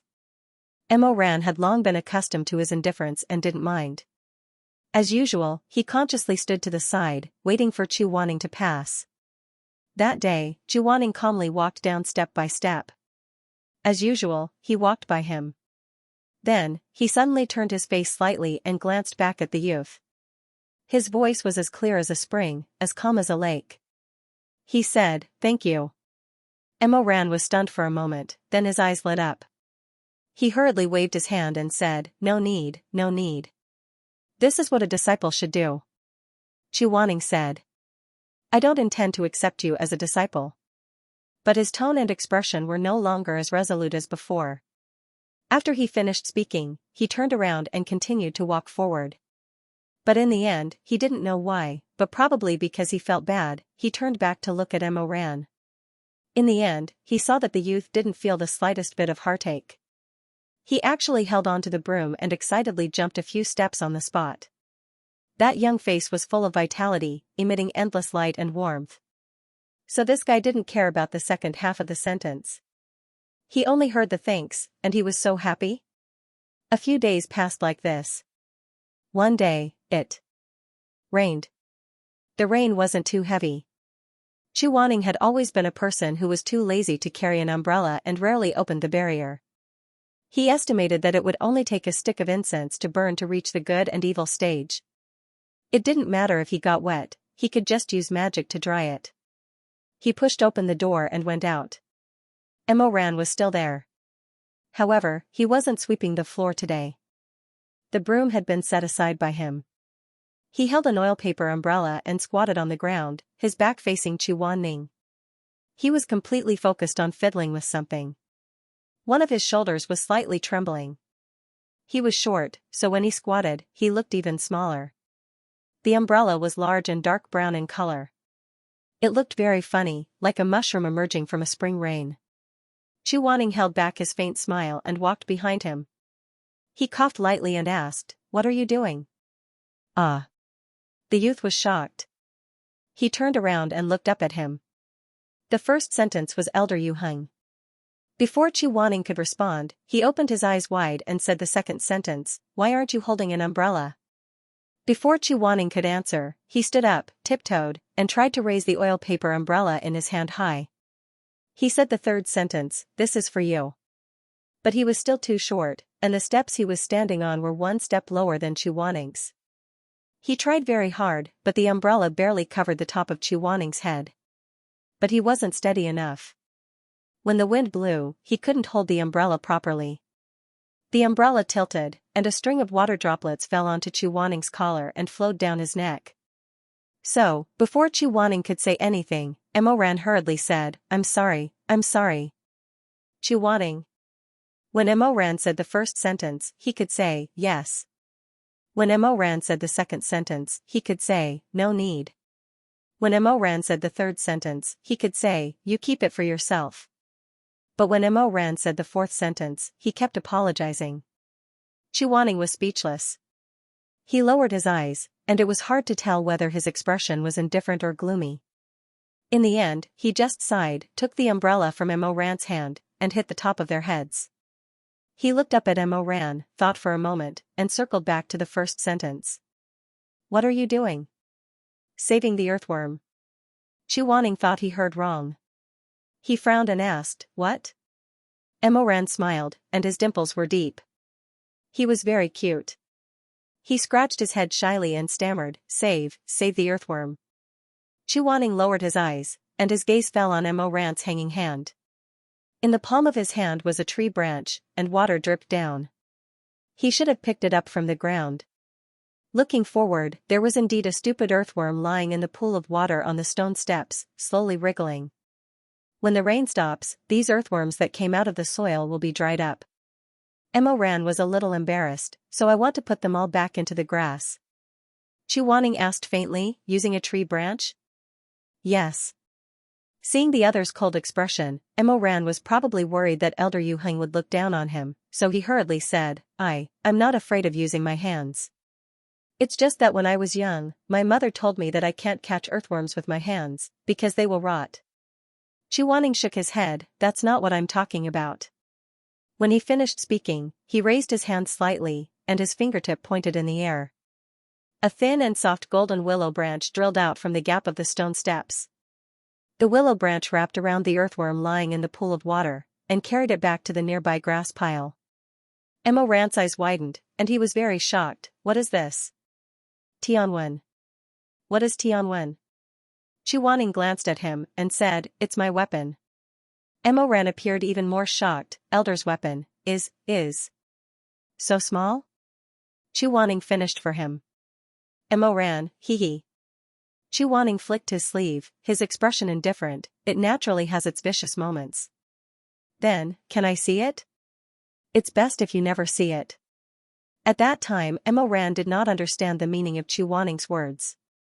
He turned his head to look at the willow vines poking out from the cracks of the stone steps, wrapping up the muddle-headed earthworms in the rainwater and sending them back to the moist soil. Gradually, he revealed an envious expression. Chu Wanning suddenly asked, do you want to learn? Mo Ran was startled, and then his eyes widened. He was so surprised that he did not know what to say.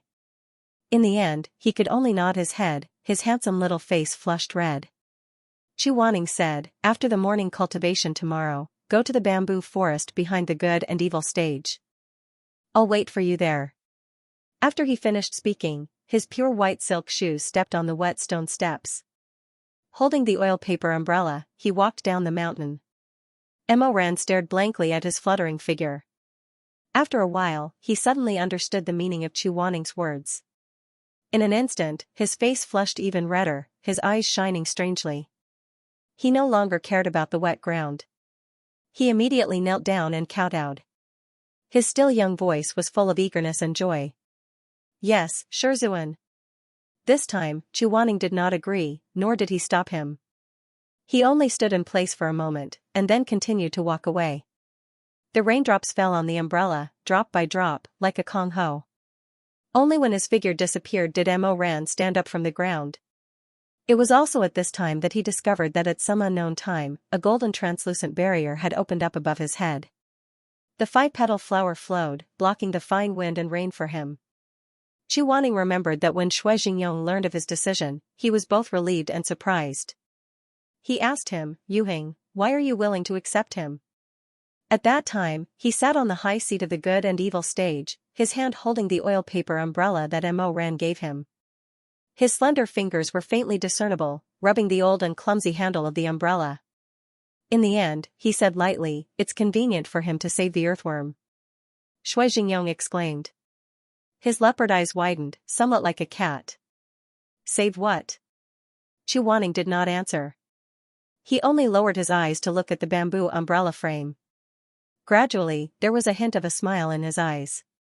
In the blink of an eye, so much time had passed. The young man that he accepted as his disciple was pure at first, but later on, he went astray. Fortunately, in the end, the young man grew up to be a proper immortal, and did not disappoint him. A little white fingertip poked out of the curtain. Chu Wanning looked at Mo Ran's sleeping face through the gap of the curtain. That young man was now a handsome and tall man. His facial features were more defined than before, and his eyes were full of a steady and mature aura. Just like before, when Mo Ran slept, his brows would always be slightly furrowed. He had been like this since he was young. His 2 rows of eyelashes drooped very low, as if they were about to be pressed down by heavy thoughts to the point that they could no longer be raised. Chu Wanning felt that it was a little funny. He thought to himself, this person is so young, where did so many worries come from? Just as he was thinking about this, he suddenly saw Mo Ran's long curly eyelashes move slightly, and his eyes slowly opened. Chu Wanning's fingers immediately stiffened. He wanted to retract his hand and pretend to be asleep. But Mo Ran was a very strange person. He did not have the temperament of a young man who lazed in bed.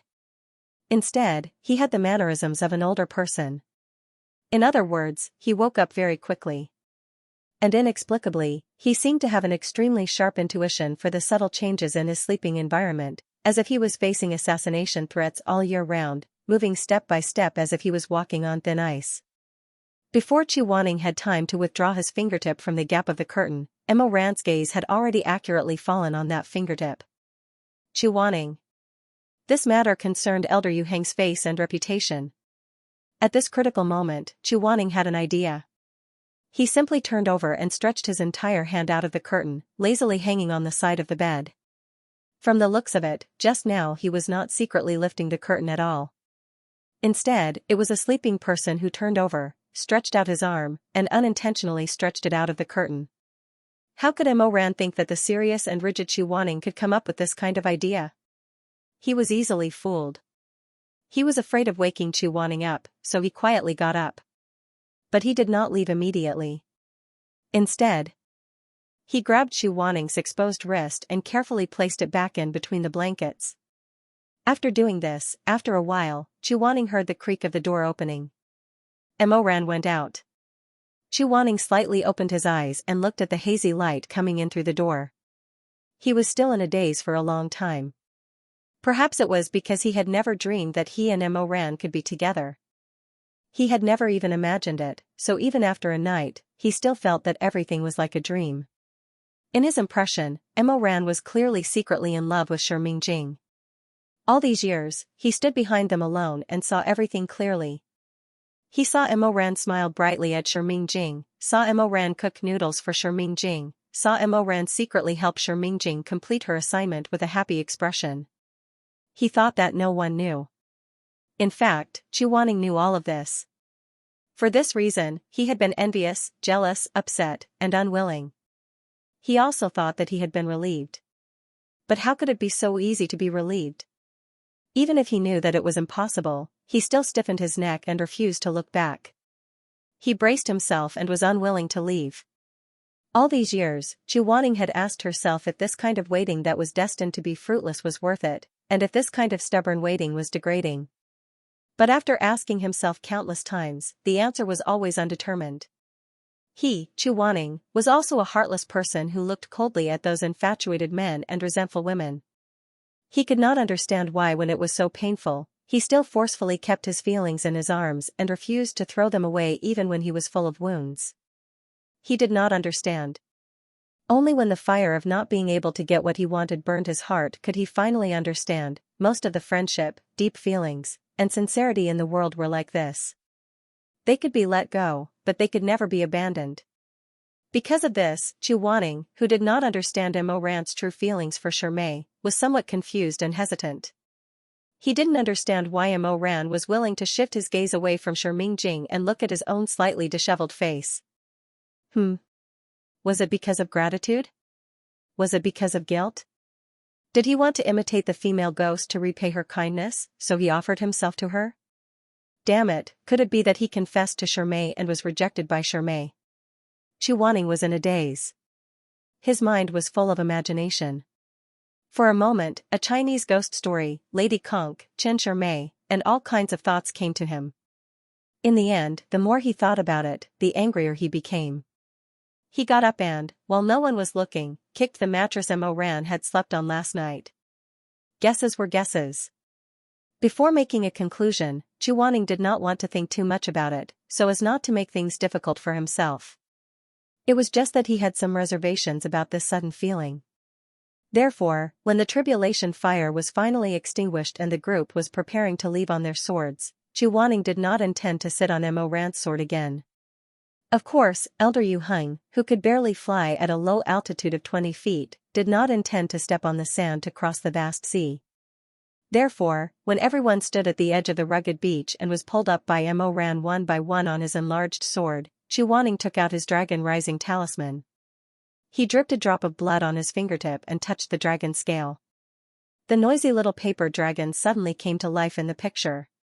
It soared into the air, somersaulted a few times, and then circled around its master and shouted loudly. "Aya, Chu Wanning, I haven't seen you for many years. I miss you so much. What do you want me to do for you this time? Take me to the other side. Hey! I am the first true monarch at the beginning of the world, the Oregon Dragon. How can I do that kind of work? I won't take you, I won't take you." Under the watchful eyes of the crowd, the palm-sized paper dragon shook its head and wagged its tail. Although its body was weak, its voice was loud and clear. Some children couldn't help but laugh when they heard its words. Chu Wanning's face darkened a lot. He raised his palm and suddenly ignited a golden flame. He said in a low voice, "Burn if you don't take me." The little dragon was so angry that it fell straight onto the beach. It bared its fangs and brandished its claws. "How can there be someone like you? Fierce and unreasonable, heartless and shameless. No wonder every time I see you for so many years, you are always alone. Emoran turned around when he heard this. He seemed to want to say something, but after thinking about it, there were so many people around, and Chu Wanning wanted to save face, so he didn't say anything. He just smiled and shook his head. Chu Wanning said angrily, "You talk too much." As he said that, he waved his hand and the ball of fire in his palm was thrown directly at the little dragon on the ground. However, Chu Wanning did not really want to burn it. The fireball was powerful, but it brushed past the dragon's whiskers and fell on the reef of the beach. The little dragon was so scared that it screamed and turned around, patting its fat claws on its whiskers. "Where's my tail? Where's my whiskers? This seat. This seat's head. Is it still? Is it still? If you keep blabbering, I won't be here anymore," Chu Wanning said through gritted teeth. A hissing golden radiance gathered in her palm again. "Enlarge." The little dragon wailed for a long time, half true and half false. It was using its claws to wipe away the tears that did not exist. Suddenly, its mung bean eyes caught a glimpse of Chu Wanning's piercing eyes. It couldn't help but shiver. Its whimpering sound suddenly ended with a funny burp. It crawled up from the ground softly. This time it really looked like a paper dragon. Its body was boneless, and its curly whiskers drooped. It burped again and said with grievance, "Just this once. Don't do it again." "As you wish." Anyway, it said the same thing when he rode it last time. The paper dragon stretched its 4 legs, as if it was stretching its muscles and bones. Then, it let out a sharp cry from its throat. A golden light suddenly overflowed from its young and thin body and scattered to the surroundings. The golden light became stronger and stronger, and finally completely swallowed the paper dragon. Roar! Suddenly, the sharp and small cry from the paper dragon's throat turned into a powerful and terrifying roar. In an instant, the golden light flashed with purple lightning and thunder. The surrounding wind rose up, and the waves on the shore surged. Everyone was blinded by the blinding light. They either bowed their heads or covered their faces with their sleeves.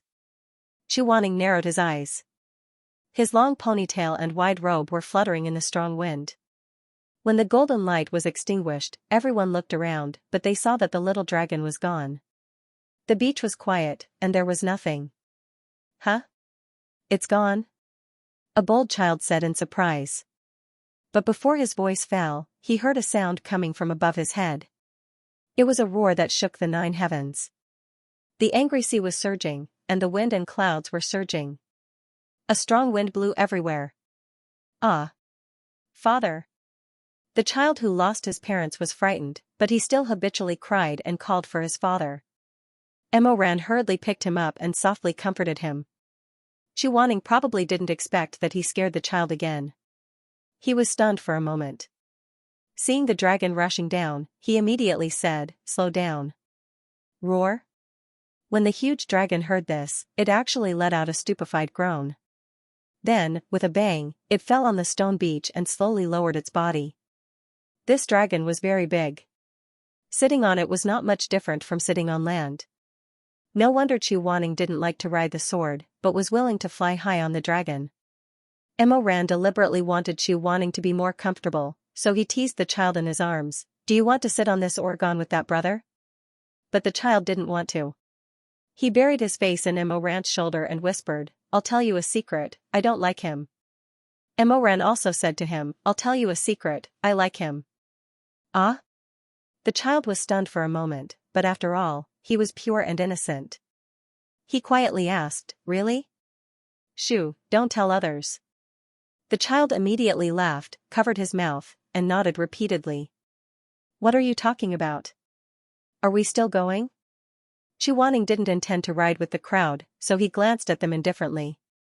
Then he rode the dragon and rose hundreds of feet in an instant, disappearing into the clouds. Because they were carrying people on the sword, they couldn't fly too fast. They only arrived at Wuchang town in the middle of Shu in the evening. Chu Wanning landed before them and greeted a few of the big families in the town. Wuchang town was the town that was most cared for by the peak of life and death. As long as the immortal monarch asked, they would do their best to do it. The disaster victims brought from Lini were all taken care of by the big family heads. The child in Mo Ran's arms turned back and waved at him reluctantly before leaving. Big brother benefactor, see you later. See you later. Mo Ran smiled and stood in the afterglow of the setting sun, watching them leave. Chu Wanning was tired of this kind of farewell scene. He stood in place for a while, then turned and left. Mo Ran hurriedly followed him and walked back to the sect with him. The two silently walked to the stone steps of the mountain gate. Step by step, they walked up the steps. The shadows of the tree swayed, and the twilight was glorious. Mo Ran remembered that when Chu Wanning's spiritual power was exhausted, he carried him, who was seriously injured and unconscious, back to the mountain peak. Seeing that he could still stand by his side and return with him, he couldn't help but have mixed feelings. Between bittersweet feelings, he stretched out his hand and gently held Chu Wanning's fingertips. Even though they had already held hands before, Chu Wanning still looked so stiff, so clumsy, so uncomfortable. He tried his best to calm his face, making himself look very indifferent and at ease. Unfortunately, the person he was facing was Mo Ran. He was Mo Weiyu, who knew his roots, knew his internal organs, knew that the mole by his ear was sensitive, and knew that the tips of his feet were cold. Neither of them spoke first. But when Mo Ran saw that he didn't pull his finger away, he wrapped Chu Wanning's entire hand in his palm. The long stairs, he longed for this road to be longer, so that he could hold his hand a little longer, a little longer. The long stairs, he also longed for this road to be shorter. If it could be shorter, the pain that Chu Wanning, who carried him home, would have been a little less, a little less. Just like that, they walked to the mountain peak. The towering mountain gate was clearly visible. Suddenly, a tall figure draped in a white fox cloak appeared from the shadows of the swaying trees. Before the two could see clearly, they heard that person call out.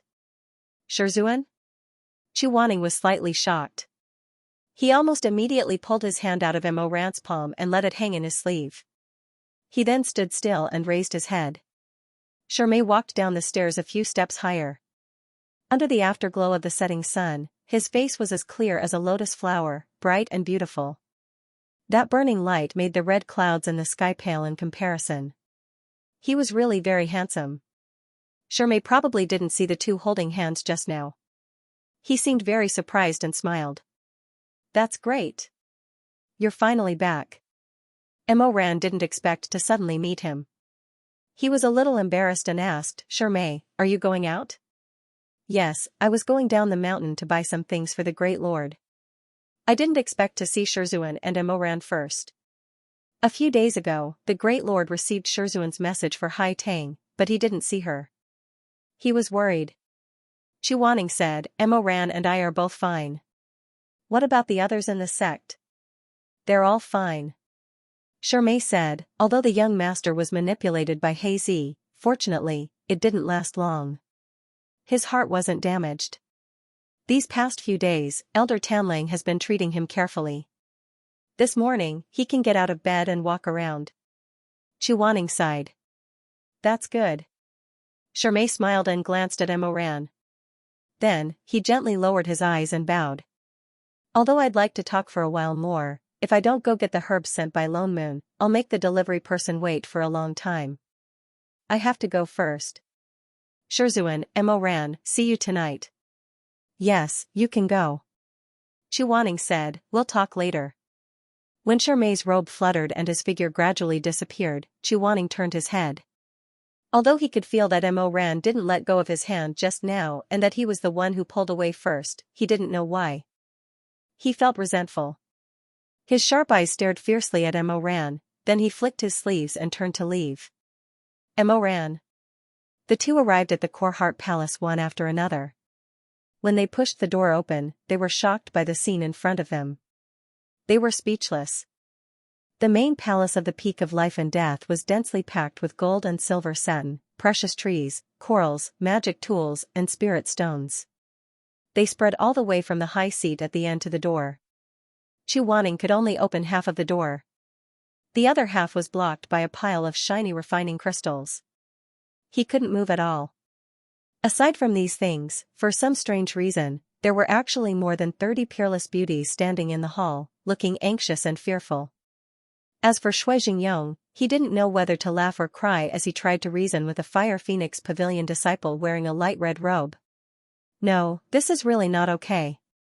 You can accept the rest, but please take these singers back and return them to the pavilion master. We really don't listen to songs here, and we don't like to watch dancing either. Thank you. Emoran followed Chuaning in. The 30 beauties were standing by the door. Immediately, a strong fragrance of cosmetics assailed his nostrils. He was sensitive to the fragrance of concocted products, so he couldn't help but sneeze 4 or 5 times. Shui Jingyong hurriedly turned around. When he saw the two of them, he was overjoyed.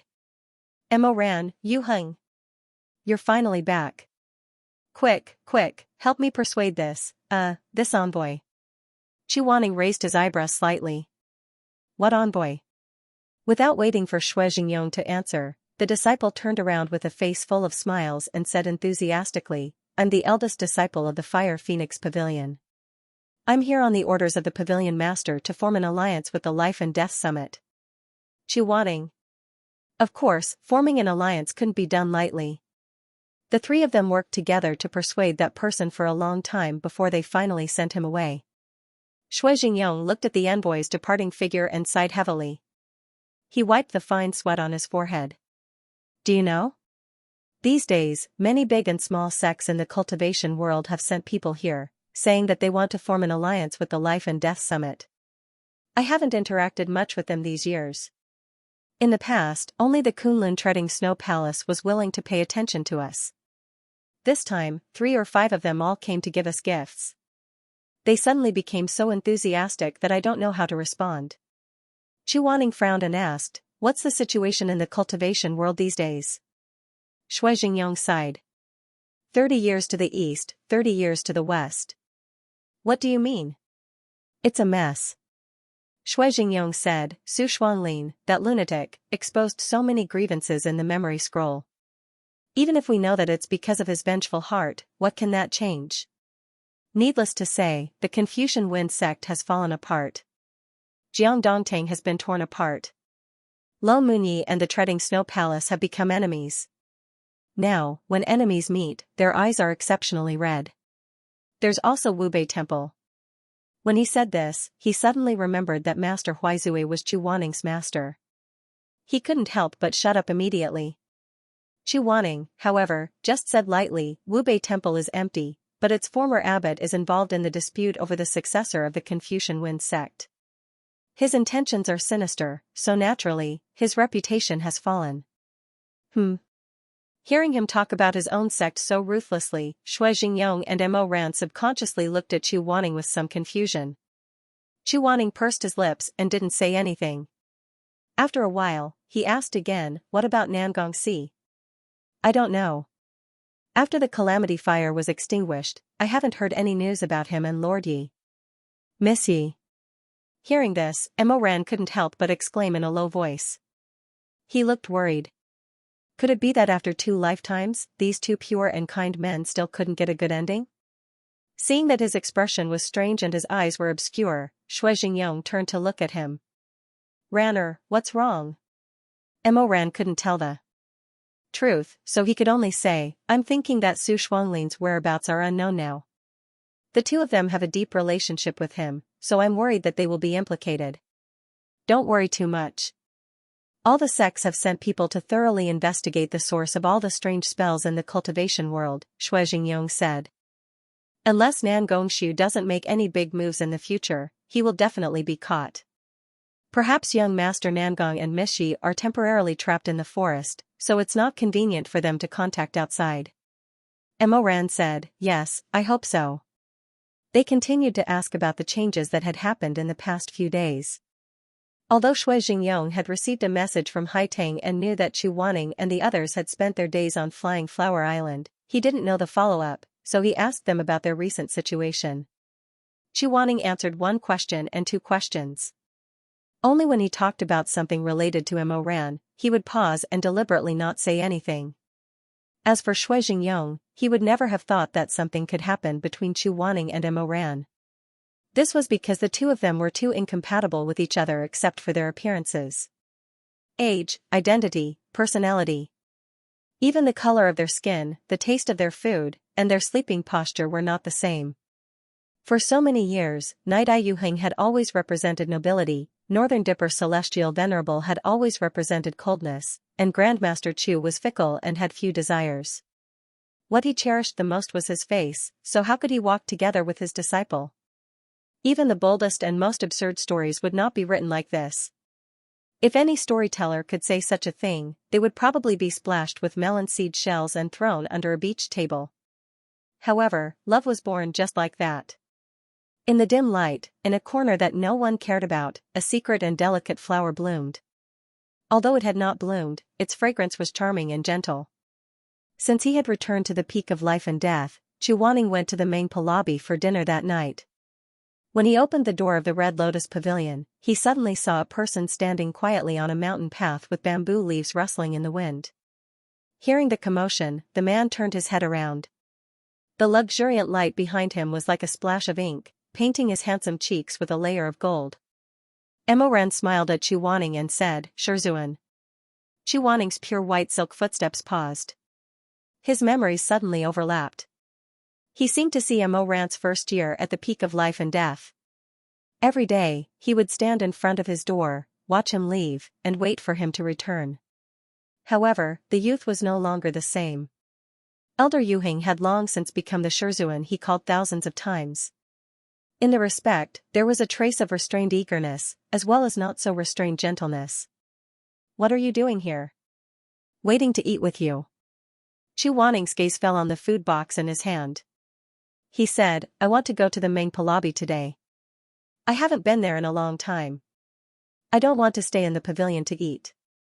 Emoran was slightly stunned. Then he understood. He smiled. Shizun misunderstood. "This food box is empty. I just went to deliver some food to Shuemeng. He doesn't have a good appetite, so I borrowed a small stove and cooked him a bowl of noodles." He didn't think that Emoran would actually deliver food to Shuemeng. In Chu Wanning's memories, these two people had always been at odds. Although they were cousins, they could fight to the death in less than the time it takes for a stick of incense to burn. He didn't know when it started. Perhaps it was because he missed too much in his 5 years of deep sleep, or perhaps it was because Emoran and Shuemeng were both getting older. In short, without his master noticing, these two people's relationship had long been thawed and gradually eased. Now, although they were far from being brothers, at least when Shuemeng made a clay figurine, he would remember to make an ugly Emoran. And when Shuemeng was sick, Emoran would personally cook a bowl of noodles and deliver it to his bedside. Chu Wanning sighed. "How is he?" "When I went to see him before, he was still sleeping. He's already awake now. After eating noodles, he wants to come out and walk." With great difficulty, I persuaded him to go back and lie down. Emoran said, "The exquisite chess game is not like other games. Even if the person who has been hit by the black pieces doesn't have deep control, he should rest for a period of time." Although Chu Wanning responded, he still had some doubts in his heart. This understatement was unintentional, but the listener took it seriously. He suddenly vaguely felt uncomfortable somewhere. It was as if Emoran was too clear about the pros and cons of the exquisite chess game. He was too indifferent about it. "Master?" Chu Wanning came back to his senses. Emoran smiled and asked, "What are you thinking about?" "Nothing." He should be overthinking. Emoran was now a grandmaster. It was not strange that he had some understanding of the forbidden arts. He changed the topic and said, "Where are we going to eat?" "I don't want to eat outside." "I don't want to eat outside either." Emoran rubbed his nose and laughed softly. His voice was gentle. "I just want to eat with you. Anywhere is fine." Chu Wanning would not admit that he was a little moved, but he couldn't help but look at those dark and gentle eyes for a moment.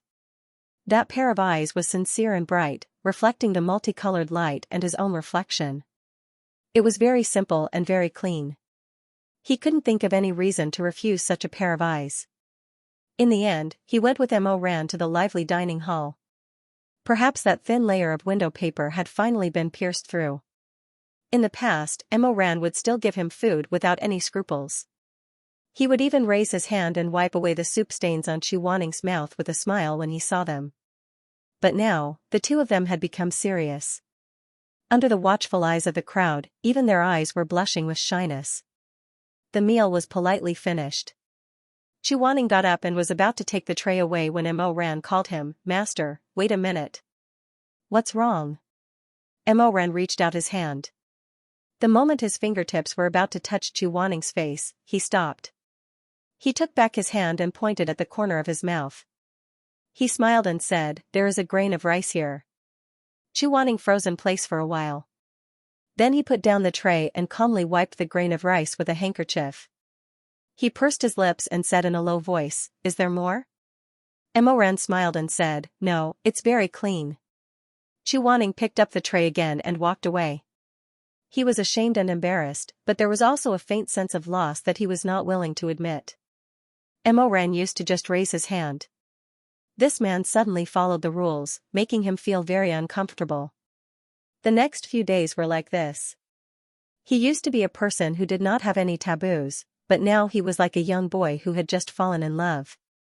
He only did his best to treat Chu Wanning well, but he did not do anything too radical.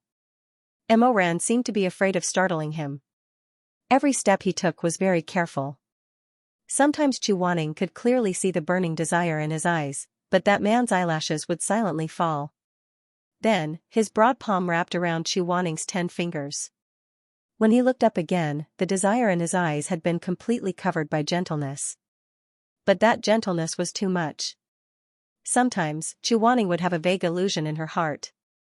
It was as if Mo Ran was dealing with a clay person who was being pieced back together bit by bit.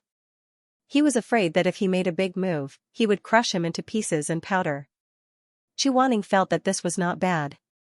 He was calm and unhurried. Although it was exciting to cook oil in the fire in the dream, this kind of thing was enough for a dream. If it came true, he was afraid that he would not be able to bear it. But no matter how much he restrained himself, no matter how obediently he followed the steps of love, there would still be an end. One day, after he finished his dinner as usual, he took a honey peach and was about to leave. Before he could take 2 bites of the peach, his hand was caught. Chu Wanning was shocked. He looked up and saw Mo Ran. He whispered, "What are you doing?" There was no one around. Mo Ran pulled him to the alley behind the main lobby. The alley was extremely narrow. If he went in and Mo Ran stood there, there wouldn't be much space left. Chu Wanning stared at him with a peach in his hand. Perhaps it was the continuous restraint that finally made this hot-blooded man a little restless. His chest rose and fell slightly as he stared at Chu Wanning with bright black eyes. Suddenly, he reached out and hugged her in his arms. "My peach." But it was too late. The juicy fruit was knocked away. It rolled to the corner and stopped moving. "Shizun." The man's hot breath lingered in his ears. It was so torturous, so fervent, but his tone was still clear. There was a hint of forbearance in the boiling heat. His voice was slightly scorched by the flames of desire, but he still didn't do anything else. He just hugged him and hugged him in his arms. His voice was low and hoarse. "I feel so uncomfortable." Chu Wanning suddenly opened his eyes wide. "What's wrong? Where do you feel uncomfortable?" Mo Ran was stunned at first, then laughed. He grabbed Chu Wanning's hand, which was about to touch his forehead, and kissed it. Chu Wanning frowned and said anxiously, "If you're sick, you need to find Elder Tanlang. That winter pickle is useless." Mo Ran said helplessly, "You need to look at the cabbage." Chu Wanning finally reacted. His face immediately tensed up. He flew into a rage out of humiliation. "Who are you calling a cabbage?" Mo Ran laughed. "I was wrong." He paused, then stared at Chu Wanning with his moist black eyes. "But Shizun, I miss you." Chu Wanning was hugged by him and looked at by such a pair of eyes. He had nowhere to vent his anger from being called a cabbage. Instead, his ears turned red. After a while, he said, "We were eating at the same table just now." "That doesn't count." "Master, I just want to stay with you a little longer."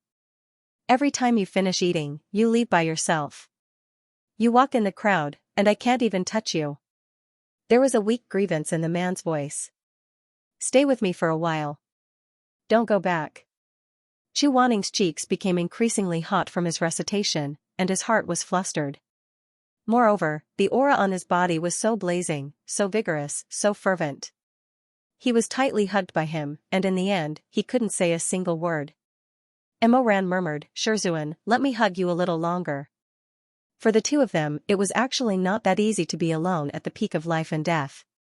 This was especially so during this period of time. The number of times the sex came to visit had obviously increased. Chu Wanning was often dragged by Shui Jingyong to come up with plans, so they had even less time to gather. It wasn't easy for them to sit closer to each other during meals, but they always had to worry about the bustling crowd around them. They were afraid that the slightest carelessness would let the sharp-eyed disciples see something strange. Therefore, ever since they confessed, even the opportunity to hold hands was extremely rare. After restraining himself for so long, it was no wonder that Mo Ran couldn't bear it. As dusk deepened, more and more people came out of the Mangpa lobby. A group of laughing female cultivators walked by the side of the alley and accidentally bumped into Elder Xuanji's firelight mouse. The little mouse with a burning spiritual fire at the tip of its tail squeaked and scurried around, causing everyone to laugh. Chu Wanning felt uneasy in such a lively atmosphere. He pushed Mo Ran. Go out. Just a little longer. People will come in a little while. Go out. In the end, Chu Wanning was someone who was used to cultivating in seclusion. If he didn't show him his true colors, even if his thoughts were disturbed, he wouldn't be confused. Mo Ran sighed. As he wished, he let go of the arm that was tightly hugging him. Chu Wanning immediately walked out of the dark and narrow alley, then turned back to look at him. What are you still doing there? Mo Ran coughed softly, as if he was a little embarrassed. He said, Shizun, you can go first. I'll stand here for a while. Chu Wanning was puzzled. Just as he was about to say something, he saw that Mo Ran's handsome tanned face seemed to be a little red. His bright black eyes were also somewhat flickering, like the nervous stars in the clear night sky. He suddenly understood something. His gaze unconsciously moved downwards. When he saw a certain part, his ears buzzed. It was as if he had been stung by a scorpion. His face and ears flushed red. He said, You're simply. Before he could finish speaking, he suddenly flung his sleeves and angrily left. Green smoke seemed to be rising from the top of his head. These days of hiding and dodging continued for more than 10 days. No matter how docile this tamed wolf Mo Ran was, the blood in his bones was accumulating more and more fiercely. It was as if a storm was about to come. Every day, he would cultivate in the morning and meditate in the evening. He stared at Elder Yuheng on the high platform. The desire in his eyes couldn't be suppressed, and it was becoming more and more obvious by the day. When you're infatuated with someone, even if you use all of your skills to hide your love, you can't hide it. Sometimes, Shui Meng would inadvertently glance at Mo Ran's eyes and be startled. He looked at Mo Ran, then looked at Chu Wanning. He was a simple-minded person, so he didn't think about the wrong path. The more he looked, the more confused he became. He didn't know what kind of emotions were flashing in Mo Ran's eyes. Shui Meng only subconsciously felt uncomfortable, but he couldn't pinpoint what it was. One day, during morning cultivation, Shui Meng took advantage of the fact that there was no one around to call out to Mo Ran in a low voice, Hey, let me ask you something. What is it?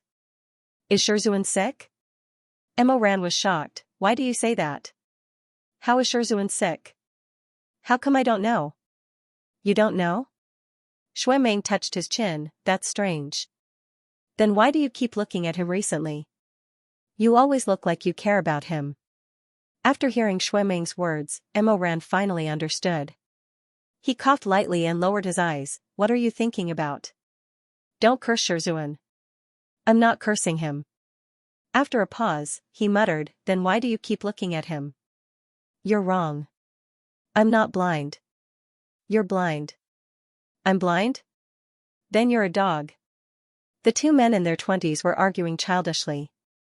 On the high platform, Chu Wanning heard the commotion and looked down coldly. The two men suddenly shut up and lowered their heads to copy and recite the medicinal herbs in their hands. However, their elbows were still touching as they secretly competed with each other. After a while, Emoran suddenly loosened his grip and pulled his hand away without warning. Shui Ming used too much force and suddenly lost the resistance from Emoran's side. With a clang, he fell directly onto Emoran. Emoran slapped his thigh and laughed, ha ha ha ha. Shui Ming was furious. He didn't care about the quiet atmosphere and shouted loudly, "You're shameless. You tricked me. Emo Weiyu, Shui Ziming." Seeing that his disciple was about to make a fool of himself again, Chu Wanning was slightly angry. He raised his phoenix eyes and frowned, saying in a low voice, "If you want to quarrel, go outside. Don't disturb everyone's cultivation here." "Yes, Shizun." Emoran immediately calmed down. Shui Ming also reluctantly stopped talking. However, he was still a little angry. He felt that his fall just now was a little embarrassing. After thinking about it, he cut a small piece of paper and wrote a few big words on it. He rolled it up and threw it at Emoran's table. Patter. Unexpectedly, the paper ball was thrown over his head. A slender, white hand picked it up from the open pages of the book. Shermay unfolded the crumpled paper in confusion and glanced at the words written on it. "You're staring at me. Do you have any ulterior motives? Do you want Shizun to teach you a unique mental cultivation method?" There was also a dog drawn at the bottom of the paper with a heavy black cross. Shermay. After the morning cultivation was over, Shui Jingyong found Chu Wanning. He said that after several investigations in Lini, it was confirmed that because of the fire of calamity, no one could live there for 5 years. Therefore, the refugees from the upper cultivation world now needed to be settled in the villages and towns under the jurisdiction of the Peak of Life and Death. I've already asked people to help settle the ones I brought back in Wuchang Town, Finghe Town, and Baishui Village. There are also the ones that you and Mo Ran brought back. Shui Jingyong said, "Wuchang Town can't accommodate so many permanent residents. It's better to take half of them to Yuliang Village. There's a shortage of young people there." Chu Wanning said, "It's indeed more appropriate to put them in Yuliang Village." Shui Jingyong nodded, "Yuliang Village isn't far. You should go there early. There are a lot of people to settle down. Meng can't figure out these daily necessities. I'll let Shermay go with you. He can help." Chu Wanning said. "Okay." For the villagers of Yuliang Village, Chu Wanning and Mo Ran could be considered old acquaintances. The village chief received news from Shui Jingyong 2 days ago, so he had been waiting at the entrance of the village early in the morning, waiting for the arrival of the immortal monarchs at the Peak of Life and Death. Miss Ling was also there. After not seeing her for a long time, she became more and more beautiful. When she saw Mo Ran, she hurriedly greeted him. Mo Ran was a little surprised, but he still smiled. "Miss, you didn't go to the upper cultivation world?" "No. Fortunately, I didn't go. If I went to Lini, I'm afraid I'd lose my life." Linger patted her full chest with lingering fear. "I'd better stay in the lower cultivation world first. The village is getting better and better these days. In the past, we were looking forward to going to the upper cultivation world, but this is the first time I've seen people from the upper cultivation world come here. I won't go, I won't go." "That's right." Someone heard her and echoed, "Everything is a small world. With Lord Shui around, maybe in 10 or 20 years, people from the upper cultivation world will come running to our side." Shermay said gently, "The lower cultivation world has been poor for 100 years, but there's always the other side of the river and the other side of the ocean. We can't be the only ones suffering here. It's time to live a good life." As he spoke, he distributed the herbal ointment that Madame Wang asked him to bring to the crowd. Mo Ran also took a jar and looked carefully. He found that there was actually a snake emblem of Lone Moonyi on it. He couldn't help but be surprised. "This is medicine made by the cold scale divine hand?" "Yes, a few days ago, Sect Master Jiang sent someone to deliver it." Chu Wanning heard and said, "Xianxia is better at delivering things than the brilliant fire pavilion. There are many ghosts and evil spirits in Shu, and what we lack most are elixirs and miraculous medicines. Lord Shui kindly accepted these that were sent." "Isn't that so?" Mo Ran murmured, "And they're all elixirs refined by the cold scale divine hand. To exaggerate a little, they can even revive the dead and grow flesh on bones." Alas! Alas! He didn't say the second half of the sentence. Alas, Xianxia is really rich. Back in the Xianyuan pavilion, Chu Wanning only bought a few jars of Lianxiangdu, and the asking price was 2.5 million. In the end, Sect Master Jiang waved his hand and gave him a carriage full of Lianxiangdu. Mo Ran silently put the jar of medicine back into the pouch and sighed inwardly. He thought to himself, Confucian Wind sect is really finished, but the next one to emerge is obviously Lone Moonyi. It won't be the peak of life and death's turn to do anything. It'll probably take another 100 years for the lower cultivation world to rise again. After busying themselves for most of the day, in the evening, the food and clothing of the old Lini residents were all arranged and the houses were cleaned up. The three of them, master and disciple, were ready to leave, but the village head insisted that they stay for dinner. Under such kindness, it would be impolite to refuse, so they followed the village head to the ancestral hall of Yuliang village. The ancestral hall of the village would always hold some important wedding and funeral ceremonies. On New Year's Eve, they would eat New Year's Eve dinner and watch a play on the Lantern Festival. These were all held in the ancestral hall or in the courtyard outside the ancestral hall.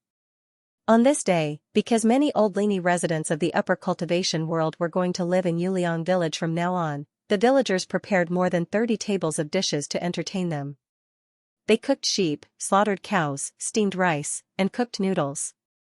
The village head actually remembered that Chu Wanning didn't eat spicy food, so he specially arranged a table of light dishes and invited Elder Yu Heng and some people in Lini who weren't used to eating spicy food to sit down.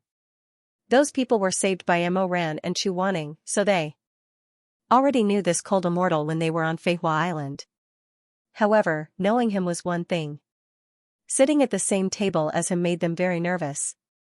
Out of etiquette, they couldn't get up and change seats, so the meal was very awkward. The other tables were chatting and drinking, but this table was eating in silence.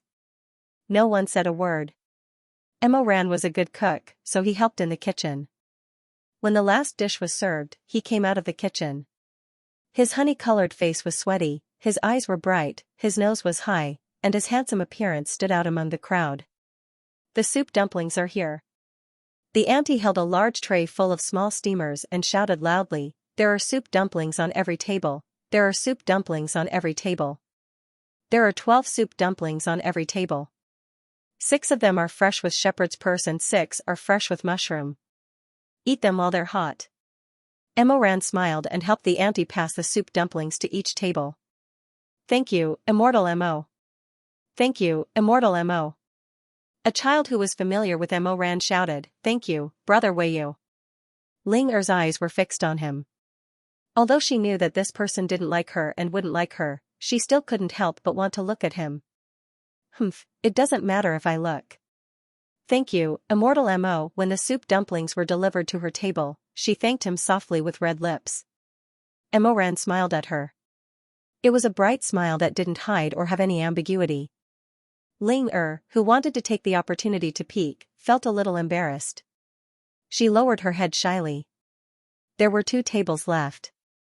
Chu Wanning was at one table and Shermei was at the other. The two of them had different tastes, so they didn't sit together. Mo Ran delivered the soup dumplings to Chu Wanning's table first. Chu Wanning frowned and said, "Don't be busy, the food is cold." When he delivered the soup dumplings to Shermei's table, Shermei smiled and said, "Mo Ran is really skillful." "Thank you." "Haha, it's okay. I just helped Auntie a little," Mo Ran said and turned around. Shermei thought that he was going to get the bowls, so he made some space on the bench and said, "Sit here. I asked for an extra bowl at this table. You don't have to get it." Mo Ran was stunned for a moment, then he scratched his head and said with a smile, "I'll sit at Shizun's table." "When did you stop eating spicy food?"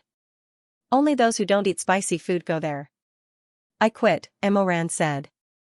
Shermei was silent for a while.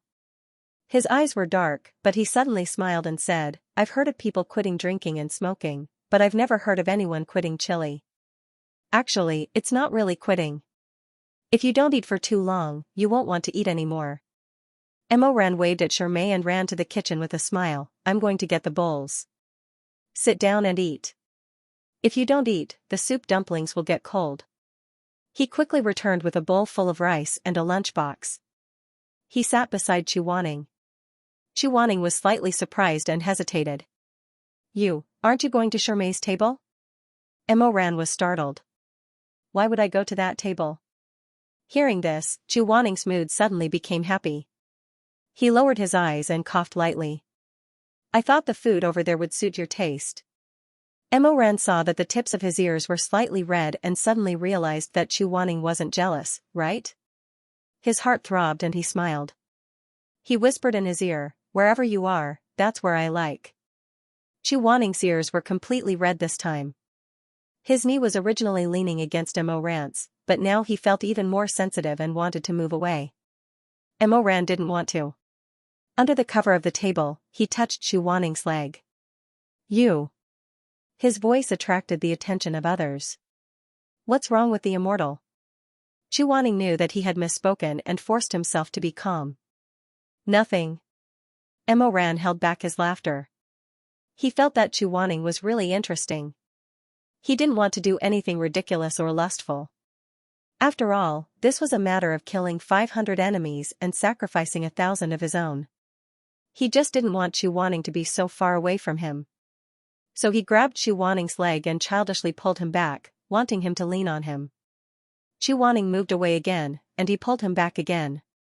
In the end, Chu Wanning couldn't take it anymore. He kicked him under the table, but he didn't run away.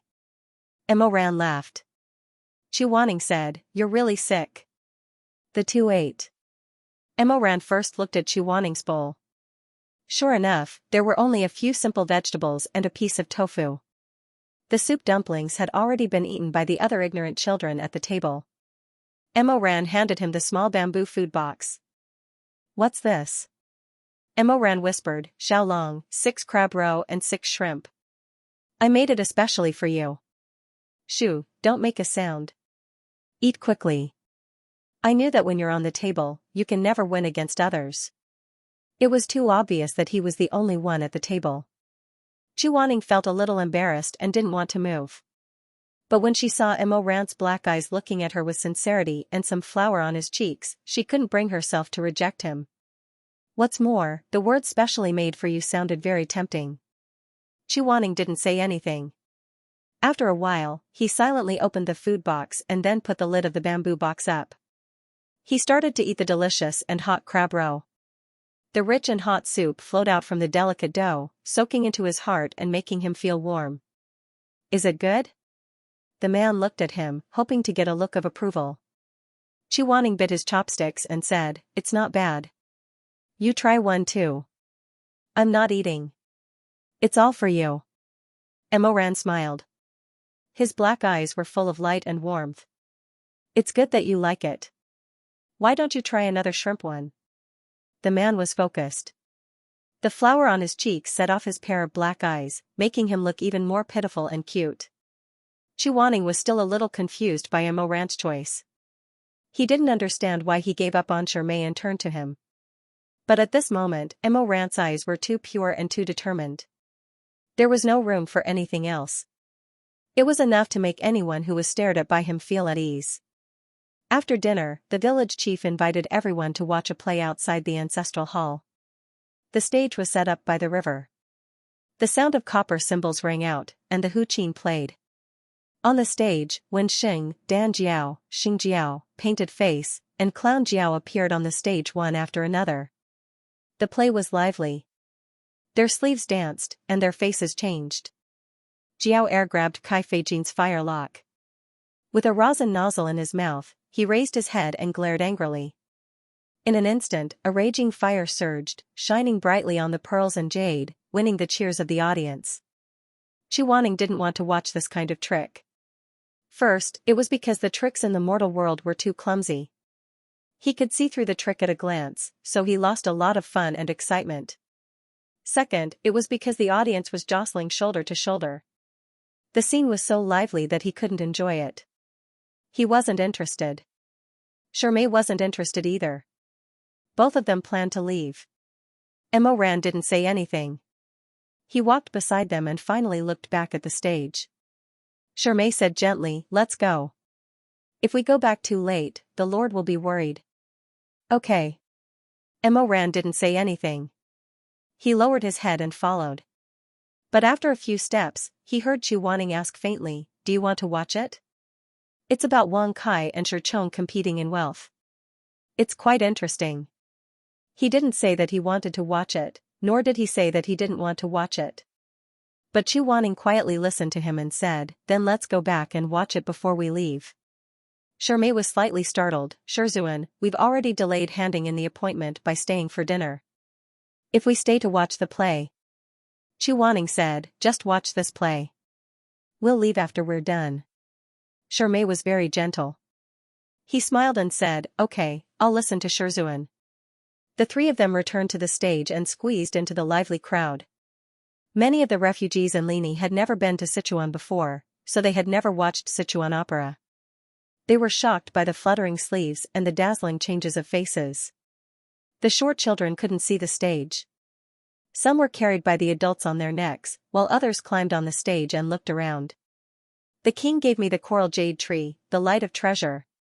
On the stage, Wang Kai and Shizun tried their best to cling to the riches and splendor. Their faces and necks were red as they tried to push each other down. 50 miles of purple silk road home, who can stop it? Good. Ha ha ha, one more scene. The eyes of the people watching the play were shining. The children had pastries stuffed in their mouths.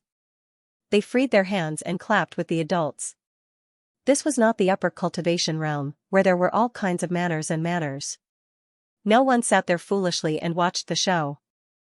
They took a sip of jasmine tea, while the attendants massaged their backs and the maidservants fanned their hands.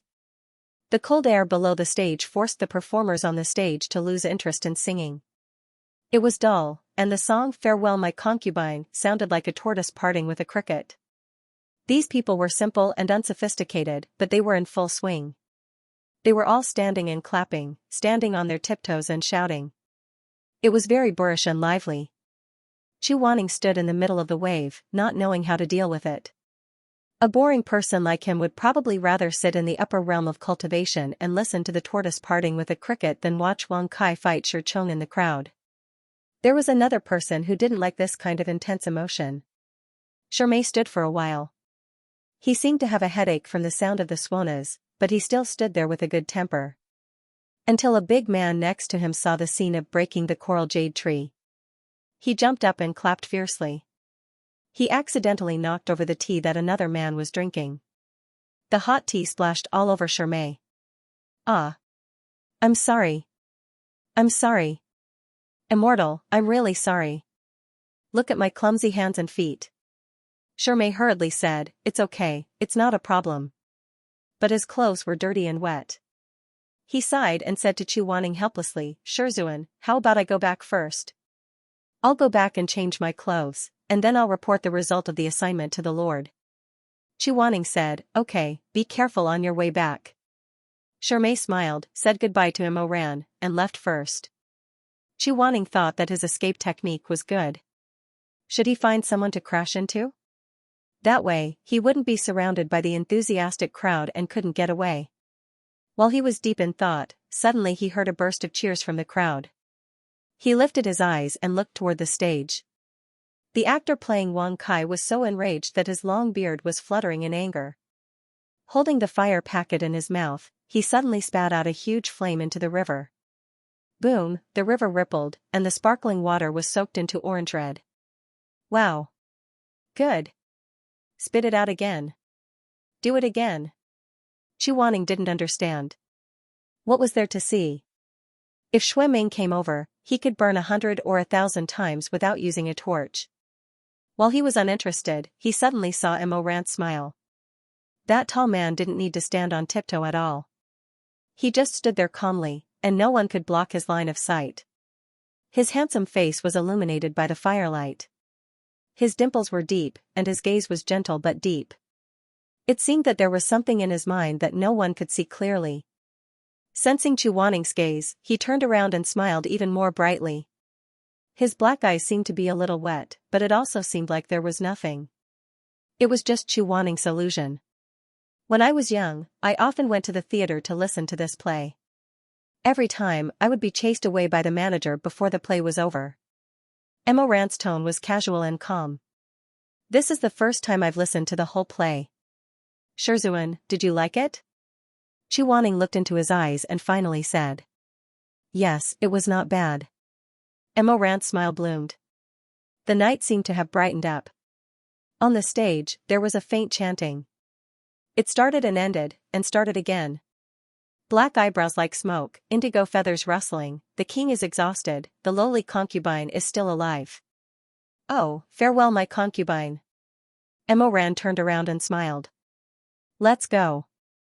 You're satisfied now that you've finished watching the Battle of Wealth. Let's go back.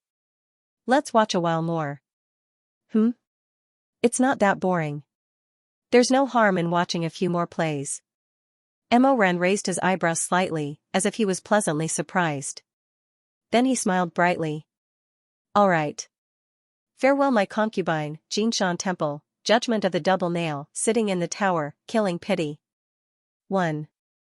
Play after another, no one left. As the time went by, people became more and more cheerful and energetic. An old man was reciting along with the Yen woman on the stage. Good words keep people warm in winter, but bad words hurt people in June. At the most intense part of the play, Song Jiang suddenly killed people, winning the applause of the whole audience. The applause even covered the singing of the performers on the stage. Chu Wanning was pushed and patted on the shoulder by the villagers who were drunk, but he had no way to retreat. It was not good for him to lose his temper. Just as he was in a dilemma, a pair of warm hands rested on his shoulders. He turned around and met Emma Rand's eyes. He did not know when this man had stood behind him. He smiled and brought him over, letting him lean on him and not be disturbed by the people around him. For a moment, the laughter and the sound of gongs and drums became so distant. Chu Wanning's ears were slightly hot. He looked at Emma Rand for a moment, and finally turned his face away, unwilling to look at him again.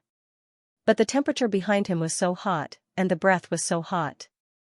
A strong chest was pressed against him, and a big hand with distinct knuckles was wrapped around his shoulder. When the drum became denser, the fire-breathing play was played again. The people's eyes were attracted, and they shouted and clapped. Chu Wanning also wanted to reluctantly clap twice to pretend to be calm.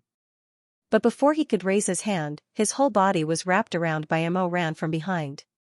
Perhaps it was because he felt that no one would notice, or perhaps it was because he was pushed even closer by the people around him, or perhaps it was because in such a grand scene, he especially wanted to be closer to the person he was close to, and even closer. He hated that he could not be mixed into one, and his bones and blood merged.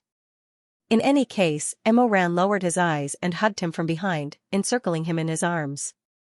His strong arms held the person in his arms, and then he turned his face. At the moment when the fire on the stage lit up the night sky, he kissed Chu Wanning's ear. Suddenly, the flames rose, illuminating the performer's face and burning into the hearts of the spectators. Thank you for accompanying me. Mo Ran whispered in his ear. His voice was low and hoarse, but very gentle. I know that you don't like it.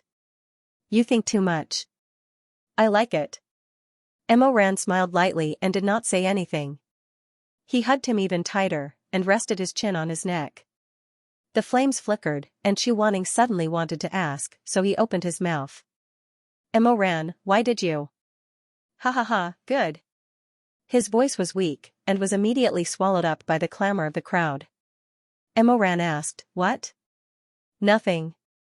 Chu Wanning's face was slightly red, and then it was lightly covered by a thin layer of anger.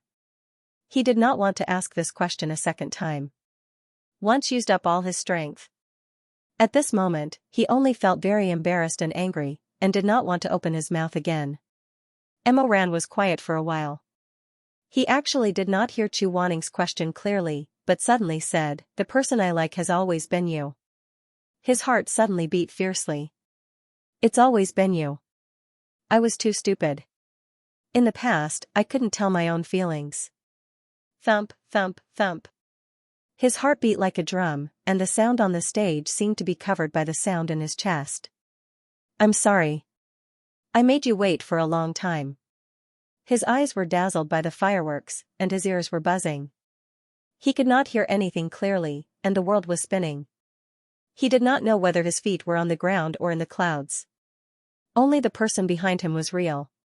The wind used to have no color and no trace, but now it had become the lingering smell of Mo Ran that lingered at the tip of his nose. Xu Wanning actually did not want to hear too much explanation. All he wanted was a word of affirmation from the person he loved. Now that he suddenly received this affirmation, he could no longer see his surroundings clearly. In his dizziness, he felt that everything was multicolored. He couldn't think, couldn't move, and was immersed in this intense surge of oil paint. In the end, he lost his 5 senses.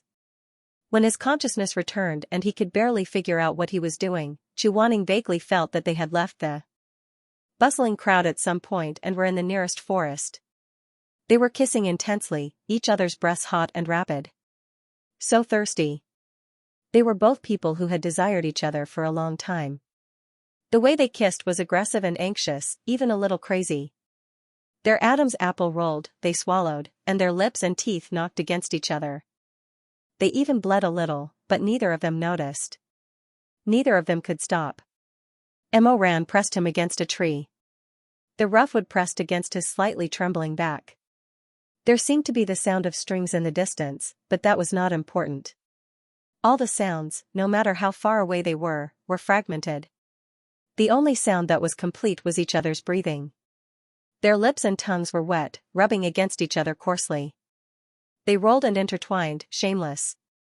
Shameless. Xu Wanning did not want to admit defeat, but he had always been abstinent, and the other's desire was so fresh and terrifying. It was almost like a vicious beast that wanted to tear his throat and eat his flesh. He did not know why he had become like this. He did not know whether he was right or wrong, or what he should do next. This person who kept to etiquette, abstinence, restraint, and loneliness, who would plan for the next 100 steps with every step, seemed to have been torn apart and destroyed at this moment. Only his stubbornness was left. The sea of desire was still the driftwood that supported him. He refused to show weakness.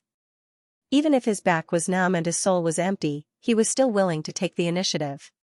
He did not want to be a soft object in the palm of the hand that could be destroyed. Unfortunately, although he was ambitious, his skills were extremely poor. So poor that Mo Ran was knocked by his lips and teeth more than once. He did not control his strength and bit the tip of his tongue. It was full of sweet blood. He was so poor that his breathing became more rapid, his face redder, and his breathing more chaotic and difficult. In the end, Mo Ran laughed. He only felt that Xu Wanning, who worked hard but had no standards to speak of, was really very lovable. That cold and hard heart of his had melted, becoming a sparkling and crystalline spring water. A 10,000-mile-long lake, suffused with fragmented golden waves that coiled around his fingers. When they parted, their lips and tongues were still wet and sticky. Their eyes were filled with tenderness and desire.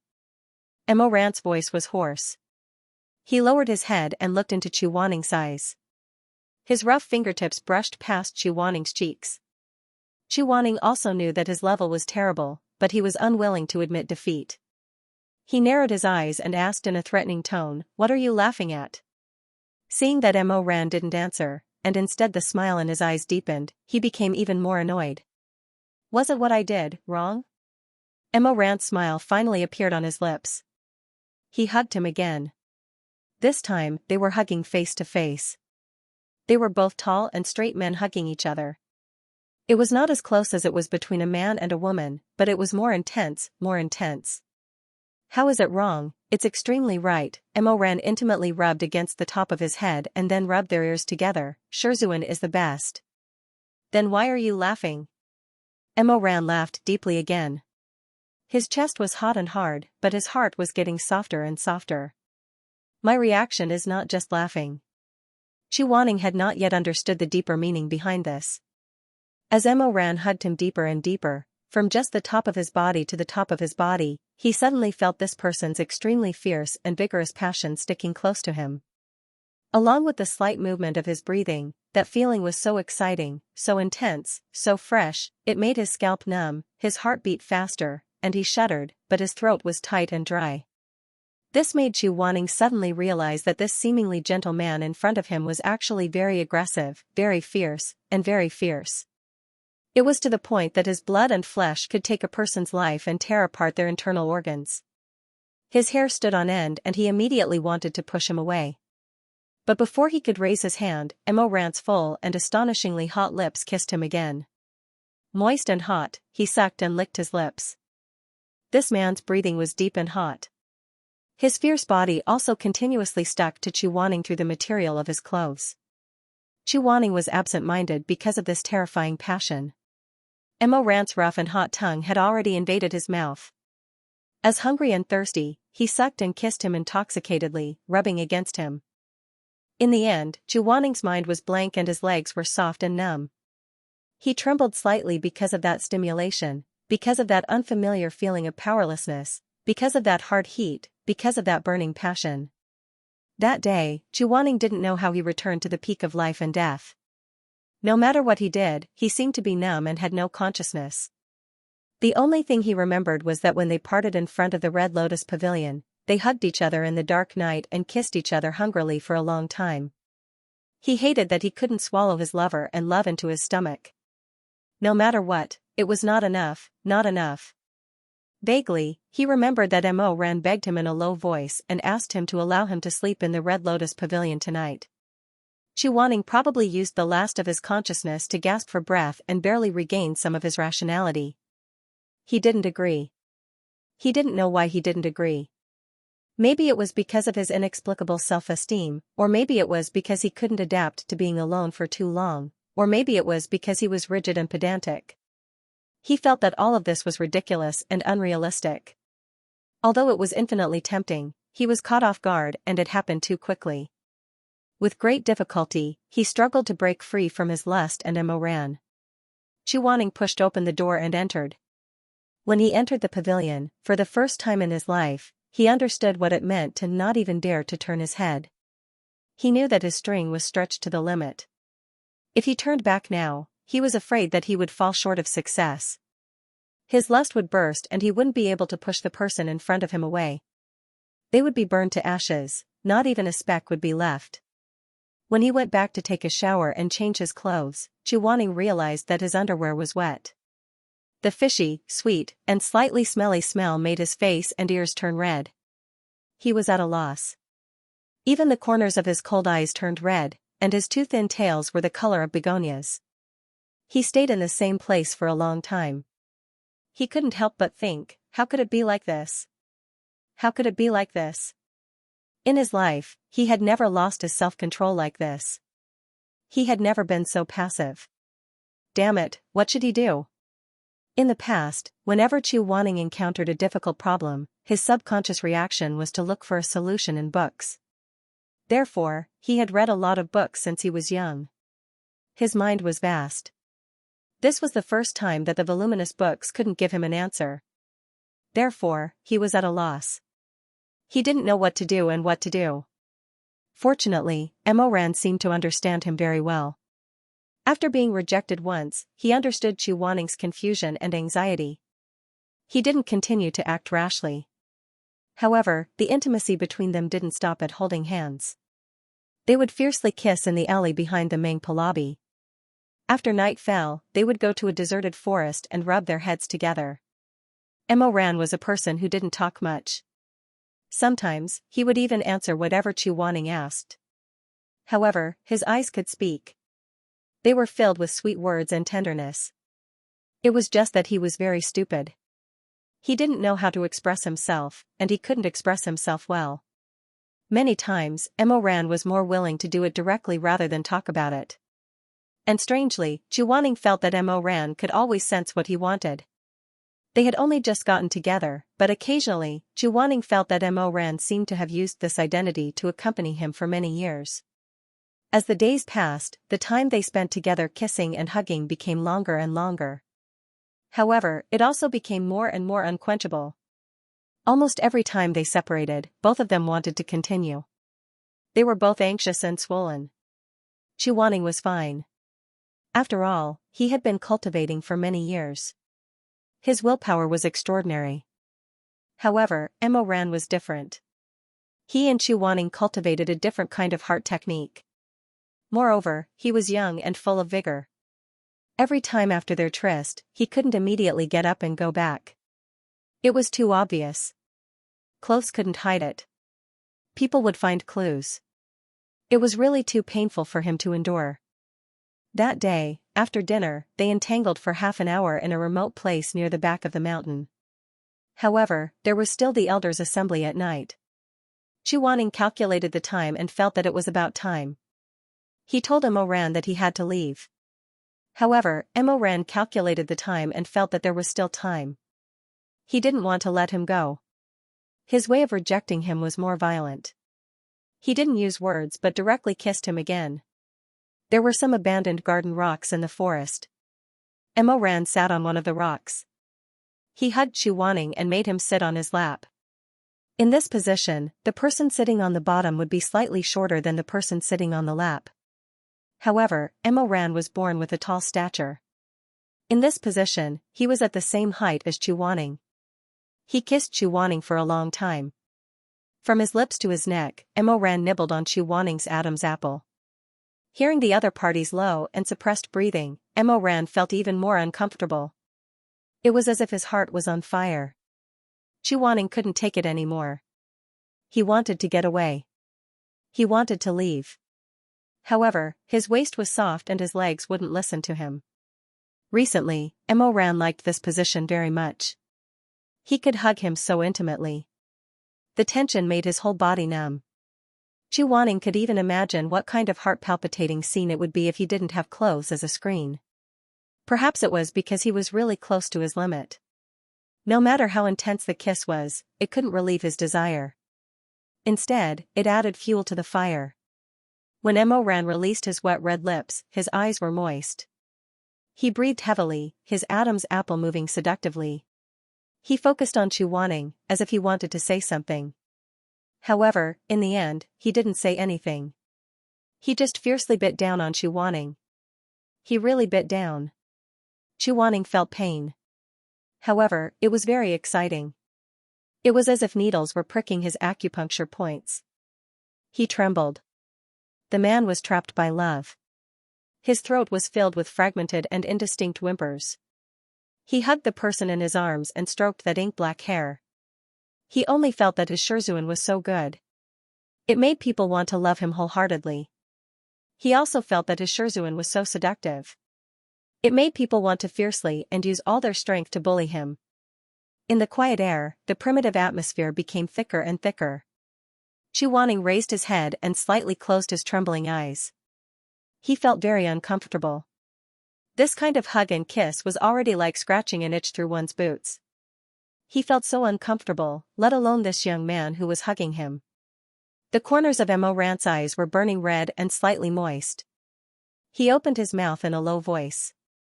His voice was hoarse. There was some forbearance and also some grievance. Shizun. I beg you, I can't take it anymore. What did he want to do when he couldn't take it anymore? Chuaning thought of those fragmented and blurry dreams. His tailbone trembled slightly. He didn't make a sound. His ears were extremely red. Couldn't take it anymore, what did he want to do? Before Emoran once again held his red and swollen lips, Chuaning said in a low voice, almost inaudible, then, don't do it here. Don't do it here. It meant that there could be more, somewhere else. Emoran suddenly raised his head. He was pleasantly surprised. Then, he fiercely kissed him again. He actually wanted to hold him like this and stand up. Chuaning only felt extreme shame.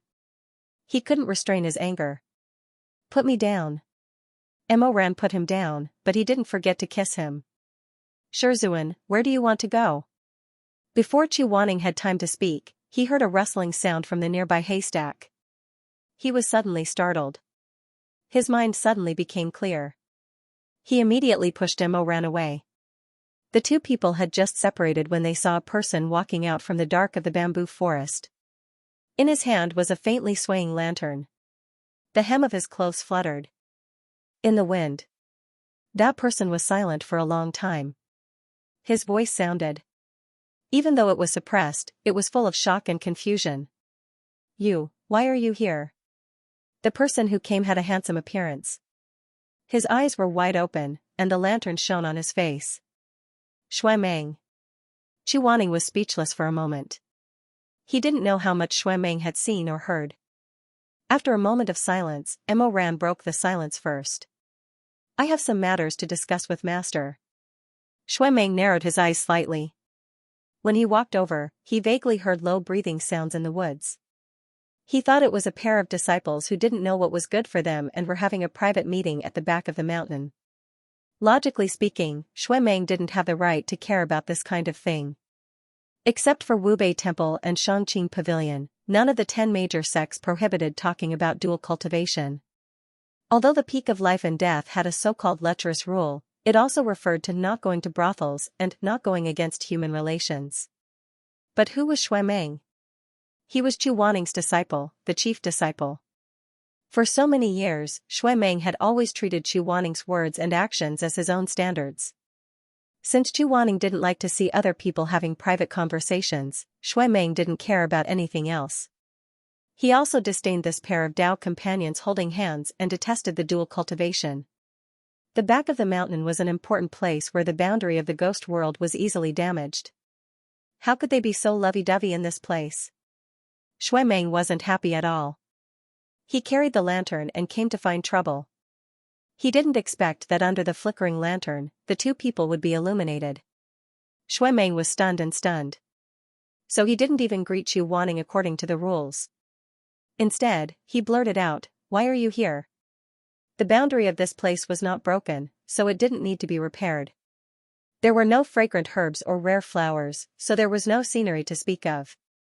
It was located in a remote area, so it was impossible to wander around here. If he asked Shui Meng normally, he would say, "There are two people in the dark and silent.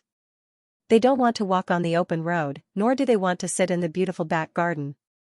They insist on going to a secluded place to talk. Young master, what do you think?"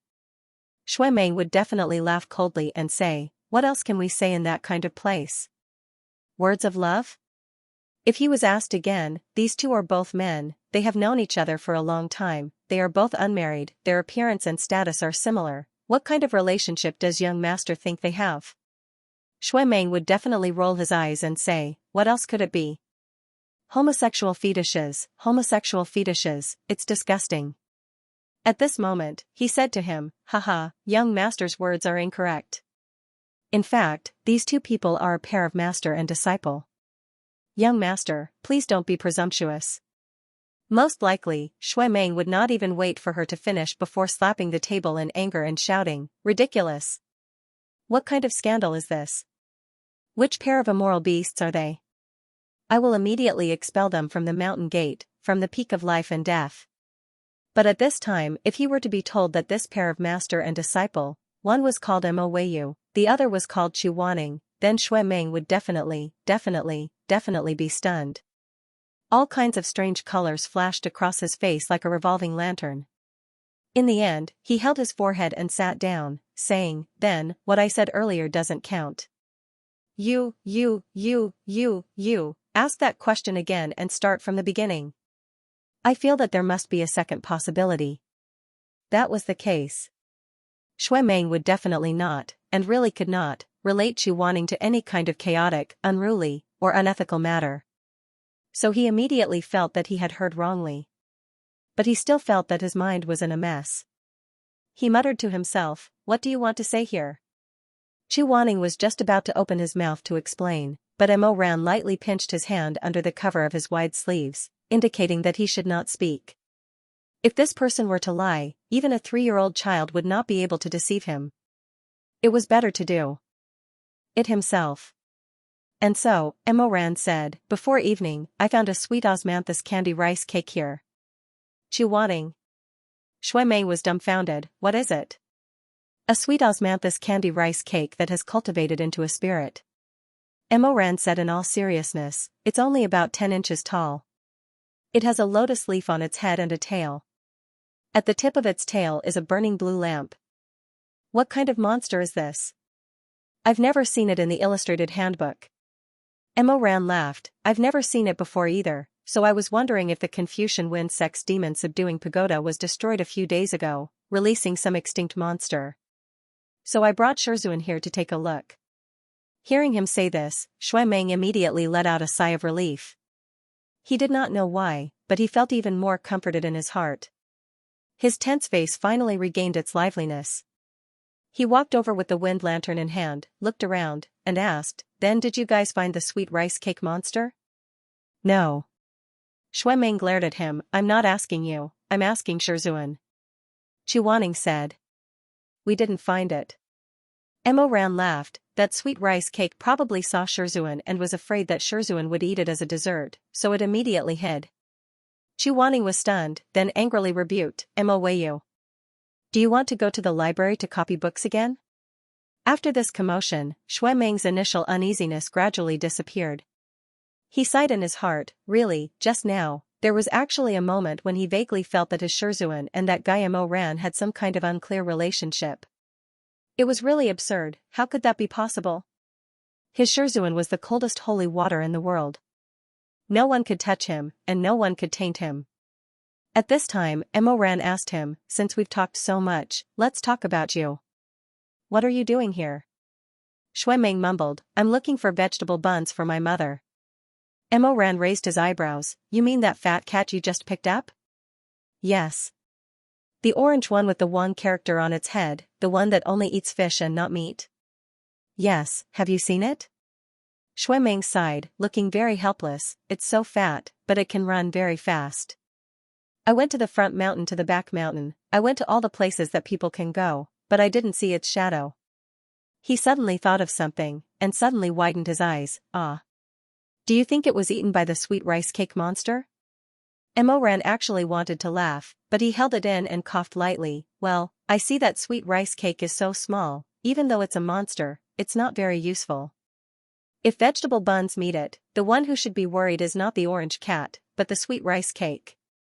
Shui Meng touched his chin, thought about vegetable bun's body size, and agreed, "Yes, you're right."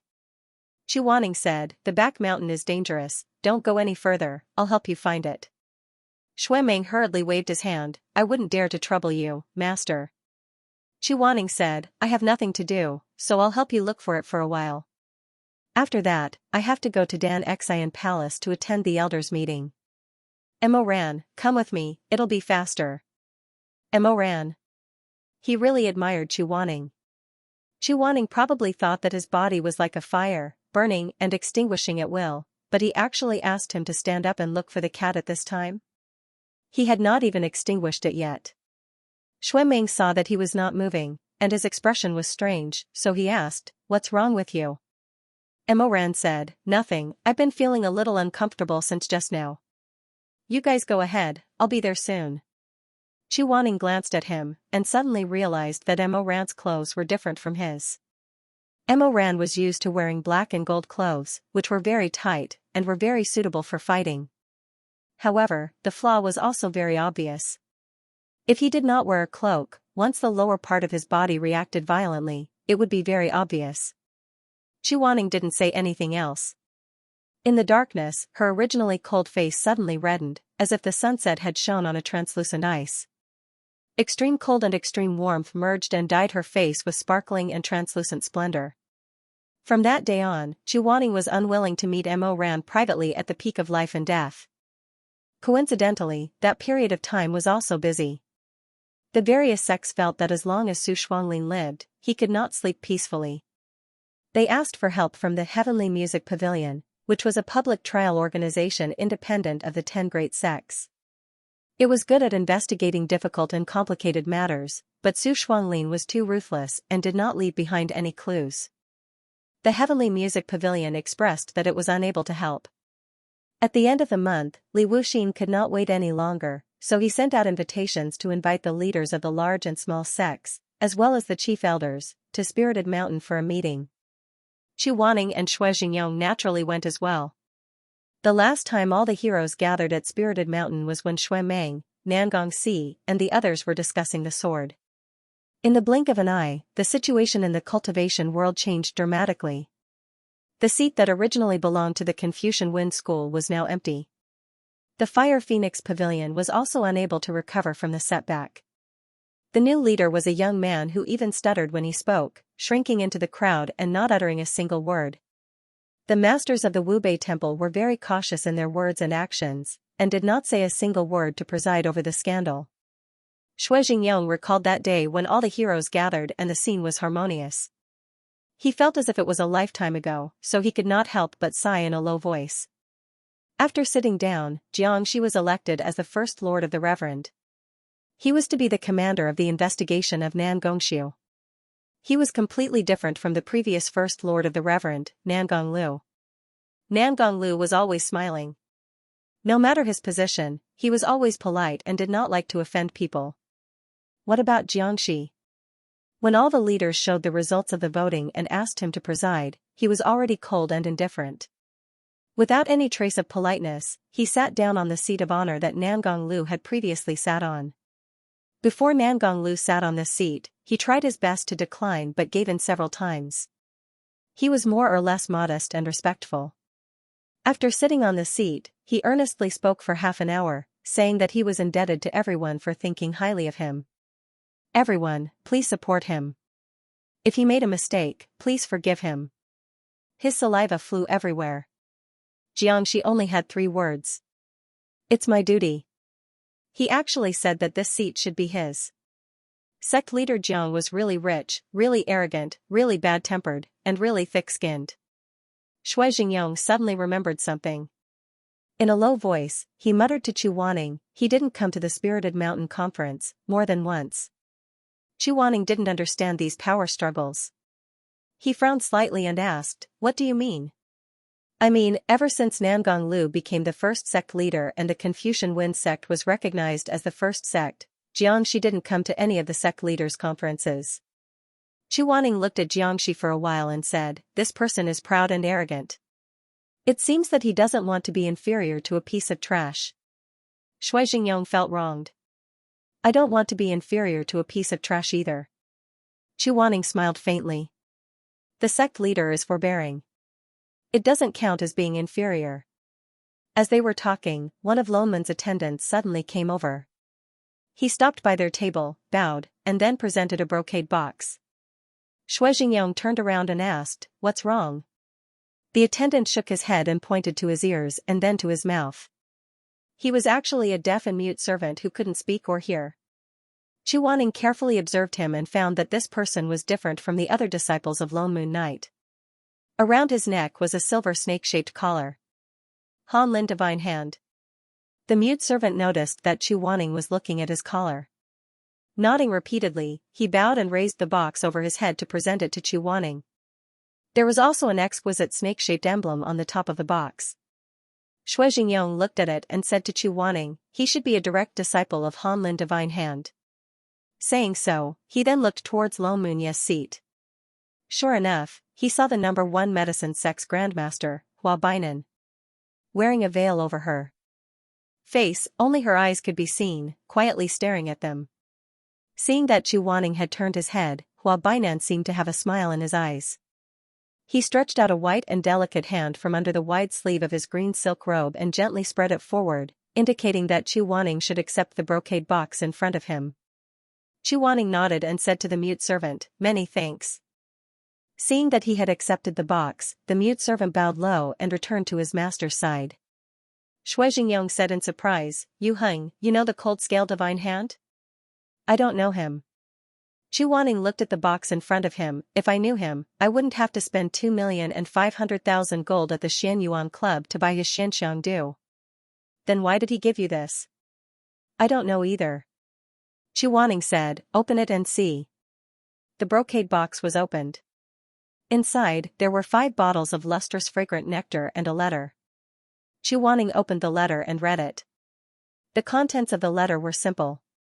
It said that it knew that Grandmaster Chu had spent a high price to buy the dew at the Xianyuan Pavilion and felt that the Xianxiang dew was not worth the price. It had always wanted to offer 5 more bottles, but had never had the opportunity to meet Grandmaster Chu. Now that it had met with such a good opportunity in Ling Mountain, it hoped that Chu Wanning would accept it. Shui Jingyong immediately said, I think he wants to make friends with you. If he did not accept this kind of gift, it would be a slap to the other party's face. Chu Wanning thanked Hua Bainan from afar, but handed the bottom of the brocade box to Shui Jingyong. Shui Jingyong said happily, "For me?" "For Elder Tanlang." Chu Wanning said, "I always felt that this Hua Bainan was a bit strange. Every year, the Xianyuan pavilion auctioned off so many expensive medicines for him, but they were all inflated. Could it be that he would compensate for them one by one?" Shui Jingyong muttered, "I don't think it's strange. After all, there are high prices, but it's the first time I've heard of one as high as yours." Chu Wanning's face showed a bit of anger. "It's just a need, what's so outrageous about it? Anyway, give these 5 bottles to Tanlang. I think that there shouldn't be any poison here, but it wouldn't be a waste to let Tanlang learn how to concoct the Xianxiang dew." "You don't need?" Speaking of which, it was strange that those absurd yet incomparably realistic dreams were becoming fewer and fewer recently. Apart from the few days when he had just left the scholarly Wind sect, when he occasionally dreamed of some fragmented scenes, the rest of his nights were all good dreams. Xianxiang didn't Xianxiang. After staying in Spirit Mountain for 2 or 3 days, when he returned to the peak of life and death, Mo Ran was no longer there. They all escaped from the Golden Drum Pagoda of the Confucian Wind sect. Shui Meng sighed, "We caught a lot of them and locked them in our Sky Pagoda. But the Sky Pagoda isn't like the Golden Drum Pagoda. It's smaller, and the spirit stones and talismans embedded in it aren't as powerful as the Confucian Wind sects. If this continues, I'm afraid the Sky Pagoda won't be able to hold on."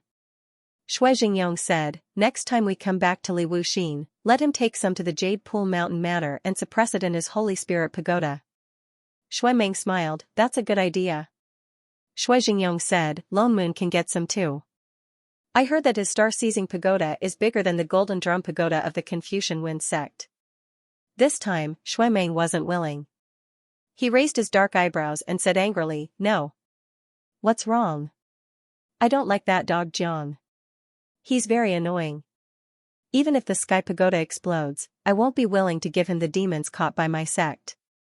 Chu Wanning shook his head. He didn't want to listen to the father and son bickering anymore, so he left first. He returned to the waterside pavilion to sleep. Sure enough, he had a good night's sleep without any old dreams to disturb him.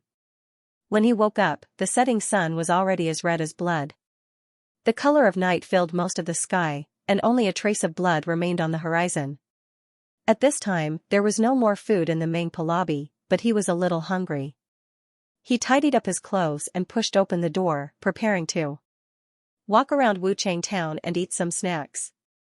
In the end, he happened to see Mo Ran returning from killing demons. He was walking on the long limestone steps that led to the Red Lotus Waterside Pavilion. When he saw him, Mo Ran smiled, "Master, I heard from Uncle that you were sleeping, so I wanted to wake you up." "What's the matter?" "Nothing," he said, "I just wanted to find you and take a walk together." It was really a coincidence. Chu Wanning felt a little happy because of the coincidence between them. In love, a little bit of congenial affinity was worth a person's mood being carefree. "Where are we going?" But they asked at the same time. Chu Wanning stared blankly for a moment. Mo Ran also stared blankly for a moment. Then he said, "We'll listen to you." Again, they said at the same time. Chu Wanning's 10 fingers clenched in his sleeves. There was sweat between his fingers. His eyes were black and hot, but he looked at Mo Ran calmly and steadily. Mo Ran couldn't help but grin. Anywhere is good. Chu Wanning was actually very happy, but he was still used to being indifferent. Even if his happiness wasn't indifferent, it was very rich, like the light red begonia flowers of the West Prefecture. He said, "Then let's go. We'll go take a look around town and eat something." He didn't even ask Mo Ran how the demon slaying went, or if it went smoothly. Now that they were fated and had feelings for each other, they had a tacit understanding. When he stood outside the bamboo door and saw Mo Ran's black clothes fluttering in the wind, and the dark golden curly grass pattern on the edges of his clothes, he understood that everything was fine. There was no need to say more. They arrived at Wuchang town together. These past few years, Wuchang town had been getting better and better. From the original 3 horizontal streets and 3 vertical streets, it had expanded to 6 horizontal streets and 5 vertical streets today. It was almost a full circle. When we first came to the peak of life and death, before night fell, every household's wooden door was already closed. Outside the courtyard, there were incense burners, on the door hung the bagua mirror, and under the eaves hung the soul-calming bell. Chuaning looked at the people coming and going in front of him and the scene of the early evening lights. He said, "Now, except for the name of this town that hasn't changed, I almost can't recognize the rest." Emo Ran laughed and said, "With the peak of life and death, the future will only be better." The two walked along the newly paved bluestone main street of the town. Along the way, there were people blowing candy, people playing shadow puppets, stalls selling snacks and barbecue, and people eating gudong pots. There was a dazzling array of things, and it was bustling with noise and excitement. Rows of lanterns hung on the heavenly street, illuminating the lively night market. When Emo Ran saw the gudong pot stall, he remembered that he, Shui Meng, and Xiaoxini had eaten here together before. He smiled and pulled Chuaning, "Shizun, eat this. This place has your favorite soy milk." They sat down on the small bamboo chairs that made creaking sounds. The weather was very cold, but the chef in charge of the dishes was extremely hot. He was shirtless, and while wiping his sweat, he moved over and asked, "Immortal monarchs, what do you want?" Chuaning said, "Mandarin duck pot." Emo Ran said, "Mushroom clear soup." "Don't you want to eat spicy food?" Emo Ran lowered his eyes and smiled. His voice was gentle and low, "I want to quit." Chuaning was stunned for a moment. He vaguely understood why Emo Ran suddenly didn't want to eat spicy food anymore. It was like a fish swimming in the lake and bubbling in the pool of his heart, causing the water to ripple slightly. "You don't need to quit." Emo Ran said, "No, I just like it. I like to quit. I want to quit." He looked at Chuaning. His thick eyelashes fluttered and fell on the tips of his reddish ears. He smiled. He didn't continue the second half of his sentence. "I want to be like you. When eating hot pot, 2 pairs of chopsticks can reach into a lively pot. I don't want to be like you." Emo Ran ordered some stir-fried dishes. Unfortunately, the small stall didn't make exquisite desserts.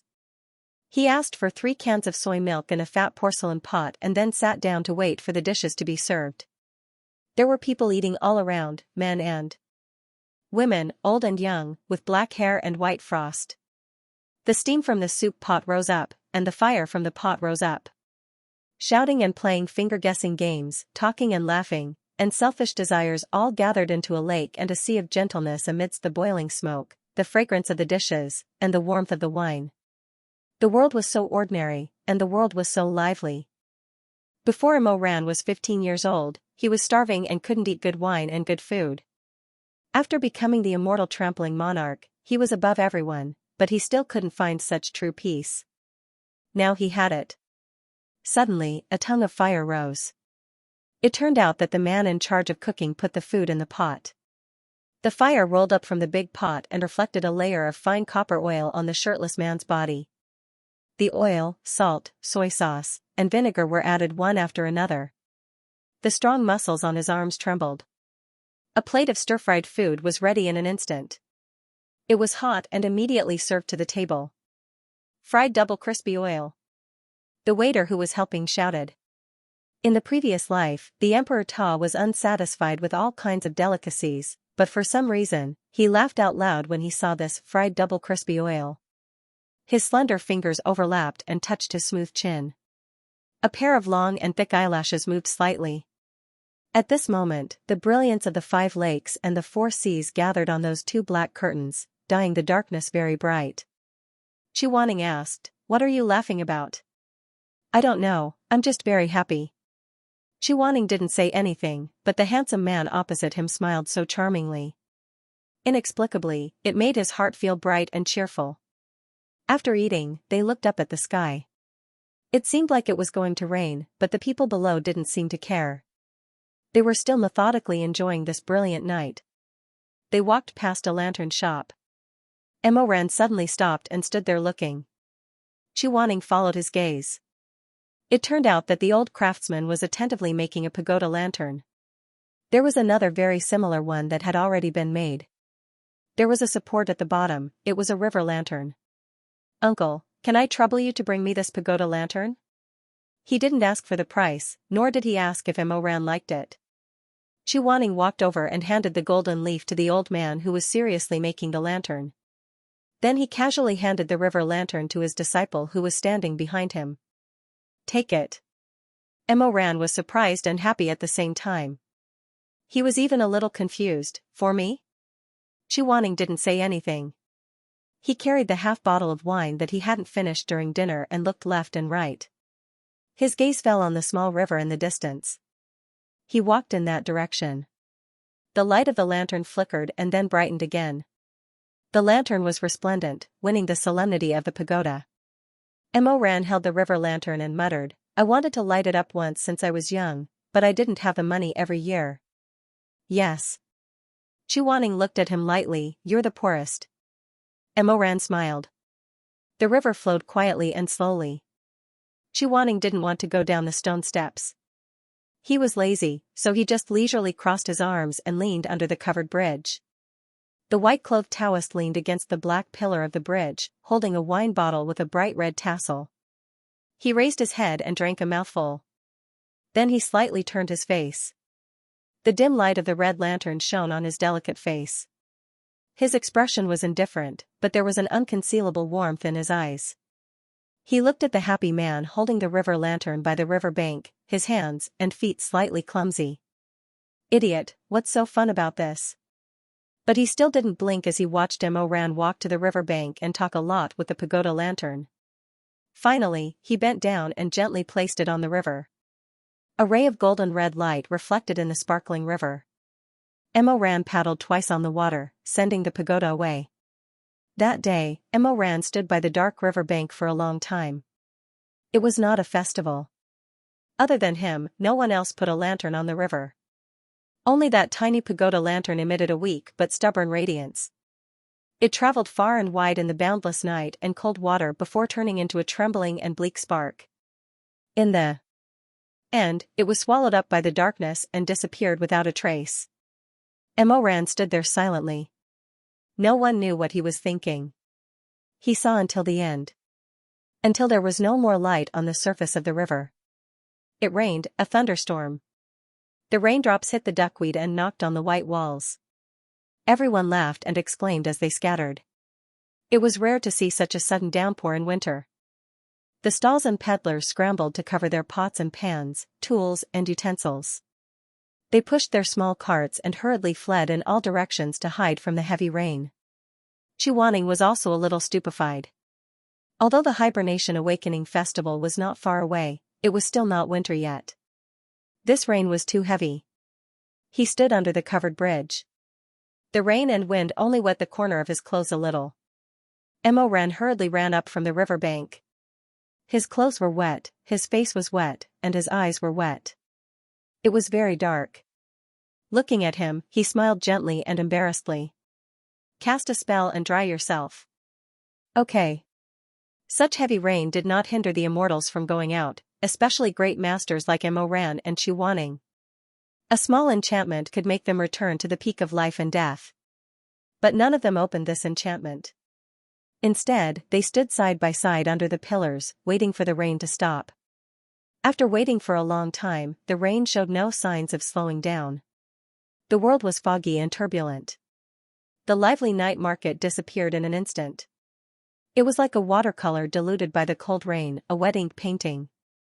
Ran said, "This rain doesn't seem to be stopping." Xianxia said lightly, "This rain seems to be sick." Ran laughed out loud. After laughing for a while, he turned to Xianxia and said, "What do we do?" "We can't go back." Xianxia knew that he should answer him, "Don't you cultivate? Don't you know how to cast an enchantment?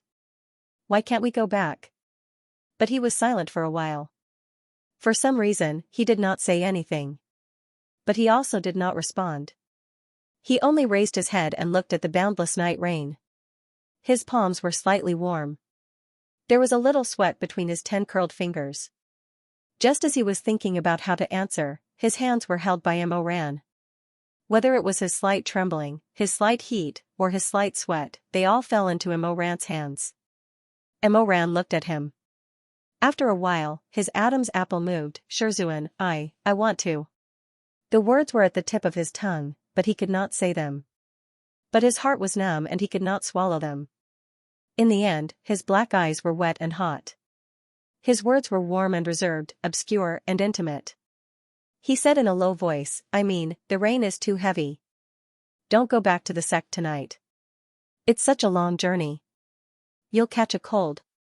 Chuaning did not react. He was stunned for a moment and said, I'm not cold. Then are you hot? I'm not hot either. Mo Ran's breath was hot. His chest rose and fell. Without waiting for Chuaning to answer, he held his hand and pressed it against his throbbing heart. He said in a low voice, I'm hot. The rain hit the duckweed. But Chuaning saw fire in his eyes. He saw lava and summer. This young man was so anxious that he was almost pitiful, but also very cute. His voice was a little hoarse. Let's go to the nearest inn, okay? Let's go now. Chuaning's heart suddenly tightened. The rain was too heavy, the weather was too cold and too hot. They could have gone back, but he used such lame excuses to take him to an inn. No matter how stupid Chuaning was, she would understand what he meant. Mo Ran was checking his pulse to find out his thoughts. If he shook his head, Mo Ran would not force him. But if he agreed, it meant that he was willing to do it with him. Do what with him? Chuaning did not know. Even if he knew, he was not willing to think about it. He only felt that his face was burning hot, a heat that even the heavy rain could not extinguish. He was very nervous and did not know what to say. He could only hold the wine jug by its narrow neck and wanted to take another sip. But the jug was almost empty. When the last trace of the slightly cold and thick pear blossom wine entered his throat, he lowered his head. The bright red tassels made his fingers look even more slender and white. He did not say anything. The atmosphere was a little awkward. Mo Ran was not a person who liked to drink. At this time, seeing him raise his head to drink, he suddenly asked, Is there more? No. You are so impatient. You drink so fast. Mo Ran said, lowering his head and gently kissing him on the lips, Then I can only taste it. The pear blossom wine was mellow and sweet, with a faint osmanthus fragrance. But when he was 30 years old, Chuaning passed away. Mo Ran drank alone on the roof for a whole night.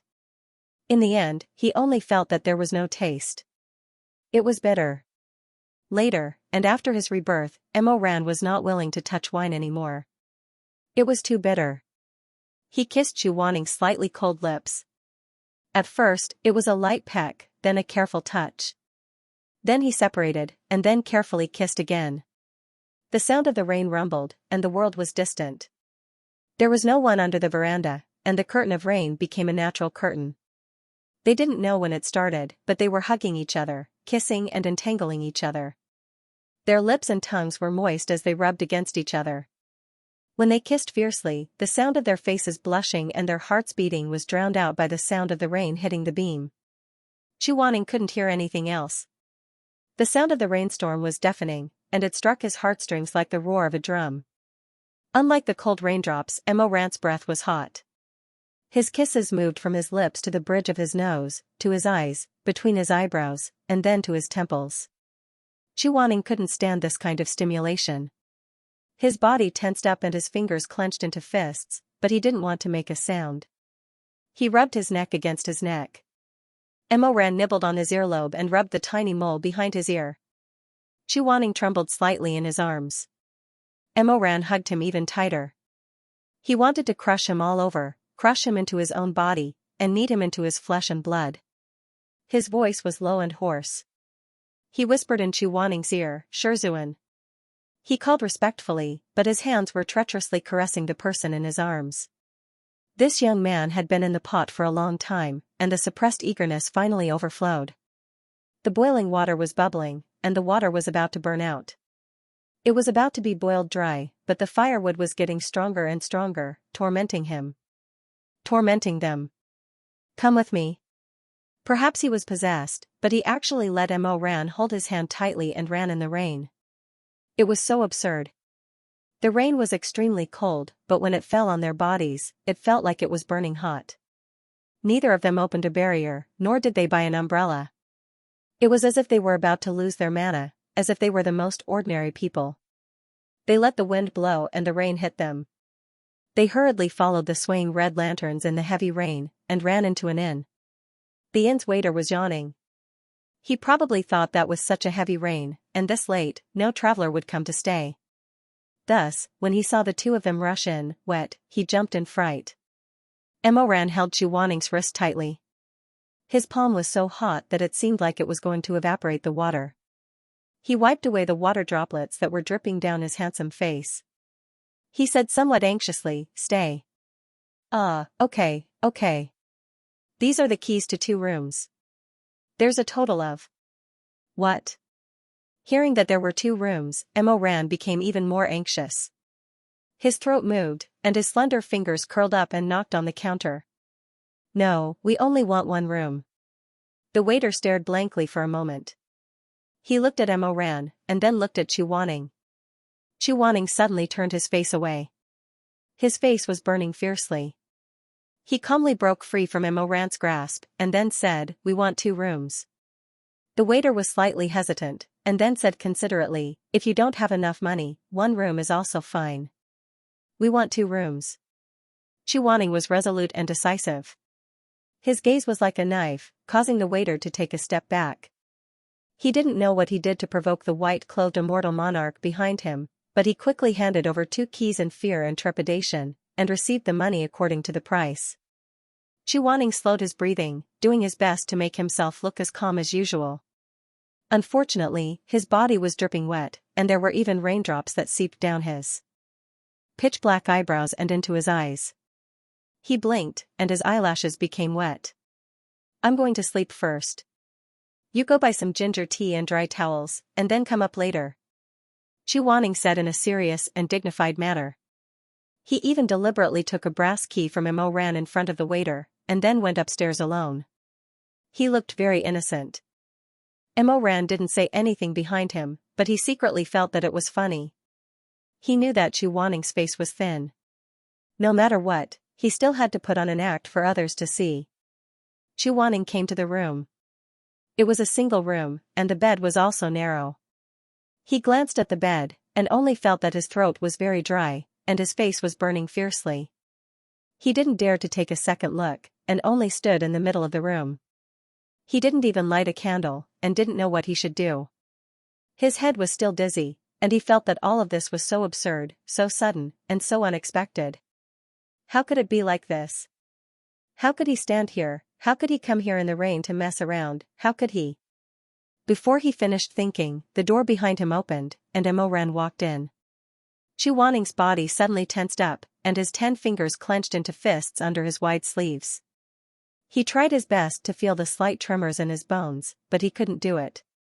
This was the first time in his life that he was so confused and helpless, and handed the fuse of a kite to another person. His palms were very wet, and he didn't know if it was the rain or sweat. With a click, the door bolt was dropped, and it was so clear that it made people's hair stand on end, as if an executioner's knife was placed on the neck, and the smell of iron.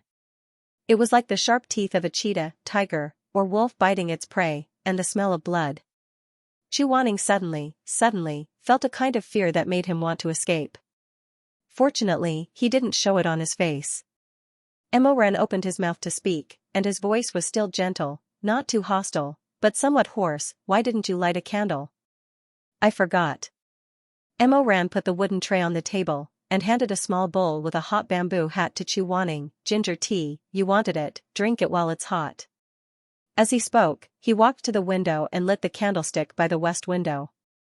The wind was blowing and the rain was slanting outside, and the room was very dark, but the grapevine-patterned window was open, and outside, the lights of other houses were dimly lit, and there was a faint glow.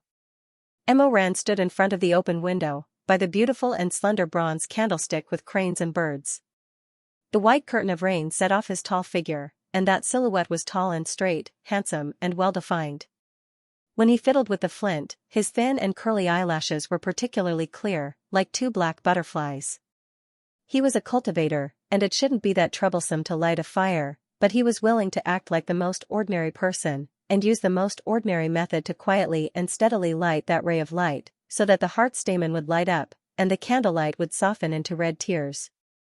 The flint was polished, and just as he was about to touch the wick of the lamp, Chuaning suddenly said, "Don't light the lamp." Emo Ran's hand was suspended in midair, and he turned to look at him. What? Chuaning didn't know what to say, and could only stiffly repeat, "Don't light the lamp." Emo Ran was a bit sleepy for a moment, and then he looked at the person standing stiffly in the darkness, and slowly understood.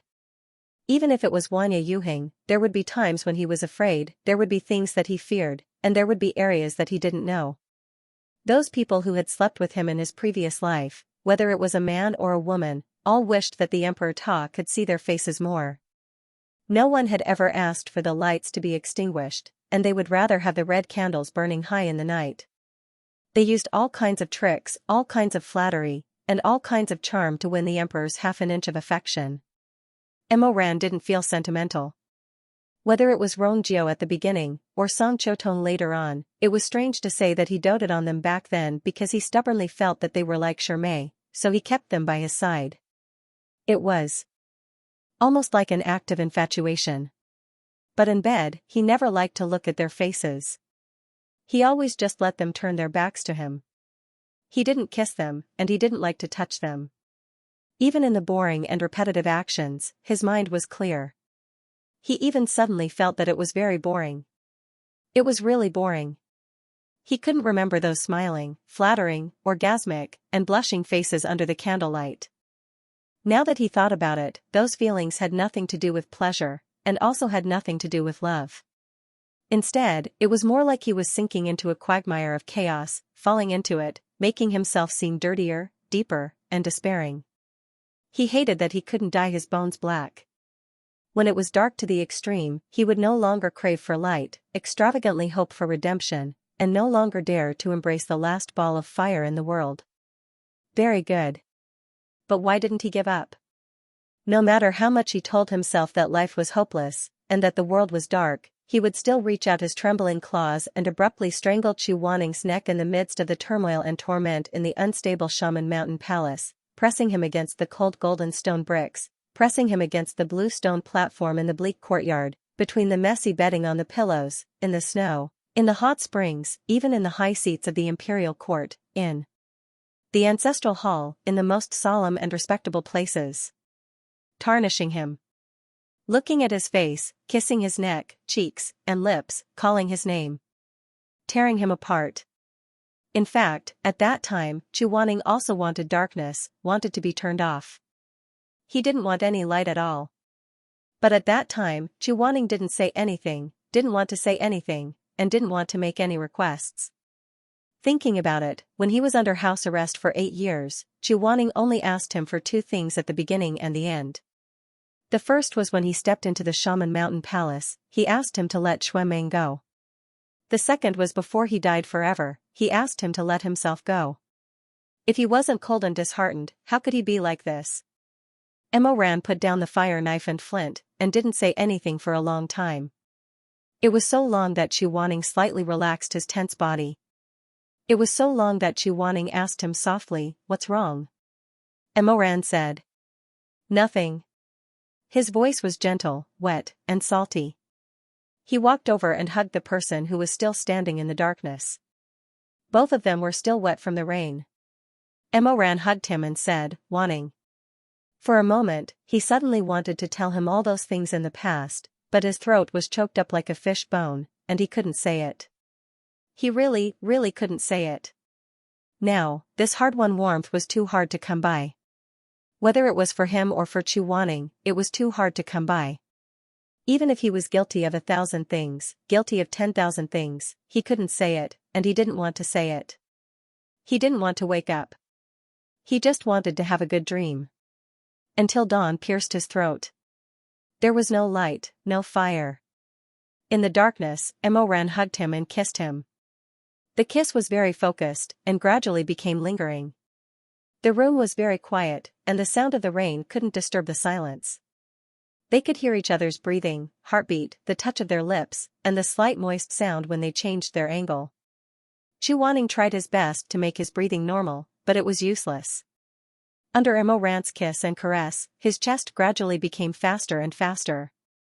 He was originally a tall and well-proportioned man, but Mo Ran could easily hold him, cover him, and be as strong as a mountain. This man held him in a hot embrace. At first, he pecked and kissed him lightly, but then he went deeper. He pried open Chu Wanling's lips and teeth. His warm and coarse tongue probed in, rubbing and entangling with her. He was like a person who was extremely thirsty, drinking sweet dew, but also like a person who was burning with fire and wanted to use water to extinguish the fire. However, Chu Wanling's breath was not cool water to him, but pine oil. When poured into a fire, it burned endlessly, like a beacon fire. It was unknown who first took off the other's clothes, but in the dark night, there was a mixture of throat moving and low swallowing sounds. Perhaps because of the hurried removal of the clothes at the waist, the intense movements hurt, or perhaps because of the throbbing of a long drought, there were occasional uncontrollable soft moans in the room, but more often than not, it was the excited panting of a male's desire. Chu Wanling's clothes were pulled open, and before he could get used to the slight coolness, he felt Mo Ran moving down, kissing his neck, then his collarbone, and then his lips sucked on his chest, moist and hot. Chu Wanling gasped softly, his neck tilted back, embarrassed and excited. His face was red, but fortunately, it was dark. He thought that Mo Ran couldn't see the heat on his face, but he said softly, "Window." "What?" Mo Ran looked up vaguely, and met Chu Wanling's drooping, moist eyes.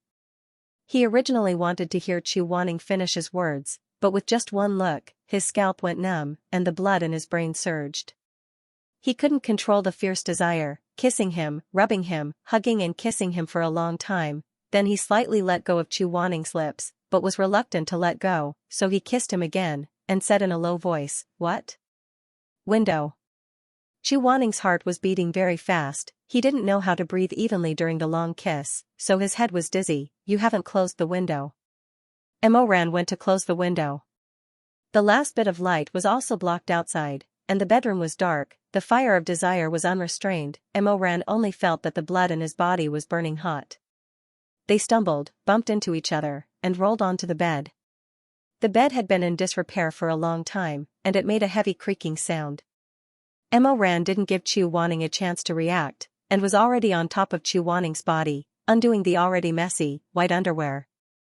He felt Chu Wanling tremble slightly under his body, just like when they made love for the first time in their previous life. No matter how much he tried to control himself, Chu Wanling still trembled slightly. He couldn't control himself. Mo Ran felt tender and distressed. He cupped Chu Wanling's face, kissing his eyelids, lips, and chin. He whispered hoarsely in his ear, "Don't be afraid." "I'm not afraid." Mo Ran held Chu Wanling's trembling hand, intertwining their fingers. His hot and vigorous breath brushed past Chu Wanling's earlobes. He comforted him, "Leave it to me, be good, it's okay." Chu Wanling wanted to say something, he wanted to fiercely say a few words, or even 2 or 3 words, but he couldn't say anything, his mind was almost numb. He could only feel Mo Ran's tall and robust body pressing on top of him, his calloused hands rubbing his waist and back. He couldn't bear the stimulation. He slightly arched his body, but unintentionally pressed close to Mo Ran's chest. Mo Ran's underwear had long been removed, revealing his strong and muscular upper body. The astonishing heat and strength roasted him, melting and softening his whole body. The sweaty and wet bodies intertwined together, every inch of skin rubbing against each other, bringing out fire and sticky water. The panting in the room became heavier and heavier. It was all desire, all thirst. No matter how much they kissed, no matter how intensely they kissed, they were still thirsty, unsatisfied, and unquenchable. Not knowing why, Chu Wanling's mind was in a daze, and some fragmented and blurry scenes flashed through his mind. The moving body, the weak legs, the bright red curtains and the bed. It was a dream he had, and suddenly it became clear in his mind. In the dream, Mo Ran was fiercely thrusting into him, holding his waist, his crotch fiercely hitting, penetrating deeply and fiercely. He didn't know if it was because of pleasure or some other reason, but in the dream, although Mo Ran's facial features were handsome, it seemed somewhat sinister, with a pair of beast-like eyes. Chu Wanling didn't have any doubts. He didn't know about this, but he thought that it was human nature to dream of such a realistic scene when desire came. But Mo Ran didn't know. He only felt that Chu Wanling didn't know anything, didn't know about men and women, and didn't even know how to make love between men. He was afraid of frightening Chu Wanning, afraid that the first time would hurt him, so he caressed Chu Wanning. The foreplay was sufficient. In this life, he didn't want to make Chu Wanning so uncomfortable, so painful. Kissing, caressing, rubbing together, the desire grew stronger and stronger. Chu Wanning had never experienced this kind of stimulation before, and gradually he couldn't take it anymore. One of his hands was still tightly clasping Mo Ran's hand, while the other hand was silently gripping the bed. He wanted to go down and caress himself, but his face was flushed red. He didn't want to do such an embarrassing thing in front of the person he loved. But his lower body swelled so fiercely, it was burning hot, supporting a considerable hard object through his underwear. Chu Wanning only felt that he had lost all his face, and he was in great pain. He wanted, very much, to vent, to comfort, but he didn't want to. He was stubborn and ruthless. Gradually, his narrowed eyes became misty, and he was at a loss. He didn't know. Gradually, he didn't know anything. But deep in his bones, he seemed to know what to do, how men should make love with each other. There was desire and love in his chest. He loved the man on top of him, and he wanted to go to the sea of desire with him, and he wanted to sink into the abyss with him. Another scene flashed in front of his eyes. It was shaking, and Luli found it strange. So strange, how could it be at the peak of life and death, at the Courtheart Palace? There was a flash of insight in his mind, but it was drowned in an instant. He saw that Mo Ran was sitting on a magnificent seat in the Courtheart Palace, which was supposed to be a solemn place to welcome distinguished guests. Mo Ran was sitting there, but Luli was on top of Mo Ran, being hugged by Mo Ran, face to face. He was naked and ashamed, but Mo Ran was wearing all his clothes, except for his underwear, which was covered by his dangling legs. Mo Ran was kissing him, pushing up and teasing him. He stared at Luli's face without blinking. He asked, "Do you feel good?" Luli seemed to see himself shaking his head in pain. Mo Ran put his finger into Luli's mouth and pried it open, as if he was trying to pry out Luli's moans. "Moan properly. Moan out." Luli refused. There were only small whimpers in his throat. Mo Ran stopped. He buried himself in Luli's body, holding Luli's waist and guiding him. His big hand slowly slid down and held Luli's butt. He pinched Luli's red finger and said in a hoarse voice, "Moan." "No." Luli was holding Luli's waist and butt, making Luli rub against his crotch slowly and deeply. Luli looked at Chu Wanning with teary eyes. Seeing that Luli was enduring and trembling, but still didn't make a sound, Luli began to hold Luli's narrow waist and poked him slightly from bottom to top. Because the range was small, Luli's thrusts were quick and dense. Chu Wanning felt like he was going crazy from the creepy friction. He felt like he was going to be poked through and through. "No, don't. It's not up to you to decide." The person on the seat sneered. Luli didn't move anymore, but his erect erection was ready to burst out, throbbing inside Luli's body with his heartbeat. "What's more, you feel good too, don't you? Look, you're hard." These words and effects were blurry, broken and turbid. It was like he was hallucinating because of the strong stimulation. Chu Wanning was lying on the bed in the inn in a daze. She was at a loss and trembling. Her lower body was so hard that it hurt. "What's wrong? What should I do?" The scene became more and more blurry, but he could vaguely make out that Mo Ran on the seat was suddenly thrusting fiercely from bottom to top, almost pulling his entire body out and then thrusting in again. It was too exciting. Luli finally couldn't take it anymore. He collapsed on the man's body and gasped for breath. The man was also gasping for breath, fiercely invading him and manipulating him. "You're moaning so coquettishly, aren't you afraid of being heard by others? Damn it, do you want me to *CK you to death?" It became more and more blurry. Until it couldn't be seen anymore. It was an illusion, an illusion. If it was fake, then it was fake. It was an overlapping dream, a nightmare that wouldn't go away. But the feeling of being invaded and taken over by force was so clear. Was this the right thing to do? Chu Wanning half closed his eyes in a daze and said in a low voice, "Come in." Mo Ran was shocked. Chu Wanning knew what to do? How did he know? This was a person who had never even seen an erotic picture, a clean piece of white paper. How did he know? Is this the right thing to do? His face was so red that it looked like blood was going to drip out. He muttered and asked the man on top of him. Where did you find out? Of course, Chu Wanning was too embarrassed to say that he dreamt of it. That would make him seem licentious and shameless. He said vaguely, I accidentally flipped through the library and saw it. Then he hurriedly added, someone put the wrong book. Mo Ran naturally didn't doubt him. His heart was slightly moved, but he was also slightly moved. He kissed Chu Wanning's lips and the tip of his nose, then said, You're too anxious. Anxious? Who was anxious? Immediately, the blood in his mouth surged up. He was angry and humiliated, but Mo Ran leaned over and hugged him, chest to chest. He stroked Chu Wanning's hair and said gently, It'll hurt. Then don't.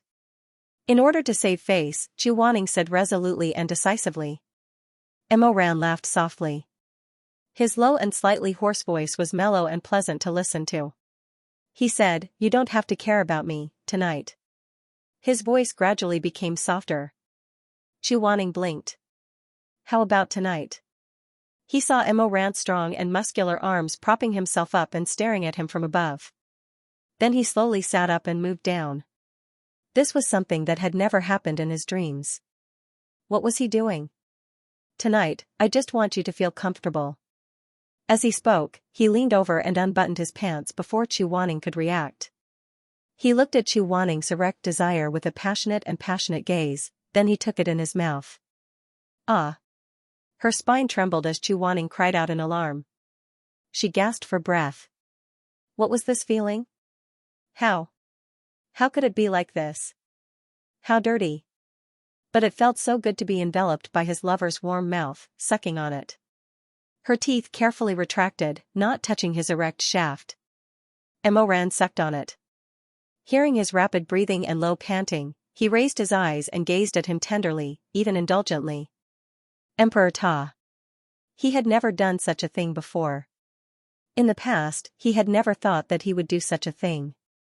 But now he was willing, infatuated and even happy. Don't. How could you? Quick, spit it out. Chu Wanning's face was extremely red.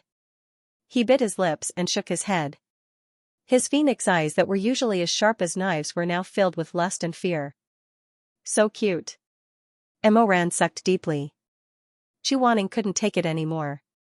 He leaned on the bed and gasped for breath. His eyes were unfocused and gradually lost focus. He sucked back and forth a few times before retreating. A trace of lust hung on his lips and his eyes were moist. He asked, Darling, did it feel good? Chu Wanning felt as if there were colorful fireworks flowing in his brain. His whole body was dizzy, but he still remembered how Mo Ran called him. He only felt shame and sweetness. His bones were sore and soft. How could he? He was his master. He was so many years older than him. He was the Northern Dipper Celestial Venerable. He. A deep and hoarse voice sounded in this quiet and dark bedroom. Mo Ran licked his plump and round shaft. The tip of his tongue was nimble and rough, rubbing against the place where Chu Wanning rarely touched.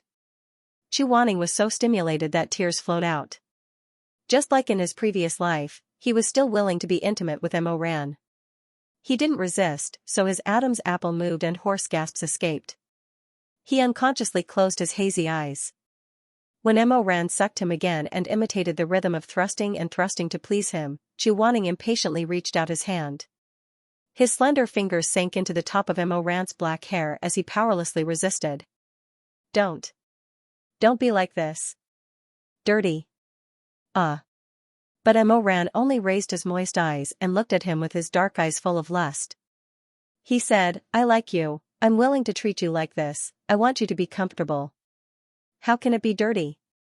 He gently kissed the shaft that was so swollen that his veins were clearly visible. He said gently, Everywhere is the best.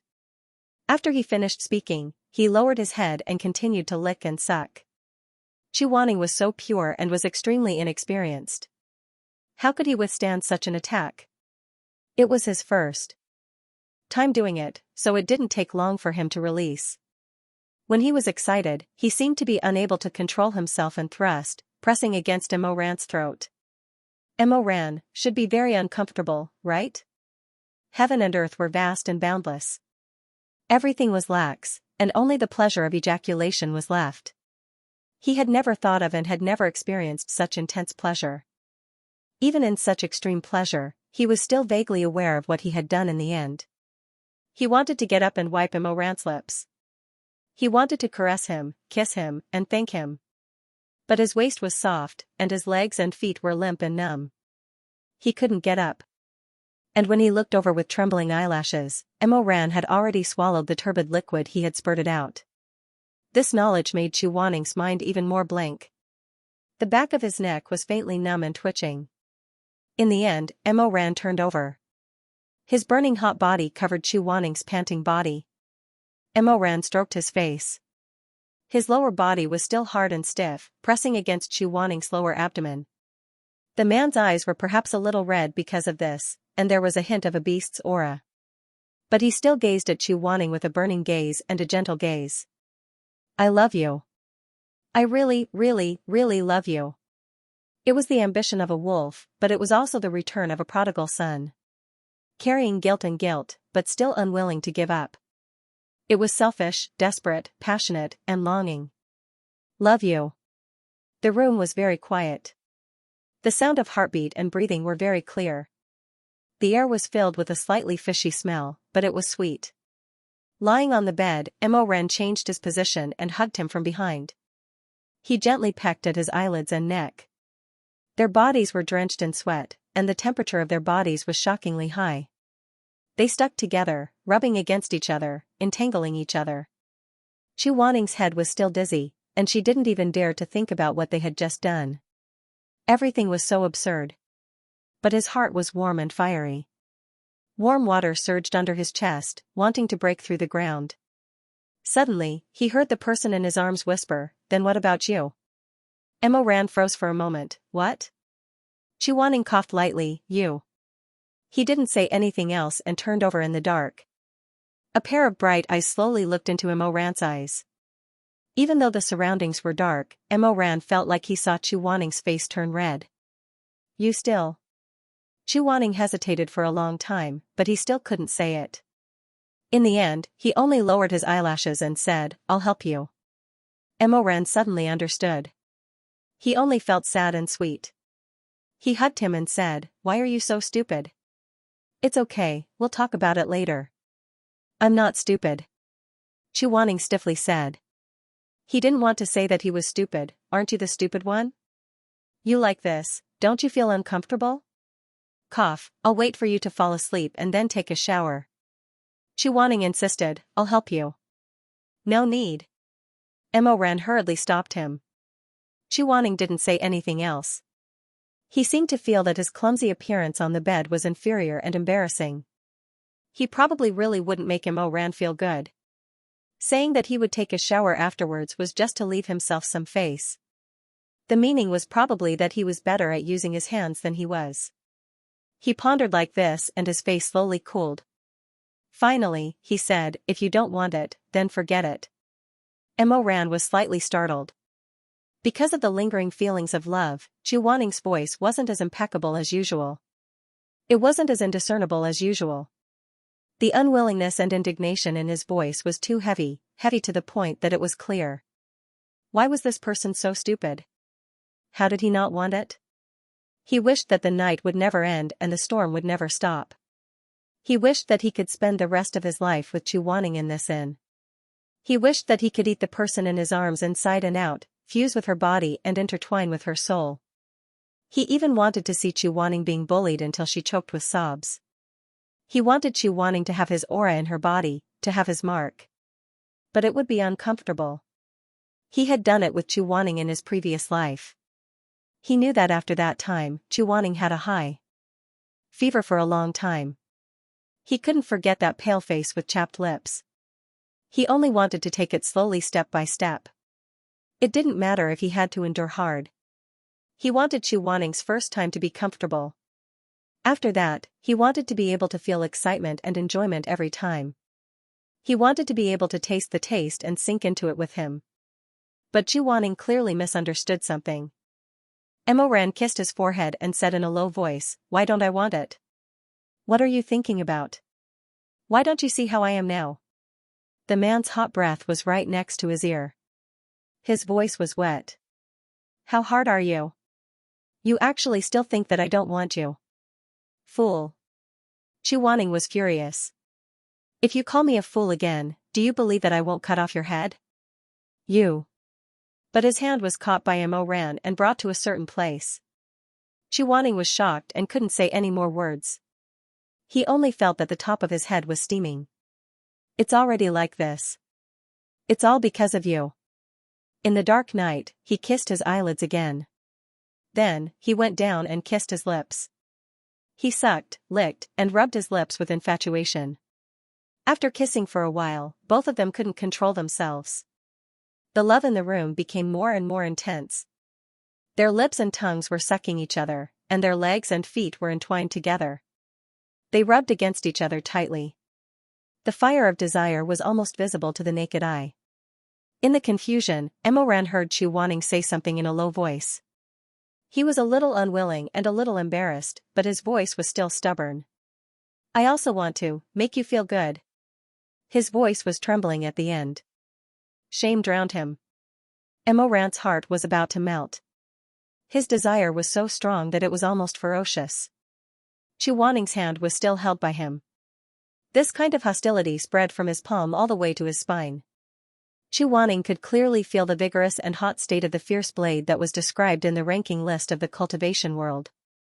It was so thick, so hard, and scalding hot. It was pressed against his body through his clothes. It was so strong. He felt that there was no way he could hold it in his mouth. Making love with this man could take his life. Chuaning finally understood. When Emoran said that it would hurt, he didn't worry for no reason. How could it hurt? It was obvious that he would be torn apart, cut open, and his body would be torn apart. But when he thought about how Emoran treated him, Chuaning didn't know where his courage came from. Or maybe he was originally a ruthless person. He was actually willing to lower his head and try. Emoran panicked. It was not easy to maintain his rationality now. If Chuaning really went to hold him, he was afraid that all the remaining warmth in his heart would be burned to ashes by the fire of desire. A man who was completely controlled by lust was a fierce beast. He had no rationality, no sense of propriety. He only wanted extreme pleasure and crazily wanted to possess. He knew that. He pressed down on Chuaning and said hoarsely, "Don't be like this, Wanning. You. It's okay. I'm just learning what you did. You can't." Emoran's voice was like boiling water. His throat moved and he said bitterly, "You can't help it." Chuaning didn't understand what he meant. He was startled. "Can't help what?" Emoran cursed inwardly. He couldn't take it anymore. Chuaning's breath, voice, and body were making him lose the shackles he had put on himself inch by inch. It was burning him. He gasped for a while and suddenly got up. He flipped Chuaning around and pressed him onto the bed. Before Chuaning could react, he felt himself being pressed against the mattress by a fierce force. Emoran's hot and vigorous body pressed down and wrapped around him from behind. Almost at this moment, he felt that shockingly large thing through Emoran's thin clothes and fiercely hit his groin. Caught off guard, Chuaning cried out in a low voice. That voice was lustful and soft. It was something he didn't expect. Chuaning's face instantly turned red. His fingers tightly gripped the mattress and his lips were tight. He didn't want to gasp or cry out. Can't help what? He vaguely understood Emoran's words just now. Then he heard Emoran behind him while rubbing against him through the clothes. He said in a hoarse voice, "I can't help but want to come in, and do you? Why don't you understand?" His hot breath blew on the back of his ear. The man's strong and muscular arms supported himself on the mattress with one hand and held his waist tightly with the other. His lower body kept moving forward, and his throat let out heavy and hurried gasps. After rubbing against him like this for a while, Emoran suddenly patted his buttocks and said in a low voice, "Close your legs." In a daze, Chuaning did as he was told. But he didn't see any movement. Just as he was about to turn around, an extremely hot and hard, thick and big weapon suddenly squeezed between his buttocks. He couldn't help but gasp for breath. His eyes were unfocused and his scalp was numb. Emoran took off his underwear. No longer covered by his large penis, it was dark and full of blood. The round head of his penis secreted a sparkling and translucent liquid and penetrated between Chu Wanning's buttocks. His penis was wrapped by the warm and tender inner thighs. He let out a sigh of pleasure and held Chu Wanning's waist. He imitated the action of real mating and thrusting in and out. Chu Wanning didn't expect that it could be like this. That thick penis rubbed against him, it was hot and lively, rubbing between his buttocks and legs. His waist was soft and his spine was numb. His eyes were covered with a layer of mist. He felt very confused and couldn't feel anything. He only felt the strong stimulation of being rubbed against by the man he loved. He gasped for breath, silently. His cheeks were slightly tilted to the side and pressed against the pillow. His hair was scattered. Emoran's penis rubbed against his acupoint several times. As long as it was pressed and penetrated, he would completely invade his Shizun, invade this man lying on the ground. Chu Wanning was stimulated by this feeling of being occupied and penetrated at any time. His desire that had been vented rose again in this rapid movement. The man's buttocks hit his buttocks fiercely and passionately, crazily and thirstily. There were rapid patting sounds in the room. The smoky and burning hair on his buttocks rubbed against his legs. His skin was becoming more and more frenzied. Shizun, clamp a little tighter, The man's request was low and full of lust, causing people to involuntarily follow his instructions. Yes, just like this, a little tighter, fuck. His desire grew and his mind became hazy. His bestial nature and lust gradually swallowed up the man who was galloping and intertwining. Emoran's neck was slightly raised and he swallowed. His Adam's apple moved seductively. Shizun, baby, you're so hot inside, The inside was roughly between his thighs, but it sounded so erotic. Those low and deep murmurs, filthy and rough words, didn't feel dirty. Chu Wanning felt that he was probably going crazy. Listening to his panting, he felt his heart grow hotter and hotter, more and more uncontrollable. He asked softly, "Does it feel good?" "Good." Emoran slightly opened his eyes. They were moist, bright and chaotic. He leaned over and hugged him with his broad shoulders. He held him in his arms and pressed him on the bed. His upper body was tightly pressed together, entangling with each other. His lower body was fiercely colliding, becoming more and more wet and hot. He searched for Chu Wanning's lips. With one hand, he held Chu Wanning's chin and kissed him passionately. Their mouths and tongues intersected, sticky and moist. His penis was doing its best to move between his legs, thrusting in and between his crotch. The bedpost was shaking as it tried its best to go deeper. His toes were pressed against the mattress and turned pale from the force. Under such manipulation, Chu Wanning even had the illusion that she was being invaded. He raised his head and kissed Emoran fiercely. Under the dark night, he was shameless. He returned to his bestial nature and was full of love. That posture was erotic and irrationally seductive. Probably because the kiss was so intense, his heart was beating so fast that he couldn't breathe. Chu Wanning vaguely saw a broken scene. He didn't know where it was, but it was also on a bed. That bed was wide and covered with a bright red mattress. Legs and feet were intertwined, panting, and hot sweat were all signs of lust. It was the same position, invading him from behind, but holding his face and kissing him. But his body was already stretched open. His swollen and fierce penis was fiercely moving in and out of his body. He didn't know how long it had been in there. It seemed to be using cream, so it didn't hurt that much. It was very hot and very wet. One of the tendons inside was stimulated and moved vigorously there.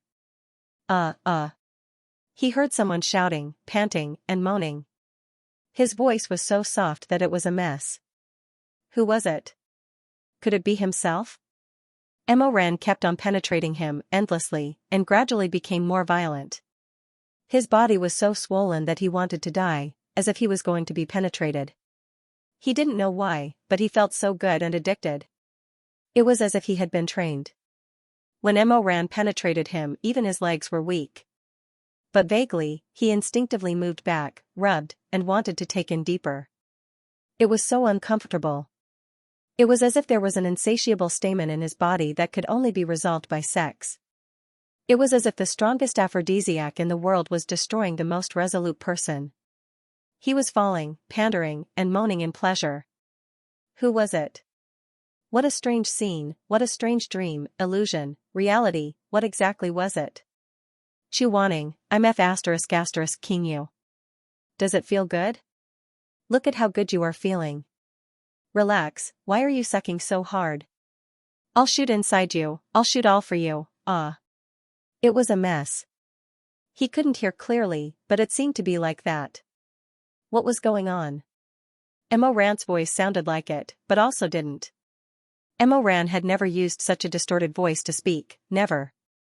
Couldn't hear clearly. It should be fake. So messy. So messy. Behind him, Mo Ran was getting more and more rough and wild. His toes were on the mattress, and the pillow on the bed had been completely shifted. The man panted and shook, fiercely and passionately thrusting for a long time. In the end, he hugged him tightly. They were like beasts in sexual intercourse. The top craved intense kisses, and the bottom craved wet and hurried sex. Wanting. Master. He was panting in a low and hoarse voice, calling out, going crazy with love. Baby. Mo Ran held Chu Wanning's waist tightly, pinching and rubbing. His plump buttocks moved fiercely, and his Adam's apple bobbed. He had reached his breaking point. His gaze was almost fierce. After the craziest thrusts, which almost broke Chu Wanning, he pulled the man in his arms, kissing and nibbling on his earlobes and neck. Mo Ran's rapidly rising and falling chest pressed against Chu Xiaoning's wet and warm back. He was on the verge of losing his mind. His other hand was holding the thick and ferocious penis. He could not bear the stimulation and groaned, pressing it against Chu Xiaoning's acupuncture point. After seeing how fierce and wild this thing was, Chu Wanning was really panicking. His spine was numb. He struggled, didn't you say you wouldn't come in? Wait a minute, Mo Ran panted and kissed his neck. He swallowed his saliva, and then leaned over to kiss Chu Wanning's cheek. Don't be afraid, I won't go in. But I want to do it here. Mo Ran could barely control himself. His round penis was pressed against the slightly contracting acupuncture point. He cursed inwardly, but didn't say anything. He only violently and thirstily rubbed against Chu Wanning's thighs, accumulating the pleasure of another explosion. In the end, he rubbed himself, pressing his penis tightly against Chu Wanning's orifice. With a low roar, he spurted out. Streams of semen spurted out from the acupuncture point, dripping down his inner thighs, and rubbing against the mattress. It was extremely messy, smelly, and obscene. Chu Wanning's entire body was trembling, spasming slightly. Mo Ran couldn't help but reach his hand forward, holding Chu Wanning's sex organ, and fondling it passionately.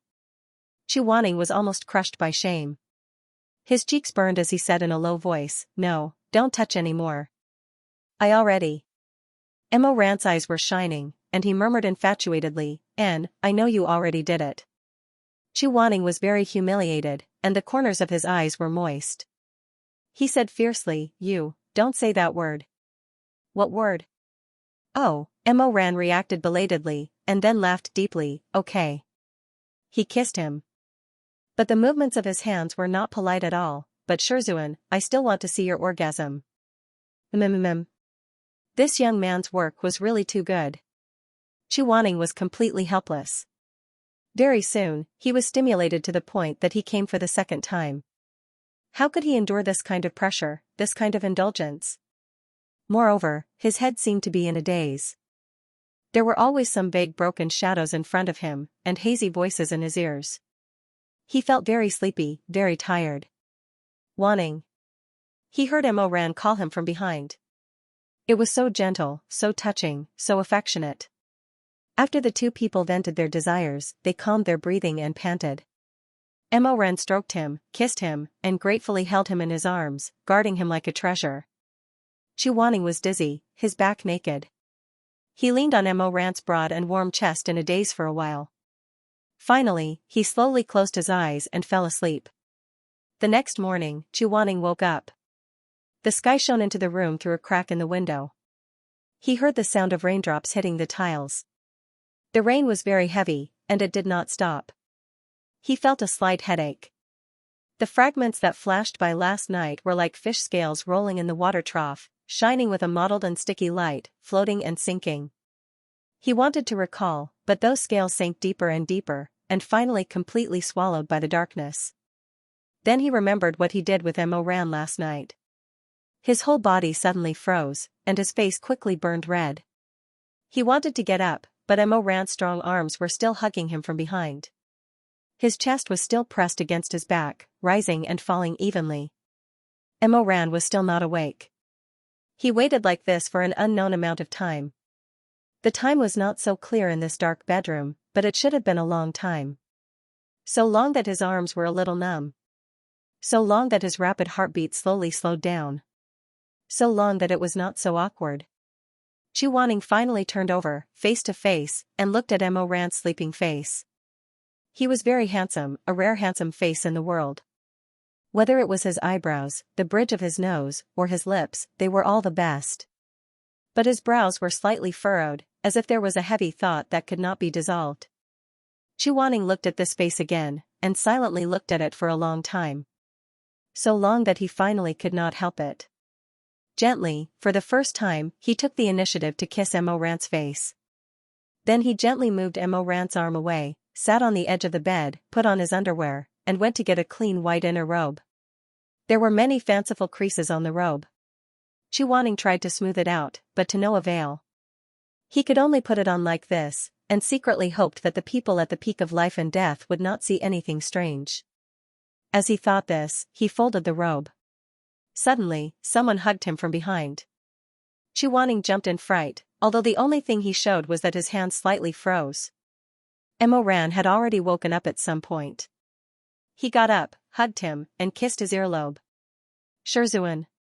He did not know what to say. It was the first time in his life that he met someone so honestly. Chu Wanning was fine, but Mo Ran also felt a little shy and awkward like a newlywed. After a while, he softly said, "Morning." "What morning?" "It's too late." Chu Wanning did not turn his head, minding his own business as he put on his robe. Mo Ran suddenly laughed, with a faint nasal sound. Then he reached out and helped Chu Wanning arrange the pendant around his neck. "This is to ward off the cold. You have to keep it close to you, or else it will be useless." Chu Wanning seemed to have suddenly thought of something, and turned to look at him. Last night, when they were making love, he felt that Mo Ran had tied something around his neck, but at that time he was dazed and did not look at it. Now that he looked carefully, it was actually a dragon blood crystal pendant that matched his own. "You." Chu Wanning was stunned. "When you were at Confucian Wind Sect, didn't you say that this was the last pendant?" "How?" He suddenly shut up. Because he saw Mo Ran looking at him with a smile, his dimples showing, his gaze soft. He suddenly understood Mo Ran's selfishness at that time, and suddenly felt a little hot. He turned his face away, sullenly no longer speaking, and only buried his head in tidying his own clothes. "Let's go back early."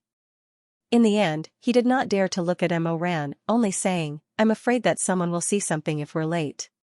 Mo Ran obediently said, "I'll listen to Shizun." But after a moment of silence, he suddenly felt that his ambition was not dead, and his blood was not cold. He pulled Chu Wanning, who had finished putting on his boots and was about to stand up, and leaned over, gently kissing him on the lips. "Don't be angry. Once we go back, we'll have to endure it. I want to keep it to remember." Mo Ran smiled, the tip of his finger touching Chu Wanning's lips. "Shizun, you're so good." Because of this "you're so good," Chu Wanning was still a little absent-minded until they walked back to the mountain gate. He felt that the one who was good was not himself, but Mo Ran. This young man was handsome, gentle, and focused on loving him. Sometimes, it even made Chu Wanning feel that it was very unreal.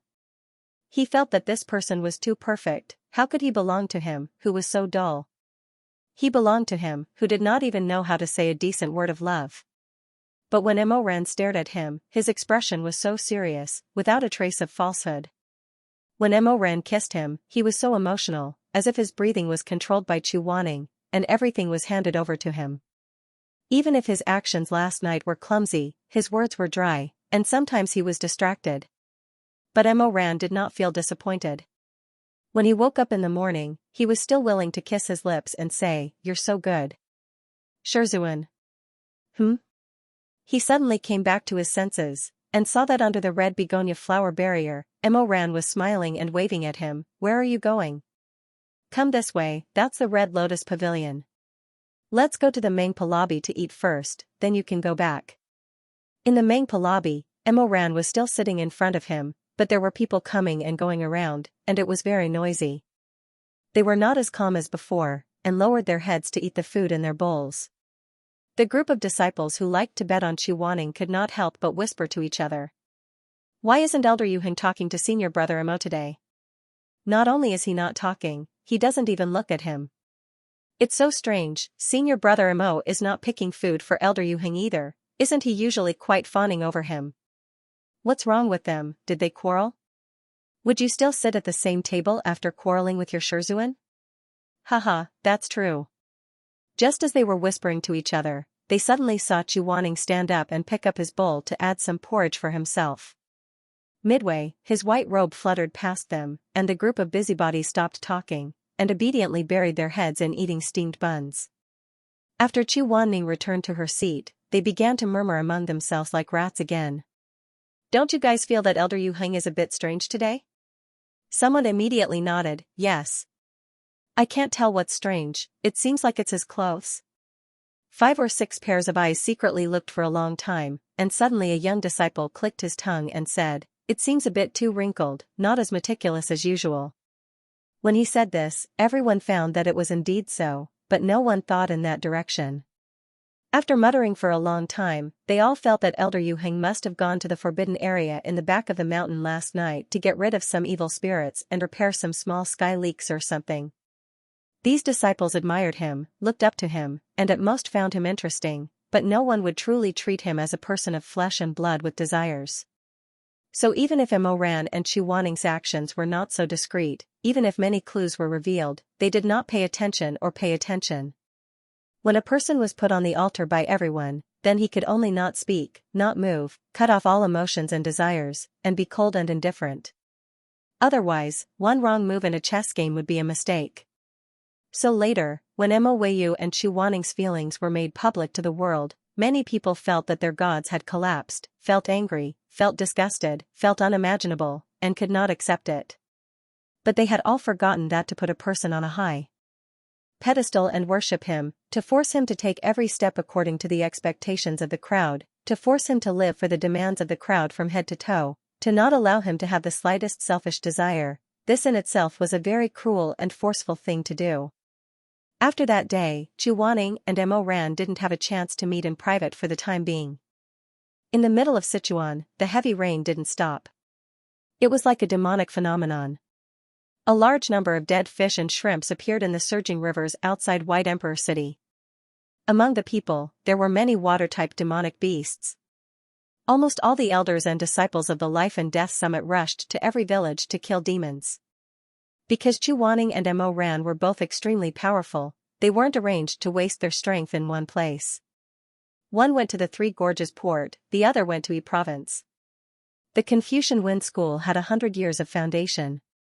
Countless demonic beasts were imprisoned in the Golden Drum Pagoda. Once they were destroyed, they regrouped, and chaos finally appeared.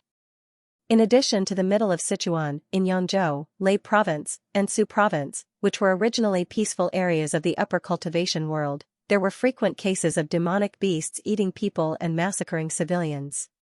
For a time, many sects' manpower and energy were divided, so the search for Su Shuanglin's whereabouts was even slower.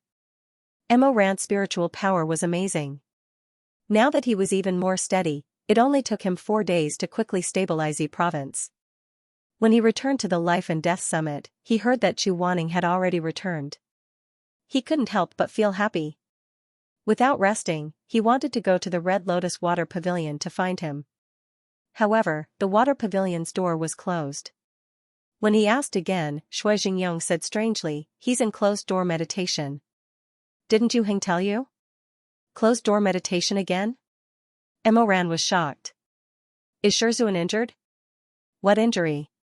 Didn't you say it was because of his mental cultivation method? He has to go into closed-door meditation every 7 years. Last time, when he was in closed-door meditation, you even went to look after him. How could you forget? When Shui Jingyong said this, Emoran suddenly remembered that there was indeed such a matter. At that time, he had just become Chu Wanning's disciple. Only half a year later, Chu Wanning said that when he was young, he was too impatient to cultivate his mental cultivation method and had an old illness. Although it wasn't a big problem, he had to go into closed-door meditation every 7 years for 10 days. In 10 days, Grandmaster Chu's cultivation had weakened to the point where he was close to immortal. He needed to meditate in order to recover. During this period of time, he only had 2 hours to recover his divine sense, drink some water, and eat some food. The rest of the time, he couldn't be disturbed, and he couldn't be injured. Therefore, Chu Wanning would set up the strongest barrier around the Red Lotus Pavilion in advance, only allowing Shui Jingyong, Shui Meng, Shi Mei, and Mo Ran to enter, so that they could safely cross the tribulation. Not long before the last time he went into seclusion, he had a conflict with Chu Wanning because of the matter of plucking flowers. After he was punished by Chu Wanning, he was somewhat disheartened, so he didn't accompany his master during the 10 days of seclusion. Instead, he ran to help his uncle organize the library. Thinking of the past, Mo Ran felt uneasy, so he immediately said, "I'll go see him." "You don't need to go." Before he entered the pass, he said that just like last time, Shui Meng will guard the front 3 days, Shi Mei will guard the middle 3 days, and you'll accompany him for the last 4 days. "I just want to take a look at him." "What's there to see?" Shui Jingyong said with a smile, "Last time, didn't Meng and Shi Mei accompany him? What are you worried about? Moreover, if you go, Meng will have to talk to you when she sees you.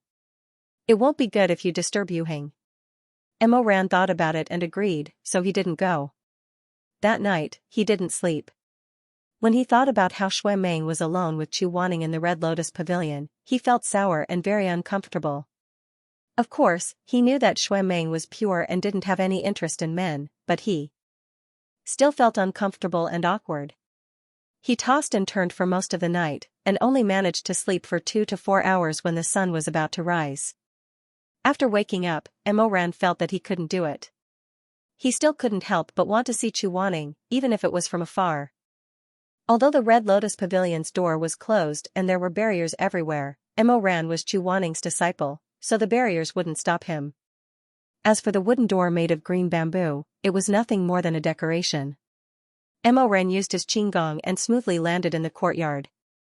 Every time Chu Wanning meditated and cultivated, he was used to sitting in a bamboo pavilion deep in the lotus pond. It should be the same this time. As expected, he saw from afar that on the misty pond, among the lotus leaves, there was an elegant bamboo pavilion. Chu Wanning sat quietly on the ground, his white clothes spread out on the ground. Shui Meng stood beside him.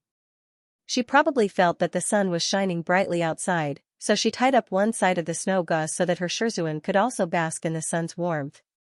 The first rays of the winter sun entered the pavilion, illuminating Chu Wanning's slightly pale face. Probably because he felt this warmth while meditating, his face gradually regained some color. After a while, Chu Wanning's forehead gradually dripped with sweat due to the circulation. Shui Meng took a snow-white handkerchief and wiped it for him. After he was done, he couldn't help but raise his head and look left and right. He muttered, "So strange, why do I feel like someone is staring at me?" Mo Ran wasn't staring, he was staring. His expression seemed calm, but his heart was in turmoil. He felt that Shui Meng held the handkerchief and wiped Chu Wanning's forehead a little too long, the distance was a little too close, and the look in his eyes was a little too ambiguous. In short, he threw all kinds of groundless accusations at Shui Meng. He just felt unhappy and irritated. Irritated, Mo Ran couldn't stand it anymore. He didn't want to stay here and suffer, so he planned to leave. But he didn't control himself and stepped a little too loudly. Shui Meng immediately threw out a glittering plum blossom dart full of spiritual power. He shouted sternly, "Who is it?" The plum blossom dart was a small matter, and he caught it with his bare hands. But when he heard his shout, Emoran's heart almost jumped to his throat. He hurriedly rushed out of the bamboo forest, across the lotus pond, and lightly jumped into the bamboo pavilion. Xuemeng opened his eyes wide and said in shock, "How did you?" "Softer." Emoran immediately covered his mouth and said in a low voice, "Why did you shout so loudly?" "Woo woo woo woo." Xuemeng struggled for a long time before he suddenly broke free from Emoran's hand. His face was flushed red, and he angrily ran his fingers through his messy hair.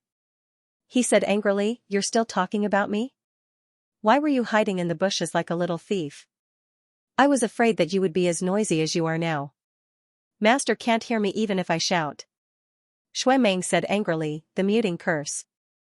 Didn't you see that Master has already cast the muting curse on himself? Unless you break the curse, he can't hear you even if you shout into his ear." He continued to ramble. Emoran was stunned for a moment. "The muting curse? Then why did Uncle say that he was afraid that I would disturb you?" "My father must have thought that you were too tired after coming back from Yizhou, so he wanted you to rest first." Xuemeng was speechless. How can you believe his words? Why don't you think about it first? Every time Master goes into closed-door cultivation, he always casts this or that curse on himself first so that we can feel more comfortable next to him. You don't even use your brain. You're so stupid." Emoran.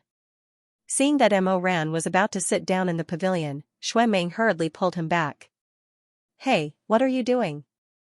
Emoran said, "Since that's the case, I'll stay too." Xuemeng said, "Who wants you to stay? We agreed that I'd be the one to guard for the first 3 days. You're trying to be obedient to Master again. Go, go, go, don't steal my job. Can you take care of him by yourself?" "How can I not take care of him? It's not the first time I've taken care of Master's closed-door cultivation." Seeing that Xuemeng was angry, Emoran didn't know what to say. After hesitating for a while, he was about to leave. Suddenly, he saw a teacup on the table. The leaves were wide, the color was dark, and there was a faint fragrance coming from it. He asked, "Is this the cold fragrant snow tea from Kunlun?" "Huh? How did you know?" How could he not know? This tea was Xuemeng's favorite. Xuemeng was always willing to give his favorite things to Master, but he didn't think carefully about whether these things were suitable for Chu Wanning or not. The cold fragrant snow tea is cold. Master has a cold constitution. If you give him this tea, will he feel comfortable? Xuemeng was stunned for a moment. His face was a little red. He explained in embarrassment, "I didn't think that much. I only know that the cold fragrant snow tea is good tea. Go exchange it for some rose tea and add 2 spoonfuls of honey. When he wakes up, make water for him to drink. I'll go make some snacks and bring them to you in a while."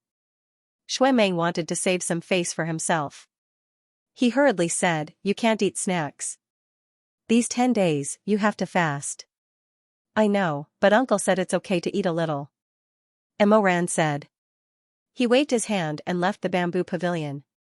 He walked out of the water pavilion. "See you later." Xuemeng stared at his back. He was in a daze for a while. When Emoran was far away, he lowered his head and couldn't help but look at the side of Master's neck, the faint purple mark he accidentally saw yesterday. Under the sunlight, it was even clearer. It didn't look like a mosquito bite, nor was it a wound. Xuemeng was no longer a 14 or 15-year-old person. Although there were some things that he hadn't experienced, it didn't mean that he didn't know anything. This mark on Chu Wanning's neck made him very uneasy. He thought of all kinds of details, especially the movement he heard that day in the back of the mountain. He kept telling himself that it was the sound of the wind, the sound of the wind. But that vague haze in his heart seemed to envelop him again. Under the countless strands of smoke, it seemed that something strange was gradually revealing its original appearance. Under the warm sun, Xuemeng didn't know why, but he suddenly felt very uncomfortable. He couldn't help but shiver and frown. Because of this uneasiness, on the 6th day of Chu Wanning's seclusion, Xuemeng made a decision. He planned to secretly follow Emoran and see what was going on. This was the last day that Shermay served Chu Wanning. The shift change was supposed to be at midnight, but Mo Ran had eaten dinner at the main lobby early in the morning. He took a box of snacks and went straight to the Red Lotus Pavilion. Shui Meng didn't expect that he would want to take Shermei's place at this time. He didn't eat the rest of the food and chased after him. He followed him all the way to the Red Lotus Pavilion. Mo Ran walked in from the front door. He paused for a while, then imitated what Mo Ran had done before, and climbed over the wall to enter. At this time, the sun had not yet set, and the crescent moon had already risen. The sky had shed its colorful and flowing makeup, leaving only the remnants of redness at the corners of the eyes that had not been wiped away. The magnificent sunset glow was all faded away, and the makeup was greasy. It was swallowed up by the dark night, and the stars were like water. Mo Ran carried the food box and watched from afar as Shermei walked into the bamboo pavilion with his back to him. He didn't seem to hear Mo Ran's movement and stopped in front of Chu Wanning. Mo Ran smiled and was about to greet him when he suddenly saw Shermei's hand flash with a cold light. He pointed at Chu Wanning, who was meditating. Mo Ran stared blankly for a moment. His mind flashed and he suddenly shouted, "Shermei!" A chill ran down his spine and his hair stood on end. In his 2 lives, he had experienced too many life and death separations. To this day, even the slightest movement could make him nervous. As the saying goes, once bitten, twice shy. This Red Lotus Pavilion once held Chu Wanning's body for 2 years, until the day he died. He actually didn't like this place very much. When he stepped into the pavilion, he could always think of the last days of his previous life. Chu Wanning lay in the lotus, his eyes closed forever, no longer alive. Therefore, he subconsciously felt that the Red Lotus Pavilion was a disaster zone with a bottomless throat that would swallow the last flame in the world. Shermei turned his head and lowered his hand. The silver light was hidden in his sleeve. Mo Ran? Why are you here? Mo Ran's heart was beating wildly. He couldn't catch his breath. He didn't care about anything else. He frowned and said, "In your hand." "In my hand?" Shermei was stunned. He raised his hand again and saw that he was holding a comb. It was made of pure silver and the back of the comb was inlaid with spirit stone slags that could soothe the meridians. Mo Ran was at a loss for words. After a while, he said, "You are combing Shizun's hair?" "Yes." "What's wrong?" Shermei looked him up and down. Then, he frowned slightly. "You don't look well. Did something happen outside?" "No, I was just..." He couldn't finish his sentence. His face turned from pale to slightly red. Fortunately, the night was dark, so no one could see clearly. After a while, Mo Ran turned his face slightly and coughed. "It's nothing." Shermei still looked at him silently. Then, he seemed to understand something. His expression was slightly dazed. He said hesitantly, "Do you think?" Mo Ran hurriedly said, "I didn't."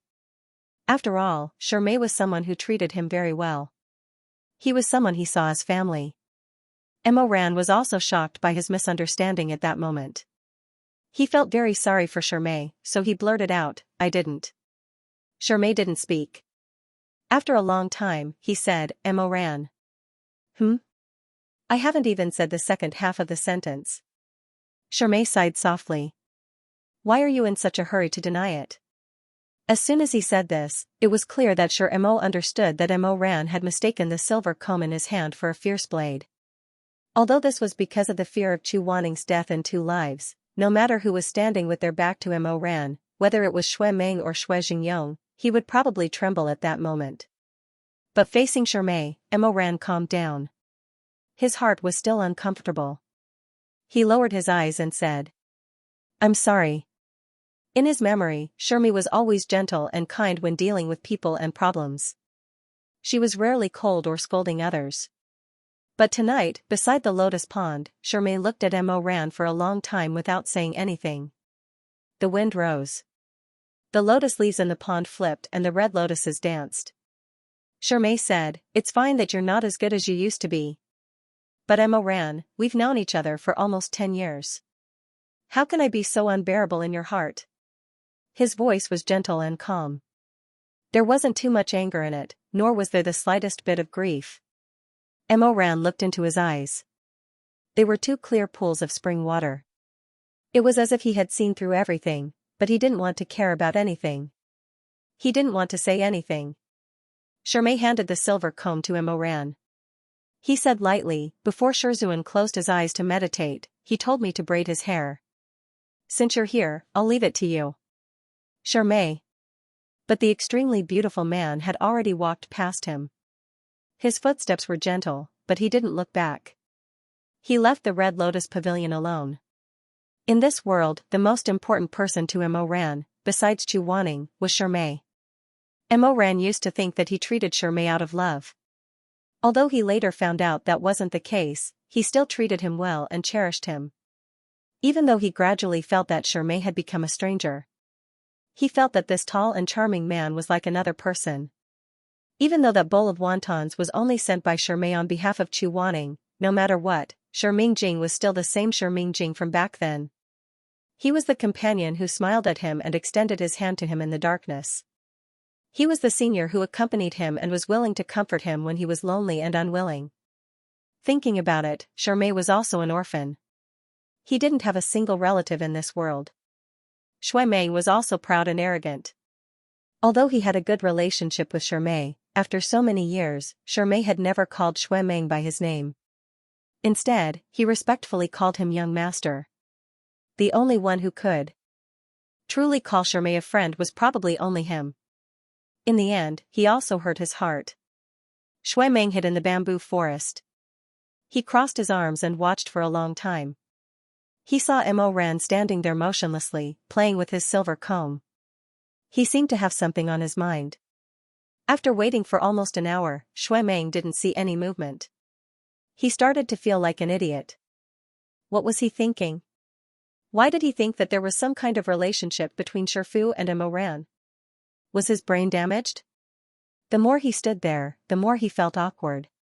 The more he fought, the more he felt that he was baffling. After standing there for a while, Shimei turned around and wanted to leave. But as expected, they were fellow disciples.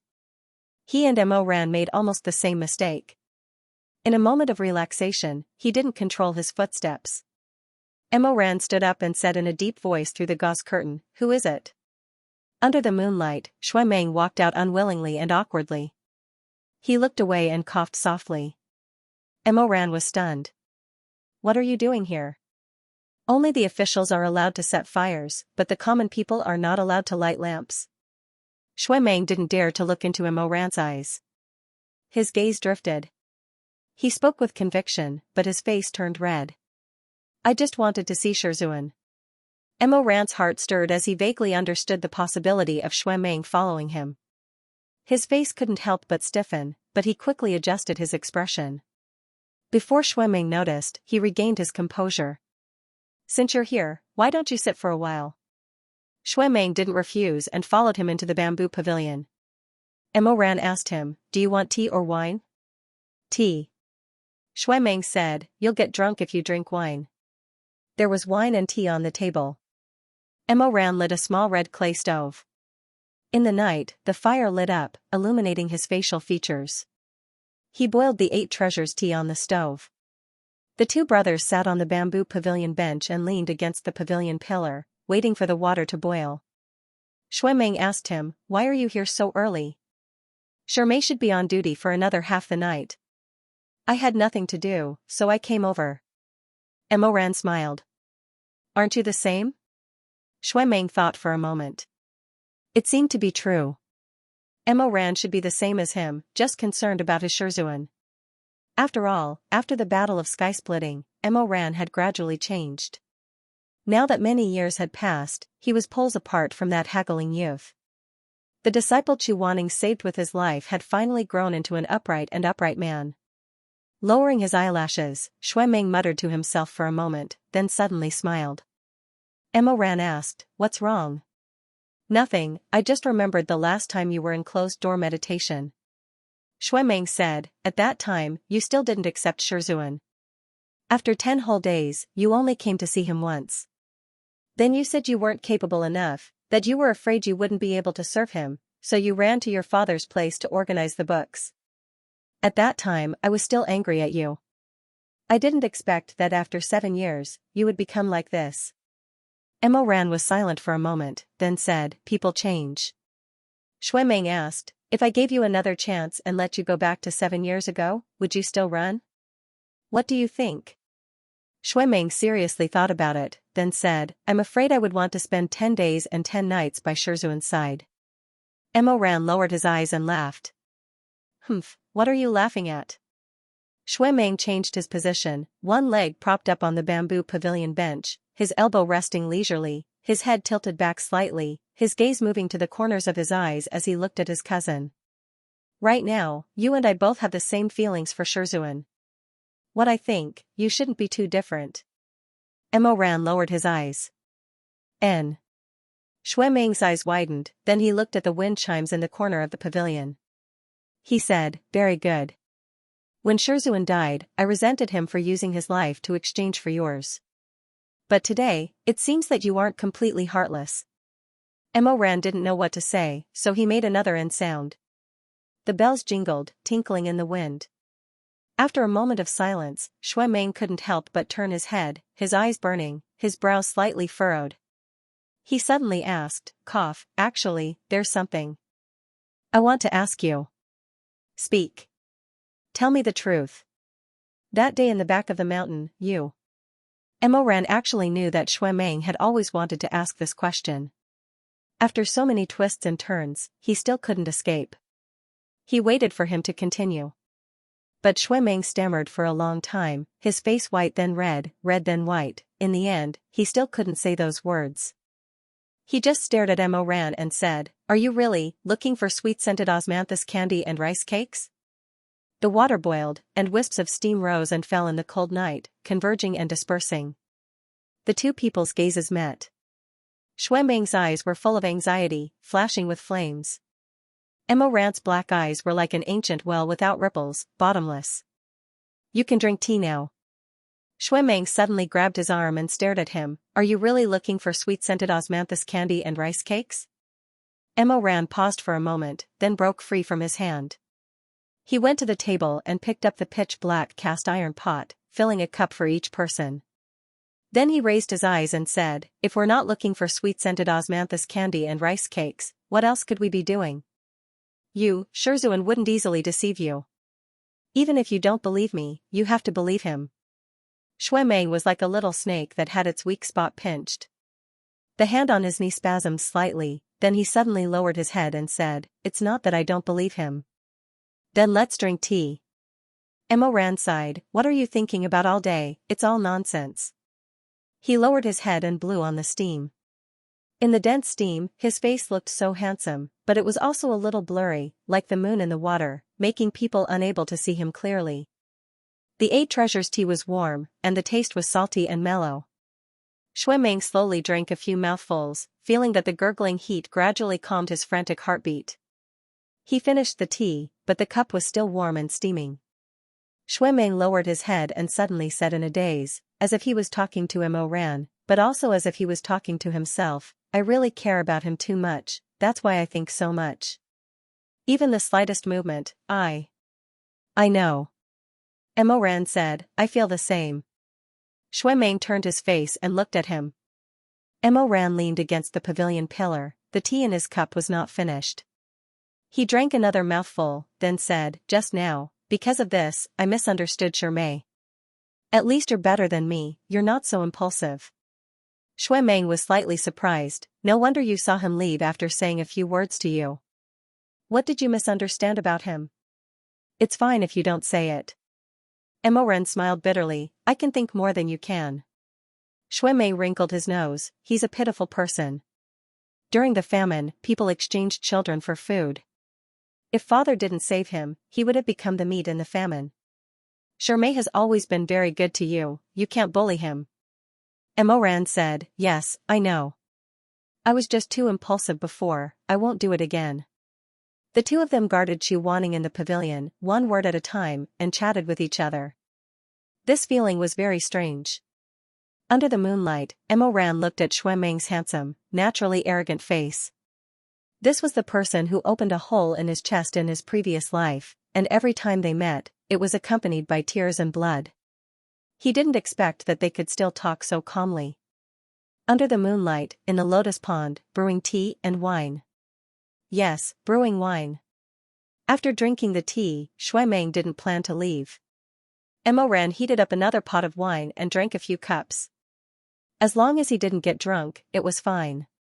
But he seemed to have overestimated Shuimeng's alcohol tolerance. Among the four of them, Zhu Wanning was the one who didn't get drunk even after 1,000 cups. He was also considered passable. Shuimei's alcohol tolerance was very poor, but the most hopeless one was Shuimeng.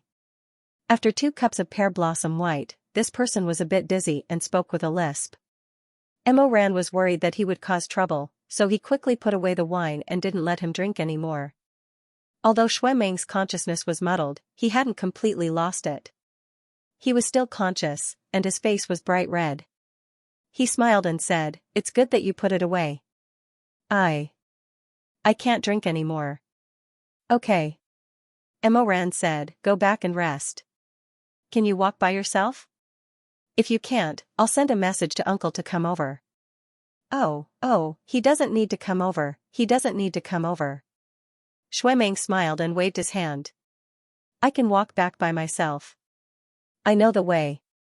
Emoran was still worried, so he put a finger in front of him. "How many is this?" "1." He then pointed at Zhu Wanning. "Who is this?" Shuimeng smiled. "Big brother immortal. Speak properly." "Haha, Shizun, I recognize you."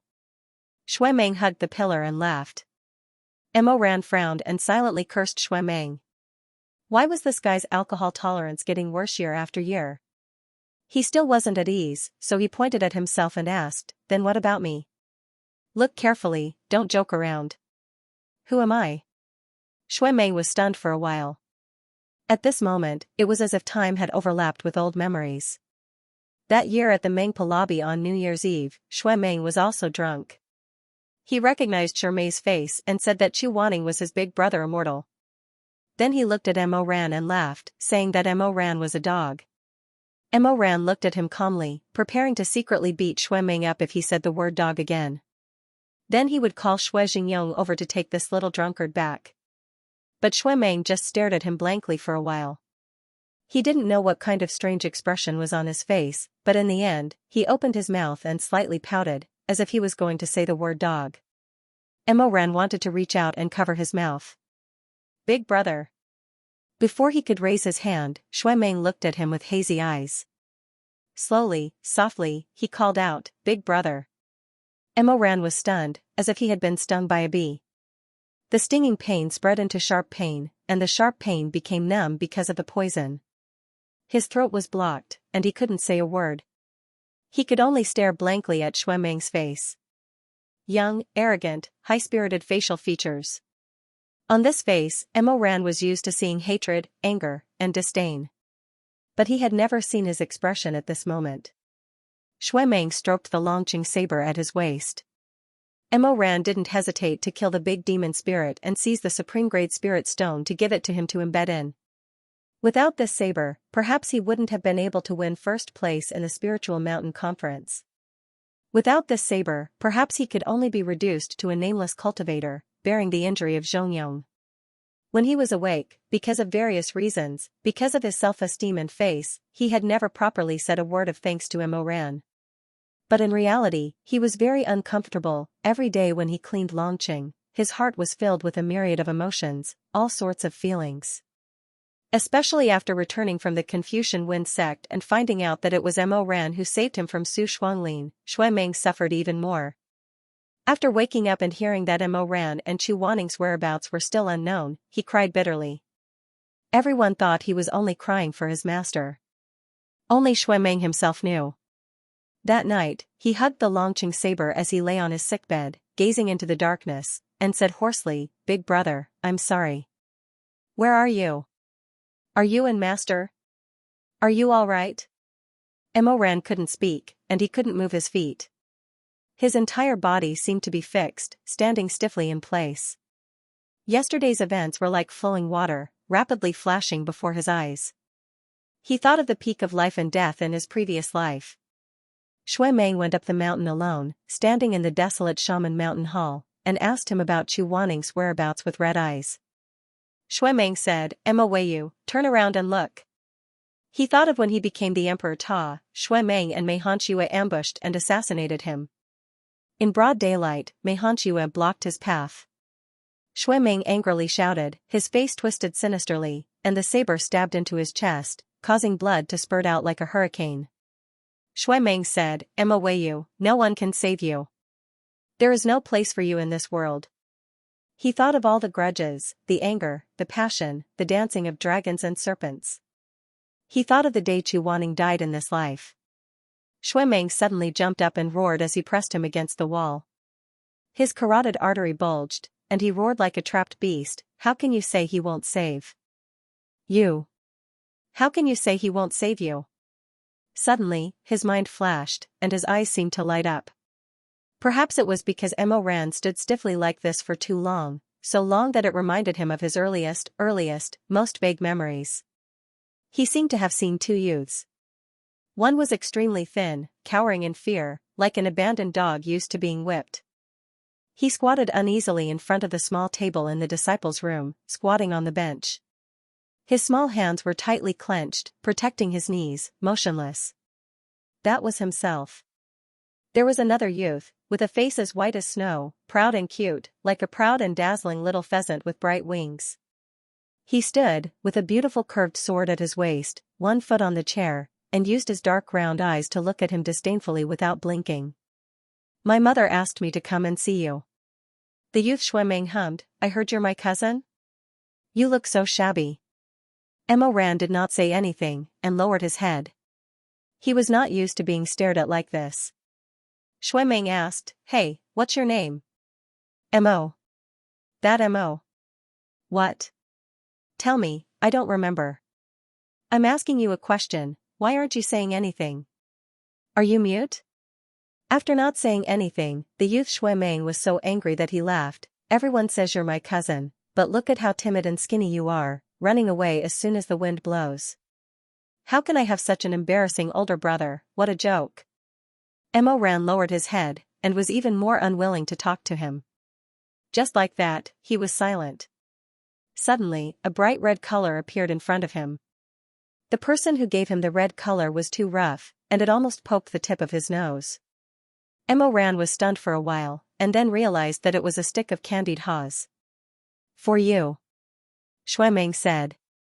"I can't eat it anyway." He brought a box of snacks and casually threw it on the table, as if he was giving alms.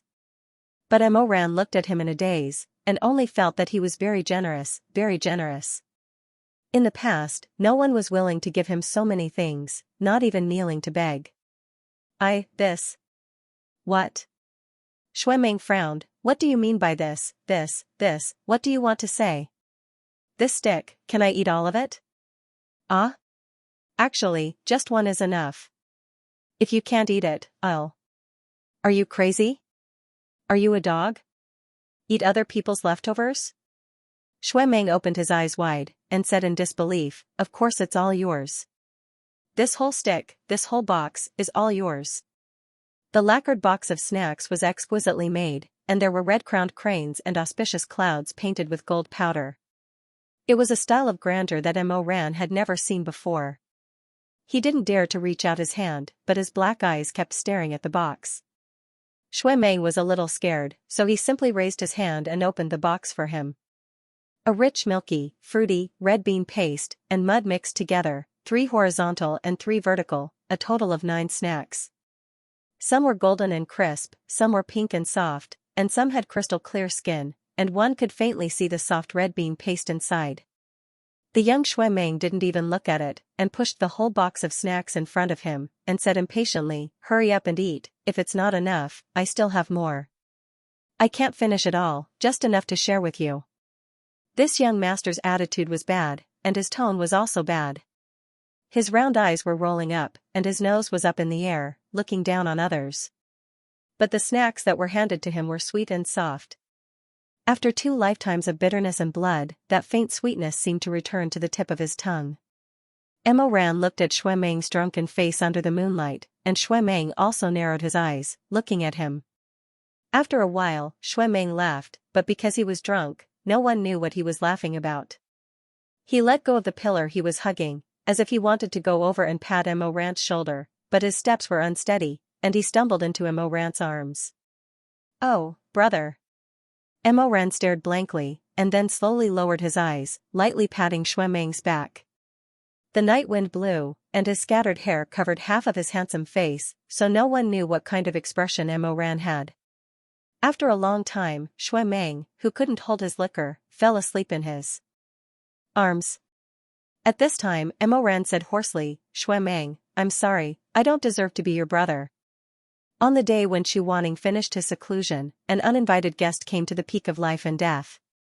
Knock, knock, knock. Early in the morning, someone knocked on the door of the Red Lotus Pavilion anxiously. Emo Ran was helping Chu Wanning change his clothes.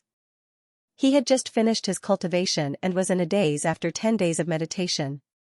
When he heard the knocking, he said coldly, "Come in." Emo Ran laughed. "Pfft. What are you laughing at? Master has set up a barrier at the door. Apart from me and Shui Meng, who else can come in?" Only then did Chu Wanning remember and lift her hand to undo the barrier. A disciple rushed in to deliver a message. He reeked of alcohol and looked like a headless fly. "Elder Yu Heng, bad news. There's a big demon at the door of the Core Heart Palace." The two looked at each other and rushed to the Core Heart Palace. From afar, Emo Ran saw a huge gourd running around the square. A group of elders and disciples were watching it, not knowing whether to laugh or cry. Emo Ran said, "A big demon?" The fat gourd said, "Gulu gulu gulu bo." Seeing Chu Wanning and Emo Ran, Shui Jingyong's eyes lit up. He slapped his thigh and said, "Ah. Yu Heng. You woke up at the right time. We're saved, we're saved. Come quickly." Chu Wanning was still a little confused. However, he was born with a cold face. Even if he was confused, his face still looked unfathomable. Another monster that escaped from the Golden Drum Pagoda. Shui Jingyong's face was bitter. He was angry and amused at the same time. "It's the wine-colored gourd." Chu Wanning looked up at the huge gourd that was running around. It was as tall as 2 people and emitted the luster of mother-of-pearl. The mouth of the gourd was emitting pink smoke and wine. It was indeed the legendary wine-colored gourd demon. Chu Wanning said, "This demon won't hurt people. But it can make people drink."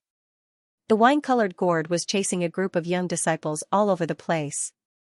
As soon as it caught up with one of them, it would immediately split open its mouth and start to spray wine into that person's mouth. While it was spraying, it also made an unknown gulu gulu bo sound. Chu Wanning. I heard that it only accepts people who can drink better than it. Shui Jingyong said, "Yu Heng, look." Chu Wanning rubbed her temples as she felt a headache coming on. She rushed down the stage and summoned Heaven's Inquisition, placing it in front of the wine gourd. "Don't run away," he said. "I'll drink with you." The fat gourd was overjoyed. It swayed back and forth, and the crack immediately opened. With a puff, a mouthful of wine sprayed towards Chu Wanning's handsome face like an arrow. Unexpectedly, Chu Wanning dodged, calmly avoiding the mouthful of wine. Everyone only saw a flash of golden light, and the fat gourd was tightly restrained by Heaven's Inquisition. Another way to drink it. "Do you have a cup?" "Gulu bo." The fat gourd spat out a small gourd ladle. It was filled with wine. "Bo." Under the watchful eyes of the crowd, Chu Wanning sat on the ground and began to drink with the wine gourd. "Gulu bo bo bo. Not bad. Give me another." "Bo. Do you have pear blossom white?" "Bo bo bo." Shui Jingyong said in shock, "Yu Heng, you seem to understand what it's saying?" "Yes." Chu Wanning said, "I can understand a little of what this kind of demon is saying." The wine-colored gourd said, "Bo bo bo." Emo Ran smiled and said, "Shizun, what is it saying this time?" Chu Wanning said, "It's talking to me. It said that it hasn't been in the sun for a long time." The wine-colored gourd seemed very happy. It didn't know why, but it seemed to understand Chu Wanning's words. It intimately went over and poured him another ladle of wine. Is it pear blossom white this time? Bo. I don't like red wine. Bo. The wine-colored gourd poured the wine away and replaced it with another. Everyone was stunned, and they were all speechless. They watched the man and the demon drink from morning to noon. The man was not drunk, but the demon was happy. Everyone was dumbfounded. More and more people gathered at the entrance of Dan Xian Palace. Shui Meng and Shermei also came. Emo Ran saw Shermei and remembered the misunderstanding. He felt guilty and wanted to apologize to him. Unexpectedly, Shermei saw him and turned to leave. Shui Meng saw the trick and nudged Emo Ran with his elbow. He seems to be angry that you misunderstood him last time. Emo Ran was worried. What should we do? Go have a chat with him. If you guys are like this, I'll be stuck in the middle, Shui Meng said. Go, it's none of your business here anyway. Emo Ran glanced at Chu Wanning, who was drinking with the wine-colored gourd. He felt that there would be no problem for a while, so he said to Shui Meng, I'll go find him first. You stay here and look after Master. If anything happens, tell me immediately. It didn't take long to catch up with Shermei. Emo Ran stopped him in front of the sword dance field. Shermei! Shermei! Shermei stopped and turned around. He looked at him quietly. Emo Ran, what's the matter? No. Emo Ran waved his hand and frowned. I'm here to tell you that what happened last time was really my fault. What do you mean? Emo Ran was stunned. His eyes widened slightly. What? Shermei's expression was still light and gentle. He brushed his hair back as the wind blew. Was it when you misunderstood what I was going to do to Master at the Red Lotus Pavilion? Or was it when you didn't sit at the same table as me when we were eating in Jade Cold Village? Or was it even earlier? When Master woke up, I went to bring you wine, but you didn't say more than a few words to me. Which one? Emo Ran didn't expect him to mention something that happened so long ago. He was at a loss for a moment. After a long time, he said, You were angry with me that early? Shermei shook his head. Not angry, but I still care. Emo Ran, ever since Master was reborn, you've been deliberately distancing yourself from me. Emo Ran was speechless. He was indeed deliberately distancing himself from Shermei. The two of them used to be so close that Chu Wanning could see it clearly. But he always felt that something was missing. When they were young, the window paper between them hadn't been broken. Later on, Emo Ran understood his feelings, so he didn't know how to deal with his relationship with Shermei. He had thought of telling Shermei clearly, but he didn't think it was appropriate. He had never confessed to Shermei, so he didn't know what kind of feelings Shermei had for him. If he rashly ran over and said that he wanted to cut off their relationship, it would be too sudden and too presumptuous.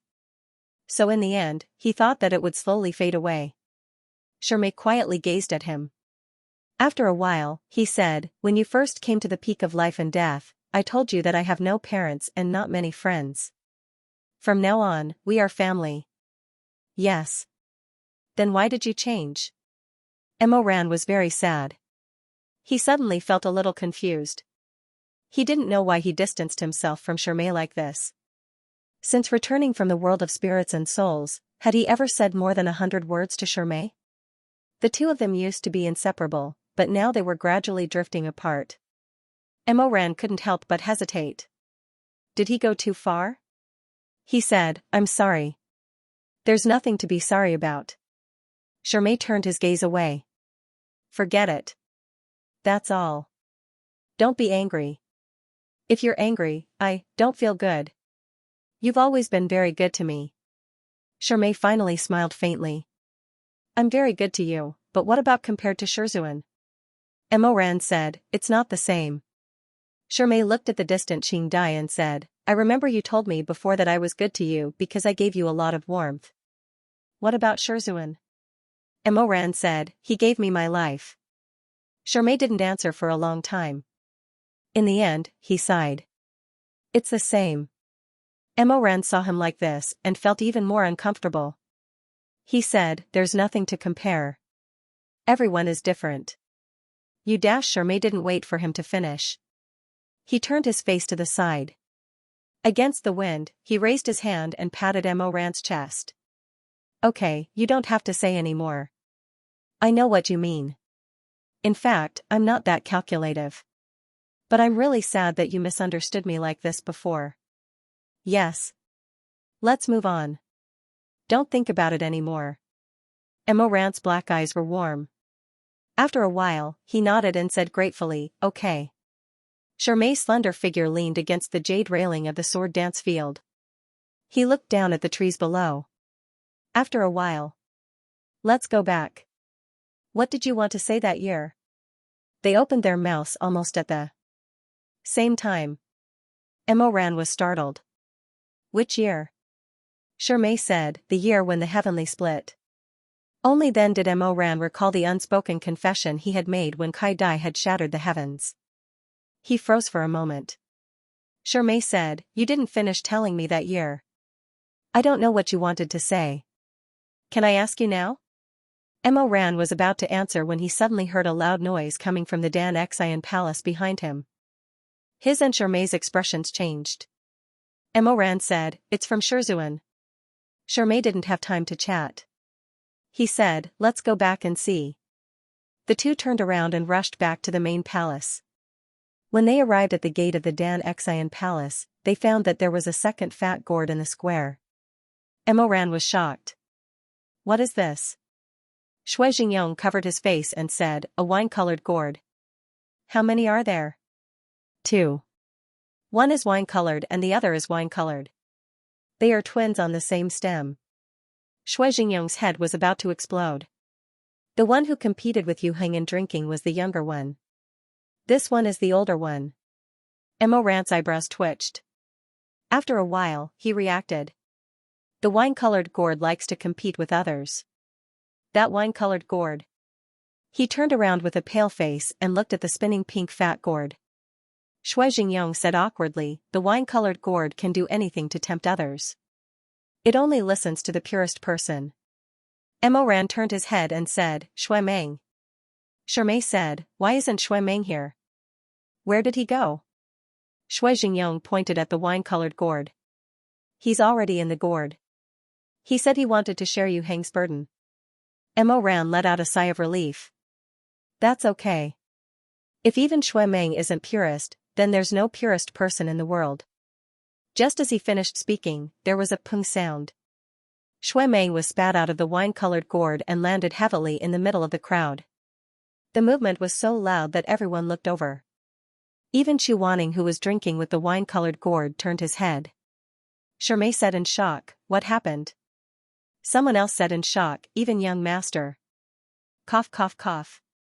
Shui Meng's face was flushed red as she staggered to her feet. Her eyes were filled with anger and embarrassment as she roared at the perverted gourd, you monster, you shameless bastard. Moran looked back and forth. Shui Meng had unknowingly changed into a golden red robe. He found it funny and curious. What is this? Shui Jingyong could only hold his forehead, speechless. Shermay said, I've heard of this before. The wine-colored gourd isn't actually lustful, but infatuated. It wants to find the purest and most infatuated partner in the world to marry. It is said that the person who is sucked into the wine-colored gourd will be in a new room. And then? Then, the wine-colored gourd's primordial spirit will turn into the appearance of the bride or groom.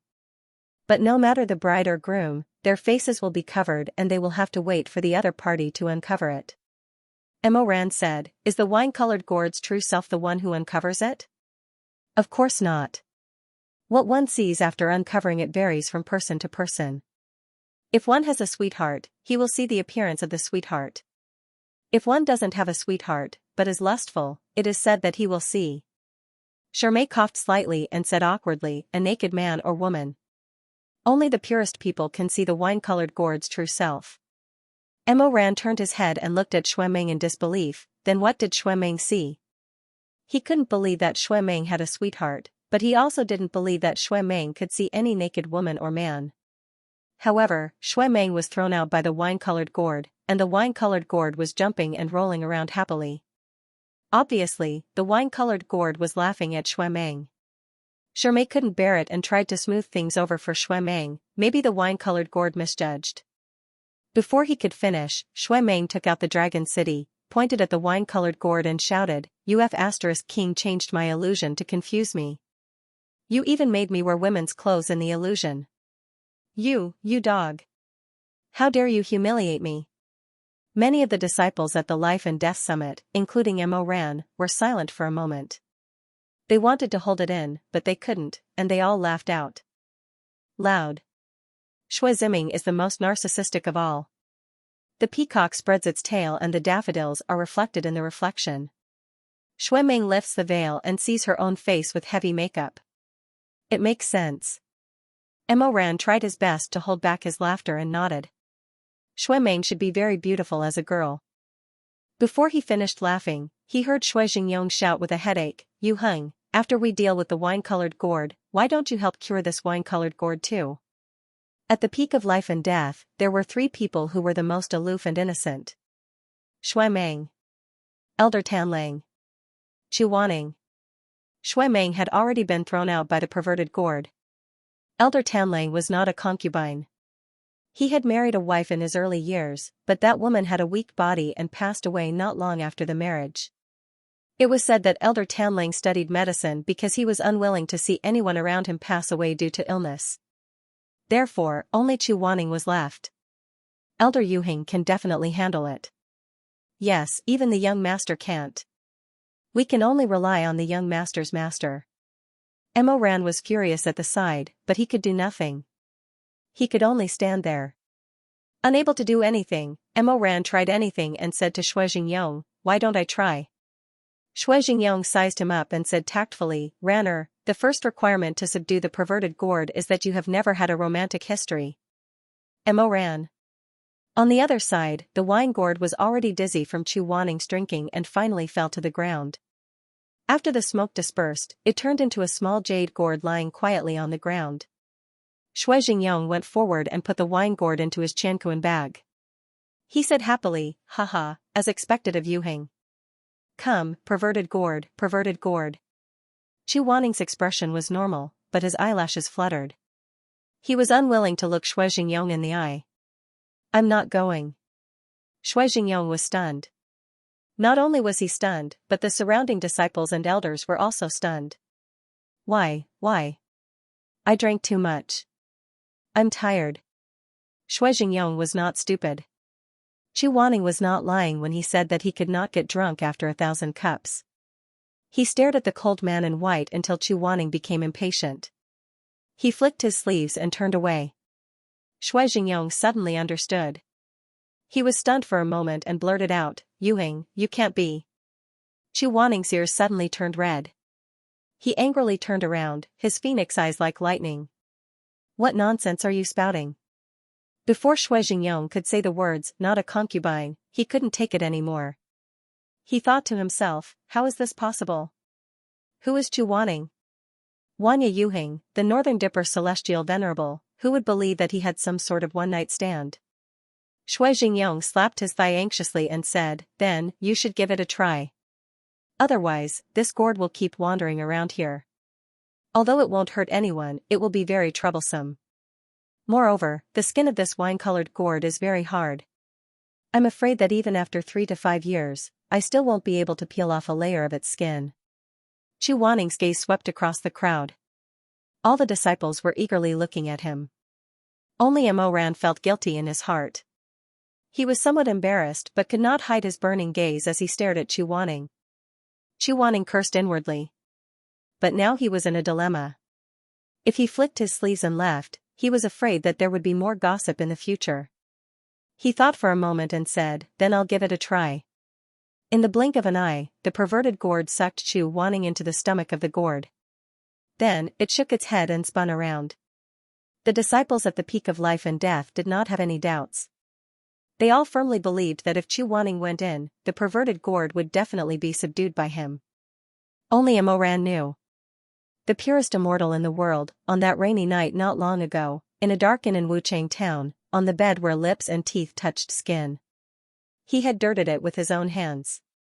Chu Wanning opened his eyes. There was a world of its own inside the gourd. It formed a curtain of its own. Just like in the legends, the red candles in the perverted gourd were lit high and the wedding curtain was lowered. Going forward, he saw a big bed with red plum branches. It was covered with a thick quilt, sprinkled with peanuts and red dates, felt mattress and curtains, everything was there. There was an old woman who looked like the transformation of the gourd standing at the door of the greenhouse. She was smiling. She had a head of long green hair. When she opened her mouth, even her teeth were green. Chuaning knew in his heart that it was impossible for him to subdue the perverted gourd. He did not want to waste time talking nonsense. He went forward and said to the old woman, "Granny, you can just send me out. You don't need me to lift the veil." The old woman said with a pleasant expression, He did not expect that this old woman did not know the human language. She was not as quick-witted as the wine gourd. She could not understand Chuaning's meaning. Chuaning had no choice but to sigh. He braced himself and walked to the front of the bed. There was a person sitting on the bed. Her clothes were black and embroidered with a dark dragon pattern. Her lower clothes were blue and embroidered with phoenix feathers. Her feet were bare and the veil was down. Her face could not be seen clearly. The old woman walked over calmly. With a bang, smoke rose from her hand and a green jade rui appeared. She handed it to Chuaning and then made an inviting gesture. Although Chuaning could not accept Mo Ran's appearance in a wedding dress and felt slightly disgusted just thinking about it, he remembered that he had played the role of a ghost wedding bride in the colorful butterfly town. He also felt that Mo Ran would make a fool of herself. It would be a waste not to look. Yes, that's right. Although it was disgusting, it would be a waste not to look. Chuaning stood for a moment with a green face. He took a deep breath and then walked forward.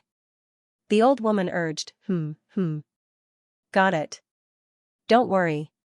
The rui rose and the red silk fell. Chuaning widened his eyes slightly. You are. In the tent of Feng Zhuluo, a man wearing a crown of 9 pearls looked up. Light and shadow flowed on his pale and handsome face. His black eyes were full of ridicule. He raised his chin slightly and smiled at Chuaning. Chuaning could not help but be stunned. This person was Mo Ran, but his face was a bit sickly pale. His eyes were also weak and his expression was quite strange.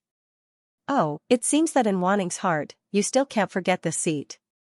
Seeing Chuaning in a daze, the man reached out and suddenly grabbed Chuaning's arm. His fingertips were cold. He stared at Chuaning with eyes that were ruthless and fierce, like a vulture. Mo Ran cracked open his mouth and smiled. But his smile was not warm. Instead, it showed his white teeth. This seat is very gratified. What kind of mess is this? Chuaning was both angry and amused. He thought that this perverted gourd had probably become stupid from being locked in the Golden Drum Pagoda. The people he transformed into were all so strange. Let go. Mo Ran did not let go. Chuaning turned his head and said to the blue-haired old woman, "Make him let go." Before his voice fell, the bride Mo Ran suddenly stood up. Chuaning only had time to see the pearl crown on his head shake. His waist was tightened and the world spun. When he came back to his senses, he was already pushed onto the golden red bed. Mo Ran leaned over and pressed down on him, wanting to pull his face. It seems that you enjoy the taste this seat gives you? The man's hot breath blew on his neck. So much so that you can't forget me. Chuaning frowned and dodged. He cursed in his heart that this perverted gourd's words were simply too absurd. Mo Ran had always been gentle and courteous to him. He always followed the rules. How could he speak to him like this?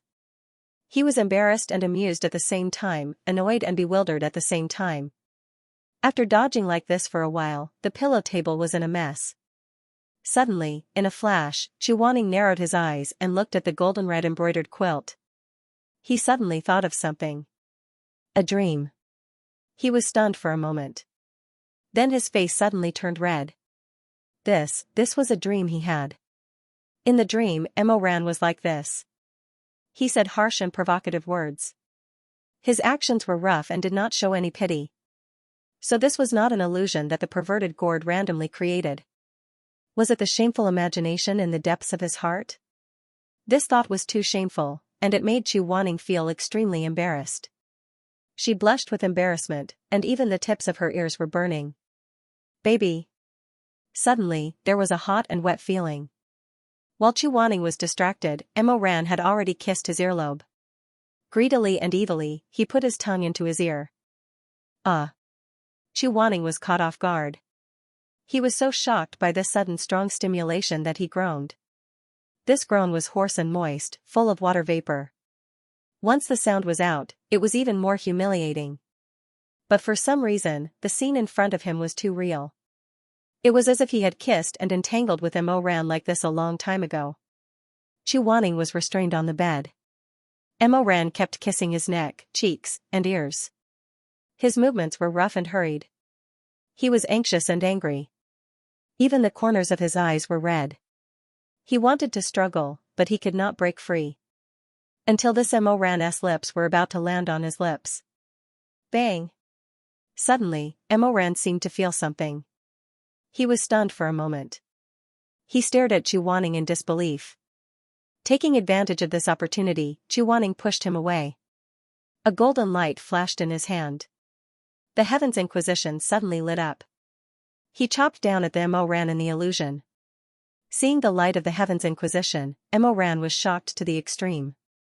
He blurted out, You are. The willow vine fell. Sparks flew everywhere. Mo Ran was in pain, but he did not resist. Instead, he opened his eyes wide in shock. After a while, a thin cloud of smoke rose. The blue-haired old lady disappeared. Mo Ran also disappeared. In the candlelight warm room, there was an unfamiliar young man with blue-haired, pointy ears. He was extremely handsome. Chu Wanning's anger still hadn't subsided. She got up from the bed and grabbed her open collar. Her phoenix eyes were filled with emotion and anger as she glared at this guy. Her voice was low and dangerous, like an enraged tiger or leopard. He gritted his teeth and said, Evil creature. This young man was the primordial spirit of the perverted gourd. The perverted gourd stared at Chu Wanning. His face was pale. He was shocked and scared. It's you. Chu Wanning was angry. He turned his head and stared at him. What do you mean it's you? The perverted gourd was so scared that he was trembling. He fell to his knees and kowtowed repeatedly, I didn't know. He seemed to be afraid to even say Chu Wanning's name. He trembled and continued kowtowing, Please forgive me, please forgive me. In the early years, Chu Wanning had subdued many demons and monsters by slaying them. Tianwen was famous among those demons and monsters. There was once a small demon that was so scared that they didn't even dare to move when they saw him. But he did not expect this perverted gourd to be the same. Chu Wanning put away the Heaven's Inquisition. He stood up from the bed with a gloomy face. He stared at the young man who kept kowtowing. After a while, he said, Send me out. Yes. The perverted gourd did not dare to hesitate. He immediately chanted the incantation. With a bang, smoke rose from the ground. Chu Wanning was so confused by the smoke that he could not open his eyes. When the smoke dissipated and he could see clearly, he was back in the square in front of the Dan Xian palace. A few people immediately gathered around him. Master, are you okay? Yuhing, you did a good job. Master, are you hurt? The smoke smelled of the perverted gourd. Chu Wanning was a little dizzy from the smoke. After a while, he noticed that the perverted gourd had disappeared. In front of him was a small gourd with a pink leather shell. Chu Wanning thought about the illusion just now. He was still a little ashamed and did not want to talk about it. He only said to Shui Jingyong, Keep these 2 gourds and keep them in the suppressing evil pagoda. Shui Jingyong said, Okay, But his eyes stopped on Chu Wanning. He looked back and forth hesitantly. Chu Wanning was scared by his stare. What's wrong? Nothing. However, Shui Jingyong's expression was definitely not saying nothing. Moreover, Chu Wanning suddenly realized that other than him, the people around her were also secretly sizing her up with curious and amused gazes. Chu Wanning turned his head. Even Mo Ran was looking at him awkwardly. His tanned face was a little red. What's? This time, Chu Wanning knew the reason before he said what's wrong. He lowered his head and saw his clothes. It turned out that at some point in time, probably the moment he entered the stomach of Xuemeng, his clothes had been changed into a golden-crowned auspicious robe similar to Xuemeng's. It was the robe that one would wear when one was married to another. Chuaning. The matter of Elder Yu Heng subduing a demon quickly became a hot topic at the peak of life and death. And the topic that the disciples were discussing the most was, I wonder who Elder Yu Heng married in the gourd stomach. Some people did not mind that their lives were short. They said excitedly, it must be a beautiful woman like a fairy. Some people thought that their lives were too long. They winked and said, maybe it's a godlike man? Some people cherished their lives and said seriously, Elder Yu Heng probably saw the perverted gourd when he lifted the veil. If he saw something else, the perverted gourd wouldn't be happy. He wouldn't be able to subdue this demon. Everyone disliked this coward who cherished his life and felt that he was boring. They shook their heads and scattered.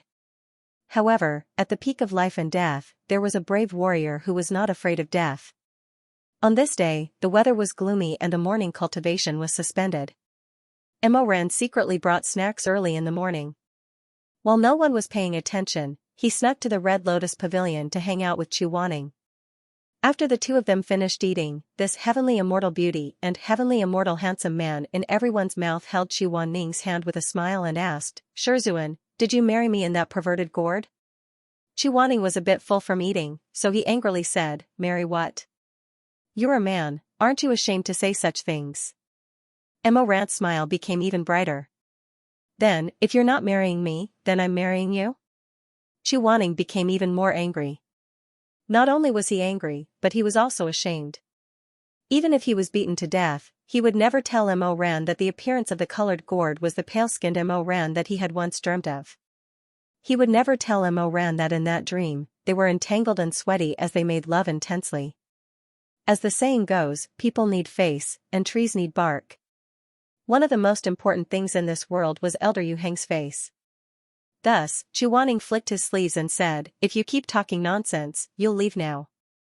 You're not allowed to stay here any longer. This time, Mo Ran really did behave. He pursed his lips, as if he was wronged, but he was still obedient. He looked at Chu Wanning with his dark eyes, then rubbed the tip of his nose against Chu Wanning's cheek. He said in a very gentle and coquettish manner, oh, then I won't ask anything. Good Shizun, don't chase me away. Shizun is Shizun, don't call me good. Chu Wanning's heart softened at his words. He couldn't resist, but he still pushed Mo Ran's head away. He said with a straight face, don't call me that. But if I just call you Shizun, it's not intimate at all. Is it? Mo Ran patiently said, look, I call you Shizun in front of others.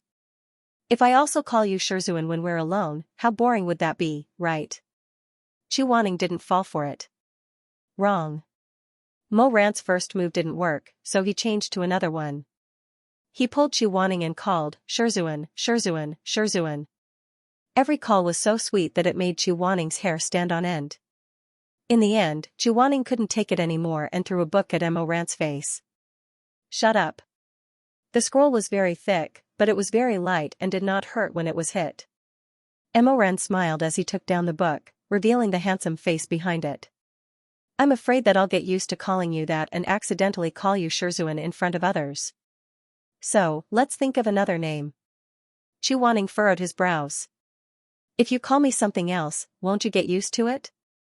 Why do you run in front of others and call them that? Mo Ran sighed. Why don't you take the bait? Chu Wanning was stung by the description of biting the bait. He became more and more displeased. He lowered his head and sorted out his book, no longer paying attention to his disciple who was lying on the table and blowing at the stray hair in front of him. After a few moments of peace, Mo Ran said dejectedly, I wanted to get some benefits from Shizun.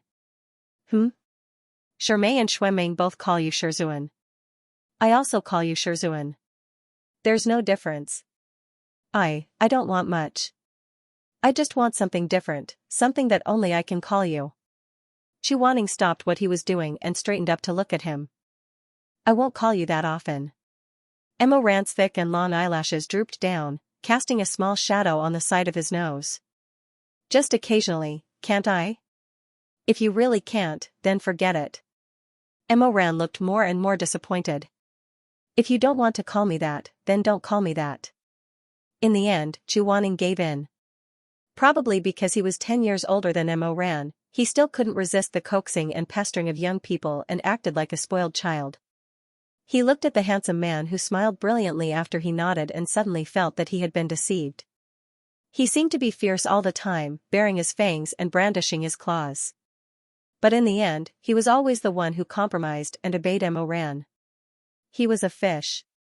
After going around in circles for so long, he finally got dizzy and bit the hook called Mo Ran. "What should I call you?" Hook asked. Chu Wanning stammered, "Anything. How can you be casual? This is a very important matter." Mo Ran racked his brains for a long time, but his mind was blank. He even felt a little vulgar, so he could only say, "Baby?"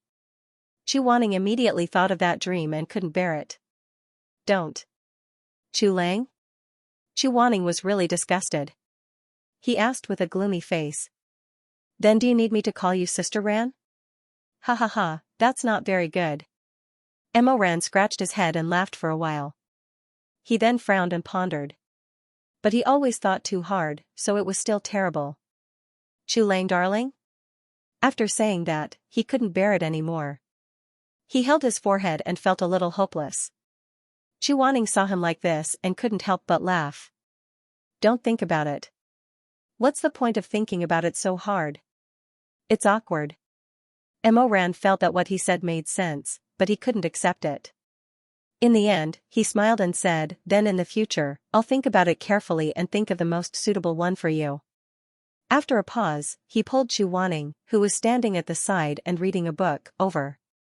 He held onto the back of Chu Wanning's neck and let him sit on his lap. He stared at Chu Wanning for a while. Chu Wanning was a little uneasy. "What are you doing?" Mo Ran sighed and muttered, "No matter how many times I look, I can't help it." "What nonsense."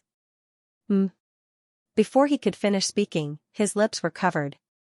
Mo Ran's warm and moist lips touched his, sweet and fragrant. He hugged the person on his lap, and the two kissed intimately in the chair.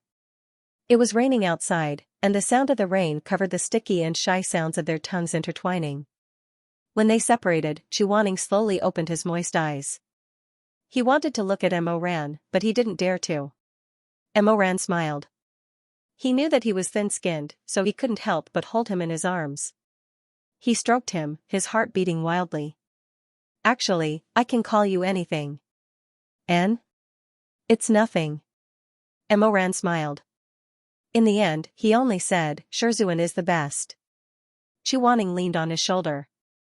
This feeling was very sweet, but he didn't know what to do.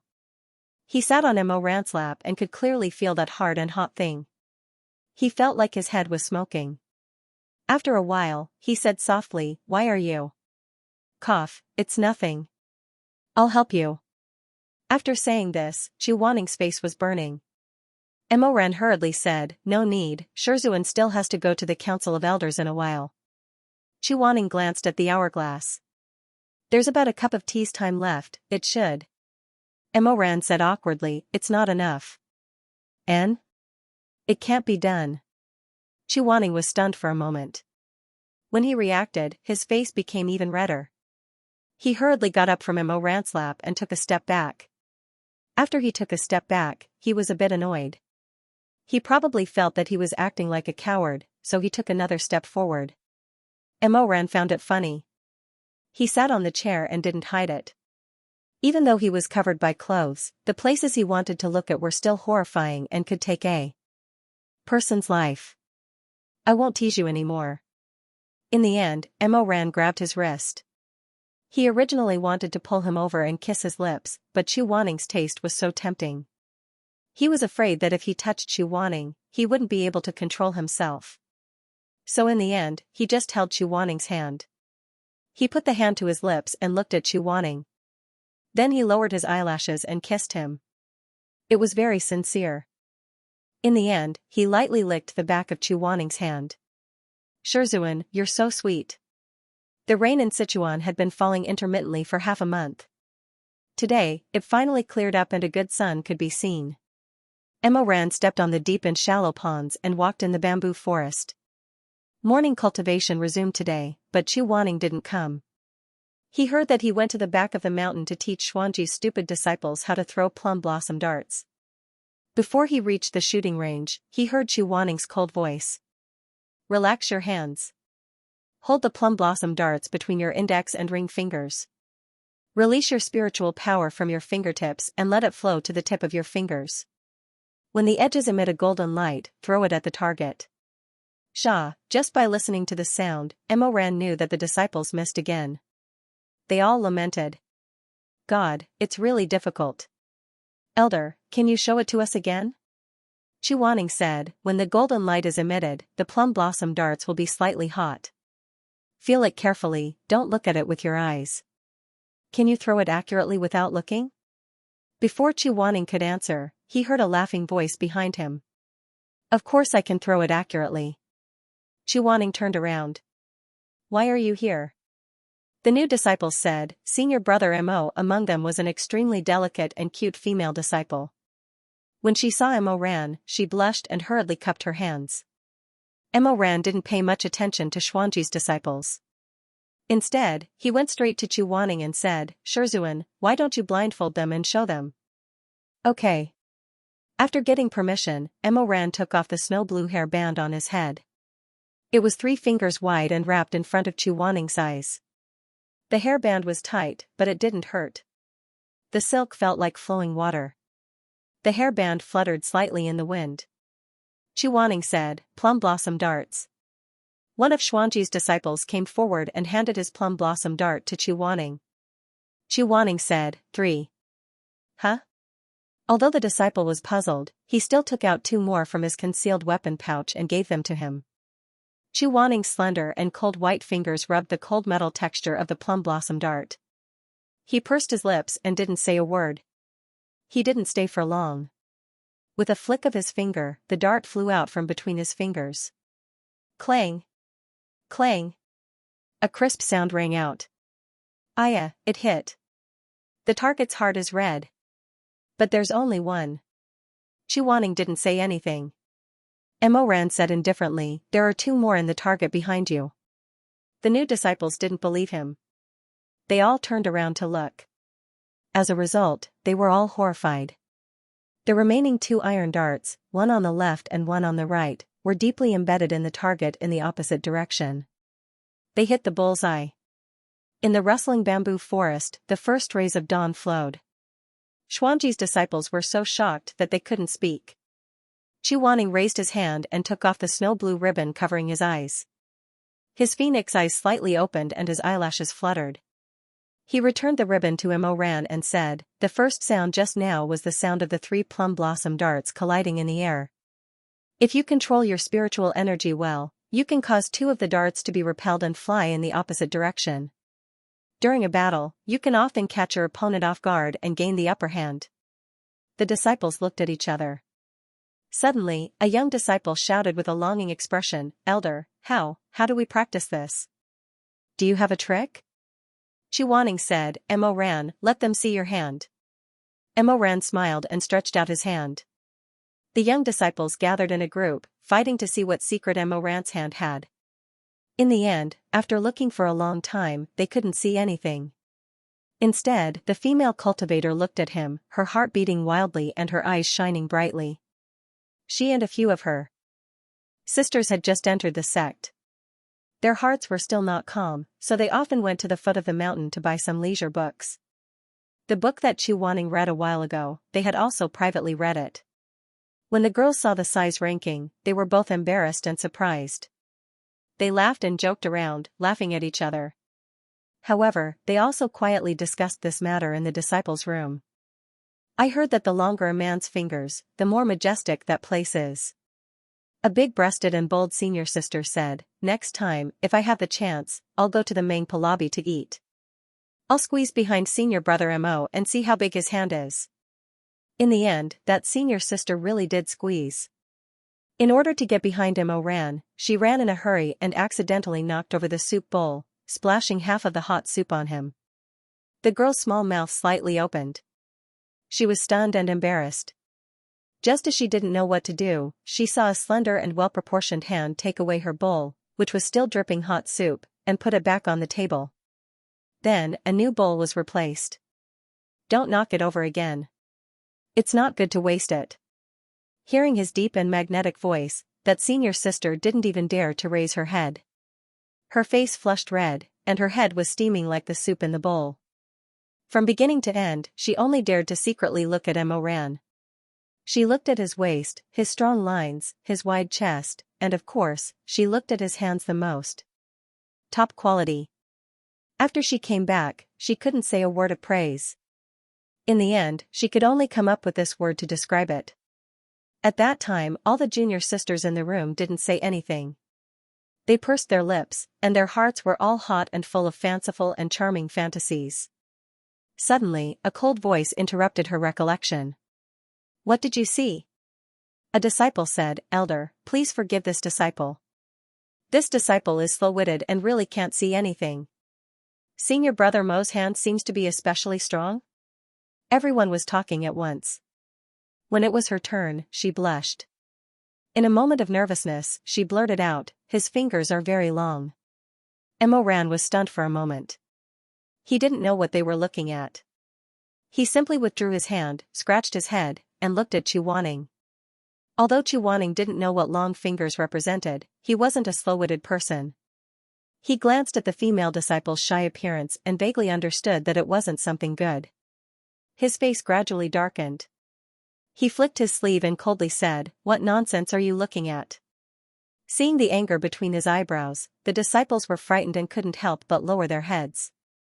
Ran felt the atmosphere become stiff.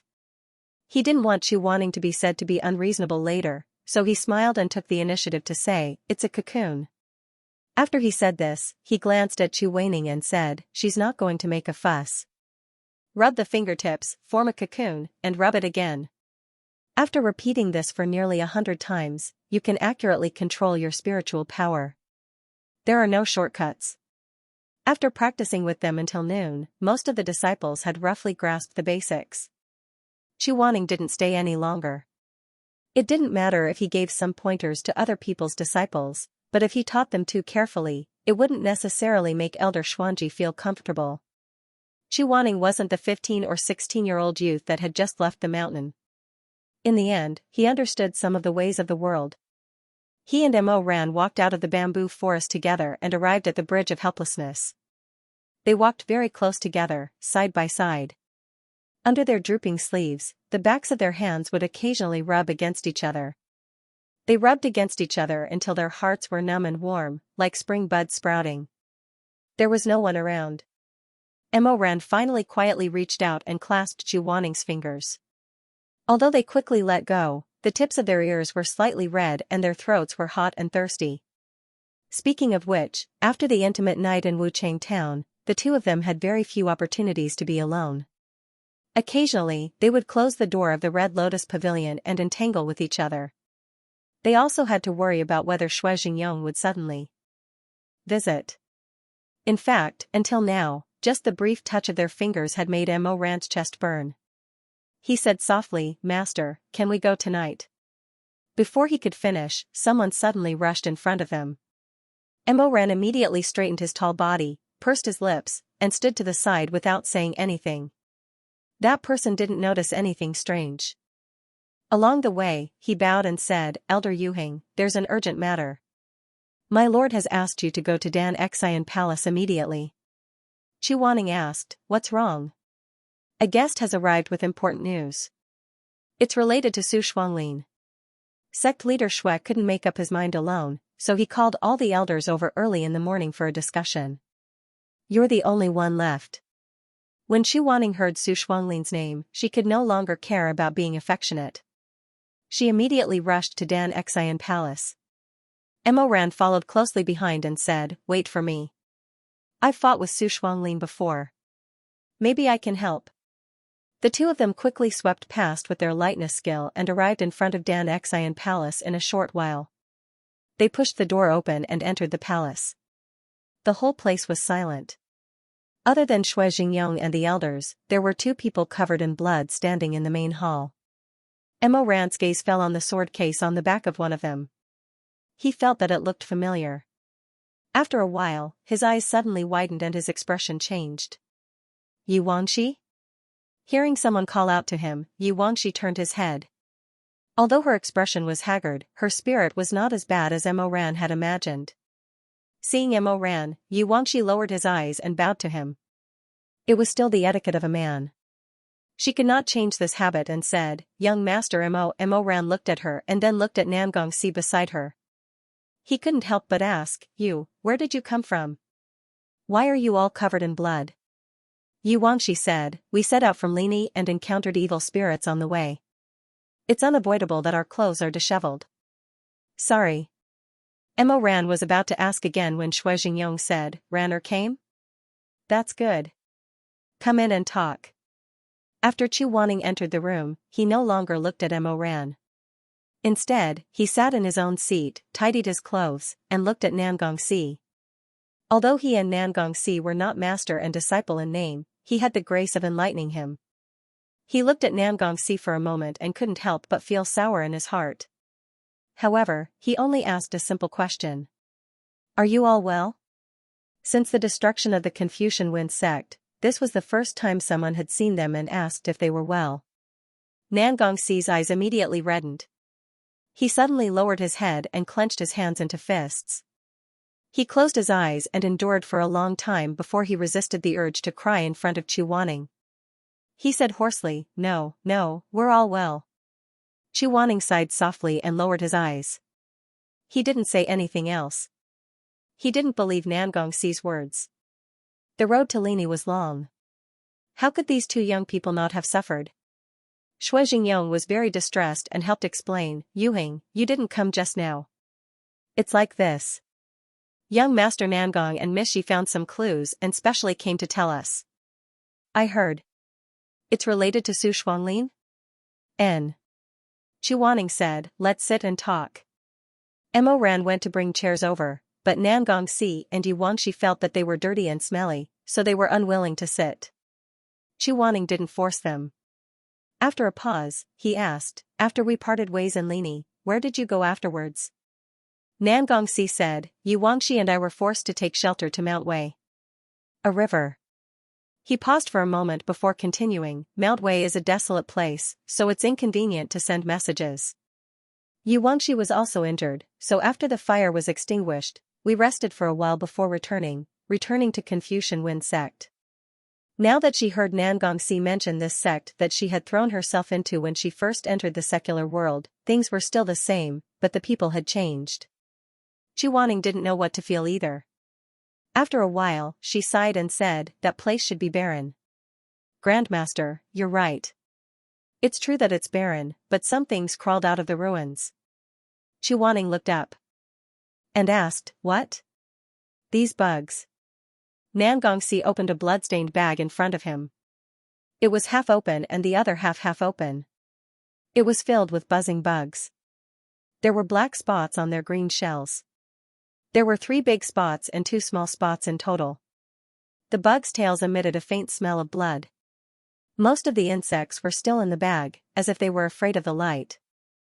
But a few of them had flown out and landed on the walls and pillars of the Dan Xian palace. They left streaks of blood wherever they crawled. Mo Ran recognized these bugs. They were soul-eating bugs. These bugs only lived in the blood pool near Lini's Confucian Wen sect. They were half-dead bugs that ate human flesh and souls to survive. Almost all the elders found these bugs extremely disgusting. Lu Zuan even covered his nose and mouth with a handkerchief. He couldn't stand the stench. "We found these soul-eating bugs in the ruins." Nangongxi said, "I thought they were attracted by the bugs in the blood pool nearby, so some flew here. But later I found that wasn't the case." "What do you mean?" "There were too many bugs. Yu Wangxi and I walked through the 72 cities of Confucian Wen sect. There were soul-eating bugs in the cracks of the bricks, in the mud, and in the ashes. We felt something was wrong. After careful inspection, we found not only adults, but also larvae." "Grandmaster, you should understand what I mean." Chu Wanning didn't understand goo bugs. At first, he was a little startled, but after thinking about it carefully, he figured it out. The blood pool was next to Mount Wei, separated from Lini by a big river. soul-eating bugs had weak wings. It made sense that some of the adult bugs would rush over when they smelled the scent of the dead. But what about the larvae? How could the larvae have legs to swim across the river and mountains? How could they come to the scorched earth of Confucian wind sect by themselves? Chuaning frowned and said, someone put them here in advance? Yes, that's what I think. Elder Tanlang listened from the side and suddenly understood. These soul-eating bugs can store spiritual power. After the disaster, resentful spirits were everywhere. There were many cultivators in Lini. When the bugs ate the cultivators' souls, they became seeds that stored spiritual power of different attributes. With these tens of thousands of seeds, you can activate most of the formations without using your own spells. Then who was the one who put the bugs here? Who could predict the disaster in Lini in advance? Who needed the spiritual power of the outside world? No one answered, but the answer was self-evident. There was only the initiator, Su Shuanglin. Or should I call him by his original name, Nan Gongxiu? Shui Jingyong said, so during this time in the upper and lower cultivation world, we've been looking for Su Shuanglin with traces of magic. In the end, he didn't use his own power at all, but the bugs? Nan Gongxi said, yes, that's true. Shui Jingyong muttered, well, detection magic can only detect people. It's true that it can't detect traces of beasts or demons. If Su Shuanglin used this method, he could indeed hide his tracks for a long time. He then asked Tanlang, can we find Su Shuanglin's whereabouts by tracking the bugs? Tanlang said, that's impossible. The soul-eating bugs go down to the netherworld. After eating enough soul fragments, they all go underground. We can't find them at all. Hearing this, Shui Jingyong suddenly thought of something and said, since they're going to the netherworld, why don't we ask Master Huizue? He should know something about the ghost world. Chu Wanning immediately said, there's no need to ask him. Why? It's useless to look for him. Chu Wanning said, he doesn't want to interfere in the mortal world. He won't say anything. Chu Wanning was once Huizue's direct disciple. At this moment, he said this with such certainty. Although everyone was puzzled, they couldn't say anything. The hall instantly fell into silence. After a while, Shui Jingyong muttered, then what should we do? Since Su Shuanglin can use the spirit energy of the goo worms to avoid the search, it's useless no matter how we investigate. Are we just going to let him do as he pleases? Chu Wanning suggested, can we change the way we search? What do you mean? Lord, when Su Shuanglin left, he took 3 things with him. Do you remember what they were? Shui Jingyong counted them one by one. Luo Feng was spirit core, Nangong. He glanced at Nangong Si and sighed inwardly, softening his voice, sect leader Nangong, and the divine marshal. Chu Wanning said, good, a person always has a reason for doing things. When he was in a hurry to escape, he still insisted on taking these 3 things with him. He definitely wasn't doing this because he was bored. Then, in Lord's opinion, why did Su Shuanglin take his elder brother away? Revenge? Then why did he take the divine marshal? Shui Jingyong thought for a while, using the 5 types of pure spirit energy to tear open the ghost world's crack. He tore open the ghost world's crack to obtain Luo Fenghua's spirit core. Chu Wanning said, he didn't need to tear it open a second time. Then why did he do it? Chu Wanning said, I think there's a possibility that he did it for the art of rebirth. Shui Jingyong was stunned for a moment, but the art of rebirth can be performed without the 5 types of pure spirit energy. Didn't Master Huizue perform it before? Chu Wanning shook his head. Huizue once said that the art of rebirth in this world isn't completely the same, so Lord doesn't need to use his as a reference. When Tanlang heard this, he sneered, Elder Yu Heng, you have no evidence, so how dare you make wild guesses that Su Shuanglin did all this to cultivate the forbidden art of rebirth? Chu Wanning said, based on the last thing he took away, Luo Feng was spirit core. In the main hall, Chu Wanning's voice was steady and low, orderly. Many years ago, I once interrogated a girl who died unjustly in colorful Butterfly Town. When the girl was young, she met a madman who was covered in blood. He gave her oranges to eat and said that her eyes looked like an old friend of his. That madman also said one last sentence, if there is a man in Lini, his heart is already dead at 20. At 20 years old, that was the age when Nan Gongxiu was framed and criticized by everyone, never to be able to turn over a new leaf. During that year's Soul Mountain Conference, he was high-spirited and proud. He felt that as long as he relied on his talent and lifetime of hard work, he would be able to obtain fairness and justice and everything that he deserved. However, despite all his hard work, he only received a lifetime of infamy. With a sharp blade in his hand and ambition in his heart, he couldn't win against his brother's eloquent words and flattery. He hated. He hated so much that he couldn't seek redress. Everyone laughed at him, criticized him, and spurned him. In the end, the living became the dead, and the dead became the evil spirit. The evil spirit crawled out of the blood of hatred on the mountain and wanted to seek justice from all the righteous people in the world. Needless to say, this madman is Su Shuanglin. Then, who is his old friend? Who does Luo Xianxian's eyes look like? They look alike and have the same surname. Shui Jingyong was stunned. Could it be Luo Fenghua? Chu Wanning said, I think it should be Luo Fenghua. At the bottom of Jincheng Lake, Su Shuanglin tried 2 spells, the exquisite chess game and rebirth. The exquisite chess game was to manipulate others, but who was rebirth for? He only took 2 bodies, sect leader Nangong's and Luo Fenghua's.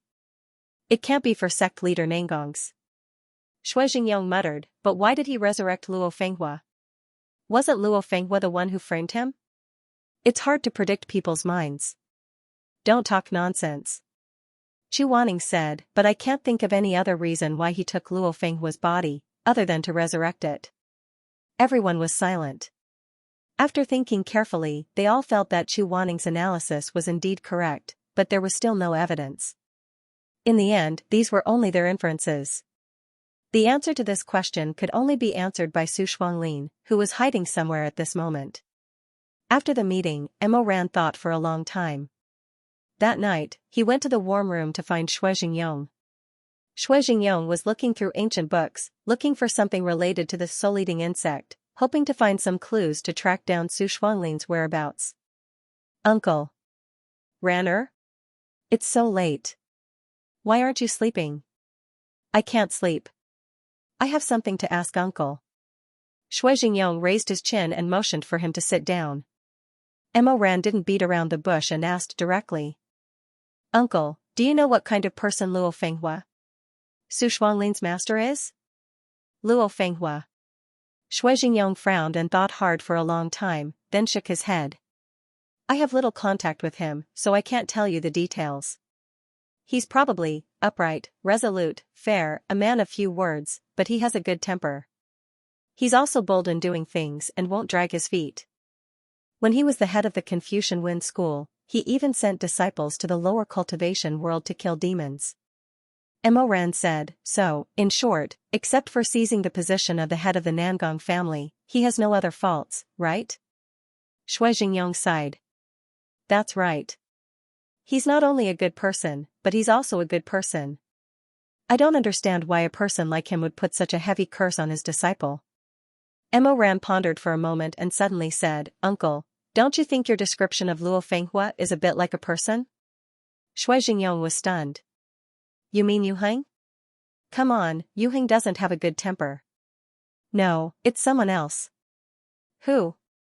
Mo Ran said, Yu Wangxi. Shui Jingyong slowly opened his eyes wide.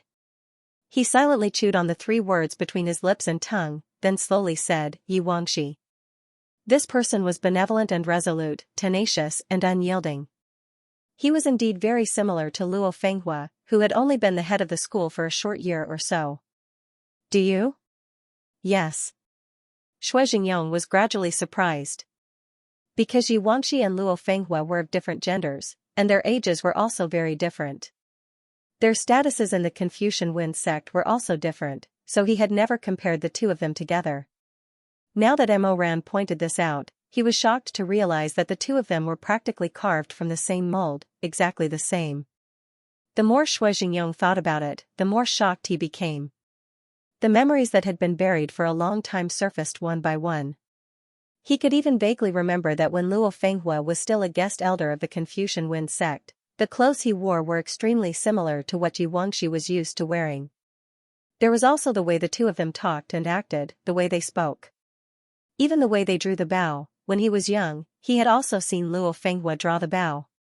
At that time, it was to celebrate Nangong Lu's birthday, and the Confucian Wen sect had also invited the two brothers of the Shui family. Shui Jingyong remembered that in the midst of the flying snow, Luo Fenghua only held the bowstring tightly with 3 fingers, his little finger pulled taut, and the arrow whizzed through the air, cutting through the vast expanse of white snow. A snow demon rabbit 100 steps away fell to the ground. The surrounding people were praising his amazing archery skills, but Luo Fenghua just smiled gently. He casually held the bow and arrow in his left hand, his fingertips subconsciously rubbing the body of the bowstring. It was a set of natural movements, free and unfettered.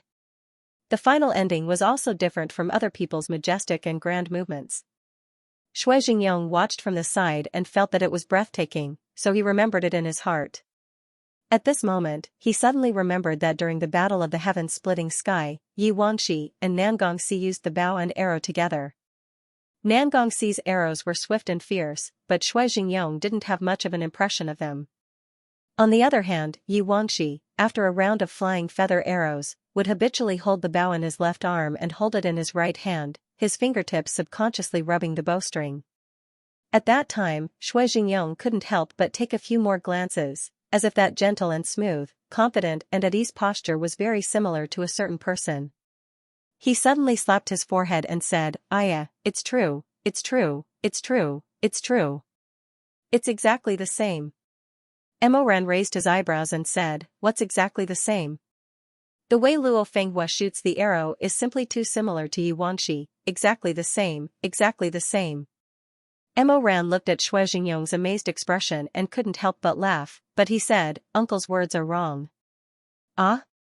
What's wrong?" Emoran said, "Cause and effect are wrong." "Cause and effect?" "Yes, it's not that Luo Fenghua looks like Yi Wanxi." Emoran sighed and said, "It's Yi Wanxi, very much like Luo Fenghua." When he said this, the luster in his eyes was very bright. He felt that this time, he could finally be sure that he hadn't guessed wrong. Su Shuanglin's rebirth technique was to revive Luo Fenghua. Although he didn't know how many secrets were hidden in the Confucian Wen sect's past, in 2 lifetimes, Su Shuanglin was willing to die for Yi Wanxi. In this life, he had betrayed the Confucian Wen sect, but he didn't betray her. Why? He didn't think that Su Shuanglin simply didn't have the heart to kill Yi Wanxi because she was his adopted daughter. Su Shuanglin appeared to be very free and easy. He said something like, "There are men in Lini, 20 hearts are already dead." He named the place he lived in Sanqingbi Courtyard. It was as if he had forgotten all about his past. Even when he gave his adopted daughter a name, it was so blatant. Forget the past. Forget the past, forget the past, forget the past, forget the past hatred, and forget the kindness.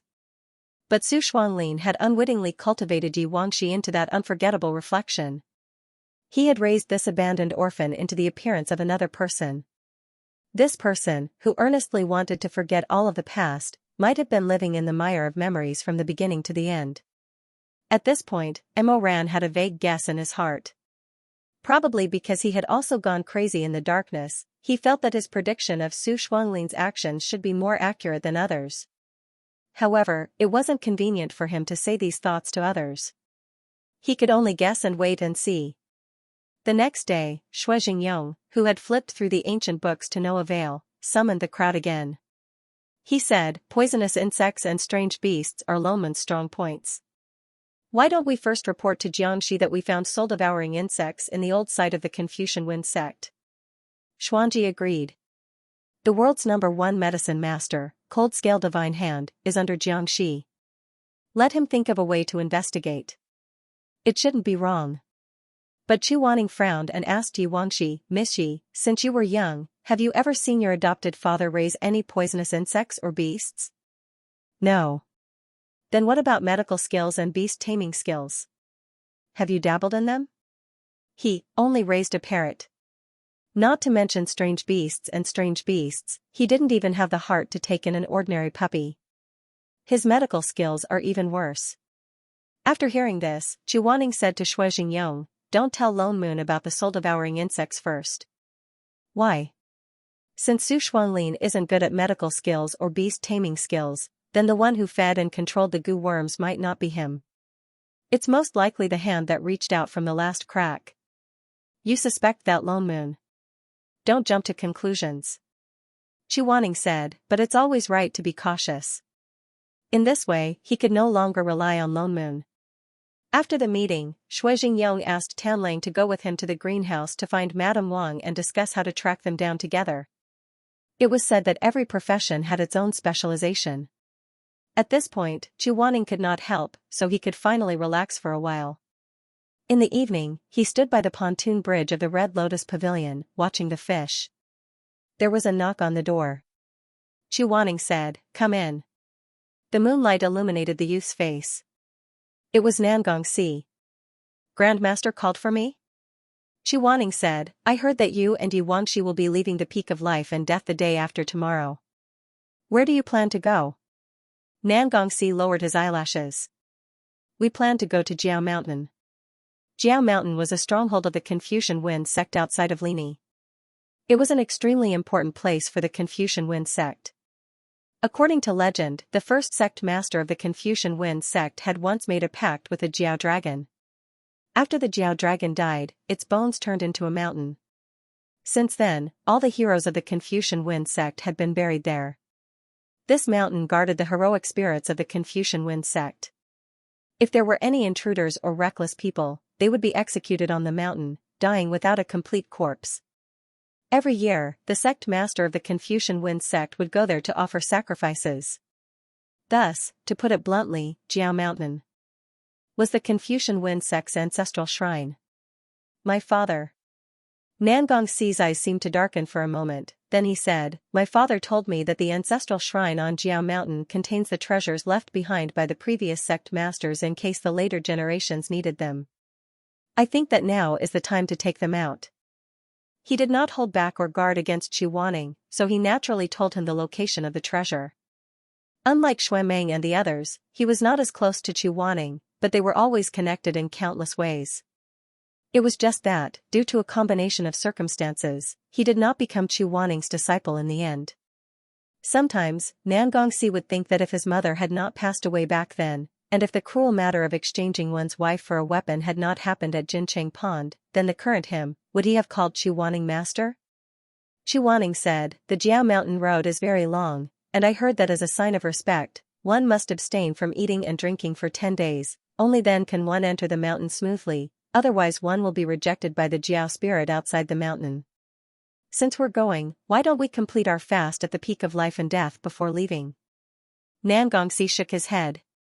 Nowadays, everyone in the upper cultivation world harbors hatred for Yuangxi and me. They wish they could get rid of us as soon as possible. We've been here for a long time. If others find out, we'll only implicate sect leader Shui. Let's not stay. What nonsense are you spouting? Fasting for 10 days is very dangerous. If you go outside, what if your enemies find you? Xianxia said, "Besides, sect leader Shui is kind-hearted and won't let the two of you leave just like that. Listen to me, don't go first." Nangongxi had been holding on tiredly for days. Now that he heard Xianxia say this, he couldn't help but feel bitter and sour in his heart. He was about to cry. He suddenly lowered his head and said, "Nangongxi will not dare to forget Grandmaster's great kindness. It's just a few days, there's no need to talk about kindness." Xianxia said, "Also, there's actually another reason why I called you here." "Please speak, Grandmaster." "Previously, I heard Su Shuanglin say that the spirit core in your body is overbearing, and that it's very easy for you to go berserk. You can ask Madame Wang to take a look at this illness." Nangongxi stared blankly for a moment, then smiled bitterly. This has been a problem of the Nangong family for generations. Before this, father had already asked Lonman's cold-scaled divine hand to take a look at me. He said that there was no way to suppress it, and that it could only be allowed to develop. Even the best divine hand in the world couldn't treat it, so how could Madame Wang have a good idea? It's not that cold-scaled divine hand can't treat it, but rather that he doesn't want to, Xianxia said. There are too many benefits to be gained from the grudges between the sections. It's normal for him to hold back.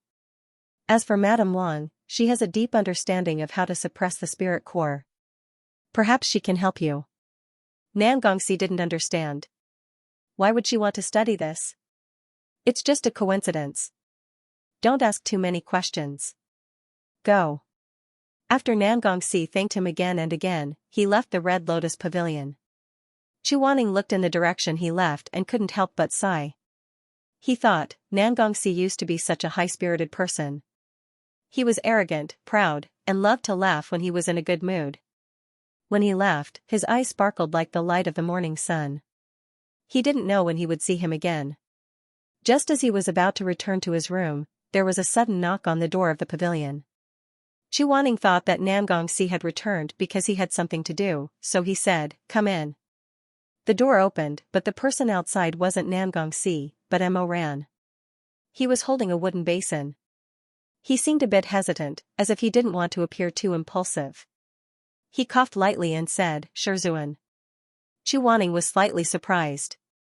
"Is something the matter?" "It's nothing.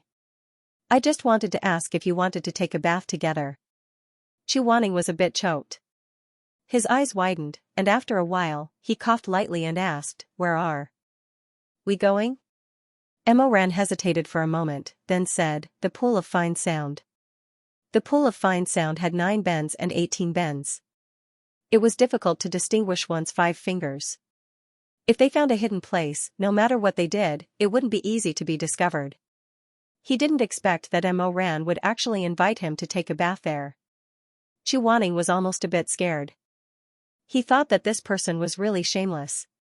The shameless Mo Ran said, "Shui Meng just came back from taking a bath. He said that there isn't anyone in the Pool of Fine Sound." As he spoke, his face became a bit red. He felt that his expression was too naked, so he said, "It's too cold. I think that if Shizun bathes in the pavilion, he might catch a cold." Of course, it was impossible for him to catch a cold. If Chuaning wanted to, he could open a barrier to warm up the surroundings. Mo Ran definitely knew this.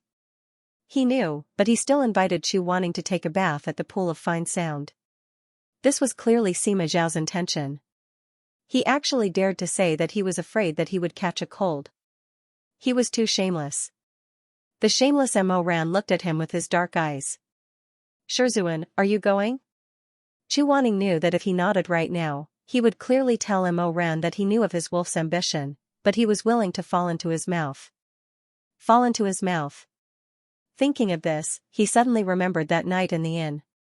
Mo Ran didn't hesitate to lay down, giving him a pleasure that he had never felt before. That pair of eyes were gentle and passionate, misty with the mist of love and desire. When he looked at her, her heart softened and melted. "Stay with me. Are you 5 years old?" That person with bad intentions smiled and said with a gentle voice, "Yes, it's getting dark. I'm scared of ghosts. I need brother wanting to carry me. Only then will I dare to walk at night." Bah, so shameless. But Chuaning still went. The disciples at the peak of life and death were mostly bathing after night cultivation. At this time, there really weren't many people at the Pool of Fine Sound. Mo Ran lifted the soft muslin curtain. His bare feet stepped on the rainflower stone path. In the vast expanse of steam, he turned his head and smiled at Chuaning. He pointed into the distance and then walked over first. Chuaning sneered in his heart. "Aren't you scared of ghosts? How come you're walking faster than me?" The Pool of Fine Sound was divided into 2 large pools, the Lotus Pool and the Plum Pool. Immortal herbs were planted there and the spiritual energy was abundant. Most disciples liked to bathe in these 2 pools. However, there were also some nameless pools. Those places were very common. Other than when the bathhouse was too crowded and there was no place to go, generally no one was willing to bathe there. Elder Yu Hang's face was cold and ascetic. He walked alone on the small path. Out of the corner of his eye, he saw a few blurry figures in the large hot spring pool. However, he couldn't see their facial features. He could only hear the voices of the disciples. They were all chatting and gossiping. When he got closer to the plum pool, the fog was even thicker. He couldn't even see his fingers in front of him. Suddenly, a large hand reached over and hugged him from behind. Chuaning's back was pressed against Mo Ran's hot and firm chest. Perhaps it was because they were too close and he was wearing too little, but he could clearly feel the man's accumulated desire. Chuaning was shocked. He said, "What are you doing? Don't mess around." Emoran leaned close to his ear and said with a smile, "Brother Wanning, don't walk anymore. There's a ghost in front." Chu Wanning hesitated between ghost your head and brother your head. In the end, he scolded in a low voice, "Let go." Emoran didn't let go. Instead, he smiled gently and said, "It's so hard to let go. I can't do it." "Are you sick?" "Yes, I'm really sick." Emoran said in a low voice, "Look at me if you don't believe me." Chu Wanning was resolute and decisive. Although his ears were red, he said, "I won't look." Emoran smiled. His voice was a bit hoarse. "That's fine. I'll do as you say." However, this man's words were pleasant to hear. His hands were completely different. His rough fingertips rubbed Chu Wanning's throat and slowly slid up. Then, he pinched his chin. "Don't mess around." In the fog, he couldn't see, but his other senses were clearer than usual. Chu Wanning felt Emoran's face lower. His hot breath was buried in his neck. He couldn't help but tremble. "Brother Wanning, why are you trembling? Are you afraid of ghosts too?" "Don't call me that."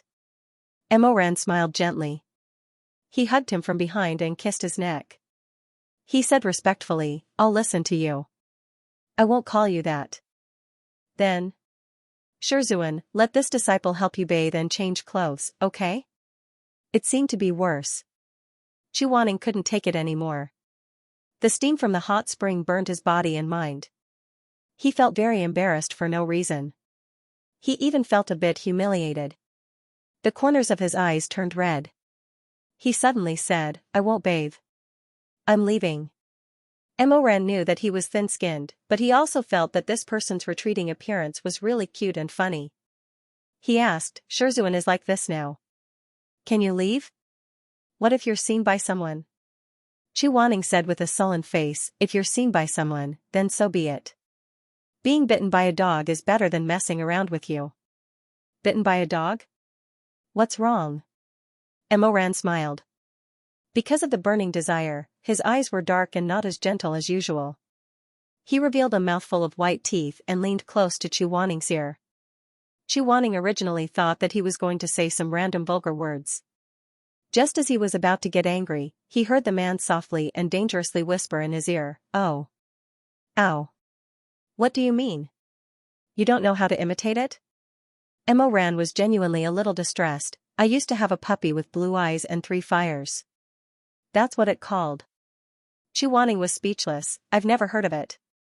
What's more, why are you imitating a dog for no reason?" Emoran smiled again. "What do you think?" Chu Wanning didn't react. Emoran kissed the back of his ear and licked his neck while saying in a low voice, "I've already called it." It was Shizun who said that he'd rather be bitten by a dog. Chu Wanning froze for a moment. Her blood boiled with a bang. But that person still added, "Can I bite you now, Shizun?" Without waiting for him to answer, a heavy and hurried kiss pressed down on him. Emoran originally wanted to stop with a light taste, but he didn't expect that this was drinking poison to quench his thirst. Chu Wanning was his poison, which could destroy his reason and evoke his burning desire. A light taste turned into a desire to continue, and a desire to continue turned into an inability to stop. The inability to stop turned into a breath that gradually heated up. When their lips parted, Chu Wanning's phoenix eyes were somewhat out of focus, but he didn't forget the proper business. "I came here to take a bath." "Take a bath first," Emoran softly responded. It was a little like a and a little like a It was a very sexy and hoarse voice. Hearing it at such a close distance, Chu Wanning was still trying to hold on, but he knew that his spine felt as if it had been struck by lightning, and his eyes were burning hot. His wrist fell into Emoran's palm, and that person took him into the hot pool. The sound of the waterfall hid their rapid breathing. Chu Wanning still couldn't take it. When Emoran hugged him and was about to kiss him again, he raised his hand with difficulty and stopped, whispering, "Is there really no one?" "No, I've seen it all." Emoran's voice was boiling hot and slow, hotter than the hot spring water that wrapped around his legs, burning his stomach even more. "Shizun, feel me. Am I really sick? Why is it so hot, so hard?" Chu Wanning's face flushed red. It was really embarrassing. However, his hand was held by Mo Ran, and he couldn't break free. The ferocious tentacles made his head explode, and he was almost numb. He wanted to withdraw, but Mo Ran's strength was too strong. His palm hurt, as if it was going to shatter in his palm. The young man's breathing was so rapid, so hot that it was almost cute. The smoke around them was so thick that nothing could be seen clearly. Only that pair of handsome face was clear. His dark eyes were moist because of lust, but also burning because of lust. Mo Ran's Adam's apple moved. He stared at Chu Wanning's face and whispered, "Shizun, help me." Then, once again, he kissed Chu Wanning's slightly opened lips. Lust was like a flame that was poured with boiling oil, and water couldn't extinguish it. The heat wave surged, and 10,000 trees turned to ashes. Under the kiss, their lips and tongues intertwined. Their tongues drilled in to absorb each other's breath, but it was like scratching an itch through a boot. They only felt that it wasn't enough, and wanted more. Mo Ran brought Chu Wanning to the depths of the hot spring. The spring water was up to his waist. He pressed Chu Wanning against the slippery rock wall, and while passionately kissed him, he tore off the thin bathrobe on Chu Wanning's body. He didn't take it off because he was in too much of a hurry to get into the water. The rapid water splashed on the rock, creating a curtain of rain. Their ears were filled with the sound of the waterfall, and they couldn't hear anything. Chu Wanning was pressed against the rock wall and kissed. His clothes were pulled down to his elbows, and he was tied behind his back. Don't. But the shame and stimulation of being tied up made him even more sensitive. He gasped for breath under Mo Ran's comfort. Suddenly, the light red color on his chest was licked by Zhu's rough tongue. He knitted his eyebrows, and his usually solemn face gradually became confused because of lust. His expression of struggling between indulgence and rationality was so sexy that it could drive people crazy. Gently. His throat was hoarse. Chu Wanning couldn't help but raise his head. His phoenix eyes were slightly closed, and he couldn't bear it anymore. The mist dissipated, covering everything. Chu Wanning was flipped over. He could feel Mo Ran's thick legs pressing against his own. His face was pressed against the cool rock wall, which made the heat below even more astonishing. He slightly closed his phoenix eyes. He never thought that he would one day be lustful to this extent with his disciple, doing such an erotic thing in the wonderful sound pool, where people could come at any time. Shame, bewilderment, desire, and excitement caused his gaze to become unfocused. Suddenly, a thick, hot, and lively thing pressed between his legs, rubbing between his buttocks. He didn't expect it, and couldn't help but gasp, "Ah." The man behind him paused, and then seemed to be stimulated by his heavy breathing. His large hand wrapped around his waist, and he forcefully pushed against him underwater.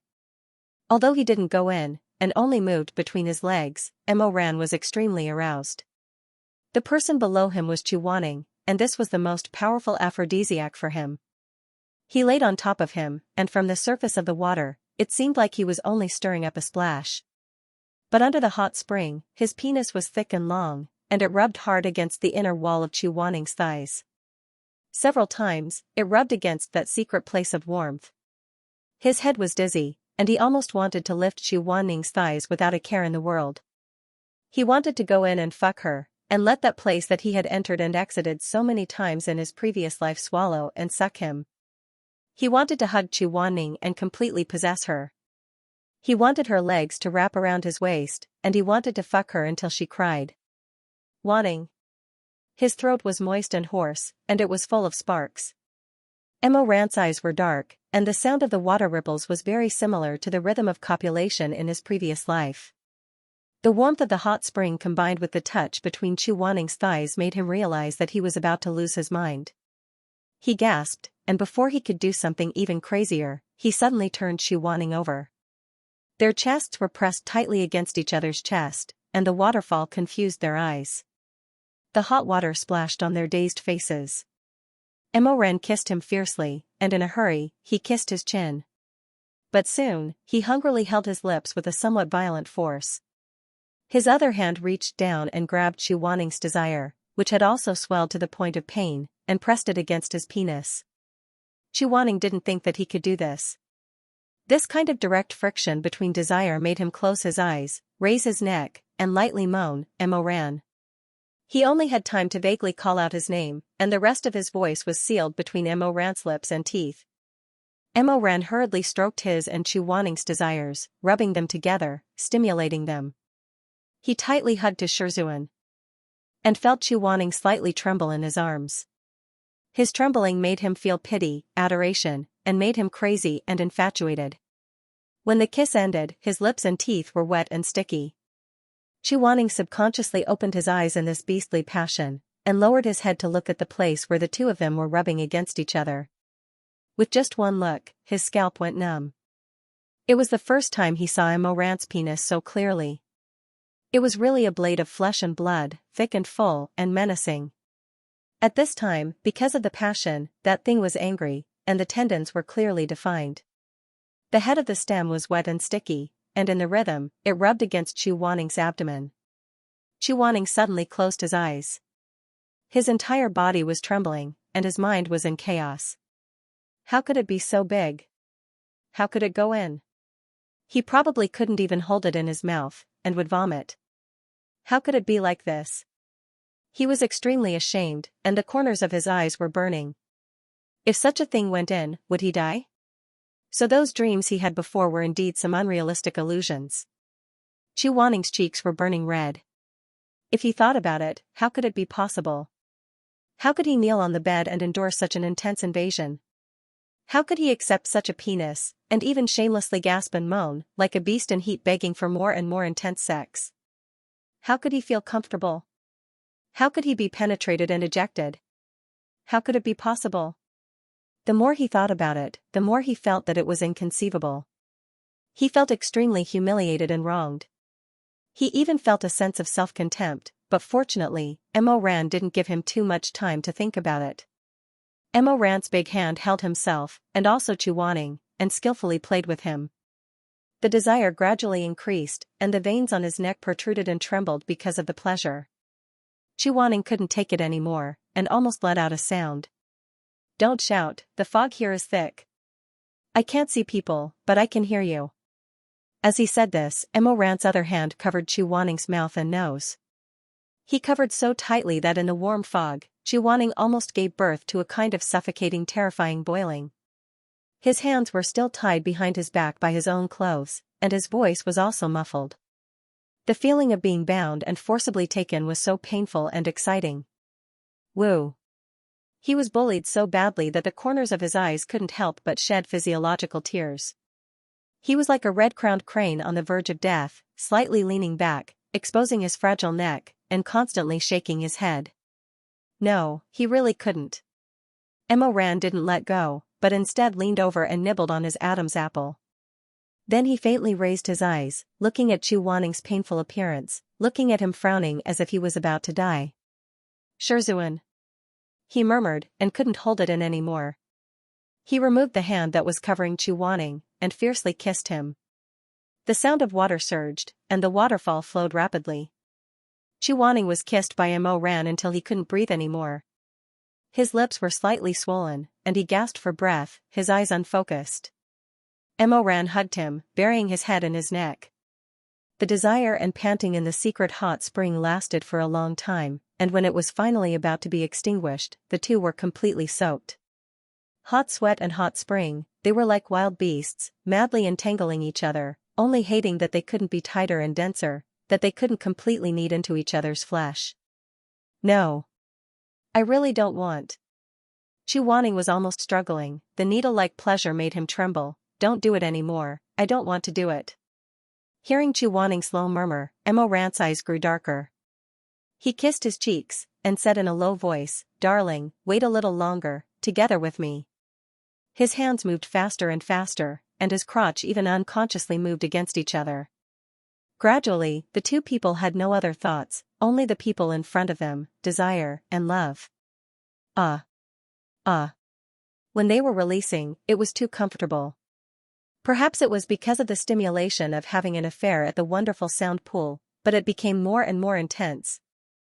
Wanning couldn't hold it in any more, and when He ejaculated, he gasped hoarsely, even forgetting to lower his voice. The two men were sighing, rough and affectionate, dirty and pure. In their eyes, there was only each other's face when they were at climax, only each other's face. They kissed again, lingering, moist, and lingering. You ejaculated a lot. Emoran murmured, his voice muddy. His hands were full of the two's love fluid. His eyes darkened, and he moved closer, intimately wiping it on Chu Wanning's abdomen, following the tight and well-proportioned abs, all the way up to his chest.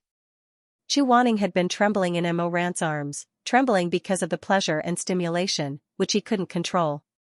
Emoran hugged him, stroked him, and whispered in his ear, "Isn't it very comfortable?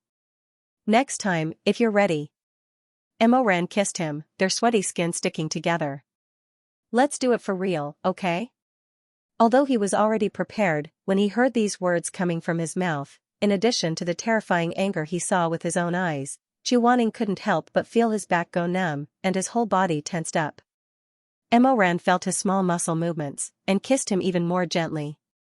"I won't let you feel pain, I'll let you feel good." The passion hadn't subsided yet, and they rubbed their ears in the depths of the waterfall. Emoran's voice was full of love and lust, and he said in a low voice, "I'll let you like it, really, when we go in, maybe a little, but I'll control it." Chu Wanning only felt ashamed, and wanted to run away, but his legs were soft and numb. "Don't say any more." Emoran probably understood that he wasn't really disgusted, but he didn't listen to him, and his moist lips were still touching his earlobes, extremely seductive. "I'll do it well. Shizun, if you're afraid of pain, use some medicine, I'll go buy it. Believe me, once you get used to it, you'll feel very comfortable. I've seen how you were ked until you lost your soul in your previous life. But at that time it was because of hatred, because of punishment. In this life, I only want you to hold me, to be one with your body, never to be separated again. I want you to like me, I want you to feel comfortable, I want you to not forget me." He kissed him, and his eyes were like fire stirred up by wet firewood. These words were said mischievously yet gently, shamefully yet sincerely, lingering yet fierce. The first half of the sentence was respectful, but the second half was unqualified. "My good Shizun, can you let me *CKU? Because of what Emoran said yesterday, Chu Wanning felt extremely ashamed. After leaving the wondrous sound pond, he didn't want to talk to Emoran anymore, so he left without looking back. People need face, trees need bark. He was very angry. How could Emoran have the face to say such shameful words? Did Emoran think that he would agree? This kind of thing should be done, why ask him? The next day, the classics and history elder fell ill, so Shui Jingyong let Chu Wanning be in charge of supervising the recitation of the students. Classics and history was a big class, so there were many students. He couldn't manage all of them by himself, so he let Emoran and the others help patrol and answer questions. Among the four of them, Charmé and Emoran were the busiest. The reason was very simple: Charmé was gentle and handsome, while Emoran was kind and heroic. Both of them were very popular with the junior brothers and sisters, especially Charmé. He had long legs, a narrow waist, and picturesque features. He didn't have the immaturity of youth, and was a completely elegant and handsome man. He had a good temper and a pleasant voice, so it was easy for both men and women to have a good impression of him. As for Emoran, he was trapped in the group of female disciples and couldn't get out. "Senior brother Emo, I don't understand this sentence, can you help me take a look?" "Senior brother Emo, I don't really understand the difference between these two incantations, can senior brother teach me?" Senior brother Emo. After Emoran finished explaining to the ninth smiling junior sister why the myriad waves incantation had to be exactly the same as the incantation drawn by the creator in order to be effective, Chu Wanning finally couldn't take it anymore. He frowned, and coldly glanced at Emoran from a few rows of disciples. Emoran had been ignored since yesterday, so he felt a bit wronged. He was used to being rough in his previous life, so in this life, he cherished it even more. Therefore, every step he took, he wanted to see if Chu Wanning was happy. He didn't know what he had done wrong. Could it be that he shouldn't have asked that question? Or perhaps he had addressed her incorrectly. He shouldn't have asked, "My dear master, can I go in next time?" Instead, he should have asked, "My dear darling, can I go in next time?" After being treated coldly for no reason the entire day, Emoran suddenly felt Chu Wanning's gaze. Even though Chu Wanning was glaring at him fiercely, Emoran was still like a little cabbage that had been watered with water. He immediately became spirited and smiled brightly at Chu Wanning. This person didn't understand where all these women came from, and why they had so many questions. Did they not understand? If they really didn't understand, why didn't they ask Chu Wanning when the creator of the Myriad Waves incantation was standing right here? Why did they take a roundabout way to call senior brother Mo? Chu Wanning was displeased, but he didn't say anything. He only looked coldly and silently at Emoran. As he stared, Emoran felt that something was wrong. Coincidentally, there was a 10th junior sister waving at him eagerly. Senior brother Mo, sorry, I have something to do. Emoran smiled and pointed at Shui Meng. Ask your senior brother Shui. After he finished speaking, he walked over to Chu Wanning, leaving behind the junior sister with the hair tied into a bun. She had a disappointed expression on her face. She bit the end of her pen and let out a long sigh. Master, what's wrong? You don't seem very happy. Chu Wanning pursed his lips. He didn't say it directly. After a moment of silence, he said, I'm a bit tired. Let Shui Meng patrol that circle. You help watch this area. Emoran didn't doubt him. He nodded and dutifully followed Chu Wanning around the area. It was strange. As he walked next to Chu Wanning, he suddenly felt that the number of people asking questions had suddenly decreased. Could it be that the disciples in this area were smarter than those in that area? Chu Wanning's mood improved a bit when he didn't hear the annoying senior brother Mo or the even more annoying senior brother Mo. However, his face was still expressionless as he paced back and forth among the junior disciples who were reciting the scriptures. As he walked, he suddenly heard a conversation between two junior disciples. Senior brother, let me tell you, there's a fox spirit in the wonderful sound pool. Ah? What do you mean? Yesterday, after I finished bathing at the plum blossom pool, I was preparing to go back. Then I heard faint, that kind of movement in the distance. The senior brother seemed very surprised. He opened his mouth for a moment and hesitated. Could it be that some pair of fellow disciples are daring? Who would be so daring? That's impossible. It's fine if this kind of thing is done in private. If it was seen by Elder Yu Heng or Elder Tanlang at the wonderful sound pool, their legs would be broken. It definitely can't be a disciple of the sect. That's true. It's definitely the fox spirit taking Yang to nourish Irene.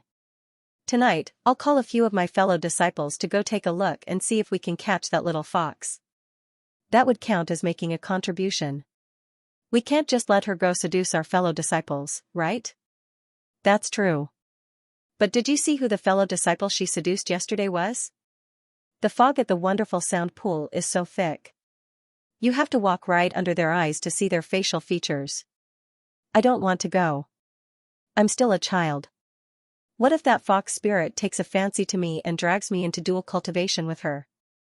The junior disciple muttered. Suddenly, he saw that his senior brother's expression wasn't quite right. He stretched out his hand and waved it. What's wrong? Why do you have this expression? The junior disciple finally felt a chill on his back. He faintly turned his head and saw Elder Yu Heng standing behind him with an unfathomable expression and an extremely cold aura. He was so frightened that he let out an ayah and hurriedly said, Elder, please forgive me. Recite scriptures, then recite scriptures. What are you talking about? Dual cultivation. Chu Wanning's face was gloomy. You're dreaming. Study properly. If you talk nonsense again, I'll punish you. Finished speaking, he flicked his sleeves and left. Emoran also heard this conversation. He wanted to laugh but didn't dare to. His gaze followed Chu Wanning's back. He thought to himself, how could this serious person like me? How could he be willing to be with me? His chest was filled with warmth and bitterness, a mixture of bitterness and sweetness. After class, in the Green Book Hall, he couldn't help but hug Chu Wanning, who was tidying up the books. He held him in his arms and dotingly kissed him. Chu Wanning was angry. He took a bamboo scroll and hit him on the head. As he hit him, he said, It's all because of your good idea. The wonderful sound pool, this is great. What have I become? Emo Ran held back his laughter. The tip of his nose rubbed against his ear. His voice was low and gentle. He asked knowingly, "What have you become, Shizun?" Chuaning didn't think that he would be so shameless. He couldn't help but widen his eyes. "You." His dimples were about to turn into honey. Emo Ran kissed him again and laughed. "Those shitty are really ridiculous." "Fox spirit?" "Pick, that, haha, picking yang to nourishing?" "If you say that again, I'll kill you." Chuaning almost stuffed the bamboo scroll into his mouth. Emo Ran laughed. "Oh, can I choose how to die?" Being picked to death by the fox spirit of the wonderful sound pool is also a very good thing. Emo Wayu. From then on, Chuaning was no longer willing to bathe in the wonderful sound pool with Emo Ran. A few days later, Madame Wang called Emo Ran to the table. She pulled him and asked him something. "Ran Air, when you were wandering outside a few years ago, did you see a strange girl in the Snow Valley?" "What girl?" "What do you mean by strange?" "She should be very white." Her face didn't have much color. She liked to wear red clothes and always carried a basket in her arms. She would talk to passers-by in the Snow Valley. Emo Ran laughed. "Oh, Auntie is talking about Snow Young Gold, right?" Madame Wang was surprised at first. Then she was happy. "You know about Snow Young Gold? Such a strange monster. I thought you had never read about it before. I even wanted to describe it to you. I didn't expect. It was in Master's notes. I just happened to see it." Emo Ran said. "Why is Auntie asking about Snow Young Gold?" "It's like this. Master Nangong came a few days ago. I took his pulse and felt that the burning yang qi in his body is not uncontrollable. It's just that the materials required are very rare. The hardest to find is the ice fish in Snow Young Gold's basket." Madame Wang sighed. "Master Nangong and Meng are about the same age. Now that a tiger has fallen from the sky, I really can't bear it. I want to help if I can, but that Snow Young Gold is very rare. 20 years ago, someone met her in the Snow Valley. If you want to trace back further, it would be the records of the Kunlun treading in Snow Palace 100 years ago. So I wanted to ask you and try my luck." After Emo Ran heard this, he was both happy and worried. He was happy because if Nangong Si's burning yang qi could be cured, then she was a normal person. Yu Wangxi and he had deep feelings for each other. Perhaps they could become a good couple. He was worried because he had been in the Snow Valley for more than a year, but he had never seen the legendary Snow Young Gold. He said to Madame Wang, "After Su Shuanglin's matter is settled, I will personally go to the Snow Valley and search from the foot of the mountain to the peak. Maybe I can find some clues." After Emo Ran finished speaking, he was happy and wanted to tell Nangong Si. Madame Wang said from behind, "Hey, Ran Air, don't go so fast. I've already told Master Nangong." "You don't have to." But Emo Ran did not hear her at all. He was already far away. He looked around and found that Nangong Si was next to the Bridge of Helplessness at the peak of life and death. Just as he was about to go over, he saw a person walking over from the other side of the bridge. Emo Ran looked and saw that it was Yu Wangxi. His heart moved. He did not call out to Nangong Si. Instead, he stood in the distance and looked at them. Yu Wangxi was still very handsome. It was rare to see too many feminine features on her face. The mantras she cultivated and the teachings she received made it so that there was little difference between her and men. In fact, in these past few years, if not for the fact that she still had a secret love for Nangong Si in her heart, she might have already forgotten that she was a woman. Nangong Si saw her and lightly coughed. Her gaze turned to the boundless river. "Master called for me?" Nangong Si's expression seemed to be a bit awkward. Her 10 fingers were crossed and she rested her head on the stone lion of the Bridge of Helplessness. After a while, she made a sound of N. "Is something the matter?" No. Nangong Si said. She did not dare to look at Yu Wangxi. Her fingers stroked the curled mane of the stone lion. "It's just, there's something that I want to give you." Yu Wangxi said blankly, "What is it?" Nangong Si lowered her head and slowly untied an ornament at her waist. She clumsily untied it for a long time before finally handing it to Xianxia. She lightly coughed. Thank you for all these years. Forget it, I don't know how to say it. I don't have any valuable ornaments right now. I can only give this to you. It has been with me for many years. It's not the best jade, but... He did not say anything else. Her eyelids drooped, her face somewhat red. He did not dare to look at Xianxia. After a long time, seeing that Xianxia did not respond, he suddenly felt very dejected. It was very abrupt and also very embarrassing. He hesitated to take the jade pendant with the phoenix totem on it back from Xianxia. She muttered, I know that this is not pretty. If you don't like it, then just give it back to me. It's okay, I won't mind. Wait until we revive the Confucian Wind sect, then I'll find you the best one, Xianxia was stunned for a long time. Then, she smiled. In her clear and handsome eyes, there was a trace of the gentleness of a girl. The corners of her eyes also seemed to be dyed with a thin layer of rouge that had never been there before. Her calloused and scarred hand, which was not as slender and beautiful as that of a lady in the boudoir, grasped the jade pendant. The wind rustled, and the bamboo leaves rustled. Xianxia said, this piece is enough.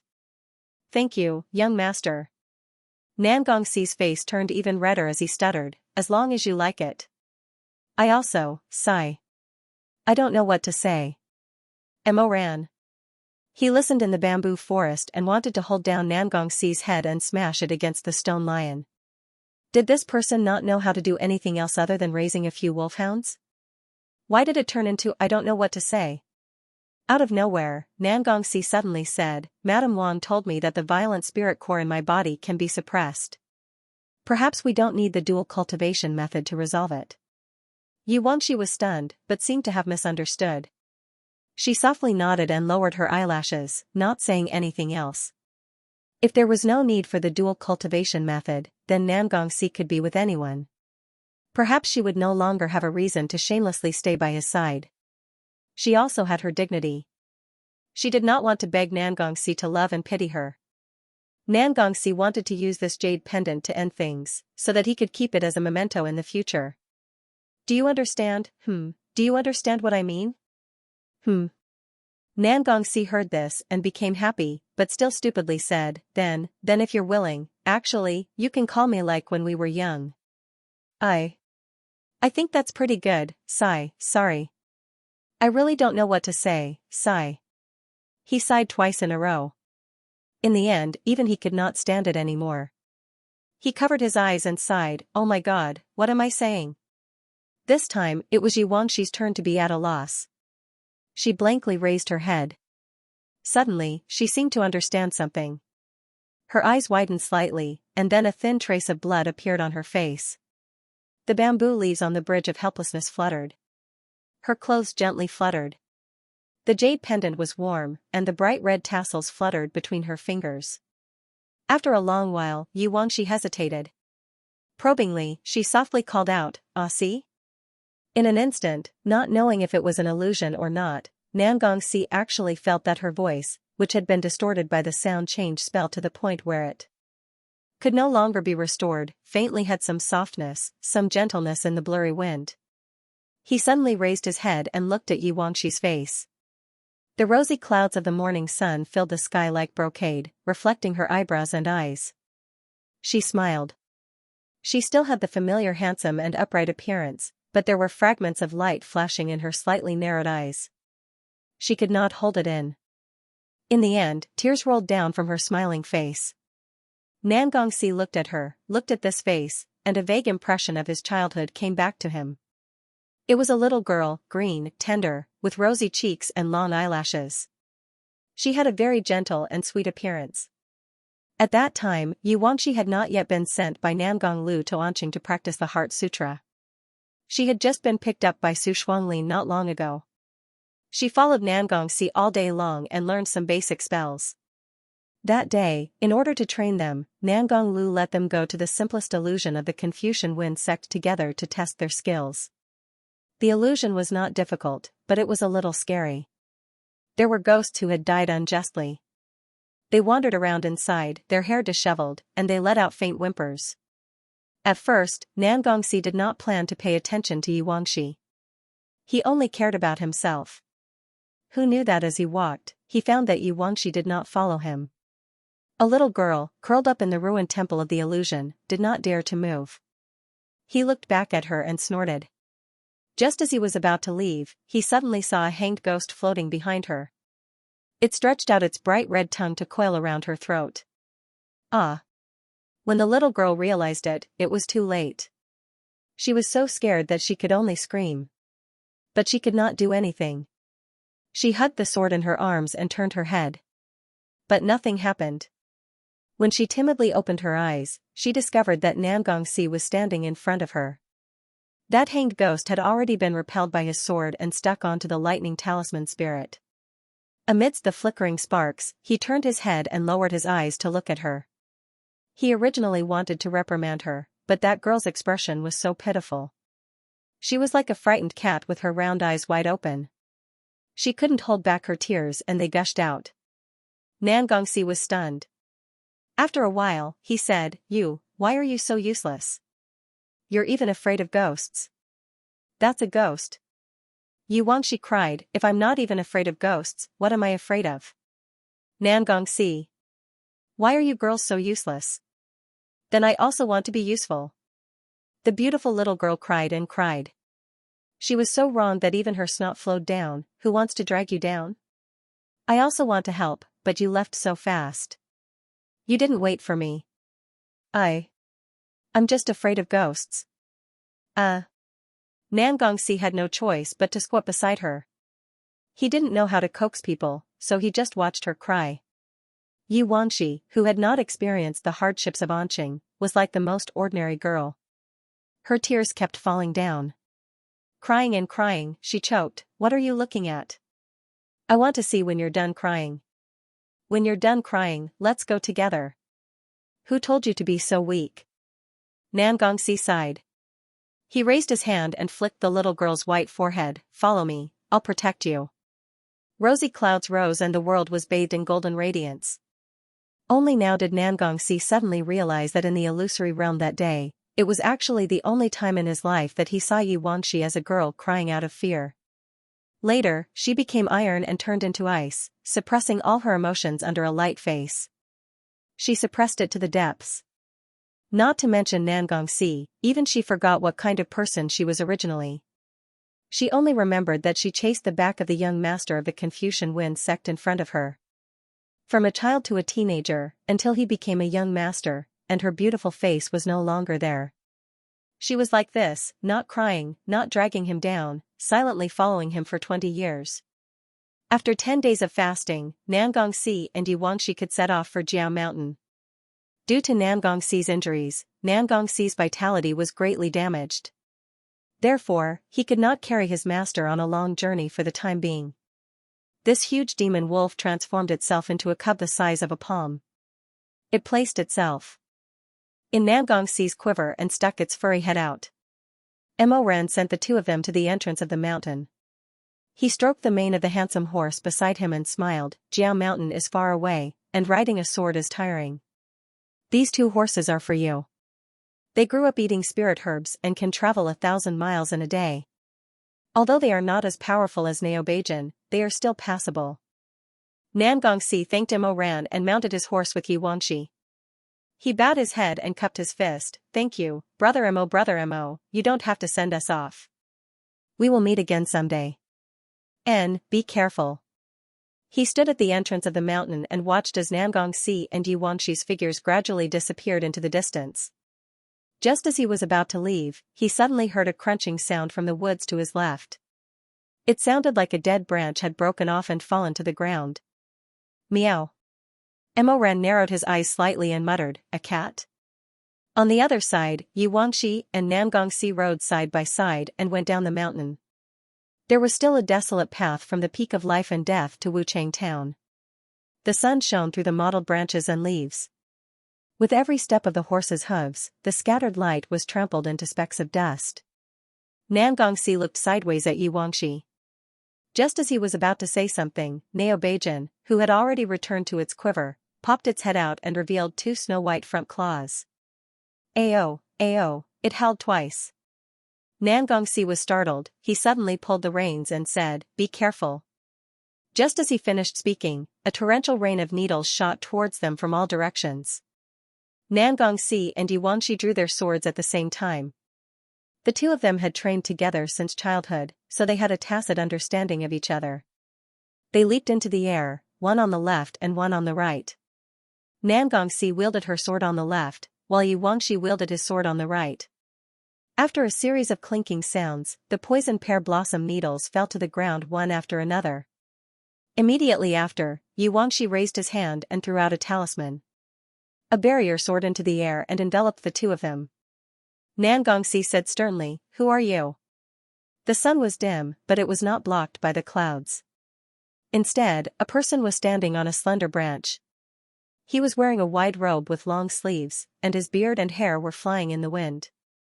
He stood against the light and looked down with a hateful expression. He was the older cousin of the former sect leader of Jiangdongtang, Xianxia. He stood on the branch like an immortal. He did not make a sound and only stared coldly at Yuanxi's face. Immediately after, rustling sounds came from the dense forest. More than 100 disciples of Jiangdongtang walked out of the forest. Each of them had a bright red headband on their heads. They were all elite disciples of Jiangdongtang. Xianxia stroked his beard and said, "The two of you, were you comfortable at the peak of life and death? You hid there for 10 days and 10 nights before you came out. You really made this old man wait for a long time." Nangongxi was furious. "Xianxia, why is it you again?" "So what if it's me?" Xianxia said coldly. "You are well aware of the enmity between Jiangdongtang and Confucian Wen sect." Nangongxi gritted his teeth and said, "From Lini to Sichuan, we defeated your sect 4 times. You still want to chase us? What enmity? Are you done yet?" Su Xuanlin revealed the truth. "Your sister-in-law killed your younger brother. You come to us again and again to argue with us. Where is your face? Face? This old man thinks that little Gongzi is the one who really doesn't care about face." Xianxia said gloomily, "It was clearly your Confucian Wen sect that caused my Jiangdongtang to suffer a great loss and fall apart. Don't tell me you dare to flatly deny it?" Yuanxi said, "Even if your excellency wants to seek revenge against Confucian Wen sect, you should be fair and square. What kind of conduct are you using to assassinate others? Shut up. When men speak, it's not up to a little girl like you to speak." Xianxia flicked his sleeve. "Don't think that just because your animal father raised you as a man, you're a real man. A little girl will always be a little girl. Women should be cooking in the kitchen. You're a woman.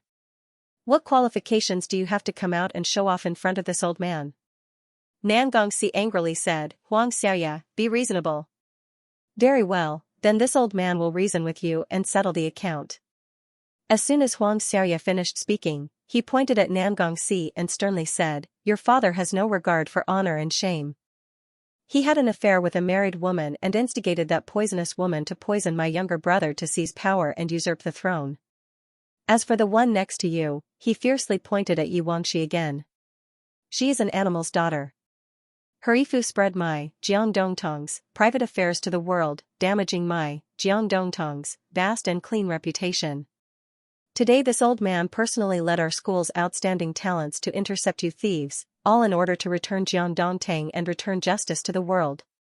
He waved his hand and the 100 disciples who were eyeing them covetously immediately swarmed forward to attack. Unexpectedly, as soon as they rushed out of the forest, a burst of flame suddenly fell from the sky. It fiercely drew back the astral wind and threw the disciples a few feet away. Nangongxi was shocked. "Brother Mo?" The person who came was indeed Mo Ran.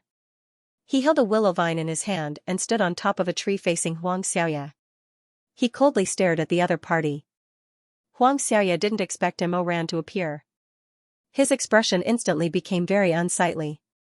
After a long time, his lips moved and he slowly said, "Grandmaster Mo, how did you find the interest to come to the foot of the mountain to watch the show?" Then we should ask the Grandmaster's disciples. Why don't they just be good people and insist on hiding in the forest and meowing like a cat? Huang Xiaoya's expression was very gloomy. His face was almost the same as his surname. He said in surprise, "What does the Grandmaster mean? I should be the one asking Senior Huang this question." Emo Ran said, "In the boundary of the Life and Death Summit, you attacked a guest of the Life and Death Summit. Does Senior Huang think that my mountain gate is too clean and tidy and wants to spill some blood on the ground? Since it's out of the mountain gate, it's not up to your sect to control it. I'm avenging my dead brother, so I don't need Grandmaster Emo to interfere." Emo Ran said, "Senior Huang is right. Personal grudges are not under the jurisdiction of the Life and Death Summit after leaving the mountain gate." Huang Xiaoya coldly snorted. "Then why won't the Grandmaster move out of the way?" Emo Ran didn't move. He saw that the ghost's bloody light was even brighter, and the willow leaves on its head were almost like strings of blood beads. He said, "But what if I want to control it myself?" "You." Huang Xiaoya couldn't be unaware of Emo Ran's strength, but he couldn't be reconciled if he didn't get his revenge. He had no choice but to threaten angrily, "Grandmaster Emo, do you want to become an enemy of Jiang Dongtang?" "I don't mean that. I just want my honored guest to leave Sichuan safely. As for whether it's Jiang Dongtang or Jiangxi Tang stopping me, it's the same." Huang Xiaoya narrowed his eyes. The hatred in his brown eyes could almost turn into a tangible fire, burning Emo Ran and the cypress tree he was standing on into ashes. "You insist on shielding these two remnants of the Confucian Wind sect? What do the remnants say?" Emo Ran asked coldly. "I ask Senior, how much did Miss Shi and Nangong Gongzi participate in the Jiangdongtang incident? Did they plan the internal strife in Jiangdongtang? Or did they expose the scandal of Jiangdongtang?" Emo Ran looked at Huang Xiaoya. "Did they kill the former sect leader, or deliberately participate in the murder of your younger brother? But so what?" Huang Xiaoya angrily said, "The son must repay the father's debt. It's only right and proper." "What a good only right and proper." Emo Ran said indifferently, "Enough, I think there's no need to reason with Senior Huang. Weapons talk, let's exchange blows." Huang Xiaoya was extremely angry. He angrily shouted, "Emo Weiyu. You're so unreasonable." "Interesting, who's the unreasonable one?" At this time another voice came from the mountain path, the tone arrogant. Shui Meng slowly walked out of the forest with the dragon's sword. The hilt was cold and sharp. When the sun shone on it, it was so dazzling that people could barely open their eyes. "Shouting and shouting in front of my house and starting a massacre, Jiang Dongtang is at the pinnacle of life and death? Do you want to die?" If it was only Emo Ran before, Huang Xiaoya might not be able to defeat him. However, with their numbers, they might be able to escape from Emo Ran and take advantage of the situation to kill their enemy. But at this time, Phoenix Shui Meng stepped out. He was the Heaven's Chosen who won first place in the Spiritual Mountain Conference. Who didn't know the ferocity of the dragon's sword in his hand? The two brothers appeared in front of the mountain gate, wanting to protect the lives of Nangong Si and Yi Wangxi. Even if Huang Xiaoya fought with his life on the line, he definitely wouldn't be able to find an opening. When Emo Ran saw Shui Meng come, his expression became serious. He said to Shui Meng, "Go back. I'll help you. This matter has nothing to do with the pinnacle of life and death. I'm helping out of selfishness. Don't get involved." Emo Ran frowned. He wondered if his younger brother was stupid. Although Jiang Dongtang's strength was no longer the same, a starving camel was still bigger than a horse. He was still from one of the 9 great sects of upper cultivation. Moreover, the niece of Jiang Dongtang's old hall master and the eldest martial brother of Fire Phoenix Pavilion were Dao companions. They were married. If Shui Meng came out to help, it would clearly be using the name of the pinnacle of life and death to shed all pretense of cordiality with the 2 great sects of upper cultivation. He definitely couldn't do that. Emo Ran said, "Go back quickly." However, Shui Meng was a simple-minded person. He didn't understand the subtle difference between the two. On the contrary, he was angry that Emo Ran didn't want his help. While they were in a deadlock, they suddenly saw dust flying in the distance. A snow-white horse arrived in the blink of an eye. The person on the horse's back was wearing snow-white clothes. She was extremely beautiful and carried a pipa on her back. It was the fairy of Kunlun's treading in Snow Palace. "Urgent report. Urgent report." The fairy frowned. She spurred the horse forward and shouted in a clear voice. She didn't expect that after turning a corner in the dust, she would see such a tense scene at the foot of the mountain. She suddenly pulled on the reins. For a moment, she was stunned. She straddled the horse's back and blinked her eyes blankly. Urgent. You guys. What are you doing? Because the female messenger from Treading in Snow Palace of Kunlun had suddenly arrived, Mo ran and Xianxia didn't have a chance to fight.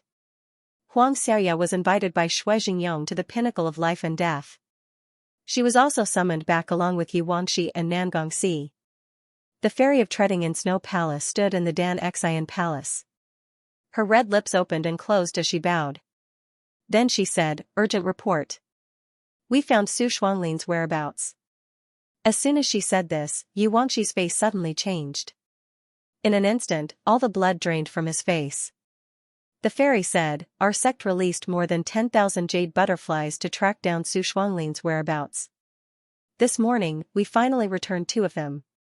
We found that there was a strange spell near Mount Huang. Palace Master guessed that Su Shuanglin should be hiding there. He specially ordered us to rush to all the major sects to report this urgent report and discuss what to do next." Shuizhengyong was surprised and happy. "You found him just like that?"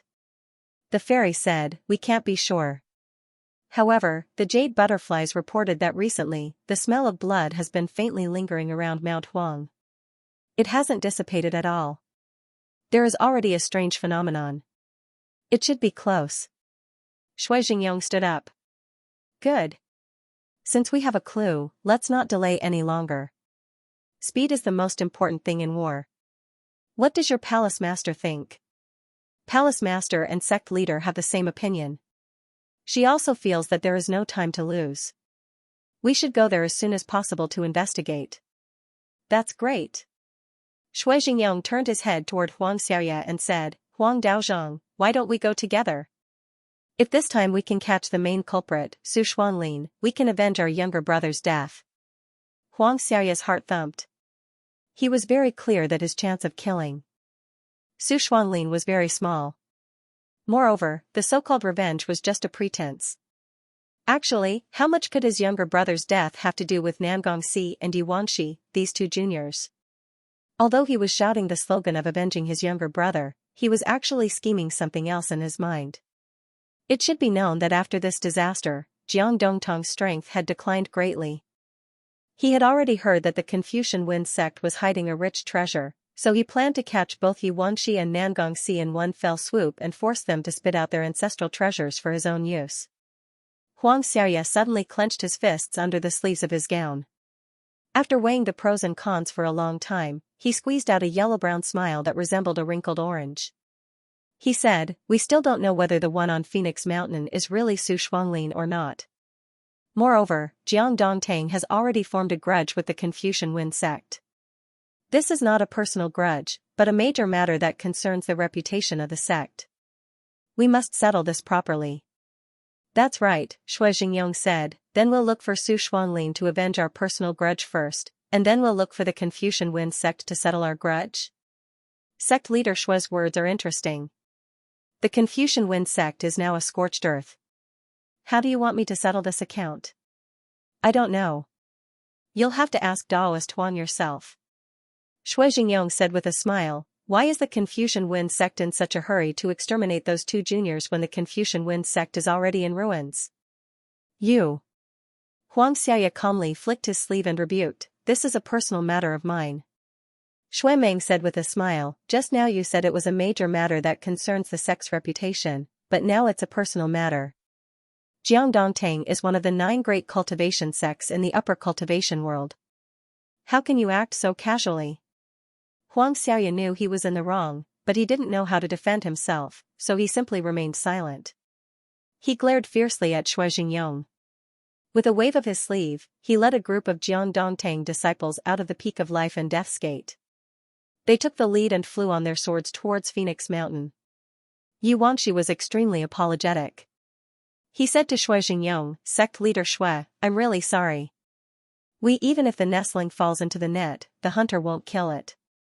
Watching the people from Jiangdongtang leave, the smile on Shui Jingyong's face slowly disappeared. His gaze became cold. He said, "It's Jiangdongtang who has gone too far." He looked at the sky outside the main hall. The space between his eyebrows was very low, and there was a faint crease in the middle. After a long time, he sighed and said, "Let's go. We're going to Phoenix Mountain." Phoenix Mountain Road was long, so everyone chose to fly on their swords. When they arrived at Phoenix Mountain, there was already a large group of cultivators at the foot of the mountain. The rest of the 9 great cultivation sects had all arrived. Blurry faces came and went, bustling about like a school of carps crossing the river. However, no one knew what they were busy with. Chuaning was the first to come down from the flying sword. When he came down, his steps were slightly unsteady and his face was very pale. Fortunately, his face was originally pale and didn't have any good color. Other people couldn't see anything strange, but Mo Ran noticed. He walked over. While no one was paying attention, he lightly rubbed the back of Chuaning's hand. "Shizun, you flew very well." Mo Ran smiled and said, "Really?" Chuaning coughed lightly and turned his gaze away. Looking up, there was indeed a layer of miasma and evil chi that could be seen with the naked eye at the top of Phoenix Mountain. The other 8 sect leaders had already arrived. They were standing at the very front of the foot of the mountain, in front of a barrier that reached the sky. They raised their hands and poured their spiritual energy into it. Shui Jingyong also immediately rushed over to help. The people at the peak of life and death arrived one after another. After a while, Shui Meng also arrived. He steadily landed beside the 2 people. When he saw the situation in front of him, he immediately frowned and said, "What are they doing? Why aren't they going up the mountain?" When Mo Ran saw him come, he explained to him, "It's not that they don't want to go up, but that they can't go up." Shui Meng was confused. "Why?" Chuaning said, "Phoenix Mountain is one of the 4 great evil mountains of the cultivation world. This mountain is very strange. It's not that easy to break in." Shui Meng was a little surprised. "I only know that there are 4 great holy mountains." "So there are 4 great evil mountains? Which 4 are they?" Chuaning said, Jiao Mountain, Jiao Mountain." Shui Meng was stunned. "Rockery? Black tortoise armor." Oh. Shui Meng blushed. "Yes. Liao Mountain, and this one in front of us, Phoenix Mountain." Chuaning paused and then said, "This is the bloody past of the cultivation world. Nowadays, it's rarely mentioned. Only by reading some books can you possibly read about the 4 great evil mountains. Then why are there such things as evil mountains?" Chuaning didn't answer directly. Instead, he asked Shui Meng, "Do you still remember when the first leader of the Confucian Wind School subdued the evil Jiao Dragon?" "Yes." Shui Meng said, "There was an evil Jiao Dragon in the East Sea. It was he who defeated the evil Jiao Dragon and sealed it in the Golden Drum Pagoda. Later, he signed a blood contract with the Jiao Dragon and used it for himself. After the first leader of the Confucian Wind School died, the evil Jiao Dragon turned into a hill, the dragon tendons became the earth's mantle, the dragon blood became the river, the dragon bones became the mountain rocks, and the dragon armor became the trees. This mountain has been guarding the tombs of the Confucian Wind School's disciples for generations. Therefore, it's called the Hero's Tomb, also known as Jiao Mountain." Chuaning nodded. "Yes, so Jiao Mountain was formed by the Azure Dragon's evil spirit. You all know that the 4 auspicious beasts are the Azure Dragon, the Vermilion Bird, the White Tiger, and the Black Tortoise. But under these 4 auspicious beasts, evil descendants will also be born, stirring up trouble everywhere." Shui Meng slowly understood. "So, the remaining mountains are like Jiao Mountain, formed by evil beast spirits?" "Yes." Shui Meng said, "Then Phoenix Mountain is the Vermilion Bird?" He suddenly raised his head to look at the giant beast-like mountain shrouded in haze. Sure enough, he found that the middle of the mountain was tall and flat, like a phoenix with its neck outstretched. Chuaning said, "That's right. In addition, the 4 great evil mountains each have their own evil techniques. For example, Jiao Mountain only allows the descendants of the Confucian Wind School to lead others into it. Trespassers will be dragged into the soil by the dragon tendons and buried alive. This Phoenix Mountain is the same. But it's so strange." Meng turned his head to look at the sect leaders who were casting their techniques. His father also went over to help. Jiao Mountain is the Confucian Wind School's mountain, this is known by everyone. Then what about Phoenix Mountain? Wouldn't it be fine as long as we drag the descendant of the sect that subdued the vermilion bird evil spirit here? Mo Ran, who had been silent all this time, finally spoke. That person died unexpectedly not long ago. If she was still alive, we could have done that. Meng was stunned. You know who it was? I know.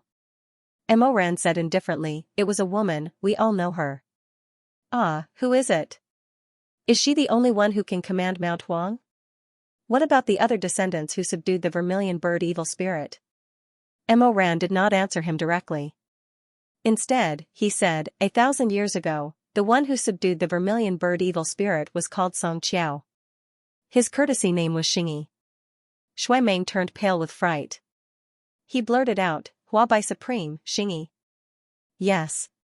He is the last person in the history of cultivation who could become a grandmaster. He is the butterfly bone beauty. Mo Ran said expressionlessly, that's right. Therefore, the last person who could open the gate to Mount Huang died in the sea of fire of the Confucian Wind sect. It was Song Qiutong. Meng's mouth involuntarily opened wide. Just as she was about to say something, there was a sudden commotion in the distance. A large group of green-robed cultivators from Jade Pool Manor suddenly surrounded the barrier at the foot of Phoenix Mountain. Manor Master Li. Manor Master. Chu Wanning's expression changed slightly. He walked over and pushed through the crowd. He saw Li Wuxin being supported by his disciples. His face was as white as paper and he spat out blood. The smelly blood stuck to his white beard. His lips were pale and his eyes were rolled up. He was already unconscious. He said in a trembling voice, he is the first, he is the first. Because Li Wuxin withdrew his power, the remaining sect masters suffered even more backlash from the barrier. Huang Xiaoya was the temporary hall master of Jiangdongtang. Her mana was weaker than the other sect masters. At this time, she could not take it anymore. Even turning her head was difficult. Xianxia, on the other hand, looked at Li Wuxin even though his face was pale. He said, he is under the influence of the Phoenix Nightmare. The barrier of Mount Huang was imbued with the curse of the Phoenix. Once someone tried to tear open the crack and attempt to climb up the mountain, they would be easily swallowed by the nightmare. This was similar to the illusion of Jin Chengqi's heart-picking willow. However, the Phoenix Nightmare was hard to get rid of. Those who were affected would not wake up again. Seeing this, the Jade Pool Manor disciples knelt on the ground. Some of them even began to cry, Manor Master. Wake up, Manor Master, Li Wuxin laughed and talked in his sleep. Suddenly, he broke free from his disciple Zhen Songming. He lay on the ground and began to dance, laughing, first. Among the disciples of other sects, someone whispered, what is number one? Li Wuxin, however, was not going to answer them. Immersed in the joy of the nightmare, he opened his mouth, revealing 2 rows of teeth that were sticky with blood and saliva. He laughed in an extremely intoxicated manner. After a while, as if the nightmare had suddenly turned around, his old face that was as dry as a dead tree stiffened and revealed an expression of anger. You promised to return the secret scroll of Baitan village to me. You. After a while, it turned into a sorrowful face. Li Wuxin had always been an old Taoist priest who cared a lot about his reputation. He was also the head of a manor. He had never shown such a face in front of others before. He didn't look like a sect leader or a Taoist priest. He didn't even look like a man. His face was contorted in grief, as if he was trying his best to stuff his dignity into the wrinkles that covered his face. He begged, 8 billion gold is really too much. That secret scroll of swordsmanship originally belonged to Blue Pool Manor, it belonged to my great master. But at that time, the sect was destitute and had no money left. I had no choice but to sell it to you. Sect master. I beg you, just a little less. Everyone looked at each other in dismay. 8 billion gold? Sword technique scroll? Then someone suddenly remembered that the former sect leader of Jade Pool Manor had a strong temperament and spoke out righteously. He had attracted the attention of many sects in the cultivation world and suffered a great disaster. No one was willing to help him. After that, the entire Jade Pool Manor declined day by day. They couldn't even allocate enough money to subsidize their disciples for 3 years. Then, for some reason, they suddenly became rich again. But inexplicably, after that generation, the water-cutting sword technique of Jade Pool Manor, which was once famous in the 9 states, fell into decline. The disciples who came after could not use the essence of it. Because of this, there were always people in the Jianghu who ridiculed Li Wuxin. They said that it was because he didn't teach well that the Jade Pool Manor, which used to be the Sword Saint's manor, fell to the bottom of the cultivation world. But now, everyone was shocked to realize that things might not be as simple as they thought. Could it be that the Jade Pool Manor survived the great disaster by selling the sword technique scroll? This kind of profiteer who took advantage of the situation, some people immediately thought of Lone Munyi, and many gazes secretly swept over Xianxi's face. Could it be Lone Munyi? Could be Sect Master Zhang's Grandmaster. Li Wuxin was still struggling and rolling on the ground in pain. Zhen Songming couldn't even hold him. He cried and screamed, and then he simply got up and kowtowed to the people around him. Blood and snot flowed down together. Give it back to me. I've been collecting it for most of my life. I only have 1 billion gold in total. Li Wuxin wailed, it's only 1 billion gold. I've tried my best, but I really don't have that much money. I can't kill, rob, or do all kinds of bad things for money, can I? Your sect earns tens of thousands of gold coins a day, but the Jade Pool Manor really doesn't have that much money. I beg you. Hearing that his sect earns tens of thousands of gold coins a day, those who hadn't looked at Xianxia before began to look at Xianxia. Xianxi's Shan Pavilion was the biggest black market in the cultivation world. Who else could it be other than him? A young disciple of the Jade Pool Manor was so angry that his eyes were already red. He shouted at Xianxia, Sect Master Jiang. So the 3 most important scrolls of our Jade Pool Manor's broken water swordsmanship are in your hands, Lone Munyi?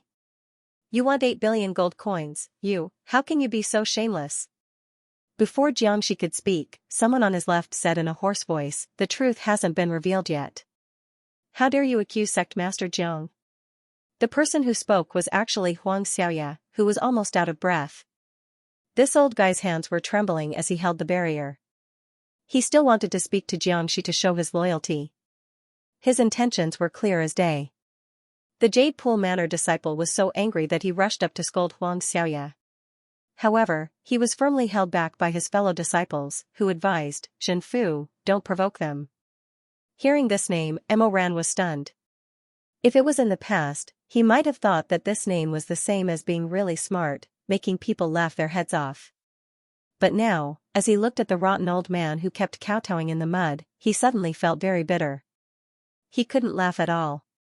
If 5 billion gold coins isn't enough, then 5 billion gold coins? Li Wuxin was crying. He kept wiping his tears with his sleeve. 5 billion gold coins. I'll go to Yizhou's Chong clan and sell some magic tools and spirit stones. I'll still be able to get 5 billion gold coins. Sect Master, please do me a favor and be merciful. Just return the sword manual to me.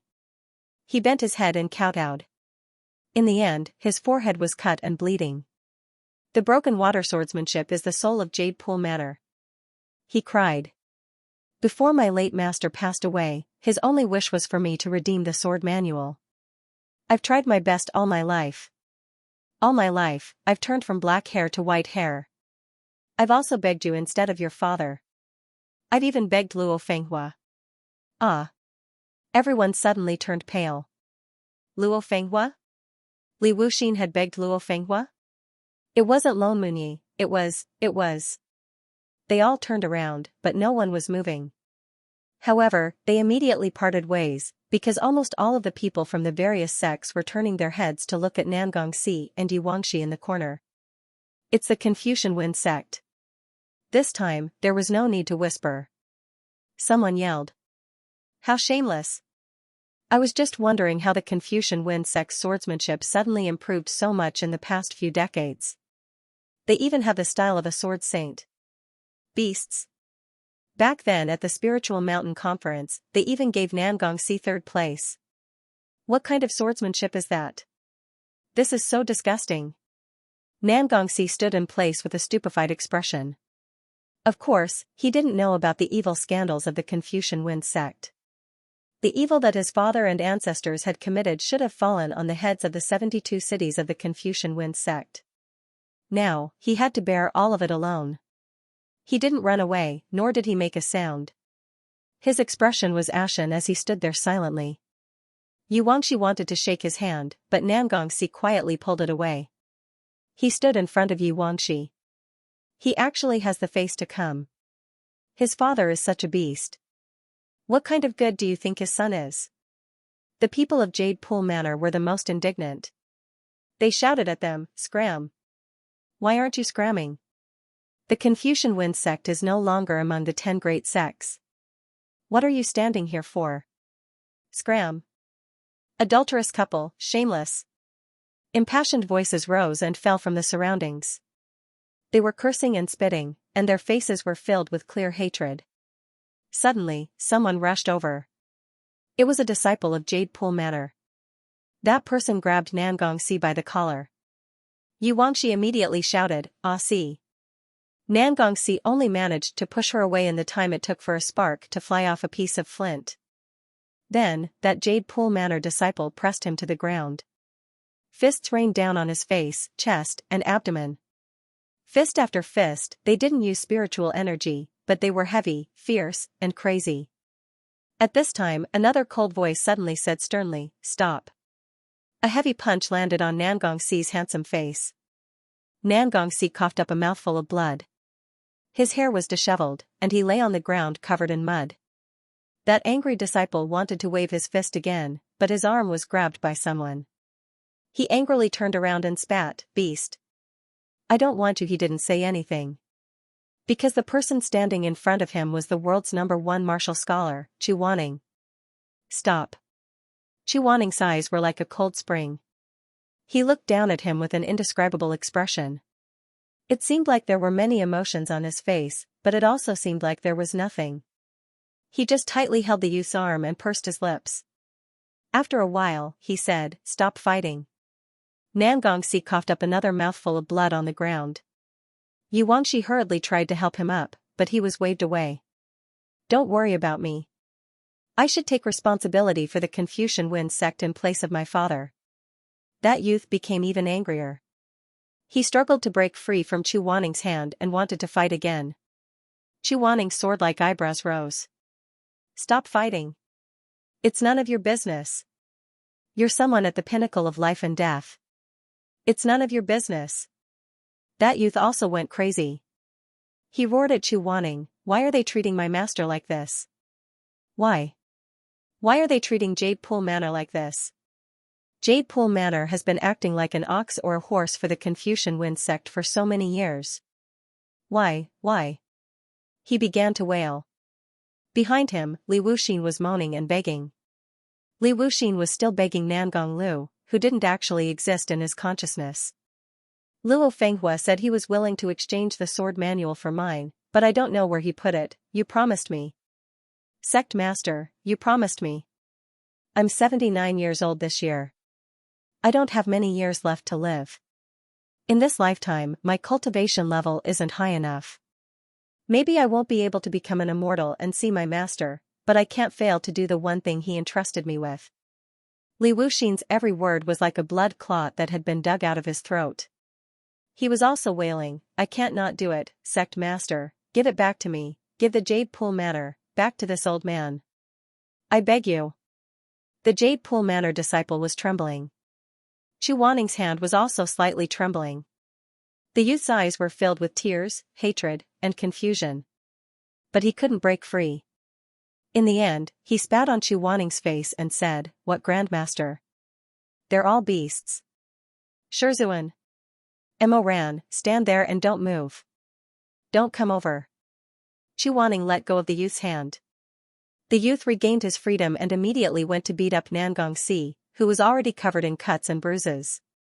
But unexpectedly, a ray of golden light fell and Haitong's enchantment opened, firmly protecting Nangongxi and Yuangxi. Chu Wanning was originally half-kneeling on the ground. At this moment, he slowly stood up and looked at the blurry faces that were watching the commotion. At one end of the crowd was him, while at the other end was Li Wuxin, who was weeping blood and tears. Li Wuxin's old voice was heard. It was like the winter's branches piercing the blue dome of heaven. Is 5 billion not enough? In the dreamland, this old man was still trying to bargain with Nangong Lu. He was lowly and dead. Extremely lowly. So lowly that his old face had turned into sand. 8 billion? His voice was trembling. Chu Wanning closed his eyes. His hands were also curled and trembling under his wide sleeves. But he still said word by word, Nangongxi, son of the old friend Rong Yen, Madame Rong. In front of the huge Phoenix Mountain, there were more than 1,000 people. It was so quiet that they could only hear Li Wuxin's howling and Chu Wanning's cold and stern voice. On one end, Li Wuxin said, 8 billion should be enough, right? Those are only 3 sword manuals. On the other end, Chu Wanning said, when I left the mountain, I didn't bring any money with me, so I don't know how to ask for it. It was Madame Rong who gave me a meal and allowed me to temporarily stay in the Confucian Wind sect. He paused. Thus, only the sound of Li Wuxin's sobbing could be heard. Madame Rong once ordered me to accept her son Nangongxi as my disciple. Because I was young, I was afraid I wouldn't be able to fulfill the task, so I didn't agree. But that year... Chu Wanning slightly turned his face and glanced at Nangongxi, who was lying on the ground. He finally and slowly revealed the truth that Nangongxi didn't remember, word by word. That year, Madame Rong brought her young son and kowtowed to me 3 times in front of the ancestral temple. She said that Nangongxi's ceremony as master was complete. If I was willing to stay in the Confucian Wind sect for a long time in the future, Nangongxi should treat me as a master. Chu Wanning raised his eyes. Nangongxi is my disciple. Hearing this, Xue Meng's face instantly turned ashen. Mo Ran and Shermei's complexions weren't very good either, but they didn't say anything. They just looked at Chu Wanning. If it's true that a son should repay his father's debt, then a teacher for a day is a father for life. Since I've accepted Nangongxi's 3 kowtows, he can call me master. Chu Wanning said, his master is still here. Therefore, whether you want to seek revenge or beat me, I won't resist as long as I'm here. Shizun. Mo Ran, Xue Meng, and Shermei all knelt down. Nangongxi also struggled to get up from the ground. The blood in his mouth hadn't stopped yet, and he could only mutter, no. I won't kowtow. I haven't kowtowed. I don't have a master. However, at this time, Li Wuxin suddenly let out a long howl. He raised his head to the sky, his hair and beard fluttering like snow. His eyes were wide open, and blood continuously flowed out from his eye sockets. He howled, he cried, he choked, he stammered. 9 billion, that should be enough, right? Sect head Nangong. 9 billion. Just take the extra as pity on this old man and leave me some money for my coffin. Okay. He raised his neck in a posture as if he was about to be killed. Finally, he screamed, his veins bulging. Okay. 3 okay in a row. Li Wuxin suddenly vomited blood again. Blood spurted wildly. Deathly silence. Then, he fell to the ground with a thump. This was the lord of the most inferior sect in the upper cultivation world. This was the old man who had always deliberately curried favor with every sect he could, wandering everywhere like a clown. This was the big joke who had spent most of his life, but was still mediocre and couldn't even redeem 3 sword manuals. A good-for-nothing, a mediocre person. Just like that, he fell into the gray dust with his eyes wide open. Dead. The wind whistled. Everyone had different expressions on their faces, and no one said anything. But Mo Ran suddenly remembered that there were treasures on Jiao Mountain, enough to revive the sect. This was something that even Jiang Dongtang knew. Since Blue Pool Village and Confucian Wind sect were so close, there was no way they wouldn't understand what this meant. After Nangong Lu's death, many large and small sects chased after Nangong Si and Xianxia alive. They said it was for revenge, but in their hearts, they were all thinking about those mountains of gold and silver. But Blue Pool Village didn't. Blue Pool Village just clumsily thought of stupid ways to make friends with the Life and Death Summit and Lone Moon Knight, hoping that they could look after each other and help each other in the future. Li Wuxin didn't even think about the Confucian Wind sect's gold and silver treasures. He was clearly the one who had been bullied and oppressed by the Confucian Wind sect all his life. Perhaps it was because he had been bullied and oppressed for so long that this old man understood that he could take money, but not injustice. Mo Ran looked at Li Wuxin's dirty old face in the dust, dirty to the point that it was somewhat funny. He suddenly understood why on that day when the Confucian Wind sect was in a state of panic, when everyone was running for their lives, this old man wanted to escape, but he was so timid that he didn't leave. He obviously didn't have any great skills, but he braced himself and stayed in the sea of fire. A single sword saved dozens of lives that had nothing to do with him. People said that Blue Pool Village's Grandmaster had a set of water-breaking sword techniques that could break the flow of water and break the sky. He was known as the Sword Saint in history. Li Wuxin lacked 3 books, so he couldn't learn this amazing sword technique, so he couldn't become the Sword Saint. The only thing he could do in the end was to use an enlarged flying sword to send those people he didn't know at all, even the disciples of the Confucian Wind School, out of the sea of fire, and bring them back to the human world one by one. End of chapter 199. Don't forget to subscribe, like, and share the video to support the channel.